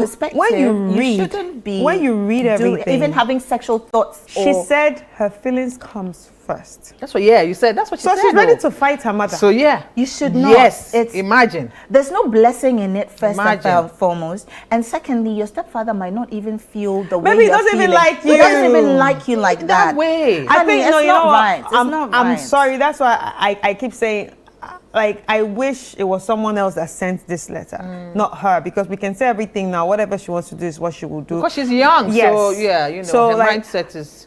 God, guys, I don't know how to say this without even sounding harsh. She probably not just needs to see a therapist. Like she needs serious help. Psychological help. She needs to be locked in one of those places and then really worked on. Rewired. This is serious. Rewired. And you know, just to let you know. And you know, she can do anything to her mother just for the man. Exactly. And we've actually heard stories whereby there was a submission whereby this girl called in or sent her submission. This was years back. And she was actually on the verge. She told us that she hates her mother. She wants her mother dead. The girl went on to say things like that. Because it causes a bit of friction. Exactly. It starts to cause friction. You start to think your that's mother why is I say against you. somebody will have to be moved. The three of them cannot be together. One has to be taken out. And then she will only be the person. So that's it. Yes. Exactly. And you know, there's time and season for everything. And there's a reason why God said man and woman should come together. Because God knew that girls will need their fathers and boys need their mothers when they're growing up emotionally. So you realize that even me, I have 2 daughters and a son. My son is more closer to me, more protective of me, and my daughter is very like, when I go to work and then I have to go to work and then we're driving and I'm sitting in front, immediately I get up, she comes to sit in the front position and she puts her hand around daddy and she's, because she assumes a particular position. It's coming from a place of innocence. It's not coming from a place of, and because there's daddy there and there's mommy there to constantly, and we as mothers, we need to be extra observant with our daughters. You know, you need to be able to tell, you know, when something is off, when something is not quite right, how they're feeling emotionally, if they distance themselves, if they want more. Girls are more like, he's my daddy, he's my daddy, he's my daddy, more possessive of their fathers. So because that thing was lost, she has to wait up until 21 to be able to now experience. So she probably also, she thinks she's sure. She's probably, she doesn't know where she's at. There's probably like a 6-year-old inside her. Thank you. So you know, she needs to work on the on that 6-year-old. That child. That child in her. But you know what? We're sisters and we love you and we're all singing the same song, that what you're about to embark on is not the best. It's not right. You should not be doing that. And please do not fight your mom for your mom's husband. Your mom is in love. Let mommy be happy. Trust me, you are young. Listen, you have your whole life ahead of you. You have opportunities to learn, to go to school, to travel, to do things. When I say things like that, I'm probably being like way too out of the box. Even here in Ghana, you have your whole life ahead of you. Don't ruin it. This man is 47. Or give him the next 40 years. By 40 years, how old would you be? You know, you now have to also have kids. Then she'll be his sugar baby. Exactly. You know, and then would your kids be grandkids? Like, sweetheart, it doesn't quite pan out properly. Find her own age mates. Find somebody who loves you for you, and by all means, I don't even think even your stepdad even looks at you like that. But find love the right way, and God will bless you. But for now, please, listen to us. So it's get not help. Right. Please, professional help. Get help, because it's not right. It will not end well. And if you can't get help, I think the best thing for you to do is actually, the way you sent us the letter, you should actually send us another letter. A follow-up letter telling us that you need help, and I'll maybe be happy to we help. will actually recommend her someone, or maybe Olivia will directly help you with that person. Don't forget to leave your numbers too, so you can be reached out to. But sisters, this has been a very interesting conversation. It's emotional. Because there are so many angles to it. It's not just about daddy issues, but also I think it's deeper than it is deeper than what it is. It's not also an attachment. It's so many things. Even as with her as a person now that she's also at an age where maybe she's aware of so many things. As a woman, maybe she's also started having romantic feelings and things. There's so many things going on at that moment that she needs clarification on. And even as a person. It would have been nice to have a bit of background story to help us better understand where she's at. And also to understand the kind of relationship she has with her mother. Thank you. Because that also plays a part in how you know, she's feeling, because they are. I don't know. Maybe. I don't know. Anyway, sisters, thank you so much for joining us on this episode of Sister. It's been interesting, a bit heavy too, and a bit confusing, but we'll take it like that. Thank you so much to each and everyone that sent in their letters. We'll take a quick break, and when we come back, I will be sharing my final thoughts.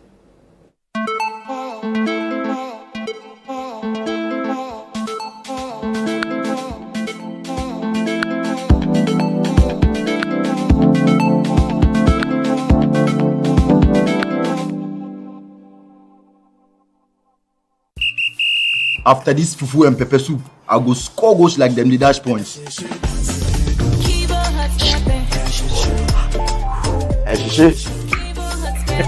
Kivo 100% natural hot pepper. Good for your jollof, stew, soup, shito, spaghetti, and noodles. Kivo hot pepper. Moko show.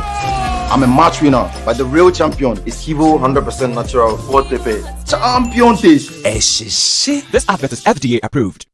John, mema wakwaba. Yeah, so. Alaji, mema wakwaba. Yeah. John, I had a bro, one on I really am a Ghana and Tina Menemo, and America can be Jano. Don't want to know my Saba. Alaji, I had a bro. Yo, Medasi. Moamonim, Tamana, Amawa, which you Mumiana, Name Bobo and Kakra. As I say, dear, my crowd said, me person me be wareno. Namiko CSN. Name man sign Jan and Nasubium, no your crabeshe. Yo, I was not for, yes, Empire. Yo, I'm a Ghana. Was more. Mean to me, ain't sanity. Your bread baby, I would have family. I'm an who. Baby. Mean to me, beauty. Forward ever, backwards. Never. John, wo okwanya wo de me very fast. Ahokyere, ekom, dumuso. Hwa me nana ni. Ya free SHS ya baya. Kom anya school anko. Edeke ya o ma yefe. Ase o ma sesan be shobo. Sa ahomache 2 o'clock kokra. Meko band, na makwa ko yiska. E de abra magana. Na maboni getire ama na starting kokon ketenkete. Hey! Akonta, you are still incompetent. 2% side mama abrabo. E to chacha ti say aviator. There be emaso. Alhaji has also promised us jobs through digitalization. Ejimambe bususe. Alhaji there, metenso a ne masore. Emiri bia mekani abesano. Otimi to kanea light e woni phone so. E ma me ba bia wonam bia. Yo amagana. Enya me me ware amawo. Alhaji ni Jones ni wa choose. No ababa say. Eye Alhaji number 1. Alhaji number 1. Esuro.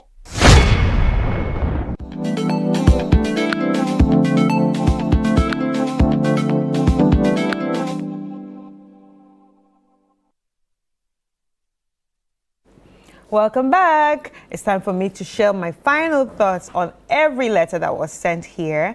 The sisters have done their part, and now this is what I think. So, with the first letter, you think your husband is cheating. Okay, he already checked out emotionally, but you think he's also cheating physically, and you also decided to do the same thing, and you got pregnant. Well, thank you for sending in your letters, and thank you for trusting us to, kind of like share our thoughts on this. But what I would say is, really ask yourself, do you want to keep this child? Is it going to make you happy? Is it going to make you fulfilled? And if yes, you still have to tell the father of the child.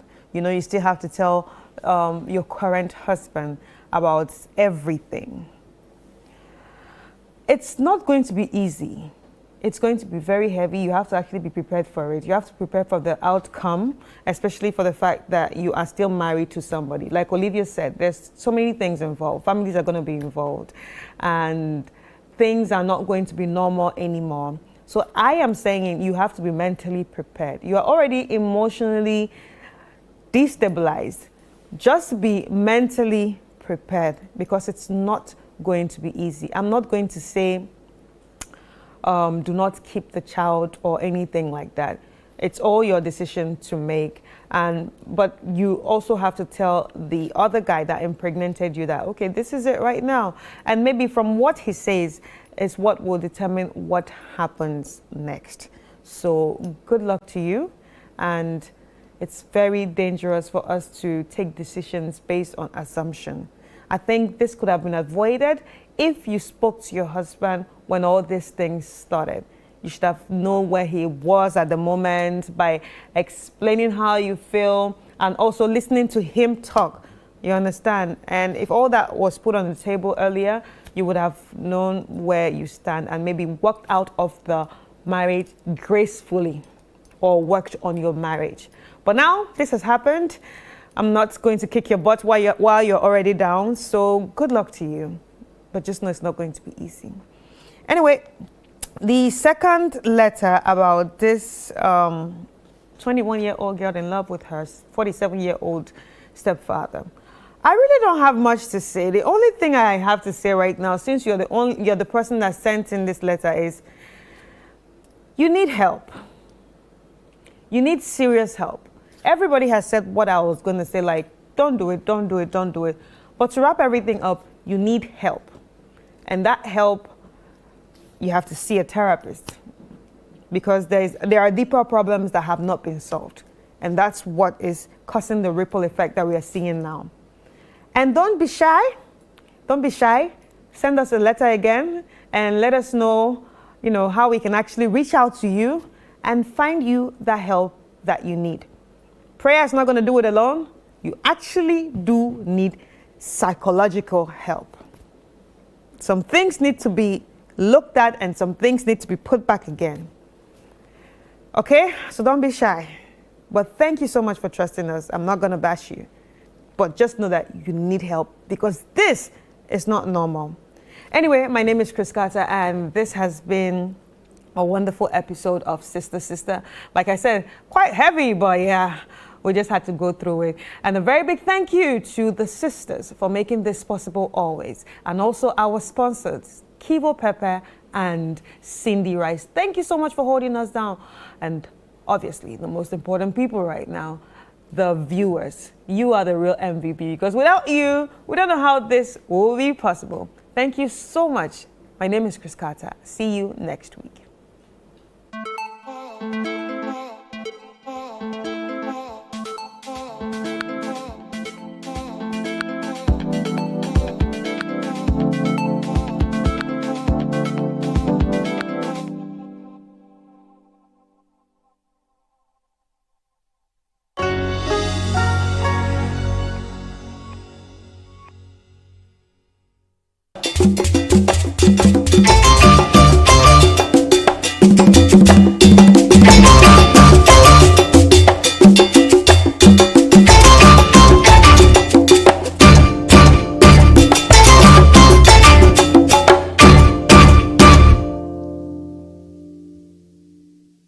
We are coming to you live from Amasaman Constituency. Where we are located right now is the Amasaman Lorry Station. This place is off the Ankor in Sawam Road.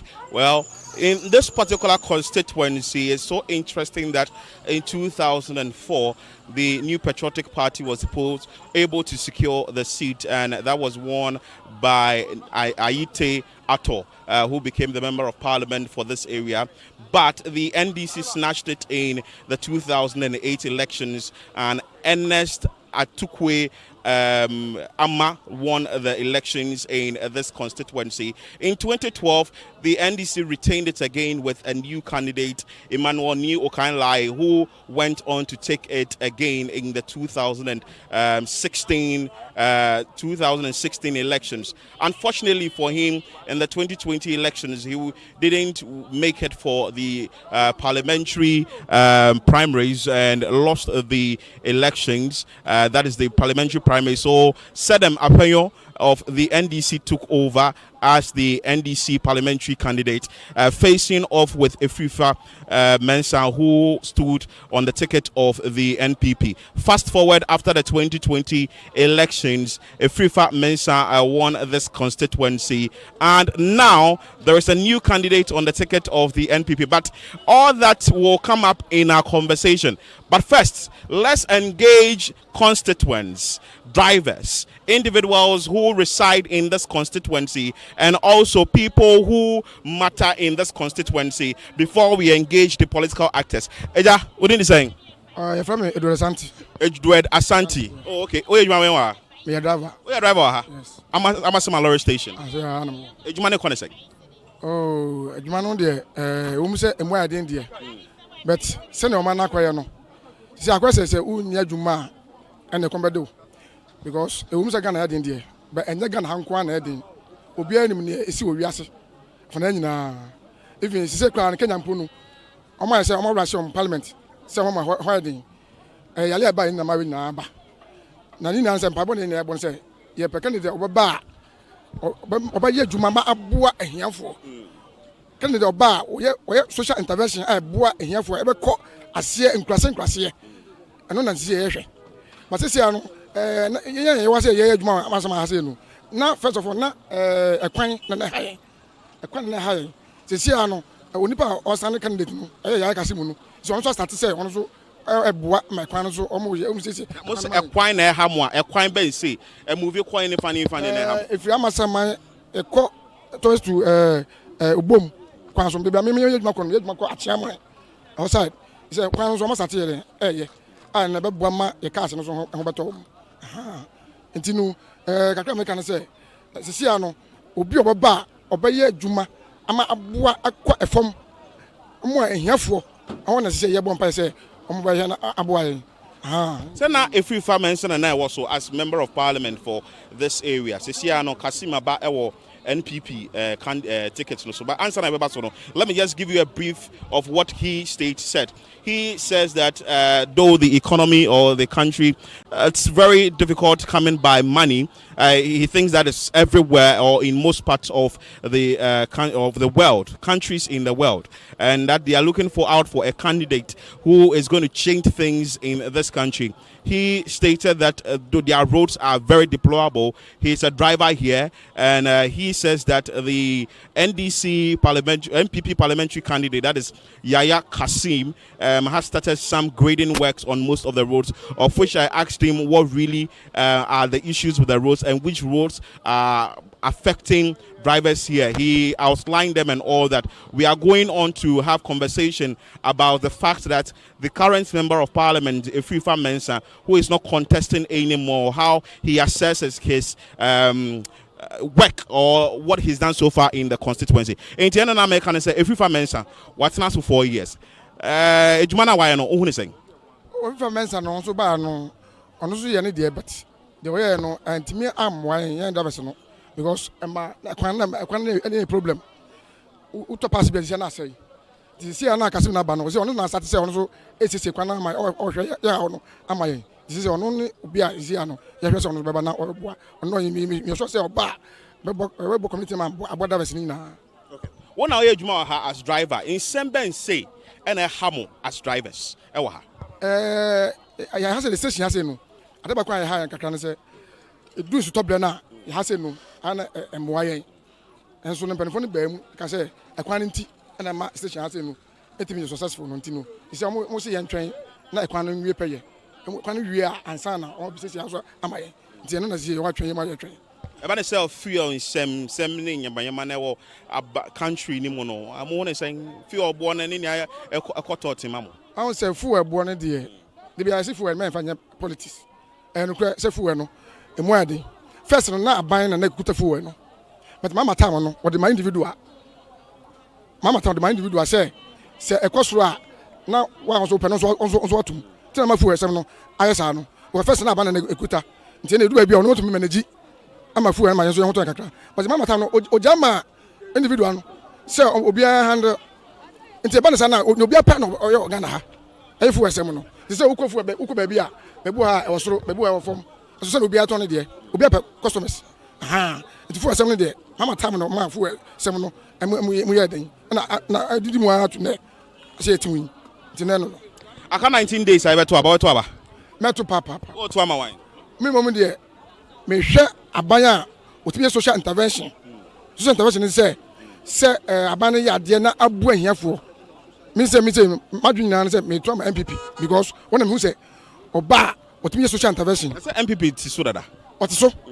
We say MPP ti so there. But when medical catch say esa when nema na buy we asinti no ama nema bi akofo kakra but afana guso mo hye nema.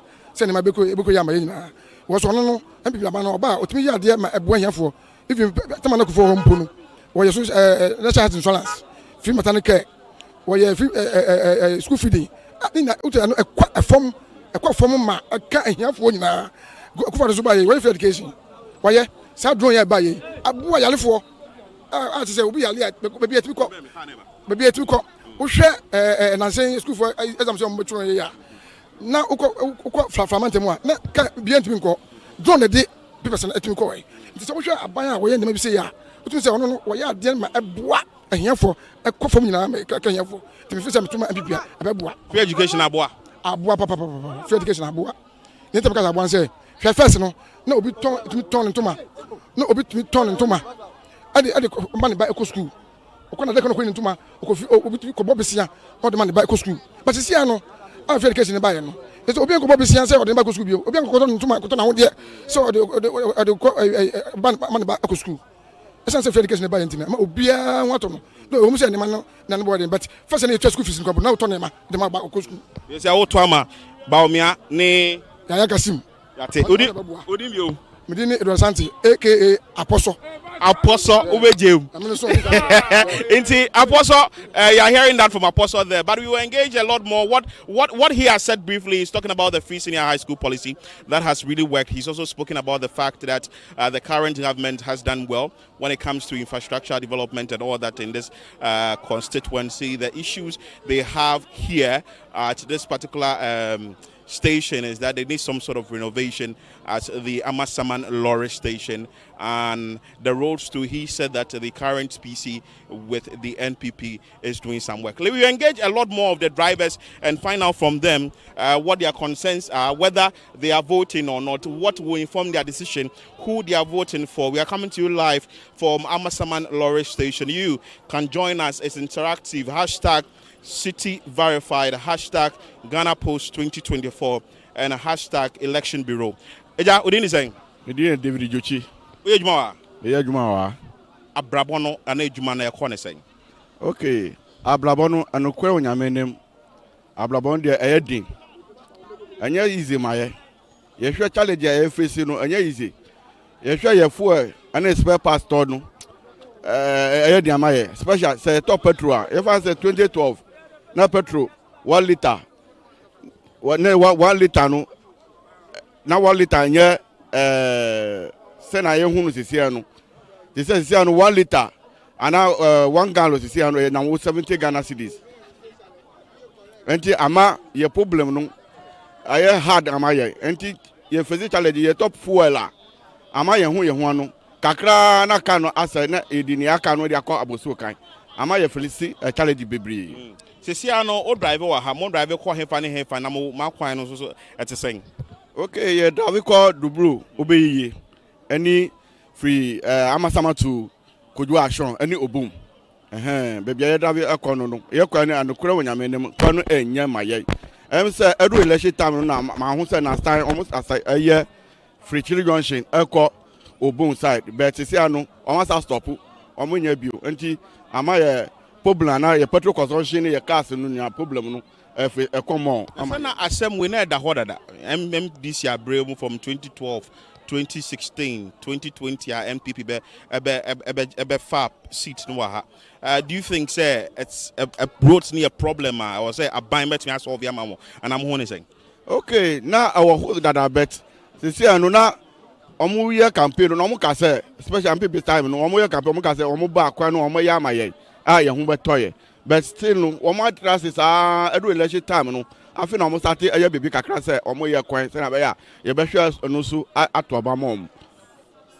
So what he is saying in that he started with the hardship in this country, that things aren't going as planned or as they expect, and that the fuel prices have gone high. He also spoke about the nature of their roads that is having a toll on their vehicle, and he also went on to say that, well, though some works have been done on the roads, grading and other things, he thinks that these things are often done during elections just to get votes. Obeni yembo nkomobium se sia no se na elkono el constituency ni mo no enim say NDC ababefa from 2008 2012 2016 and sana MPP befa at this time round no who ne sen wo grounds no I mean who are grounds no say anokwa wonyamenem ayedin ama double bibri ana nipa bibri yeko higher ama ye ni ye bibia trase yadwe asesa asesa papa wose mo adwan asesa cheche ase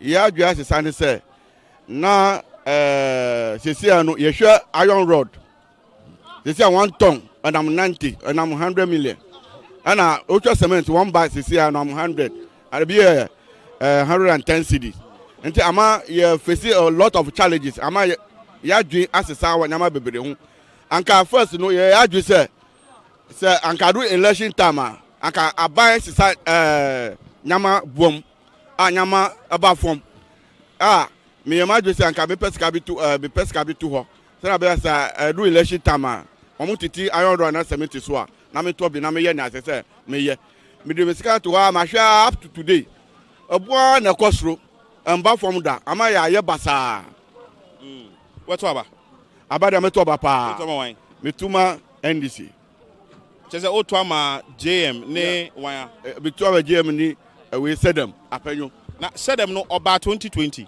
adan ti na man to man we win 2020 na omo nyantina ya nto ama no se na bebre adwe ya se na na do aka se oba sika no wo man mu oba ma o man mu aba fon ama ya no entina ya bebre akoto abama na na do se na be ya oba sisa nyama mu onu ba ye no ama nyama mu aye di ama ye aye difficult ama ye almost Ukraine ni Russia war nti amanyama mu ayede omubua yehwa e-levy sema ya wasisia no na omufi say e-levy ni COVID-19 sika no omati nyama no sa nyama no so up to today sa nyama no da so kokọ ho ama bebia boy de ama ye hu ano odimbio me die David Jochi. So that's David Doche for you. He has also said his part of the story. He stated that he is voting for the National Democratic Congress, for the presidential, that is John Dramani Mahama, and also for the parliamentary, Sedem Apeyo, who is the NDC parliamentary candidate in this constituency. He was the same PC on the ticket of the NDC in the year 2020 elections. Let me engage another driver here and find out from him what the issues are and how he's going to vote. Hello, sir. How are you? Fine. What's your name? Peter. Peter what? Aqua. What do you do here? I'm a driver here. How is the work going? It's not easy for us because the fuel and then the system is so hard for us. So it's not easy. When you say the fuel or the system is so hard for you, if you can explain further, because others too are also arguing that, well, things are quite okay in the country. Oh, fuel no CCR no send a yeto no until the first no send a yeto no. And the extra price now first no less, but this year maybe we do no ama eto 1 gallon no quality two the scan kosore.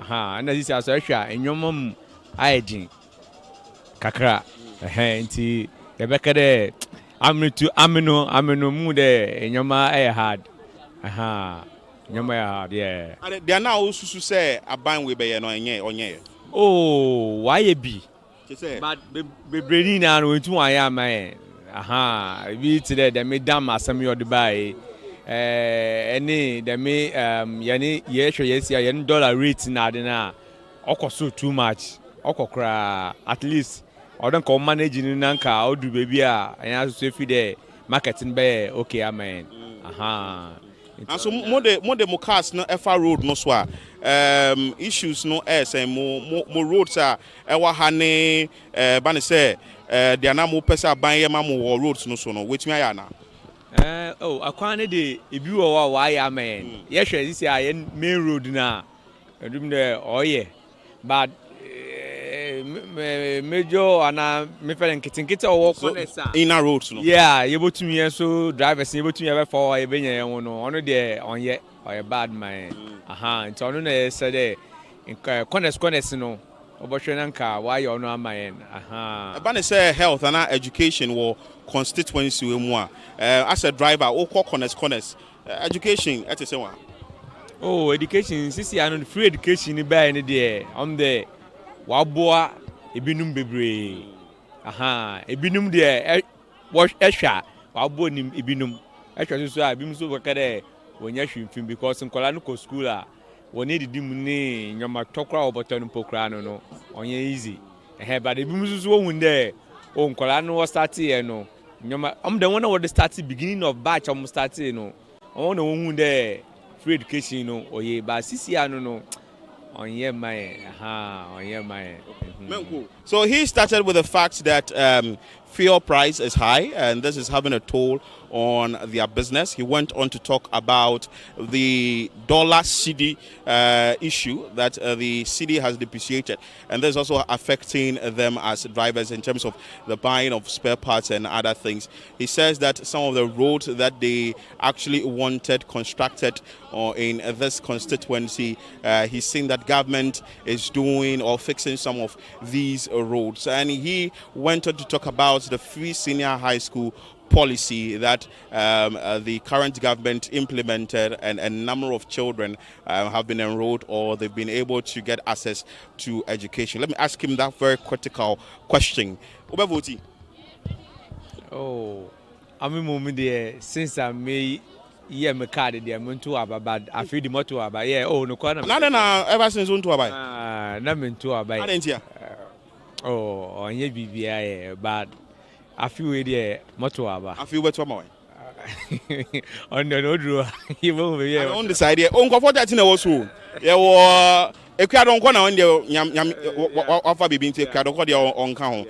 And so Bani said John Mahama, Bani said Dr. Mahmoud Baumia, Bani said Cheddar, I was so Alan Kojo Chairman, was so LPG, I was so independent candidates, was so why now? What shall they?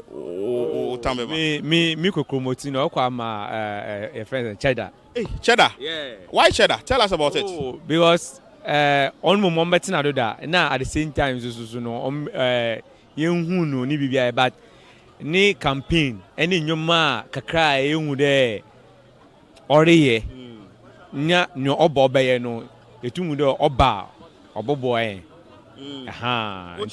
where you sue MPP, what is the MPP, what is the NDC? They are now open. Unya, in the now called New Force. Yeah, me pede on so ba. Them ko fe bi no konchen. Na ye mo no so mbra, na ye mo yenhwe no so mo be ya man. Na say who vote ma Cheddar national parliamentary how vote ma? I had this man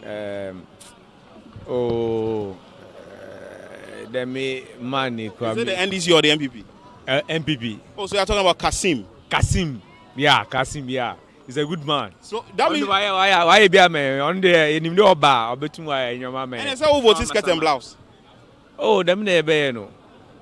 And them never no. I'm not to ama Kasim. Now on the studio wako Parliament. Yeah. Okay. What do you mean? Yeah. Peter Aqua. Oh, so interesting comments coming from Peter Aqua there. He says that he is going to vote for Cheddar, Nana Kwame Bidiako, and also vote for Kasim in this constituency. We are coming to you live from the Amasaman Lorry Station. We are gauging the mood in the Amasaman constituency within the Gan West municipality ahead of the December 7 elections. We have some 19 days to elections, and this tells you that almost all constituencies are gearing up for the final day, or for that D-Day, and that is going to be a decider who becomes the presidential candidate, or who becomes the president, or who becomes the member of of Parliament for a particular constituency, you can join us as hashtag Election Bureau and hashtag Ghana Post 2024 and hashtag City Verify. Here with me is the parliamentary candidate for the National Democratic Congress in the Amasaman constituency, Sedem Apenyo. I will have a conversation with him on how the entire campaign is going in the constituent. Mind you, he was the same parliamentary candidate on the ticket of the NDC in the year 2020. Honorable, good morning. Good morning. How are you? I'm fine, thank you. Yourself? I'm doing good. How is it going? So far, so good? Yeah, so far, so good. So far, so good. I think campaign has been excellent. This is not my first time, so based on the experience I had from 2020, campaign has been good. The feedback has been positive. So we are expecting a win on the 7th of December. What have you been telling your constituents or electorate this time around? It's the same old story we gave them in 2020. You know, when you have been in a position for some time, and someone comes with a different story, and you see it to be, oh, let's give that person a try and see what he can also do. You want to give someone the opportunity to also bring what he thinks he can bring on board. When the opportunity is given to the person, and we compare and realize that, look, I guess we should have stayed with our previous party, or let me say, they tried NDC, they tried MPP, they have seen the difference, and they want to go back to the NDC. I am not an MP yet, but the work I have done on the grounds is so glaring. I've built schools, I've renovated government hospitals, I have provided desks for schools, I have re-roofed government schools. I mean, it is clear. Everybody who votes is looking for development. I have not been an MP, and I'm giving them what they want. Everybody wants to give me the opportunity to even do more as compared to what I've done now. Let's touch on the sector by sector education in this constituency. What are you looking at doing for constituents or in the constituency? Should he be elected the member of parliament for this area? For the educational sector, we lack a lot. This day and age, a child is going to school and he or she is being asked to come with a desk or a table and a chair before he or she is admitted. It tells you that the infrastructure is so poor. So first and foremost, we will want to adapt to the existing ones. Renovation works. A lot of the schools, when you get there, the roofs are leaking. There are no chairs and tables for teachers to even sit and teach. So first and foremost, we want to help provide infrastructure, as in the desk, tables and chairs for teachers. Some even when you see their staff common room, it's so appalling. There's nowhere to sit to even mark scripts. So first of all, what we want to do is to try and provide some of these things, do renovation works in schools that are not looking too good. Maybe the roof, cracks on buildings and all that. We want to take care of that. Then after that, we can lobby government to build additional schools to accommodate how do I say it even? The pressure on the classrooms. You visit a school and the kids are sitting in class in 90s, in 80s with one teacher. It makes it difficult even for the teacher to teach the children. So that one, government will have to come in. But in my own small way, providing of classroom desks and chairs and tables for teachers, renovation of the roofs and all that. It's something I've started in my own small way. I have people I speak to, I have agencies I speak to come on board to help do this without relying on government. So if I've been able to do this and I'm given the opportunity and government comes in, I'm sure we'll go a long way to solve a couple of these problems. Again, moving from education, let's go to health. What are your plans for the health sector in this constituency? Already, I have renovated 2 government chiefs compounds. They were closed down. One in Kojo Ashon, one in Don Sampama. The renovation works were done. The Kojo Ashon one, where the nurses are supposed to stay, that's a nurses bungalow, is not in a good state. So as I speak to you, nurses don't stay there. By 4, 5 o'clock, they are closed. If something happens at night, no one is there to take care of them. So what I want to do is to make sure when I get power, the government bungalows that are attached to the chiefs compounds, we do a bit of renovation work so that nurses can stay and get the chiefs compound to run 24 hours. Amasaman Municipal Hospital, when you get there currently, you will be transferred because there are no beds. That structure has been like that for a very long time. So what we want to do is to push government to upgrade the hospital. Personally, I think that hospital should be a referral hospital. When people are sick, they should be able to access their various CHIPS compounds and health centers around. When they are not able to, then you'll be referred to Amasaman Municipal Hospital. But currently, as I speak to you, Amasaman Municipal Hospital is like a first point of call. Everyone who is sick goes to Amasaman. And when you get there, because the beds there are limited, you have to be referred to either 37 or Rich for medical care. So what I'm going to do with the health sector, the CHIPS compounds that are still not in good shape, we'll try and put some renovation works here and there. The Amasaman Municipal Hospital will push for it to be upgraded. If you look at the structure, it's not completed. The ground floor has been done. It needs to continue. So we are going to lobby government to try and complete that project so that it will be a one-stop shop. Even if there are some medical tests, you will be asked to go and do the test somewhere and bring the results. I think the number of people living in Amasaman constituency now, 170,000 people, we deserve better. So we'll push for all these things to be. A big problem in your constituency is road. Road infrastructure here seems to be of a challenge. What is your plan for this pressing issue? You know, in 2016, when NDC was leaving power, we had a grader that belongs to the Constituency. So whenever the roads are not looking good, it goes around to reshape. But unfortunately, when the current government came, it was sold out. I hear they are now supplying all constituencies or districts or municipalities with machines for such works to be done. If it is true, personally, I think it will help in reshaping our roads. But as I said earlier on, our population now in Amasaman is so huge, and our roads needs to be upgraded. There are places where we don't even have access roads. We are going to engage the feeder roads, the urban roads, whoever is in charge, to try and help. Amasaman being the third largest constituency in the country, I think we deserve better, and government's attention needs to come here.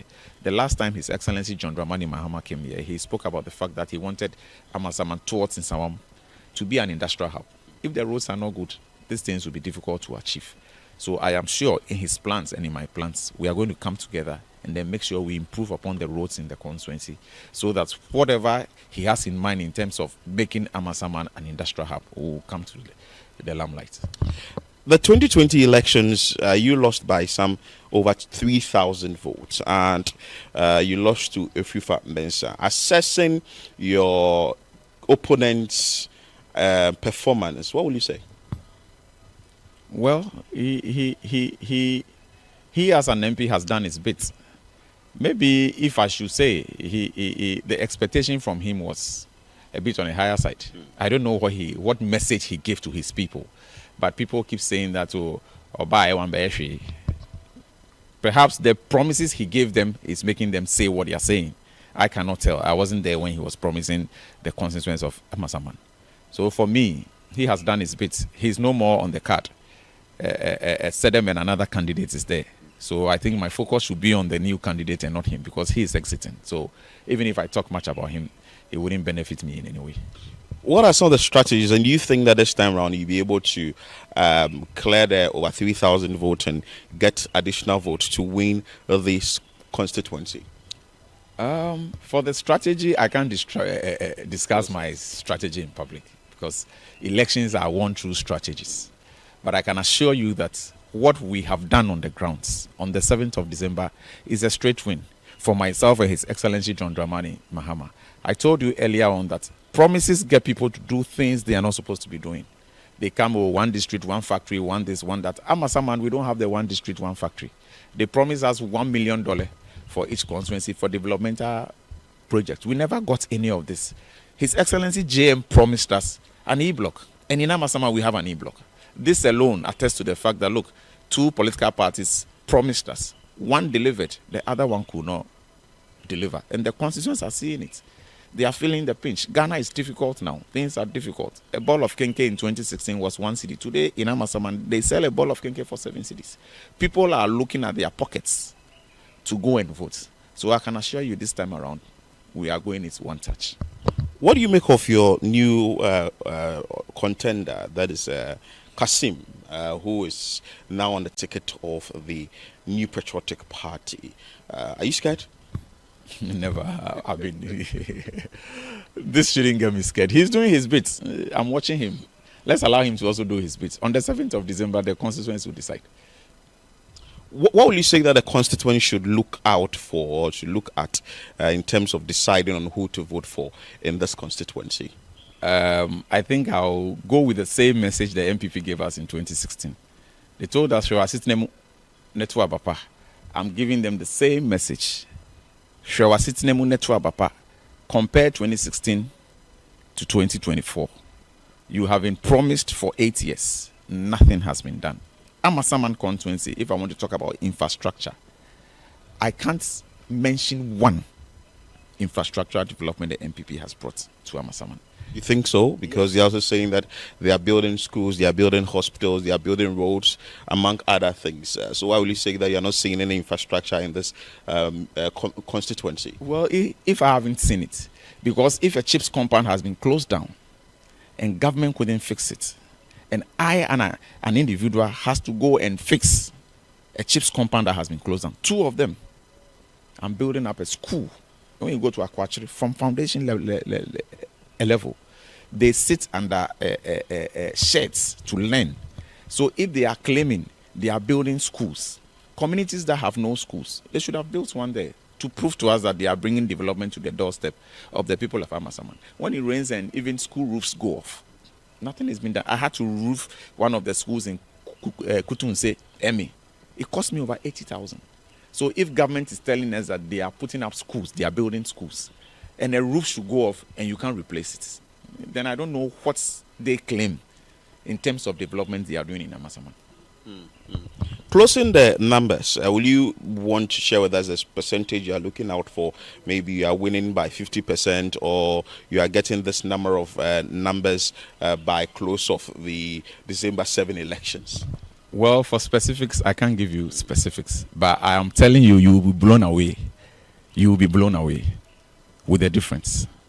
MPP won in 2020 with a margin of about 3,000, but I can assure you, what we are getting this time around, it will marvel you. Wow. Yes, it will marvel you. We are going to overturn the 3,000 and add up. I can't be specific, but I can assure you that you will be marveled. Speak to your constituents. My people of Amasaman, I think the time has come for us to go and vote. On the 7th of December, I will entreat all constituents to get to the ballot and vote. I don't want to hear Yatu Abasa Nyashwe. We can make a change. His Excellency John Dramani Mahama is telling us that we have to build the Ghana we want together. Your votes will make the difference. Let's go out there and vote number 8 on the ballot for presidential and number 2 on the ballot for parliamentary. If you get there and you've even forgotten the number, look out for the umbrella, the symbol that takes care of all of us. Whether rain or shine, we hide under the umbrella. The umbrella is in to bring us comfort. So on the 7th of December, let's go and make it and have it one touch. We don't want to go back to the polls on the 28th. Let's give His Excellency John Dramani Mahama an overwhelming victory. It shouldn't be 50% plus 1. We are expecting 55% from Amasaman. So let's go and do it. And I can assure you, you will not regret voting for the NDC. Thank you so much. The parliamentary candidate for the NDC in the Amasaman constituency, hopeful that in the 2024 elections come December 7, he's going to win this particular constituency or the seat. My name is Philip Nilate. We are still bringing you other political figures in this constituency, engaging constituents ahead of the elections.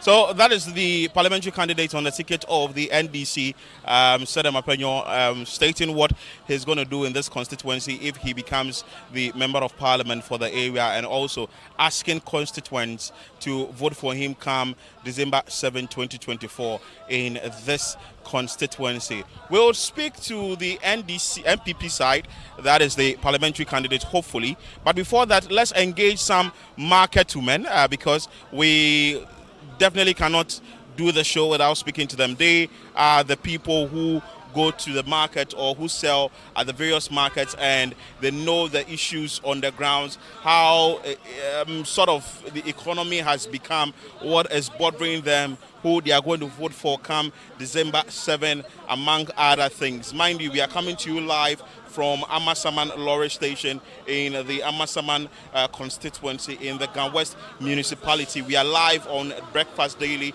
We are gauging the mood ahead of the December 7 elections. Let me speak to this woman here who is a market woman here at the Amasaman Lorry Station. Ask her a few questions and who she's certainly going to vote for come December 7. Mami, as ever, if I was saying, if I'm Mami Eboa. Mami Eboa. Bachuan. What on the Me ton dry fish. Ejumane kone saying? Oh, ejumane de me to me de mami. Omotonyama. Oh, omotomi niema. Eh, so onyaskapa. Oh, be so ne media de eradi ntimi nsaka. Oto abawa ha. Bachuan me to abawa ha. 2020 utu abawa ha na muyi every family 2016 muyi ni lai 2012 muyi ni lai na 2008 musan yi candidate for impumtu ewa ha ohune sen. Oh, enye bad sa do omuntimi nya ni nyina de nanso omo free fans abone homodin de wo se yensa ka bia na o se oboa ye ma yenya no wabone homodin ama yenso yensa atumi aka no on to me nyina de nanso wabomodin am yenya bi nti ye gidi said the next one so obeba no ba obeba beto ane so ama na juma pa no wawie edwade ni awa ha dem pa na boa obeka say ban we buy no then a ban na ya o tsena say on say a ban we aboa me pa me de MPP aban de aboa mi o dwade ni hwie me nya hwe kura na me ba ko free SHS anka me sika ye send me da ko school fees na masaya nya bi atoto provisions enso me ma mienu atimi awie free SHS me nwia ketwa omunso atimi awie bi enti MPP aban de me de aboa me or the free or the insurance aba or the ambulance aba enesa wo yare a opinfo nko wo me emfa de nkoto trug su mpia biem ene obi ko wo a ye free ya ambulance ni ene de na atum drone ni he o waka obi wo makura asikwa wo atwede a eno ane se ya soba drone no de adura akopa na ne ho aton ene obi ngu because ye say aduro ni ho obi ni wa aka ni wa de koji aduro drone ti ene obi atumi nya aduro wo ba bia wo free SHS nti ene obi awa uraba ne krachi woni fie obi nkofro obi se ma me papa be ka me letter ma me biem eno atwam enti me de MPP aban wa ye bia ma me pa aside free SHS ndem bi na omaya abwa o na ba dike so omo di drone aba omo di ambulance aba ene uko me krom ene omo di drip aba ye krom kwa ya enye nyina na drip jujujuju so emayen eni nyina ya de omo aya MPP aban omo aya de ye be say won o si ma o ye first mami kunedi won mami yeboa. So that's mami yeboa there. She's a trader here. She sells smoked fish and she has stated well business is quite okay for her. She stated categorically that the new patriotic party, that is the party in power, has been very beneficial to him, or its tenure has been very beneficial to her. Her children have been able to go to school, that is a free senior high school policy. She stated about the zipline drone. Interesting that that particular method or that particular thing that the government has implemented is they are able to get drugs at rural areas or hinterlands, among other things. She's also mentioned other things that has really helped her during this tenure of the new patriotic party. Obetuaba. Metuaba pa. Metuaba MPP. Edward Yaya Kasim. Metuaba Dr. Adena muyi efifa fiso. Oh, sir, ejuma de wonkwa wuntumi nya enti obi ya na obi so abeto aso. Enti eno de okwa anya hwe MPP for Yaya Kasim aba ono se woni mu gidie so obeba be ya ejuma pa ma amasaman enti ye beto ama no me de meto ama no beto ama no abo Yaya Kasim na ma sa to ama Dr. Baumia say ye to 100 times kura ma de ye yi a enka me de omho a e na meto no enti o de o chese NDC de on ba kwa abio o dabi omo be de omo ni omo tibi ma ye hwe ma enti na mo pese NDC be ba kwa omo be de ajuma papa ni nyina MPP for na edeba wo de wa wo bedi mi adanse a any social policy be a boa bia free matana ke MPP na de baye, insurance MPP na de baye, one district one franchise NDC MPP na de baye. Just NDC for mu for bibia ama NPP for be ye na ye yi a omo say ye na de baye, ye na de baye.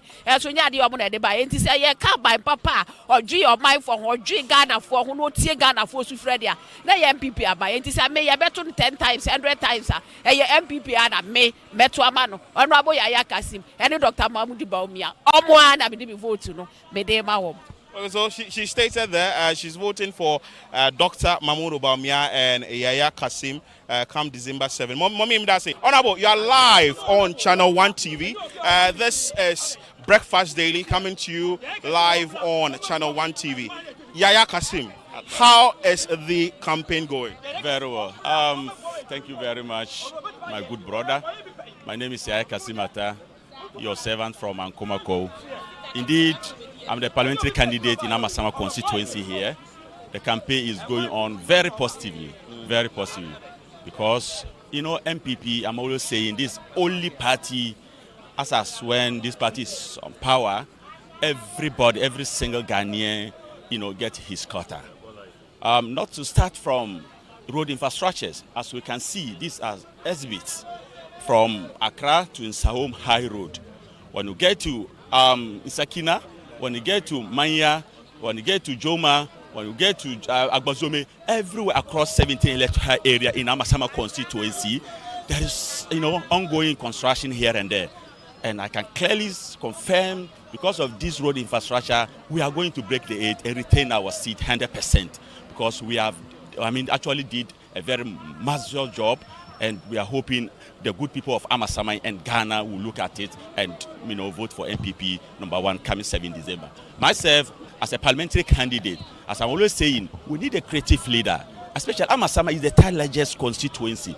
So we don't need candidates who actually will go up there and they have not even actually built some foundation for their good people, or as for the people in Amasama constituency. And I stand for that. I'm a creative leader. Why am I saying so? I've started employing people in my own company, Mothers TV, Mothers FM, Cast Estate, Car Constructing Team. I've employed 450, and about 80% of them are all from this constituency.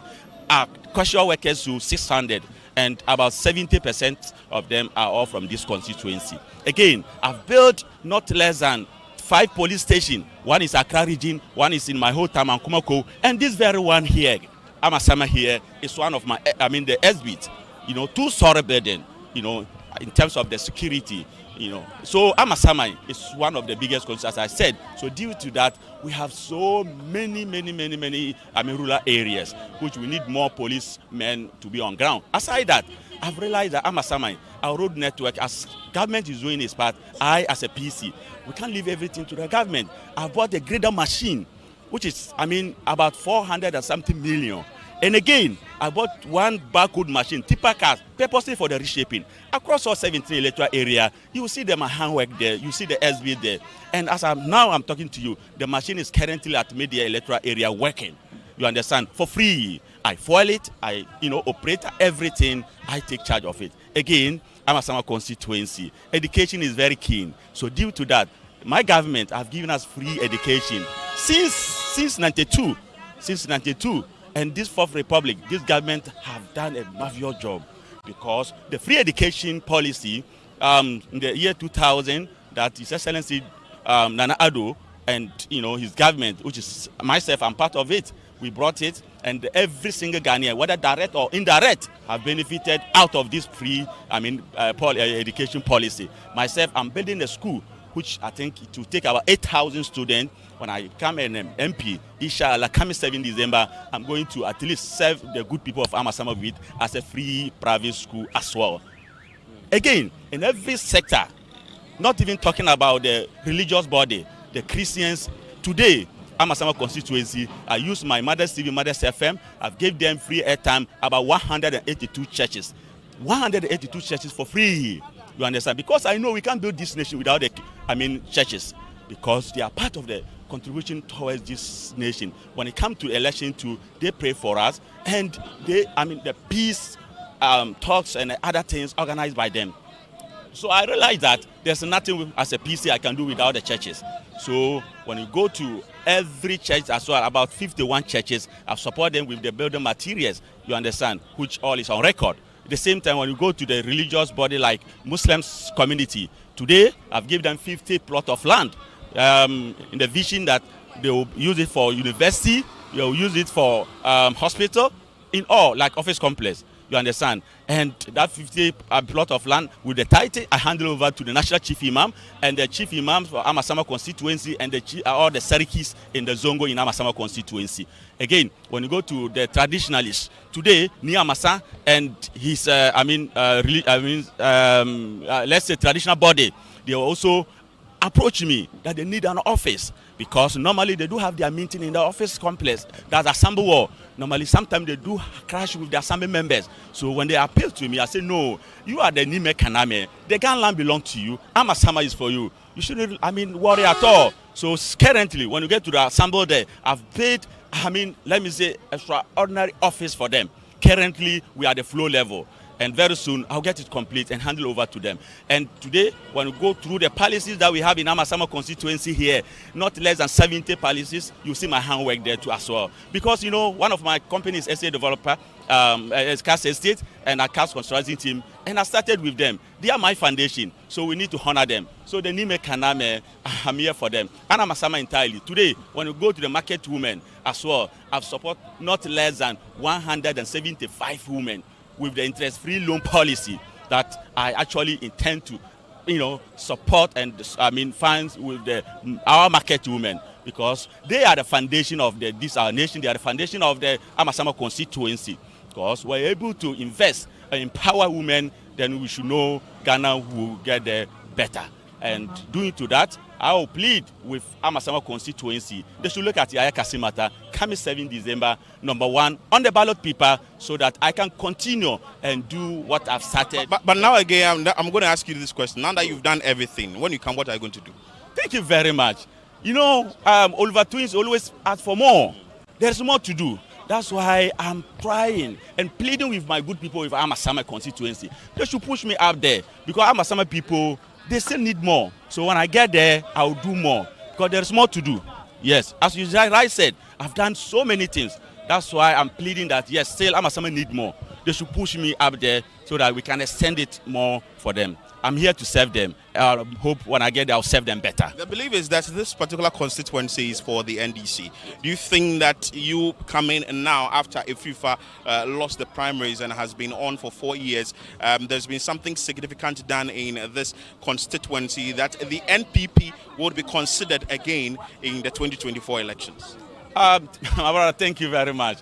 In fact, with Honorable Ayakasi Mata standing here as a current parliamentary candidate, I have 100% capacity to mention that from now, Amasama constituency, has become like a bantama. I'm going to make this constituency no-go area for the NDC. No-go area for the NDC. There's no way NDC can come back, to this constituency anymore. Due to that, my brother, I've built internally, I've built 4-story building office party. You can go there and have a look at it. That's why I have all my policies here and have everything here.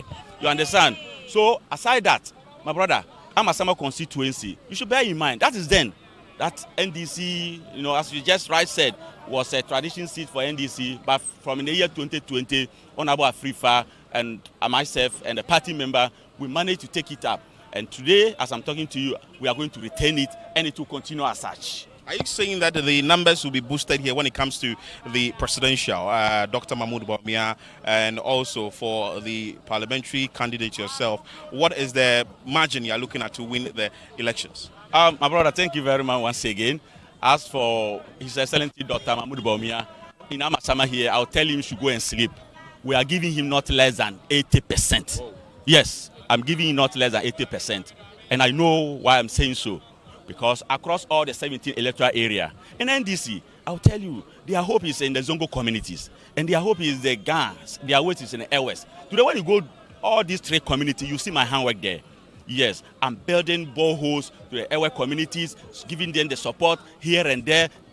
All the support I'm giving is across. When you go to Nime Kaname, the guns everywhere. We have, a volunteer group called United Gun and Doctor for Cars. So when we go there, as I mentioned, I'm building the office complex and I'm giving them the kind of support, even promoting the Gun language on Mothers TV and Mothers FM. We are doing Gun programs, giving them Gun news, so many programs. So they have realized that truly I'm for them. So this time around, they are not going to vote for NDC anymore because NDC have disappointed them. Again, when it comes to Zongo, I heard the Obiabeka say over 100% that we are giving His Excellency Doctor and myself this time around. Because the Zongo community I mentioned earlier then, as I'm standing here, I'm a Muslim.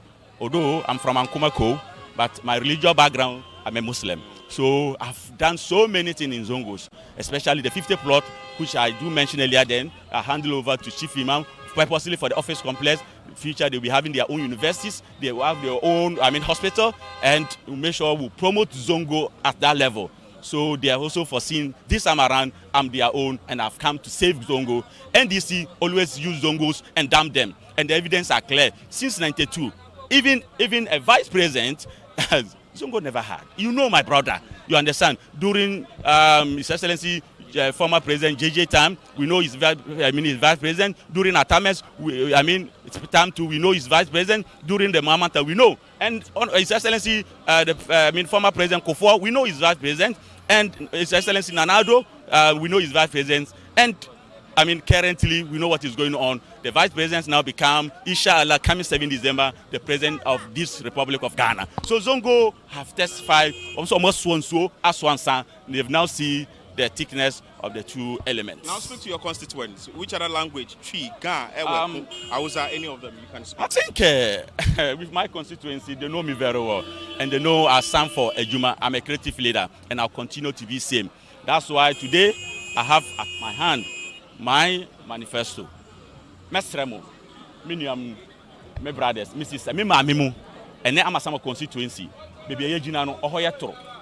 Hetro isan say yempese ndada na ekoso no NDC for no ebe dada e biom bebi ebe du ye no mumma ye nyina yensoro waka na yembo ho ban na me ya kasimata se ne munim no ene ne ma me start se me ye de bo mo bebi obafa bia no obehu mi san adwuma no san so na Nyankopon eya ma dom na me kodu so na meto aso fepepe ade amamo titiriwo me ma mo dama kuma so ama sama ma ene ma me start ye momo I'm supporto my business, no. And me am dom na me could do asa na meto aso. Ti mesra mo bia enhwe benkum mo bia enhwe nifa. Yen ko no straight. Na enhwe number 1 esro kwa na nyame ya dom come 7 December na nkumudie ni ba hyemobo se meye ne eburu sa no e de amamo fefefe.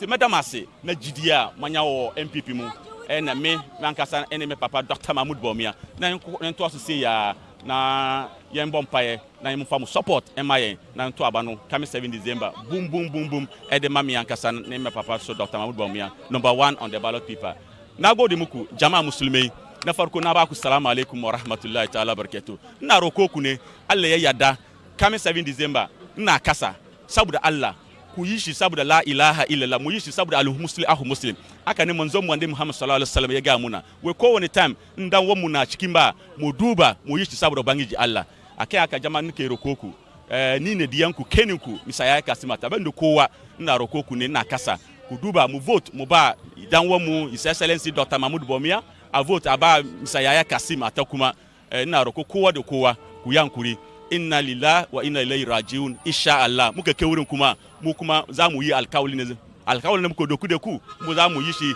kan adalci mun sani kaman alharamul bayyin wal halal bayyin alkawali ne mu kuma ba mu saba muku alkawali ku yankuri saboda Allah dan wan mu yazo ni kuma dan wan ku ne nsa mu try namu kuma this year mu duba bi iznillah muka kai wurin kuma ba mu saba muku nagode muku kore jama'a musulmai Ghana duka da ama sama constituency Allah e ba mu ranan nan. Okay, so that's it. Honorable, don't take a look of us. Let me just engage the woman briefly. All what he's saying, I don't really understand the Ahusa, but for what he's saying is that he's asking constituents to vote for him come December 7. Mommy, anyone can say briefly answer a question. Send a corner of constituency. I want a woman organizer. Constituency mu ye boko. Se pa de ye nya agenkwa kese. Ene ono abo ya kasimata. because you're showing near many nyina no no de wodɔ kɛseɛ ma mma nti ama me a me woman organizer wa ama samai ha no mani agi bebree fi sɛ bibia yebebie ano ne yaka ye mma wa ha de ɔfa nkame yɛn ɔboa yɛ pa sɛ de odi ka yɛ no loan no wa hyase a ɔyɛ de boa constituency no eniama bebree na wayɛ police station sɛ bam ama yɛ kwadwom a akronfo ntaata yɛn esan sɛ ɔdwen ma ho nti ɛna ɔyɛ saa de no fi sɛ ma na yɛsɔre ahomakye ɛkwadwuma ɛna ma nso so ɛna yɛbrɛ ɛwɔ niama bebree mu eti ɔsɔ yasene ɛwɔ sika mu na ɔsi police station ma yɛn na yɛ ma timi kɔ school free na niama nyinaa toto na ɔsɔ ma yɛ sika kakrakra na yɛde yɛ adwuma de a me frɛ sɛ ebue ni hɔ a yɛbɛtimi de na toto ɔno aboyɛ akasim ɛne Dr. Mahmudu Bawumia ho fi sɛ wohwɛ MPP a eniama yɛde aba Ghana na ban bia ni hɔ a wɔtimi ayɛ saa sɛ wohwɛ sɛ de ɛkɔ no de a na sɛ obia ni hɔ obetimi aboa Ghana ɛka MPP aban ho yɛfɛ me Felicia Ofosu adeɛ baako a hɔnabo ɛde aka ne new administration no a MPP a nye bi da ɛne sɛ wɔyɛ na adwene sɛ Ewurade yɛ adom ne so owini a na this election a every 6 months no obe make it forum say oni public no say amasama ha say ya yebe mount platform na oni wo mahia ya kire de within 6 months no ade a waye within 6 months no na public ne nso akire eniema a ebi a omuhia so omobeye ebi anya bibia na onabo ni betumi aye ade bo na o say community no ye nyina ka bom se fa se cleaning ana se ba bia ye yi a ye ntumi nya yi a hona boye na dwo so obeboa na wafre ne ye nyina ya ka bom na ye di animu na ye se ebia ma loan say onso obi wo top a ode ade so obi nsa wa madan wa we benya bi na we nya bi so oba down ni wo mo be hia de a obi owo hawo no obetumi a go straight eba san so omo ode omo sisi ano no they will be more accountable se betumi ama na iti honorable initiative na ode ba ne de se mu me ya pare honorable Kasim I wa hasia ene ya bebre number one mention number one so that's mention for you, and that is the Honorable Kasim for you. We spoke to Sedem Afenyo on the ticket of the National Democratic Congress. We've spoken to constituents here. We've spoken to every Tom, Dick and Harry in this constituency, starting from the drivers, going to the market women, among other things. My name is Philip Ni Latte. This has been a live engagement from the Amasaman constituency on Breakfast Daily, gauging the mood ahead of the December 7 elections. You may see us in a constituency close to you, but for now, this is how we wrap up this edition of the constituency engagement with constituents in the Amasaman constituency. My name is Philip Ni Latte, and keep watching Channel 1 TV.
This is the Election Bureau. Hello, good evening, and welcome to the Channel 1 Newsroom. We are live from our studios at number 5 Oula Hansen Lane at Tessano in Accra. My name is Ajua Tinkrama. Domina coming up. Ministry of National Security denies involvement in alleged kidnapping of Emirates manager Sylvia Ba. Commission on Human Rights and Administrative Justice Shraj clears Reverend Victor Kusi-Boateng of allegations of dual passports. Has investigated, come to those conclusions. The two most important conclusions that he had two different passports with two different names. It found out that that has never been the case. The second conclusion is that he received money for work that he claimed he had done, and the Shraj found out that the money was never paid because of work.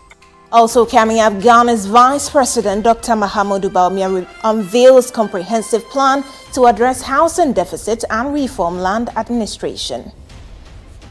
Seeing the year of roads and what impact we have made with the year of roads in Ghana, and what I will be ushering in, God willing, is a decade of housing. A decade of housing for us to address our housing needs in Ghana.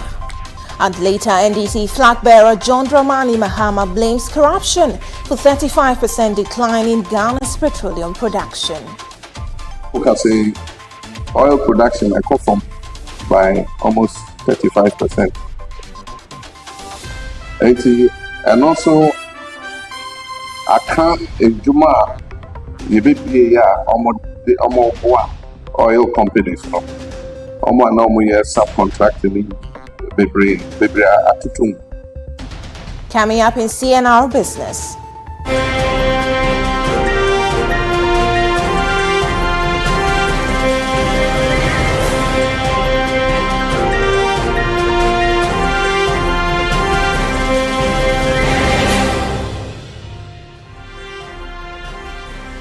Fitch warns Ghana's interest-to-revenue ratio to remain among highest and urges aggressive fiscal reforms.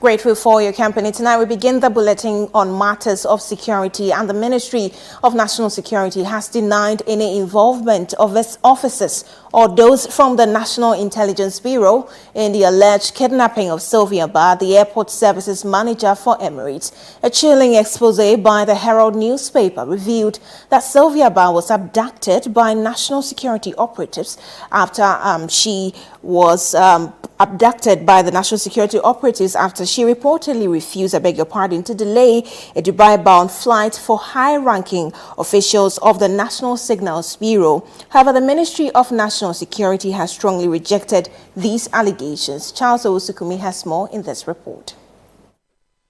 On November 22, the Ghana Police Service announced the disappearance of Sylvia Ba, whose alleged kidnapping occurred on November 21. Subsequently, on November 23, the police announced that she had been rescued, reunited with her family, with medical and psychological support provided for her.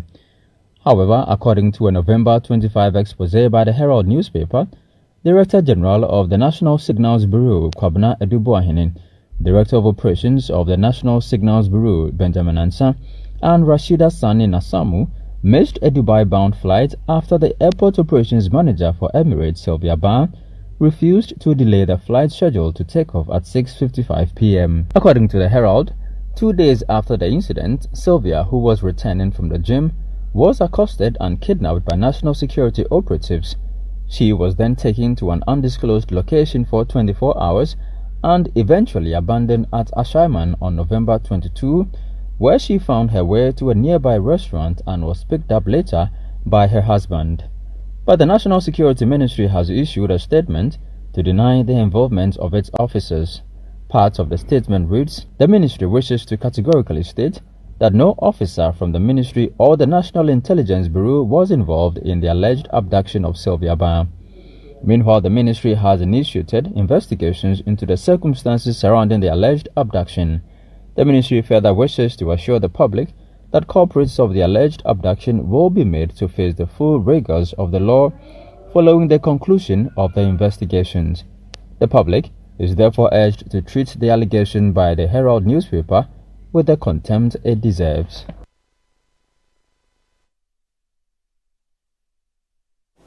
Now, the Commission on Human Rights and Administrative Justice, CHRAJ, has cleared Reverend Victor Kusi-Boateng of allegations regarding the possession of dual passports under different names. In January 2023, Nocturne Member of Parliament Samuel Okudzeto-Ablakwa petitioned the Commission to investigate Victor Kusi-Boateng, who also serves as Secretary to the National Cathedral Board of Trustees, over claims of conflict of interest, possession of multiple identities, and other alleged improprieties. Now, CHRAJ reports concluded that Reverend Victor Kusi-Boateng, also known as Kwabena Edujemfi, holds only one passport under the latter name. Now, let's now speak to the Nocturne Member of Parliament, Samuel Okudzeto-Ablakwa, whose petition actually led to this report. Good evening, Honorable. Thank you for your company tonight. Now, does this mark an end of your pursuit to punitive actions against Victor Kusi-Boateng, and are you satisfied with CHRAJ's clearance of him? Well, good evening to you and all your viewers. I am not sure what you mean by CHRAJ's clearance of him. When you read the CHRAJ report, all members of the Board of Trustees are to be prosecuted. They have engaged in conduct which is a grave violation of our procurement laws. Honorable, we'll come to that pretty shortly, but this is on the specifics of you asking CHRAJ to investigate his dual citizenship and the fact that the JNS Talents Company Limited was paid some amount of money. Yes, you mean dual identity, not yes, dual citizenship. Dual identity, yes. Yes, CHRAJ clearly took a very narrow view of the evidence before them. CHRAJ has not covered itself in glory in looking at only the passport database. Even on the issue of passports, CHRAJ must be explaining to Ghanaians whether it is normal practice to be appointed onto a public position as Victor Kusi-Boateng, and then the diplomatic passport you are issued to carry out the official mandate is in a different name, Kwabena Edujemfi, which has a different date of birth. Victor Kusi-Boateng, if you read the incorporation document of the National Cathedral Secretariat, it says he's Victor Kusi-Boateng, born 7 September 1971. And yet, the diplomatic passport he was issued to work with is in a different name, Kwabena Edujemfi, which CHRAJ admits in its report that is in the name Kwabena Edujemfi, which has a different date of birth. Is that not criminality? Particularly when the High Court ruled clearly that the conduct of Victor Kusi-Boateng borders on criminality. So that portion of the CHRAJ report, CHRAJ will definitely suffer credibility crisis when it comes to that portion of the report. It is nonsensical. The conclusion does not support the evidence. Right. CHRAJ also fails to consider other databases. Why did CHRAJ limit itself to the passport? Why didn't it look at the DZLA database where he operates as Victor Kusi-Boateng? His driver's license is Victor Kusi-Boateng. Why didn't CHRAJ look at the GRA database where he has two things? Where he has two sets of companies under Victor Kusi-Boateng and Kwabena Edujemfi, the Ghana card database, and all of this was made available to CHRAJ. So clearly, why did CHRAJ decide to focus only on the passport database? And even there, CHRAJ comes out with this very weird and bizarre conclusion. So CHRAJ clearly has engaged in a whitewash, which would dent its own credibility. Will you take further actions? Yes, I'm discussing with my lawyers. They have instructions to study, particularly that portion of the report which has these bizarre conclusions, and advise me. So in the next few days, you will hear about our next move. Now, finally, the identity. Finally, on the matter that you're interested in, the report also calls for investigations into the award of the National Cathedral contract and possible prosecution of members of the Board of Trustees. Are you going to leave this as this, or we should expect another petition to follow up on these recommendations? These recommendations are very clear, and Shraj has indicated which institutions must act. Shraj has said that the Attorney General must move in and look at the prosecutions. The Auditor General must move in, carry out. For the Auditor General must do a forensic audit and also carry value for money audit. Shraj is clear that the procurement laws of our country were breached, and this should not come as news. Remember, when I did the RTI request to the PPA, they confirmed clearly that this project had not received procurement approval. Right. The Central Tender Committee also did not grant concurrent approval. So all along, this project has been a project that has been really bogged down with illegality, with criminality, with corruption, as has been confirmed by the Shraj report. So you're not following up with any further petitions. That's what I'm getting from this point. Well, for now, I'll wait to see if the various institutions will act. If we do not see action based on these recommendations, then we will follow up with the relevant actions. And remember that there are a number of things that are available to us from Parliament, and then remember that we are on the Council for the Election. Right. The new government has the NDC manifesto promises to deal with such matters, Operation Recover All Loot, retrieve all the monies that have been diverted in the name of this project. Right. Those who have caused this financial loss ought to be prosecuted. So if this government fails to act, you can trust the next government to take concrete action to protect the public purse and retrieve our diverted funds. Thank you for speaking to us. As Member of Parliament for North Tongue, Samuel Okujeton-Blakwa, who petitioned Shraj to investigate some persons or who serves as Board of Trustees on the National Cathedral. Meanwhile, the Bobby Banson, who is a lawyer for Reverend Victor Kusi-Boateng, who is at the center of this report, says the Commission's report is welcomed and exonerates his client. We can all accept that we cannot have different facts in respect of a matter. The facts that were alleged by the complainant did not support his allegations with the evidence when it mattered most. Shraj has investigated, come to those conclusions. The two most important conclusions that he had two different passports with two different names. It found out that that has never been the case. The second conclusion is that he received money for work that he claimed he had done, and the Shraj found out that the money was never paid because of work. It was a refund or reimbursement of an amount that was advanced without one single cent of interest on it. So there was no conflict of interest situation that arose. At all points in time, the handlers of the National Cathedral knew that this same person was Kobnedu Jemfia, was Victor Kusi-Boateng. Let's move on to some other stories now. The majority in Parliament has called on the Speaker, Alban Bagbin, to reconvene the House before the end of November. In a memo addressed to the Speaker, Alexander Penyomarkin, who is the majority leader, emphasized the need for this session to address critical issues vital to the government's operations. We now have on the phone lines the Member of Parliament for Akim Oda, Alexander Kwesiakwa, for more on this. He's on the majority side.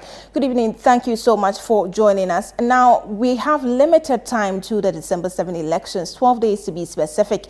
What do you think this recall will be able to achieve? Good evening to you and your viewers, and thanks for having me. My majority leader and the leader of government business has written to the Speaker of Parliament, urging him or calling on him to reconvene the House for certain critical government business to be attended to. We are all privy to the information that ever since Parliament got hanged because of this issue of majority and minority. We've had a lot of attempts. There have been a lot of attempts to have Parliament reconvene to consider very critical government businesses, and it has always been impossible.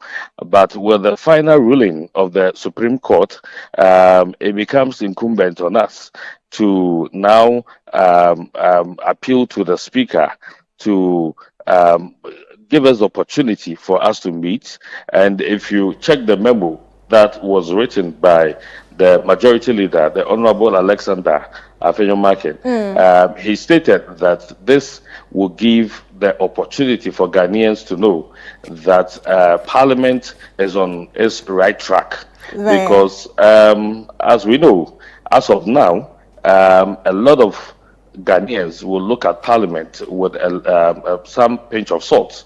You know, they may not give the honor that is due to parliamentarians and Parliament as a whole because of recent happenings. And so in the memo, the majority leader was urging the Speaker to give another opportunity for us to clean the slates and assure Ghanaians that we are back on track, and these critical businesses that are very important for Ghana as a whole will portray to Ghanaians that we are there to serve them. So and not Honorable, to have before, our selfish interests. Before I go to your colleague on the other side, who's a Keta MP, the minority has consistently said that they are not going to honor any further recall. Do you think an absence from the side, if the Speaker agrees to a recall, will affect the business of the House? That would be very unfortunate for our colleagues in the minority to decide not to come or attend to the Speaker's call. They know how urgent these businesses are. And I am sure their term of office has not ended. All of us, we know our term of office has not ended yet. And so if we pledge to serve Ghanaians, if we sworn an oath to serve Ghanaians and to serve as parliamentarians, once we still are in the office of members of Parliament and we are enjoying all the pleasures of parliamentarians, it becomes incumbent on us to respond to the call of Parliament. Yes, we are campaigning. We are all running to make sure we protect our seats and come back to Parliament. But this 2-3 day meeting to consider this urgent critical business of government, that is very important to the survival of all of us as a nation, is not the one that will break our back. And so it will be very unfortunate for our colleagues to say they will not attend to the call of the House. It will be very unfortunate. Thank you for speaking to us. Alexander Kwesiakwa is Member of Parliament for Akimodan. Let me now go to the Member of Parliament for Keta, Kwame Gakwe. Thank you for joining us. Your side has consistently said that you would not honor a recall. Is there a likelihood that you might soften your stance to honor this recall that the majority is triggering? Yeah, thank you very much. Good evening to you and good evening to your cherished listeners. For us, we have made it clear to Ghanaian public that, and then our leadership has made it clear that we are not going to countenance any recall. So if they want to proceed or use the constitutional mandate to make sure the Speaker call for Parliament, it's their mandate to do that, and it is trying the Constitution. So we have tools available, so that's what we are using. But for us to come to the floor of Parliament, I mean, the people have issues that are there. So we will not be coming to Parliament, especially 2 weeks to election. What is critical? What is the critical thing they are talking about? Is it the approval of the 2 justices of the Supreme Court, or is it the tax waiver we are talking about? Is it the law? What is critical about those things? And how many months left these guys to be out of power? They are going. So there is no point in actually granting any law. Right. What is critical? I don't see anything about critical about it. So let's talk about the current inconsistency in Parliament, the recall, the adjournment. How has it affected your campaign so far? You mentioned we have just barely 2 weeks or less to the elections. Yes, because we have plans And then they are also battling, they want to win power. We also need power. And they can't be using that to stop us from doing due diligence in terms of the campaign. And then disrupting us with this record. It's unnecessary. And then what is it? It's unnecessary. And then they shall allow us to actually execute our prosecute our campaign and come victorious. We don't want to countenance that. And then at the end of the day, when they call record, why is the numbers? They don't even have the numbers in terms of taking decisions. They don't have the numbers. They themselves don't come to Parliament. Why are they calling it? And they are deliberately doing that to stop us from resources that are mandated constitutionally to give us. They are doing it deliberately. So what do they have? We are calling the block of them. Right. Thank you so much for speaking to us. That's the Member of Parliament for Keta Kwame Gakpe. Earlier you heard Alexander Kwesiakwa. He's a Member of Parliament for Akemodan. You're still watching the Channel 1 Newsroom. Still to come. Ghana's Vice President Dr. Mahamudu Bawumia unveils comprehensive plan to address housing deficit and reform land administration. Meanwhile, NDC flag bearer John Mahama blames corruption for 35% decline in Ghana's petroleum production. We have the details of this and other stories shortly. Please stay.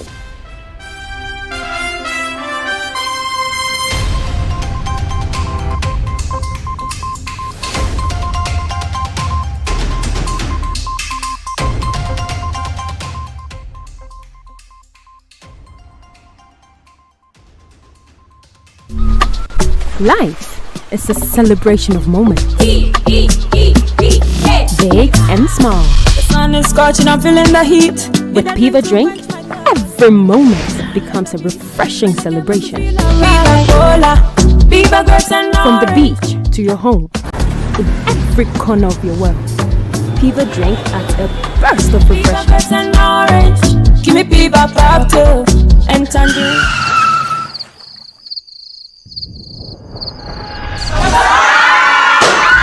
Celebrate every moment with Piva Drink. Refreshment for every occasion. Piva Drink, a taste you will love. Piva. This advert is FDA approved. Phoenix Club, uplifting women. Phoenix Club, uplifting women. Phoenix Club, uplifting women. Thank you very much for having me here today. The nation builder John Mahama and Professor Nana Jane are bringing you the Women's Development Bank. It is a very special bank run by only women, to serve only women. The aim is to empower millions of women across the country. The bank will have branches all over the nation to provide you with loans with very low interest and on very flexible terms. Madam, I run a small makeup and nail bar. Do I qualify for a loan? No need to bother, my sister. I mean hairdressers, market women, women-owned online businesses, female graduates, women in the corporate world, traders, agri, women in all fields qualify for loans. With John Mahama and Professor Nana Jane at the helm, the Ghanaian woman will surely rise. Vote for change. Vote for John Mahama and the NDC. Live from the heart of the equator, get ready to be mesmerized at a night of stunning fashion and electrifying music as 1957 event proudly presents Rhythms on the Runway, the Kente edition. From Accra, Ghana to the world, this is a spectacular fusion of fashion and music to ignite your spirit. Enjoy live performances featuring the legendary Asabia Kropper, Edem, Amanziba, Nasi, Episode, Kamido, Kwabna, along with comedy from DKB. Join us at the Grand Arena on Saturday, November 30th. Red carpet starts at 7 p.m. Showtime 8 p.m. Visit www.rhythmsontherunway.com to purchase your tickets or call the hotline on 053-553-4756. 200 cities for standard, 400 cities for premium. This event is brought to you in partnership with Beyond the Return and sponsored by Johnny Walker, Caveman Watches, Ghana Tourism Authority, Goldcrest Refinery. Step out in style with a hint of Kente and dress to kill. Rhythms on the Runway, the Kente edition is a 1957 event. Media partner, City FM and Channel 1 TV. Introducing A new era of sophistication and power. The Haval Julian from Zondatech Ghana Limited.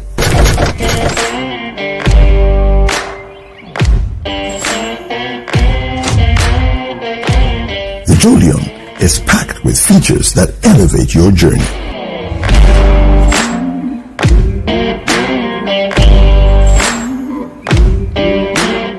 Enjoy excellent interior build quality designed for comfort and style. Experience an impressively smooth and refined drivetrain powered by a 1.5-liter turbocharged engine with 147 horsepower and 220 Nm of torque. Visit us at your nearest dealership and drive away your brand new Haval Julian. Call us on 0501 772222 or 0501 773333. Papa Sammy! I beg if you find something small, give us. Bro Sammy, you see, no be say boys no one do nothing and just they rely on handouts. Just to know deep. I understand your hassle. Hope they come. John Mama they come do the National Apprenticeship Program where he go sort you guys. Brother Sammy, waiting with that. John Mama knows say no be everybody way won't work for office. Like me. That one day is true. Under the National Apprenticeship Program, young men and women where they won't learn craft will be enrolled under the program and attached to a senior craftsman who will train them for free. I beg you, mechanic day inside. Me like this, I don't want to learn mechanical, but the course no. Mechanics day inside. Yeah. Organizing, dressmaking, fabric making, catering, hairdressing, tiling, painting. What they even sweet about this whole thing, they say, when you plead, the NDC government go make sure say they go give you certificate where you go fit take go look for job anywhere. That's sweet. Oh, that's be one waffle. Another one waffle thing be say, when you plead, the NDC government go set you up with startup capital and equipment to make sure you can start your own business. Wow! I dey go shop in my town wait 7th December. Vote for change. Vote for John Mahama and the NDC. Your health is in your hands, but at some point it passes on to us. At Mintuba Hospital and Coloproctology Center, we believe that quality healthcare isn't a privilege, it's a right. Equipped with cutting-edge technology, we are fully prepared to effectively deal with all colorectal and proctological conditions. Our team of highly skilled doctors, surgeons, and nurses are renowned for their expertise in minimally invasive and painless laser, ligature, and longoproctological surgery. We are committed to providing a wide range of services to meet the diverse needs of our patients. Mintuba Hospital, your health is our priority. Visit Mintuba Hospital today or call us at 0244 581 541 or 0271 054 204. Mintuba Hospital, in to serve a peculiar health need. In the heart of our communities, change is not just a dream, it's a promise. I don't have to worry about rising costs and taxes. Dr. Baumia's flat rate tax system is a breath of fresh air. It means I can keep more of what I earn and invest back into my business. I've seen so many changes in my lifetime, but what matters most is to feel secured. Dr. Baumia's initiative for the elderly is to make sure we are not forgotten. He's giving us the exact care that we deserve. With digital skills training, I am no longer worried about the future. Dr. Baumia empowers us to thrive in a digital world, making us ready for tomorrow's jobs. Job opportunities are crucial for my generation. Dr. Baumia is committed to creating job opportunities and entrepreneurship. With his vision, we can build our dreams. Together, we can transform our nation. Dr. Baumia's plan aren't just policies. They are pathway for prosperity for every Ghanaian. It's time for leadership that listens and acts. A vision for all of us, where every voice matters and every dream is possible. Vote Dr. Mahmoud Baumia. Esoroho. Vote number 1 on the ballot.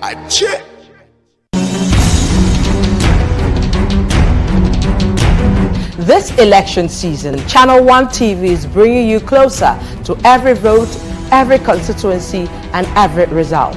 Our team will provide in-depth data-driven analysis to show you what each vote means for our nation. From the campaign trail to voting day and the final declaration of results, Channel 1 Television is covering it all. We'll be on the ground in all 276 constituencies, so every voice is heard and every community represented.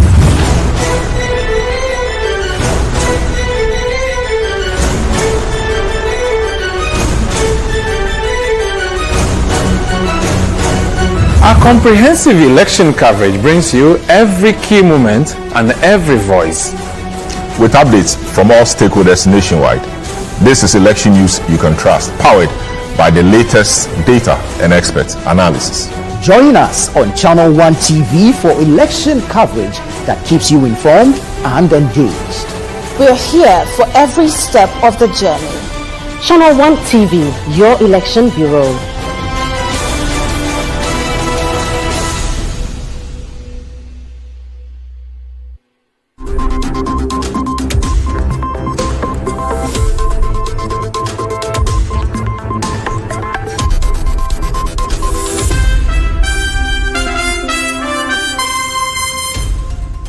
Welcome back. Let's bring you some election-related stories.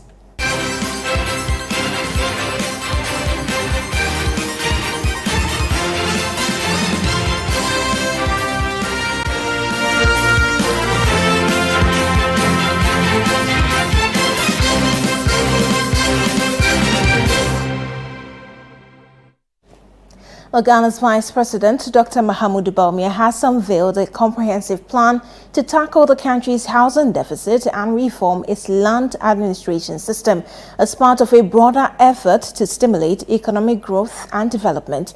Jeffrey Fifi Annan has more in the Flow report.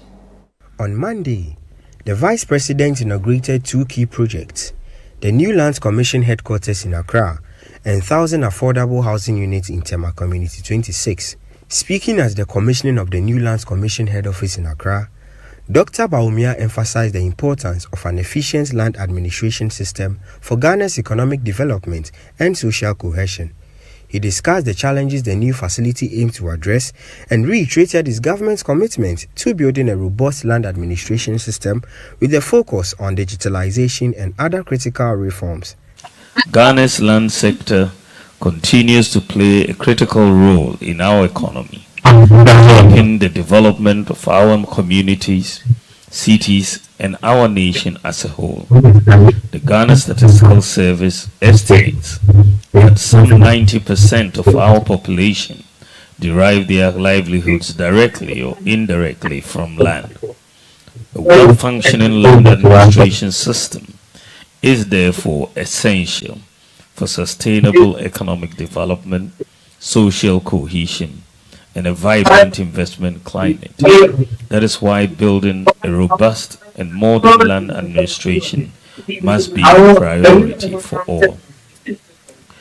In the last 8 years, government has been working to build a robust land administration anchored on 3 pillars: modern office infrastructure, digitalization and automation of business processes, and a well-motivated and knowledgeable staff. The Vice President also inaugurated over 1,000 affordable housing units in Tema Community 26. Dr. Bawumia announced a new housing policy called Decade of Housing, which aims to address Ghana's housing deficit over the next NPP tenure. He further reaffirmed the government's commitment to tackling the country's housing challenges. We have seen the year of roads and what impact we have made with the year of roads in Ghana. And what I will be ushering in, God willing, is a decade of housing. A decade of housing for us to address our housing needs in Ghana. And we have already set forth, given our experiences, the financing model for this. It's a private-public partnership.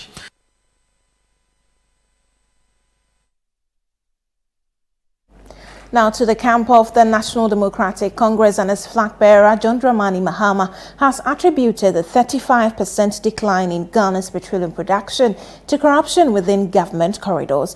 According to him, this has driven major petroleum investors like ExxonMobil to relocate their investment to countries such as Ivory Coast. Addressing the Western Regional House of Chiefs in Sekondi at the start of his 3-day tour of the region, John Mahama alleged that the growth in the petroleum industry achieved under his administration has been eroded by current government officials who demand exorbitant sums from petroleum investors for oil blocks. Channel 1 TV Western Regional Correspondent Akwasi Ejenim reports. The NDC flag bearer, John Dramani Mahama, accompanied by his campaign manager, Joshua Alabi, and key party members like Tobi Kwachi, Emmanuel Amakufibua, and Julius Deborah, arrived at the Western Regional House of Chiefs to pay a courtesy call on the paramount chiefs and queen mothers. This visit marked the start of his 3-day tour of the Western region. After exchanging pleasantries, the former president outlined his policies to the chiefs.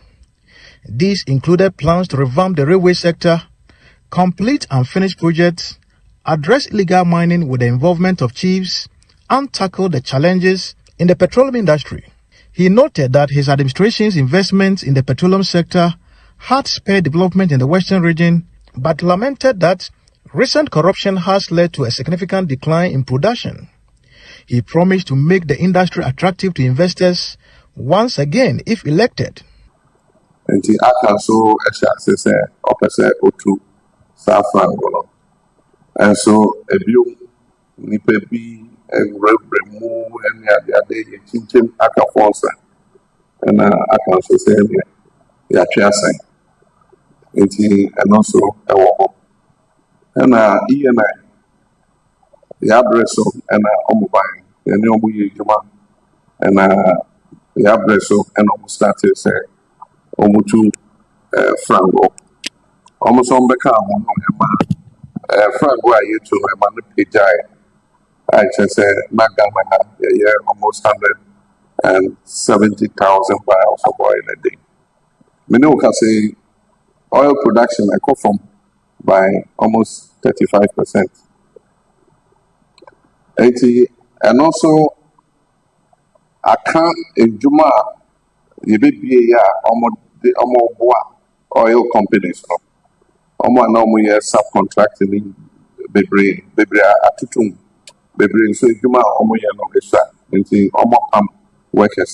NDC flag bearer also interacted with the Western Regional clergy in their Fia constituency. He plans to visit all 17 constituencies in the Western region by close of Wednesday.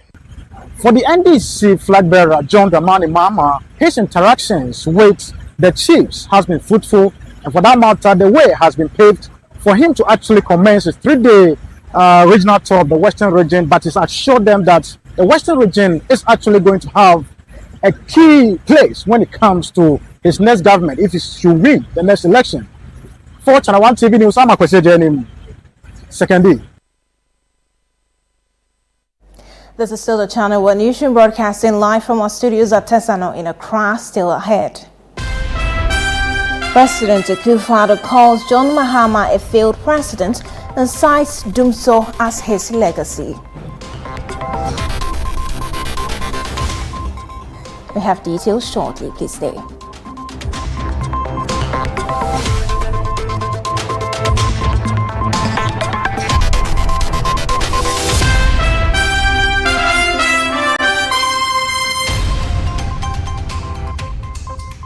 Luck is everywhere. 8K. Hey, wait. You can put it on his tab. This is my man. Good luck. We'll build radio. We are star 712. I'm on dialing the magic numbers. Star 712. Now welcome to the luckiest. And now with me at home ticket. You can buy for yourself or your loved one. Mommy, tell mommy who's here. You're buying for me, right? Or who else? Let's choose buy tickets for others. Love you, boo boo. Maybe straight to option 4. Now, you need to buy tickets worth 50 Ghana to qualify. Yes, you can buy random or prefer tickets. I'm choosing random tickets. Listen, if you buy the random ticket, the system chooses a random number for you. But if you buy the preferred, you get to input your own preferred 5 digits. 5. Now follow the prompts and confirm. Now the luckiest. The Luckiest is regulated by the NLA on the Caritas platform, not for persons below 18 years. T&Cs apply.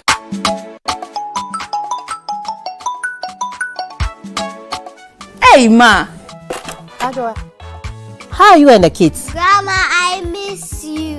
Is that a Pia? Didn't she go to school? Oh, no. She's just recovering from malaria. You see why I don't like to come and visit? Oh, Ma. Now we have the new treated nets for every room. Are you serious? Yes. Even your room has the new treated nets. Adwa, then you'll be seeing us soon. Yeah, now I sleep under my new treated net every night. Are you serious? Your insecticide-treated net now comes with a new type made for your sleeping comfort. The new net is very strong, highly resistant and just as effective. Remember, a treated net is better than no treated net. Sleep under it every night and throughout the night to avoid malaria. Let's come on board Good Life to eliminate malaria now. Good Life, live it well, it's an everyday thing. This message is brought to you by the Ghana Health Service and partners with support from USAID and the US President's Malaria Initiative. John, Mema Wakwaba. Yeah, so. Alaji, Mema Wakwaba. Yeah. John, I had a bro, one on them. I really am a Ghana and Tina Menamo, and Breca Cran Mijano. Tono Tina Masaba. Alaji, I had a bro. Yo, Medasi. Mwamonim, tamana ama wa mochire mo miana na meboaboa ne kakra. Na sese de my crowd say me pese me be ware no. Na me ko siesie no. Na me man san gina ne na aso biom. No ye kra behwe. Yo, abusuafo, yes empa. Yo, ama Ghana. Wasumo. Mentumi ensan echi. Sho bread baby a wo de me famu. Ama ne hu. Baby. Mentumi biom. Forward ever, backwards never. John, wo okwan a wo de me very fast so. Ahokyere, ekom, dum so. Hwa me nana no ya free SHS ya ba ya. Kom anya school anko. Ene hwe ya o ma yefe. Ase o ma sesan be shobo. Sa ahomache tu okro kokra. Meko bank, na makwa ko yiska. E de abra magana. Na maboni dwetire ama na starting kokon ketenkete. Hey! Akunta, you are still incompetent. 2% side mami abrabo, etu chacha to say aviator. There be emaso. Alaji has also promised us jobs through digitalization. Ejimambe busise. Alaji there, metenso a na masore. Emiri bia mekani abesano. Otimi to kanea light e woni phone so. E ma me ba bia wonam bia. Yo amagana. Enya me me ware ama. Alaji ni Johnson wa choose. No ababa say. Eye Alaji number 1. Alaji number 1. Number 1. Esuro.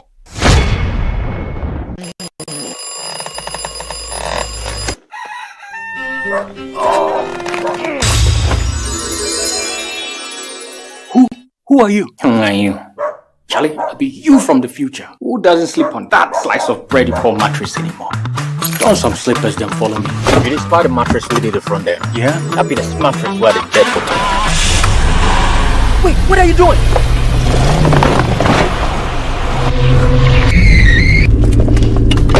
Wow! No damage at all. Not only durable, but also super comfortable. Come on, try it. Nothing day like Ash Foam. Enjoy full body support and unparalleled comfort for a restful sleep. Don't forget your keys. Get the premium sleep experience with mattresses from Ash Foam. Visit any of our showrooms nationwide or at ashfoam.com. Attention, my Ghana people. Election day is almost here. This December 7th from 7 a.m. to 5 p.m. sharp. Each of us has the power to shape the future of our nation. Your vote in the presidential and parliamentary elections can make a real difference. Now, this is how to ensure that your vote counts. When you arrive at the polling station, verify your identity. Even if your voter ID card is missing, go to your polling station. You will be allowed to vote. Now, receive a ballot paper. Take a moment to check that it has a validating stamp at the back. This is very important, and make sure that it is clean and undamaged. Step up to the voting screen. Place your thumb on the ink pad and carefully place it in the box next to your chosen candidate's name, photo, and symbol. Be very careful to keep your thumbprint within the box. Remember to wipe your thumb with the tissue provided in the voting screen before you touch the ballot paper again. Then fold the ballot lengthwise and place it in the ballot box. Be very, very mindful. Your vote will be rejected if you thumbprint for more than one candidate, leave it blank, or if it's missing a validating stamp at the back.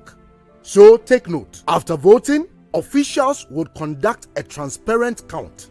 Ballots will be verified, sorted, and counted, with party agents carefully observing every step of the process. And yes, remember, this election is your opportunity to choose leaders who represent you. So step out on December 7th to vote and let your voice be heard. Your vote is your future. Remember, we vote with our thumbs, not guns. Weapons have no place at the polling station. Another morning, another day filled with possibilities. My old car reflects my journey, and today could be the day I take a big step forward. Anything is possible. Just think about it. My shelves are ready to be filled, and soon the flat rate will open up exciting new opportunities. I can already envision a vibrant shop bustling with customers, all eager to discover what I have to offer. I feel optimistic about import costs. Why? Because with DMB flat duty rates, my expenses will be more manageable. I can see my business thriving. Every moment spent with my son brings back wonderful memories. I tell you, my son, with my digital skills, now one can create games in a website. A show of vote number 1 on the ballot.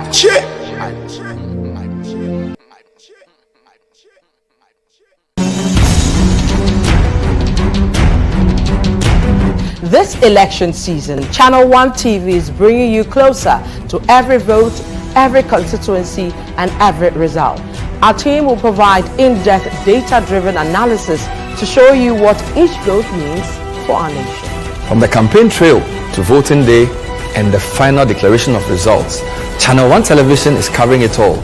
We'll be on the ground in all 276 constituencies, so every voice is heard and every community represented.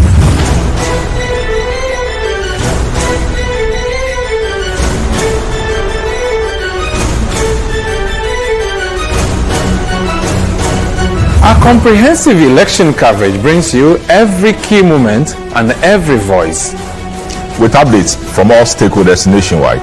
This is election news you can trust, powered by the latest data and expert analysis. Join us on Channel 1 TV for election coverage that keeps you informed and engaged. We're here for every step of the journey. Channel 1 TV, your election bureau.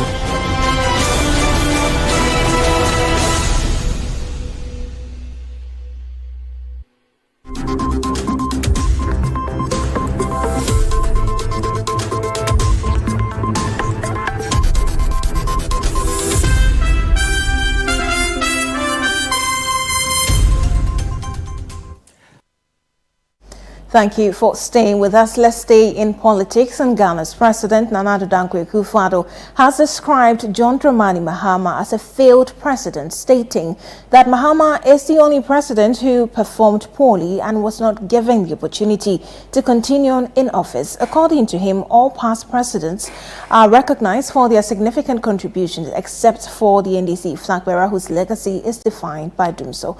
Channel 1 News' Ashanti regional correspondent Doris Lonta reports. The President of the Republic of Ghana, Nana Addo Dankwa Akufo-Addo, as part of his 3-day campaign tour of the Ashanti region, commissioned 3 district hospitals at Drobonso in the Secretary Afram Plains, Sabronom in the Hafo-Ano Southeast District, Trede in Atwima-Kwanwoma Constituency, built under the Vamed project. He also inaugurated the Atafua Owabe River Bridge and the Swami Municipal Hospital, also under the Vamed project. In his speech, he described the NDC's flag bearer as a failed president who could not secure a 2-term in office as president, and highlighted that the only legacy the former president is known for is Dumso. You were taking Rollins, and you are Bayano, Ghana for a man by Bium 2 terms. Miamura, John Ajikunku for 2 terms. And I don't quite Kufuado 2 terms.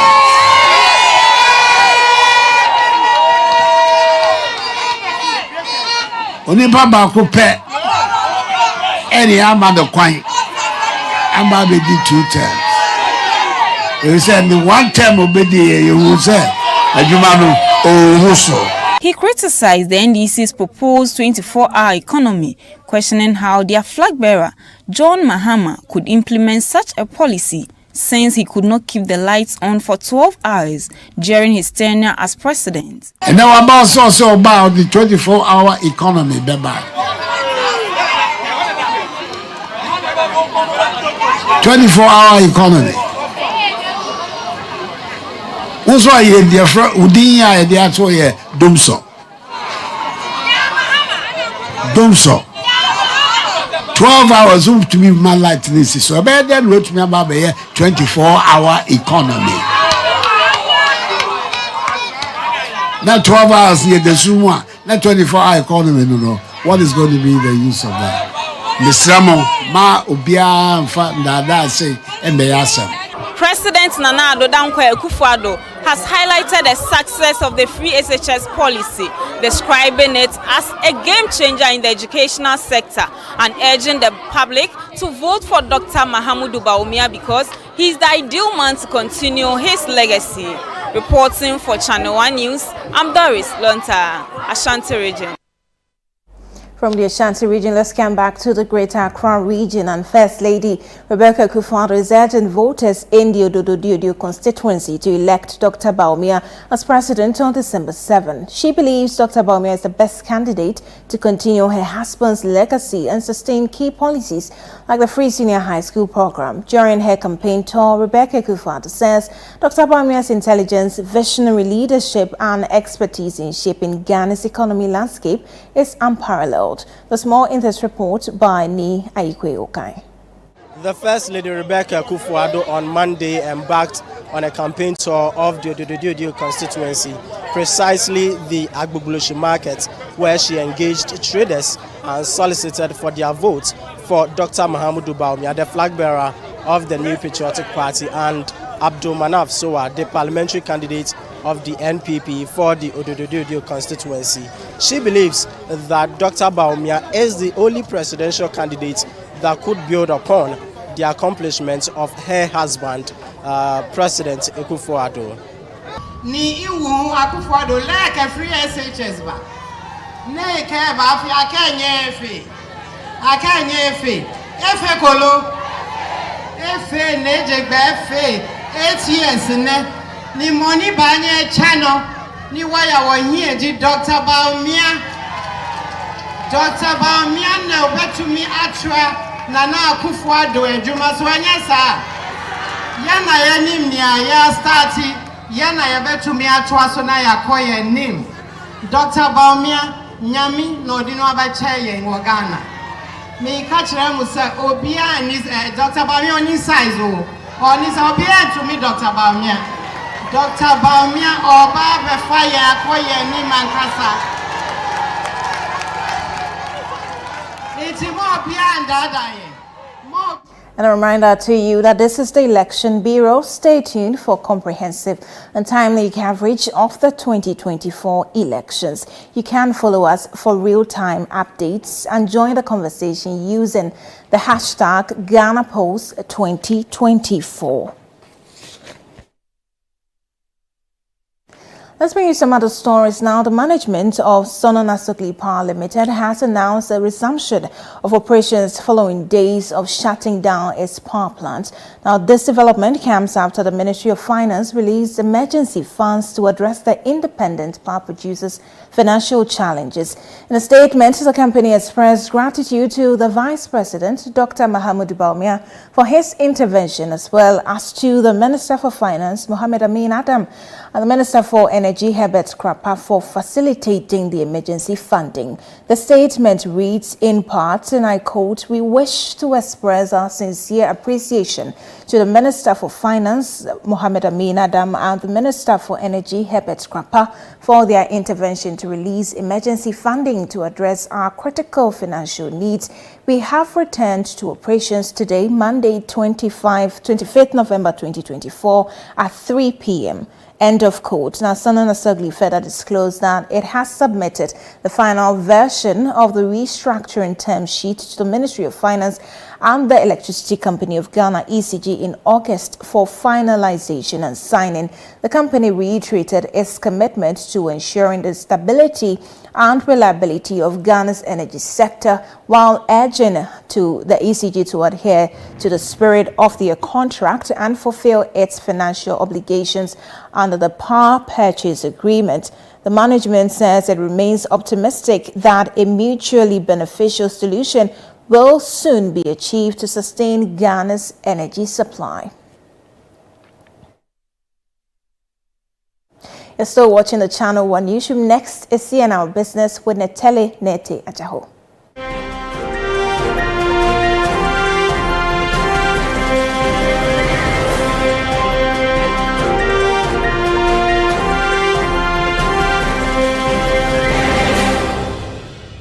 CNR Business is brought to you by MTN and EcoBank.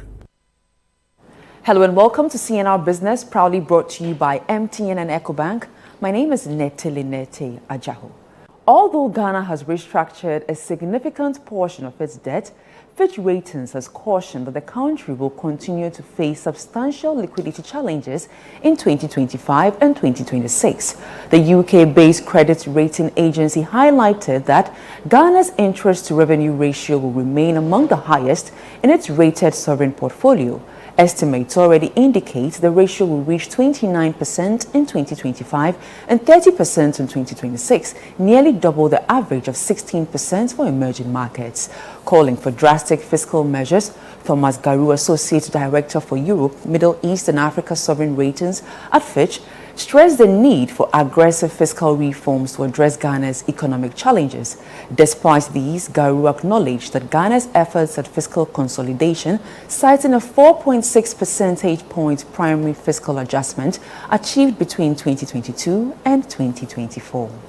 Vice President Dr. Mahamudu Bawumia has stated that the completion of the Ghana Trade Fair Convention and Exhibition Center will help address key challenges in the creative arts industry, particularly the lack of adequate seating for events. The new facility will feature a seating capacity of 20,000 and a 5,000 square meter pre-event lobby, among other amenities.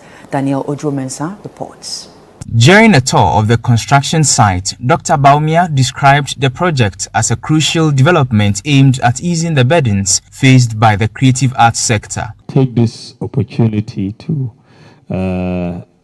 reassure the creative arts industry, because I know, talking to you and what we said we were going to do to build this type of facility, because one of the biggest problems that the creative arts industry has is the space, to actually do shows, to bring in people and all of that. That constraint is real.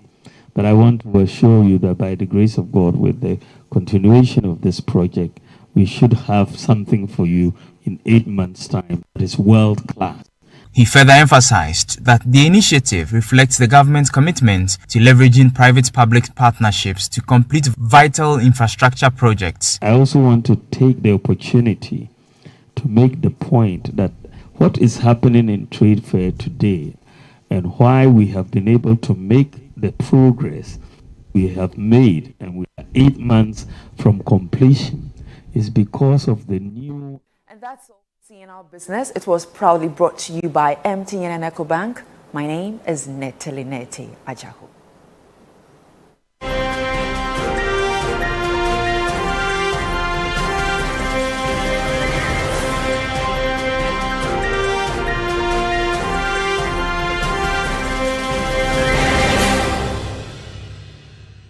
CNR Business was brought to you by MTN and EcoBank.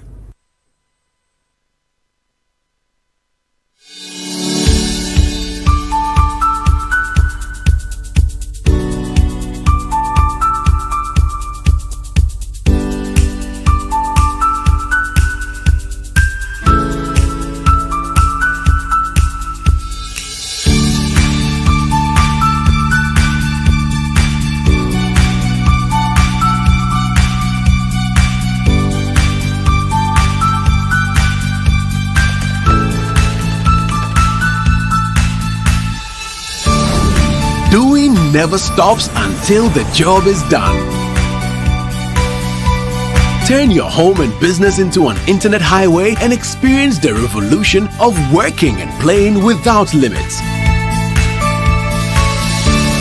Visit broadband.mtn.com.gh to sign up for MTN Fiber for home and business today.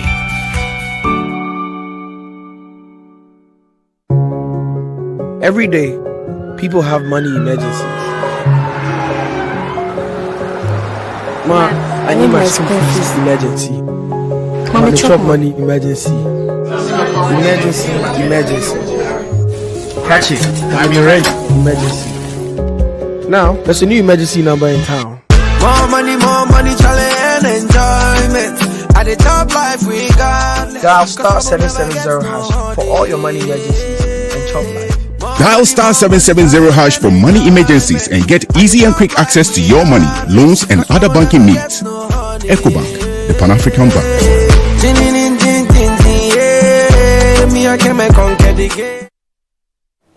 And that's how we wrap up today's bulletin on the Channel One Newsroom. My name is Ajwa Tinkrama. Domina, thank you for watching. Good night.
It is 8 a.m. on Tuesday, the 5th of March 2024. It's the third day of the Heritage Caravan 2024, and we are moving out of the huge, magnificent and beautiful Rock City Hotel, the ultimate destination if you're in the eastern region. This is where the caravan and the caravanites spend the night of a Monday. It is a Tuesday and the trip continues, the journey continues. We're moving from the southern part of the country and we are entering deeper into the country now. We're headed for Sunyani, but we make stops at the Menchia Palace and a few other places on the way for the caravanners to savor the moments on the journey and just enjoy the breathtaking forests and beautiful sceneries that we have. Why don't you join us on the journey today here on the Heritage Caravan Diaries? My name is Umaru Sandamado. As always, I'm excited to be your host on this discussion. Let's go.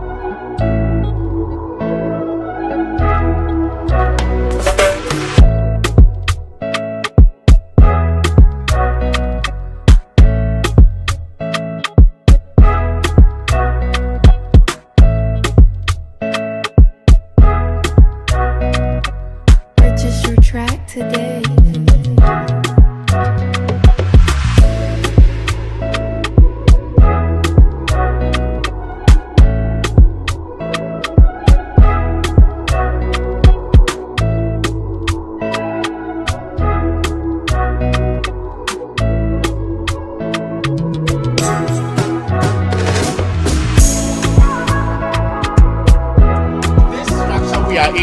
Is the second Ashanti Palace. The first palace of our ancestors was burned down by the colonial government in 1874. This was the third Ashanti British War. You know, the war was fought for 100 years, from 1824 all the way to 1900. Battle of Nsamanko to the Yasantoa War. 7 war, 100 years. During the third war, we were defeated.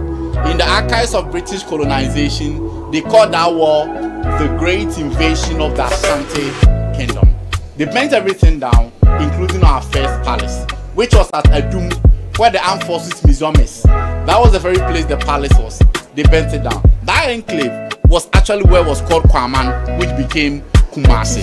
When you go all the way to Rugby Park, Lancaster Hotel, that was Gadia Swaba. Coming to the KMA area was Asafo. So that was Kumasi proper. The British took over. That is why when you see the demography of Ashanti region here in our kingdom, a lot of colonial structures are in that place, but not here. So when they decided in 1924 to compensate us, then they decided to build this structure as a compensation. Tafu Chief gave this place, this land, to be used in construction of the building. When the king came to stay here, all of the paramount chiefs used to come here for meetings. So we say Amai Heneshia, and it became Menchia. That is how come we got the name.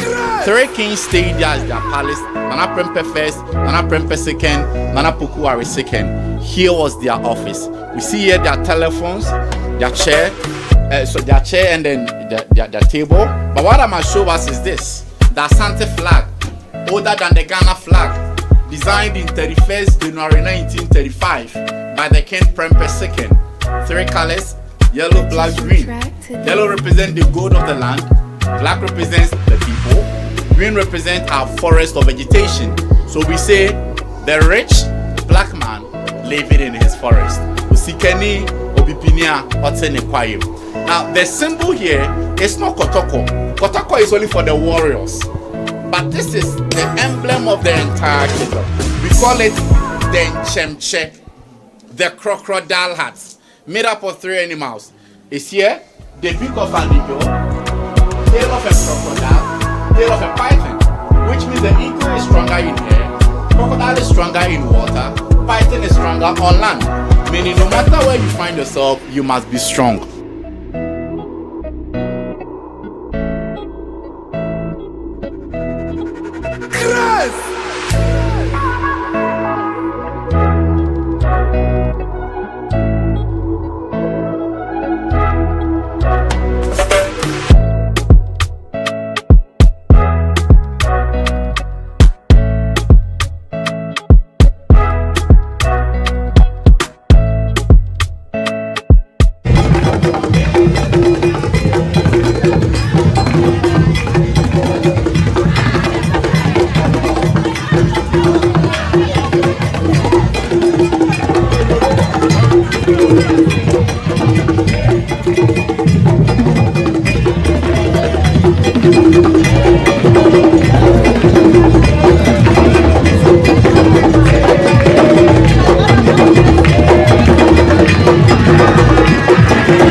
watching the arrival of the caravanners to Boma as a town in the BA, and we have been hosted to lunch by, guess who?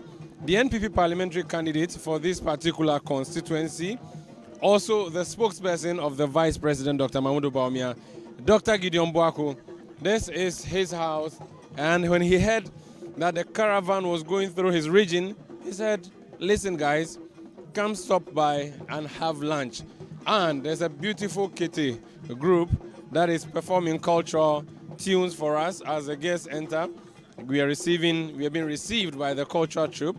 There are also chiefs. There's a mini deb actually happening in this house, similar to what we got in the eastern region.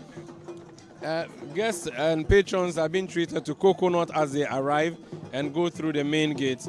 So the caravan will rest here a bit as we have lunch, and after lunch we will then move in and say hello to our guests. Now these are the key personalities who have lined up to welcome the City TV, City FM Heritage Caravan 2024 as we make way into the home of Dr. Gideon Boako. Now, Dr. Gideon Boako, an economist, a lecturer who has been a spokesperson for Dr. Mahmoud Bawumia. Let me just do the greeting. Hello, good afternoon.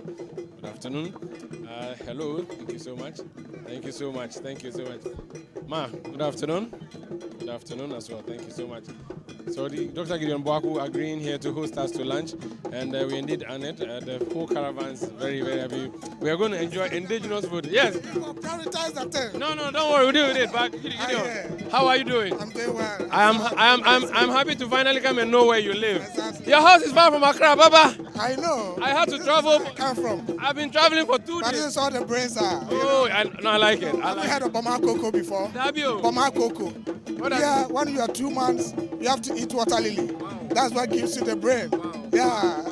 God bless you. Thank you so much for inviting us into your home. So that's Dr. Gideon Boako. And we'll be talking more, but that will be after we eat.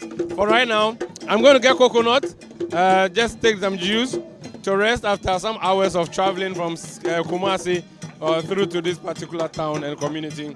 After that, I'm going to enjoy traditional meals made here in this particular region. Stay with the Heritage Caravan, the Heritage Diaries. I'm taking a break, going to have lunch, and that's Nana Tufo, my co-bus captain, and from Abioko, Sarah Meshon. Everybody's trying to dance. I'm also going to try to dance. Abioko says I don't dance well, but watch this. Okay, Abioko, do the dance. Let me see. Do the dance. No. I want you to dance. Do it. Okay. See me now. See me. It's not like this. What's going on? This is beautiful, isn't it? No. That's what you guys are doing. Like this. Oh, okay. Look, see my feet. See my feet. Oh, hey. This is lovely. Listen, whether I dance well or I didn't dance well, I have moved my body. That's what matters. Yeah, we were also welcomed by the Susek Cultural Troupe. I think they also deserve a big round of applause.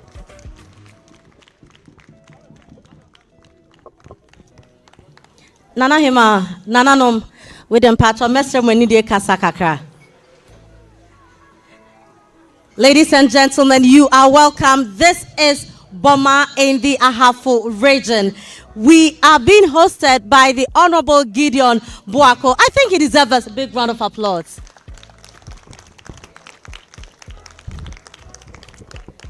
Nananom, me pamocho. Yeah, edoma etresia wa hey. Eye City FM, any City TV. Afibia March Busuminim. Yadi Jumedia, your friend of Heritage Caravan. Eye Jumedia, yade Ebo Pro, Ebo Ghana, Menina. Na afi ye caught 14 out of the 16 regions. Nyamia Dom, any Honorable Boako Adaroma. Yabe PM Ewo Ahafo. Boma, Yabeto Nananom, Yanomo, Eba Besia, and Peninsem Kakra. Na yakeka yensase. It's an yadamase. Samo somaji ofeso. Ladies and gentlemen, you are welcome. This is Boma in the Ahafo region. On behalf of about 170 members of the Heritage Caravan team, and we are here in transit to the Bono region and having a simple chat with Dr. Boakon, he said, why don't you just pass through my place? And I said, we are 172 and we are hungry people. The moment I said hungry people, he said, dear Namubedi. I said, we'll eat fufu, we'll eat apesie, we'll eat, what else? Kokonte, Diewuro, Satruga, Benku. When I finished the whole list, Gobe. And then the last one, oh, Toto Kapadi Ejawetriho. Exhausting the list, then he said, Ena dear Namubenum.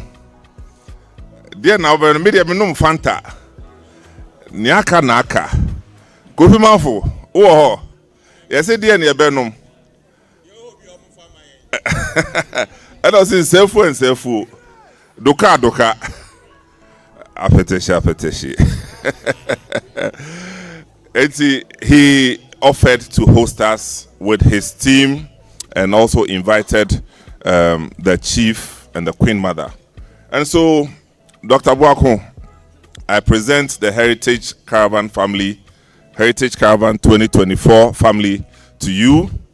And you host us, and I'm sure we'll leave here very happy. And so, ladies and gentlemen of Caravan 2024, help me invite the young man, Dr. Gideon Boakon. No, he's an economist by profession. He's an economist by profession, and I'm talking a proper economist. And he's a politician by heart. Thank you, Mans. Hello. All right. Nananum, the member of the Council of State on the ticket of Ahafo region. How do you call it? Caravanites, right? I got it right. This one, I am repping live next year by the grace of God.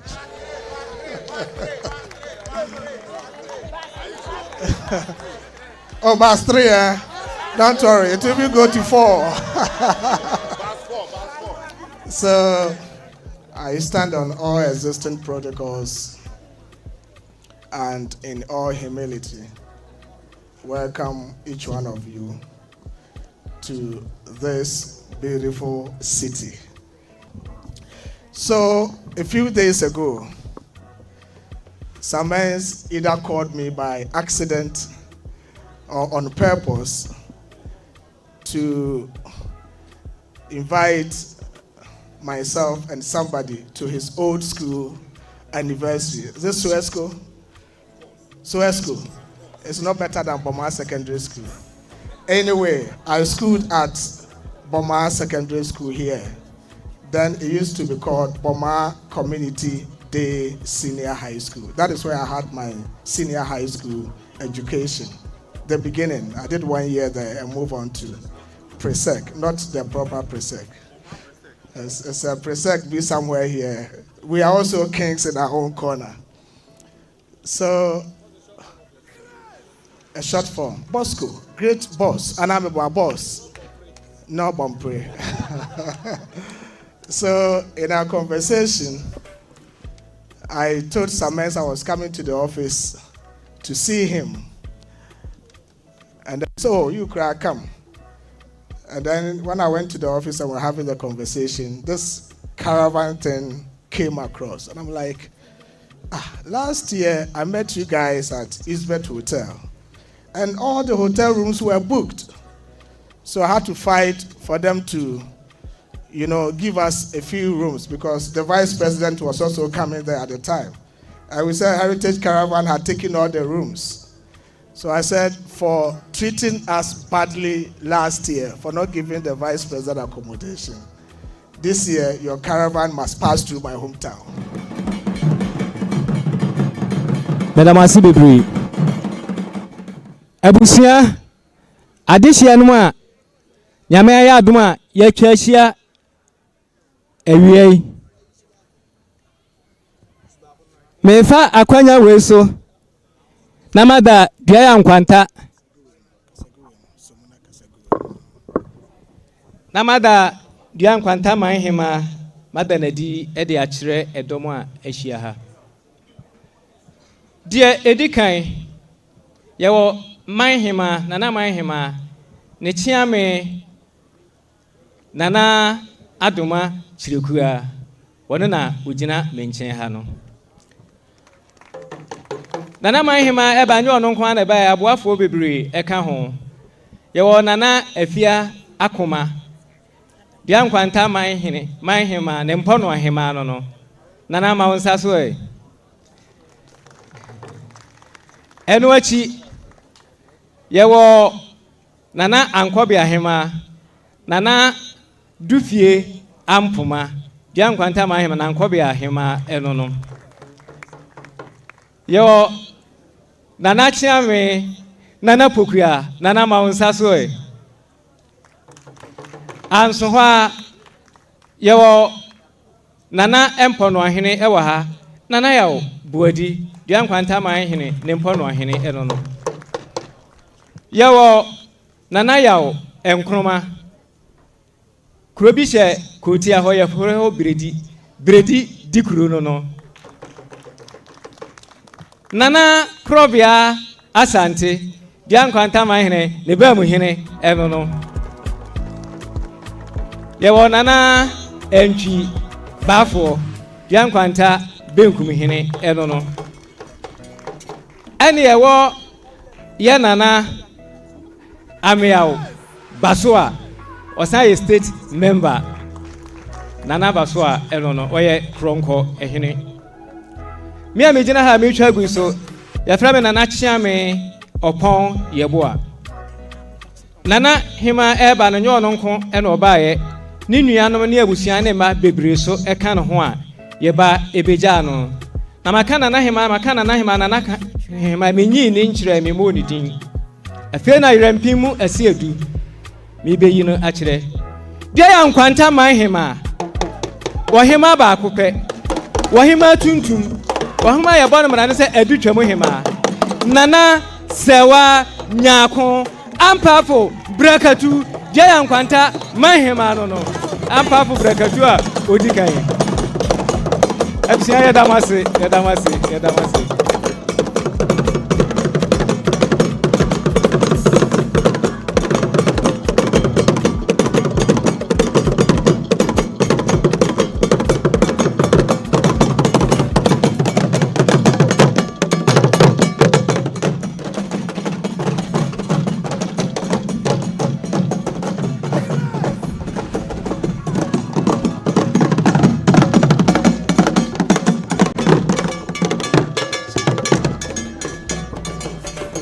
Oh, enti mama ne nkoso nana eba enti enkoso nana eba ai nana hema na eba no otutu tatai nana hema tuntum so you ai shall we all be upstanding as we receive the Queen Mother?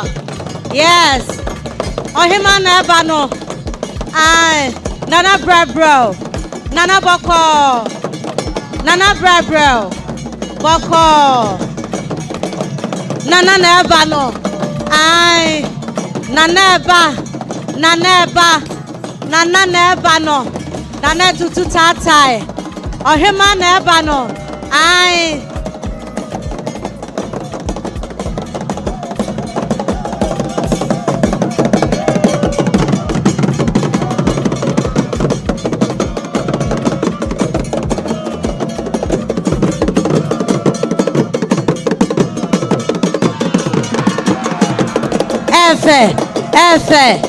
Efe ohema papa bi nana papa bi nana hema ai ohema no sa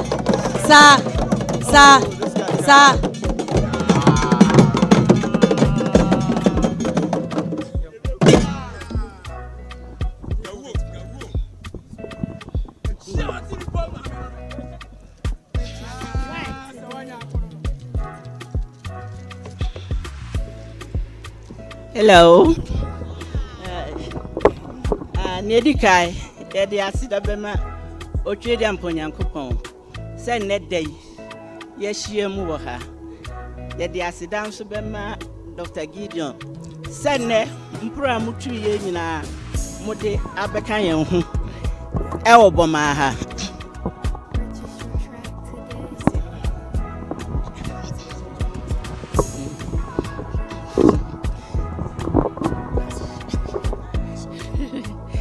Say any I'm say I need to sell my mobile ye. Minim say film ram baby. I've held some Americans are here and some other countries. We are here to welcome you all to Ghana. Anytime you're prepared to come and stay, come.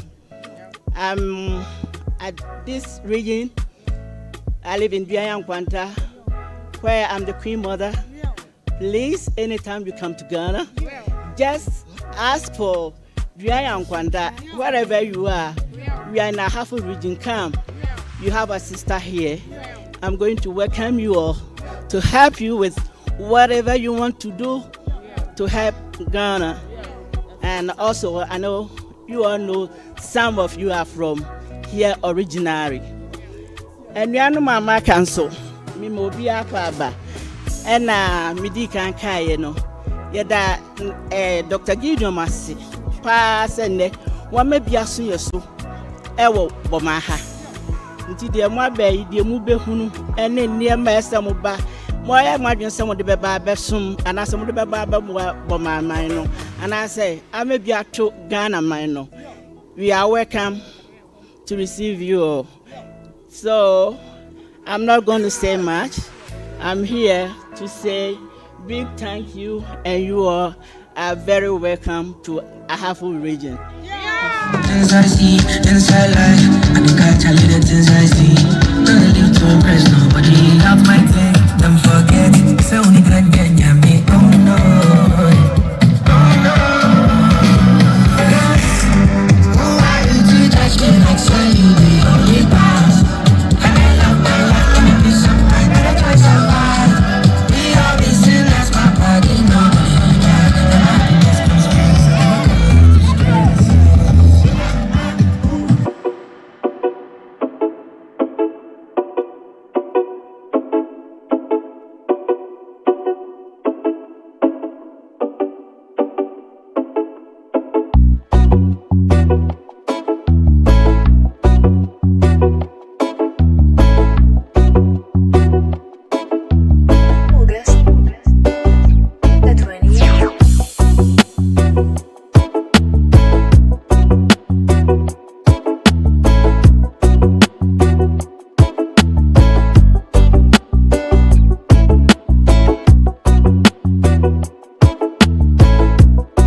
It's 18:35 GMT or 6:35 PM. This is Sunyani, the capital of the Bono East region. We are at the Usbet Hotel. It's a hotel that we frequent whenever we do the Heritage Caravan, and the STC buses, 3 of them that are conveying the caravanites, just parking here in the parking lot of Sunyani's Usbet Hotel. Meanwhile, we have a wonderful team of staff of the hotel who lined up ready to welcome our visitors and our patrons who are coming in. Again, there is some cultural display happening in the background. Dancers, moving rhythmically to the drums that are being played, all ushering us into the cleanest city in Ghana, Sunyani. This is our arrival, but there's more happening tonight. There's a whole party happening tonight. That will be after dinner when we check in.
Hello, welcome to Footprint. My name is Samuel Atamensa. We started a conversation with Mr. Kojo-Yankah. For those of you who watched, beautiful conversation, humble upbringing, and taking his steps cautiously in a progressive manner. And then in the last episode, we actually got to where he entered the University of Ghana. So this is where we are going to take off from. If you lost out on the other episodes, you can catch us on YouTube. Just look for CityTube and type Mr. Kojo-Yankah. You'll find it. Beautiful story. Good day again. Yes, yes, indeed. Okay, so in our last conversation, we talked about how you ended up in the University of Ghana, even though you had options to go to other places. What was it like in '69 when you entered University of Ghana? First of all, let me say there was a new mood in the country as a whole. We had gone through the military coup in 1966, and then we had a handover in 1969. So we were to start a civilian kind of regime. It affected the mood on campus. It also created a new sense of liberation, quote and unquote, because student movements began again. People were more free. I became editor of Commonwealth Hall Journal. Oh, as an FE? As a first-year student? No, in my second year. Okay, all right. Yeah, but I became a member of the editorial board very early because I showed interest in... So you're a vandal? I'm a vandal. Well, I was going to say you don't look it, but I'm afraid what they can do to me. So please, I didn't say anything. I'm a vandal. I don't know what a vandal should look like. But I joined the editorial board. I want you to look at the way they sound at times. I joined a number of societies. Again, I said earlier that when I entered university, I joined Legon 7. Legon 7 was a drama group founded by Dr. Mohammed Ben Abdullah, who at that time was a lecturer at the Institute of African Studies. Oh, wow. Legon 7 was a drama group. I would say it was the beginning of the formation of the National Theatre Company. Okay. Because we were doing plays for television, for secondary schools, those the term you could use the television to teach. So we took part, and so I started very early, but at the same time, I was doing a lot of literary writing. Wow. And was active. So when you got into first year, I want to believe that your year mates had gone ahead. Yes, they had gone ahead 2 years. Yeah, and so most of them were in their final years. When their final year. So you didn't feel an alien. You were like already. Not at all. You know, I was already in the fray. And as I told you earlier, I had built a certain level of self-confidence that I didn't feel I had even lost anything. Yeah.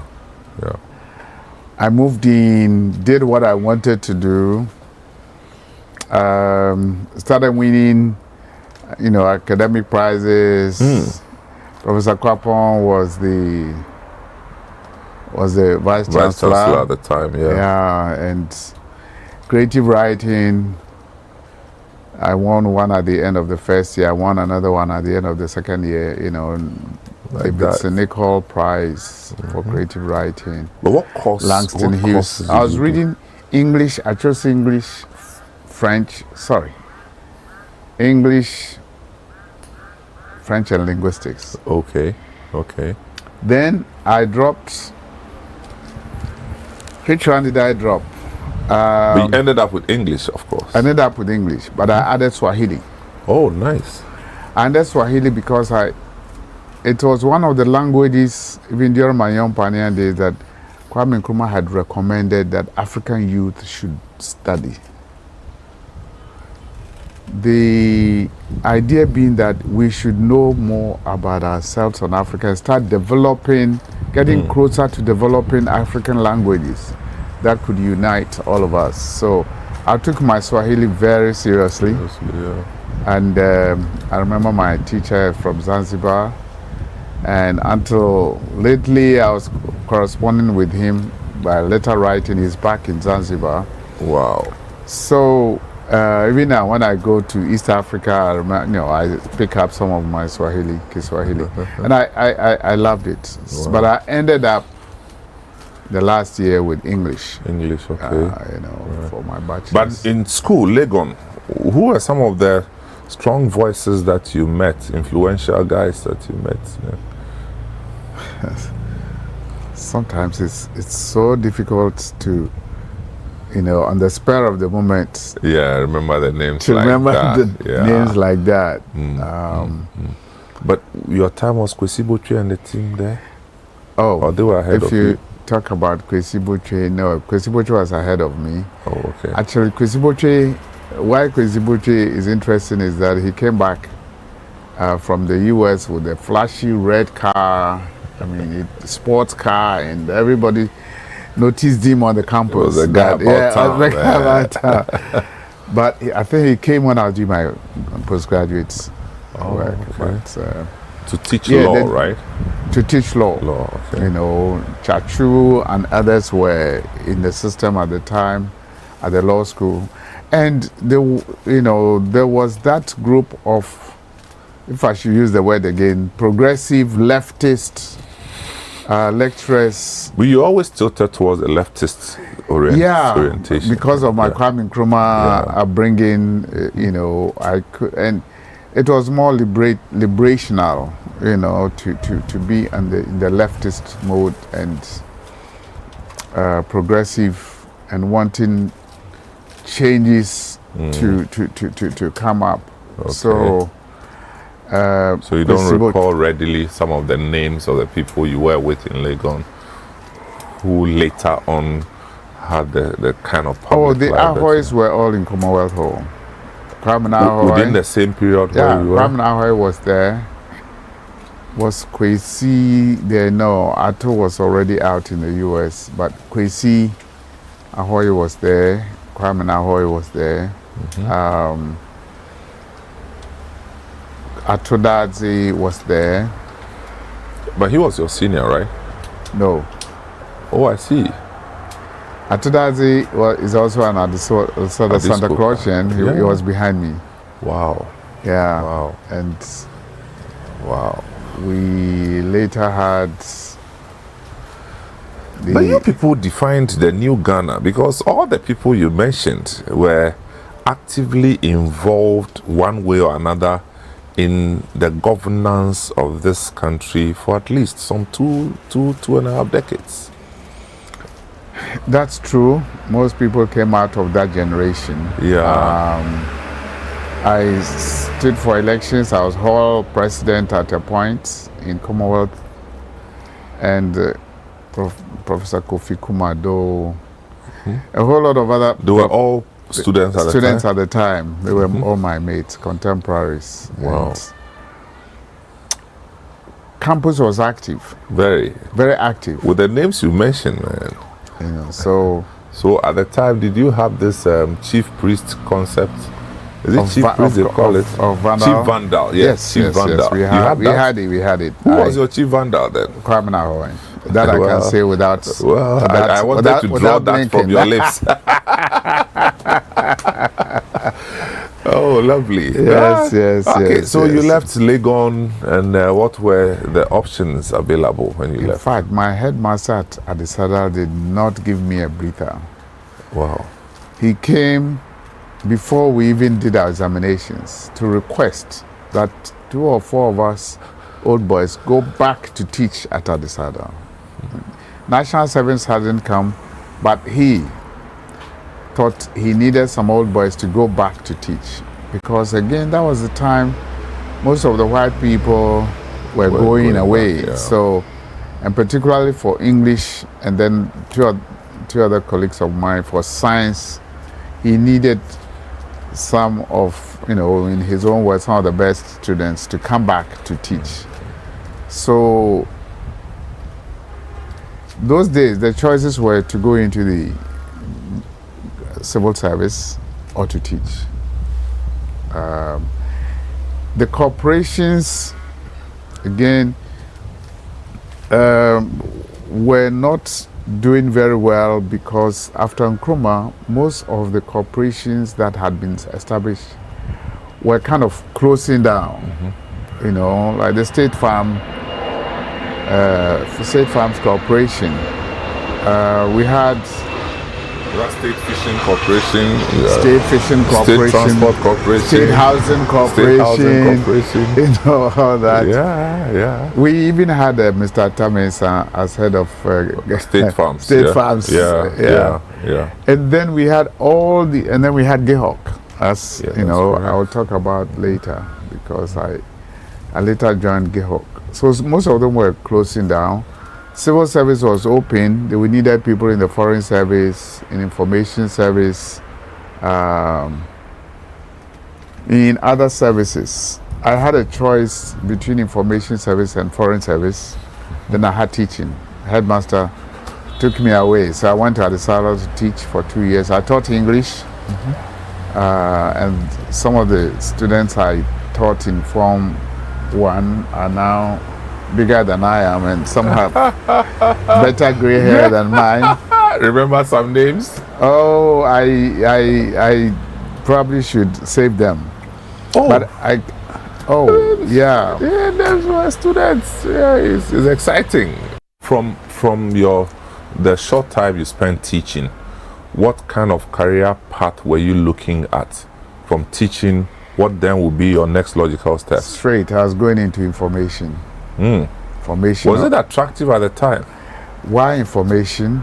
Because of the research, the publications, the writing. And when I came to Accra, I opted for information because, you see, I had been writing. This is the Information Services Department.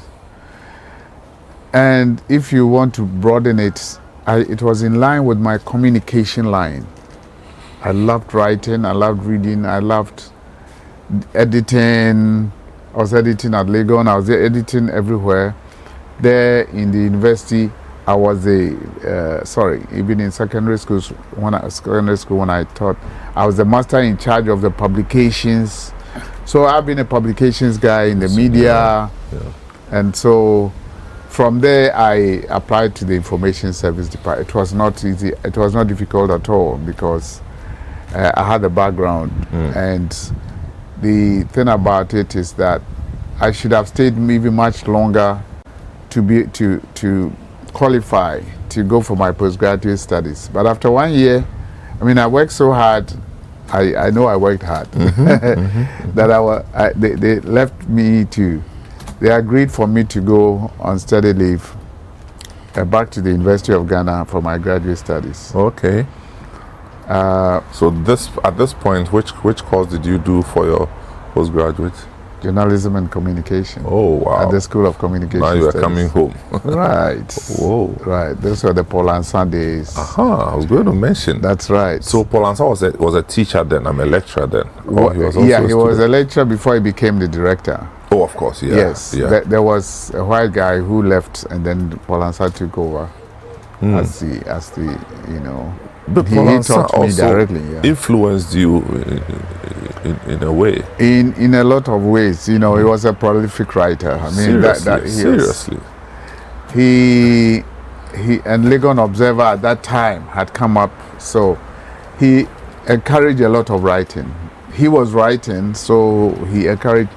So although he taught more of PR than journalism, his writing made it seem as if he was the lecturer in journalism. Yeah.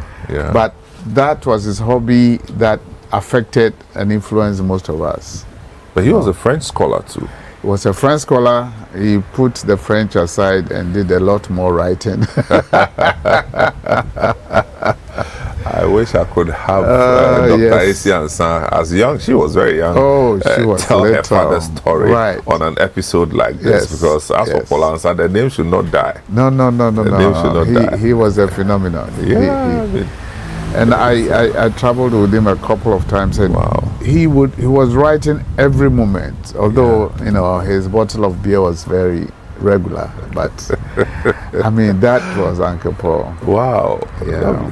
So he did that, and then after. Then after that, instead of going back to information, actually, Dr. Kofi Frimpong at that time was the new director of communication or public affairs for SNIT. Oh, I So see. instead of going back to information, which had, sponsored me, he said, "No way. I want you in SNIT." It was tough. So I said, "Listen, I got study leave from information." He said, "Oh, no problem. Brigadier Bob Cote is my friend. So I will go and talk to him to say that we need you at SNIT. SNIT is also a public service." So this will be in the 70s then, once you mentioned Kote. Yes, this was... Under Kutua Champon then. This was 76. Okay. Yeah, 76, 77. So he went to see Kote to tell him that this guy is coming out of the School of Journalism. We want him in SNIT. He should have gone back to information services, but... Well, he agreed.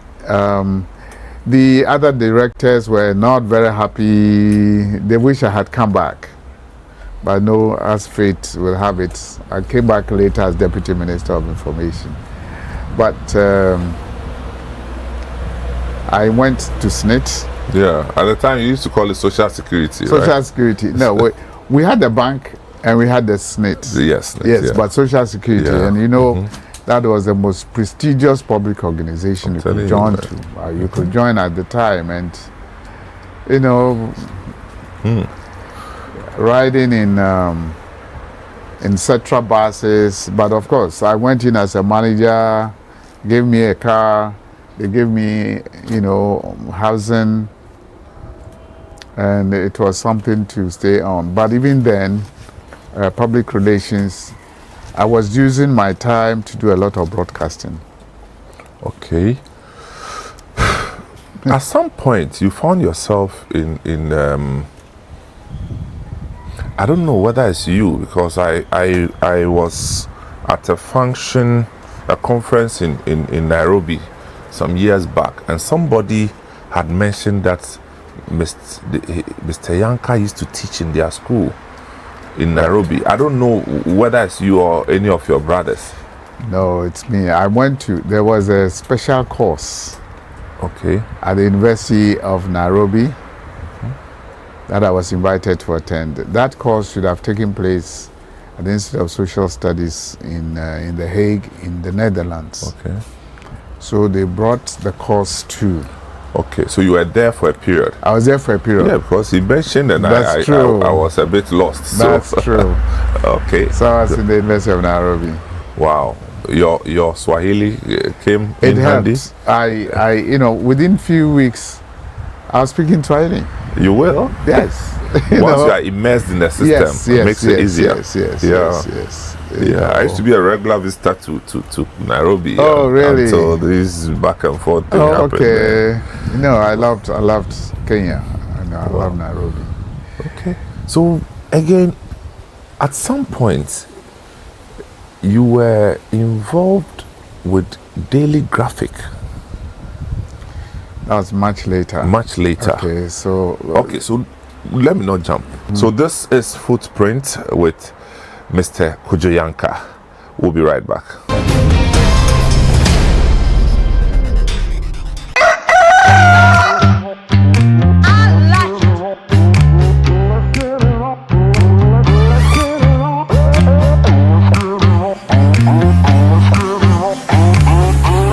Wake up to a rich breakfast full of variety.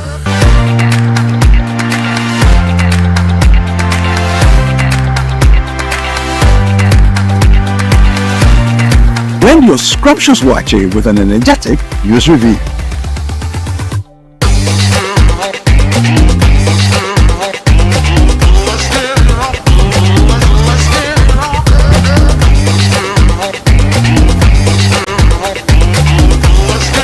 Right, eat your buffalo alongside uplifting and informative lifestyle conversations.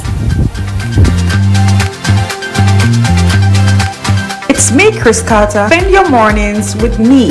Or you can enjoy your mornings with me, Jifa KD Akuto. And have breakfast with me, David Kwekusechi, right here on Breakfast Daily, every Monday to Friday from 7:25 a.m. to 10 a.m. on your favorite channel, Channel 1 TV.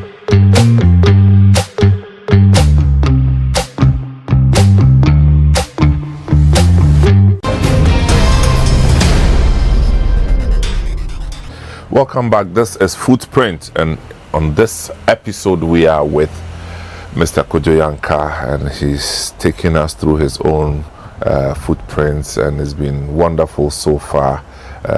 So I like I said before the break about Kutu Achampong, your own views about his 6 years.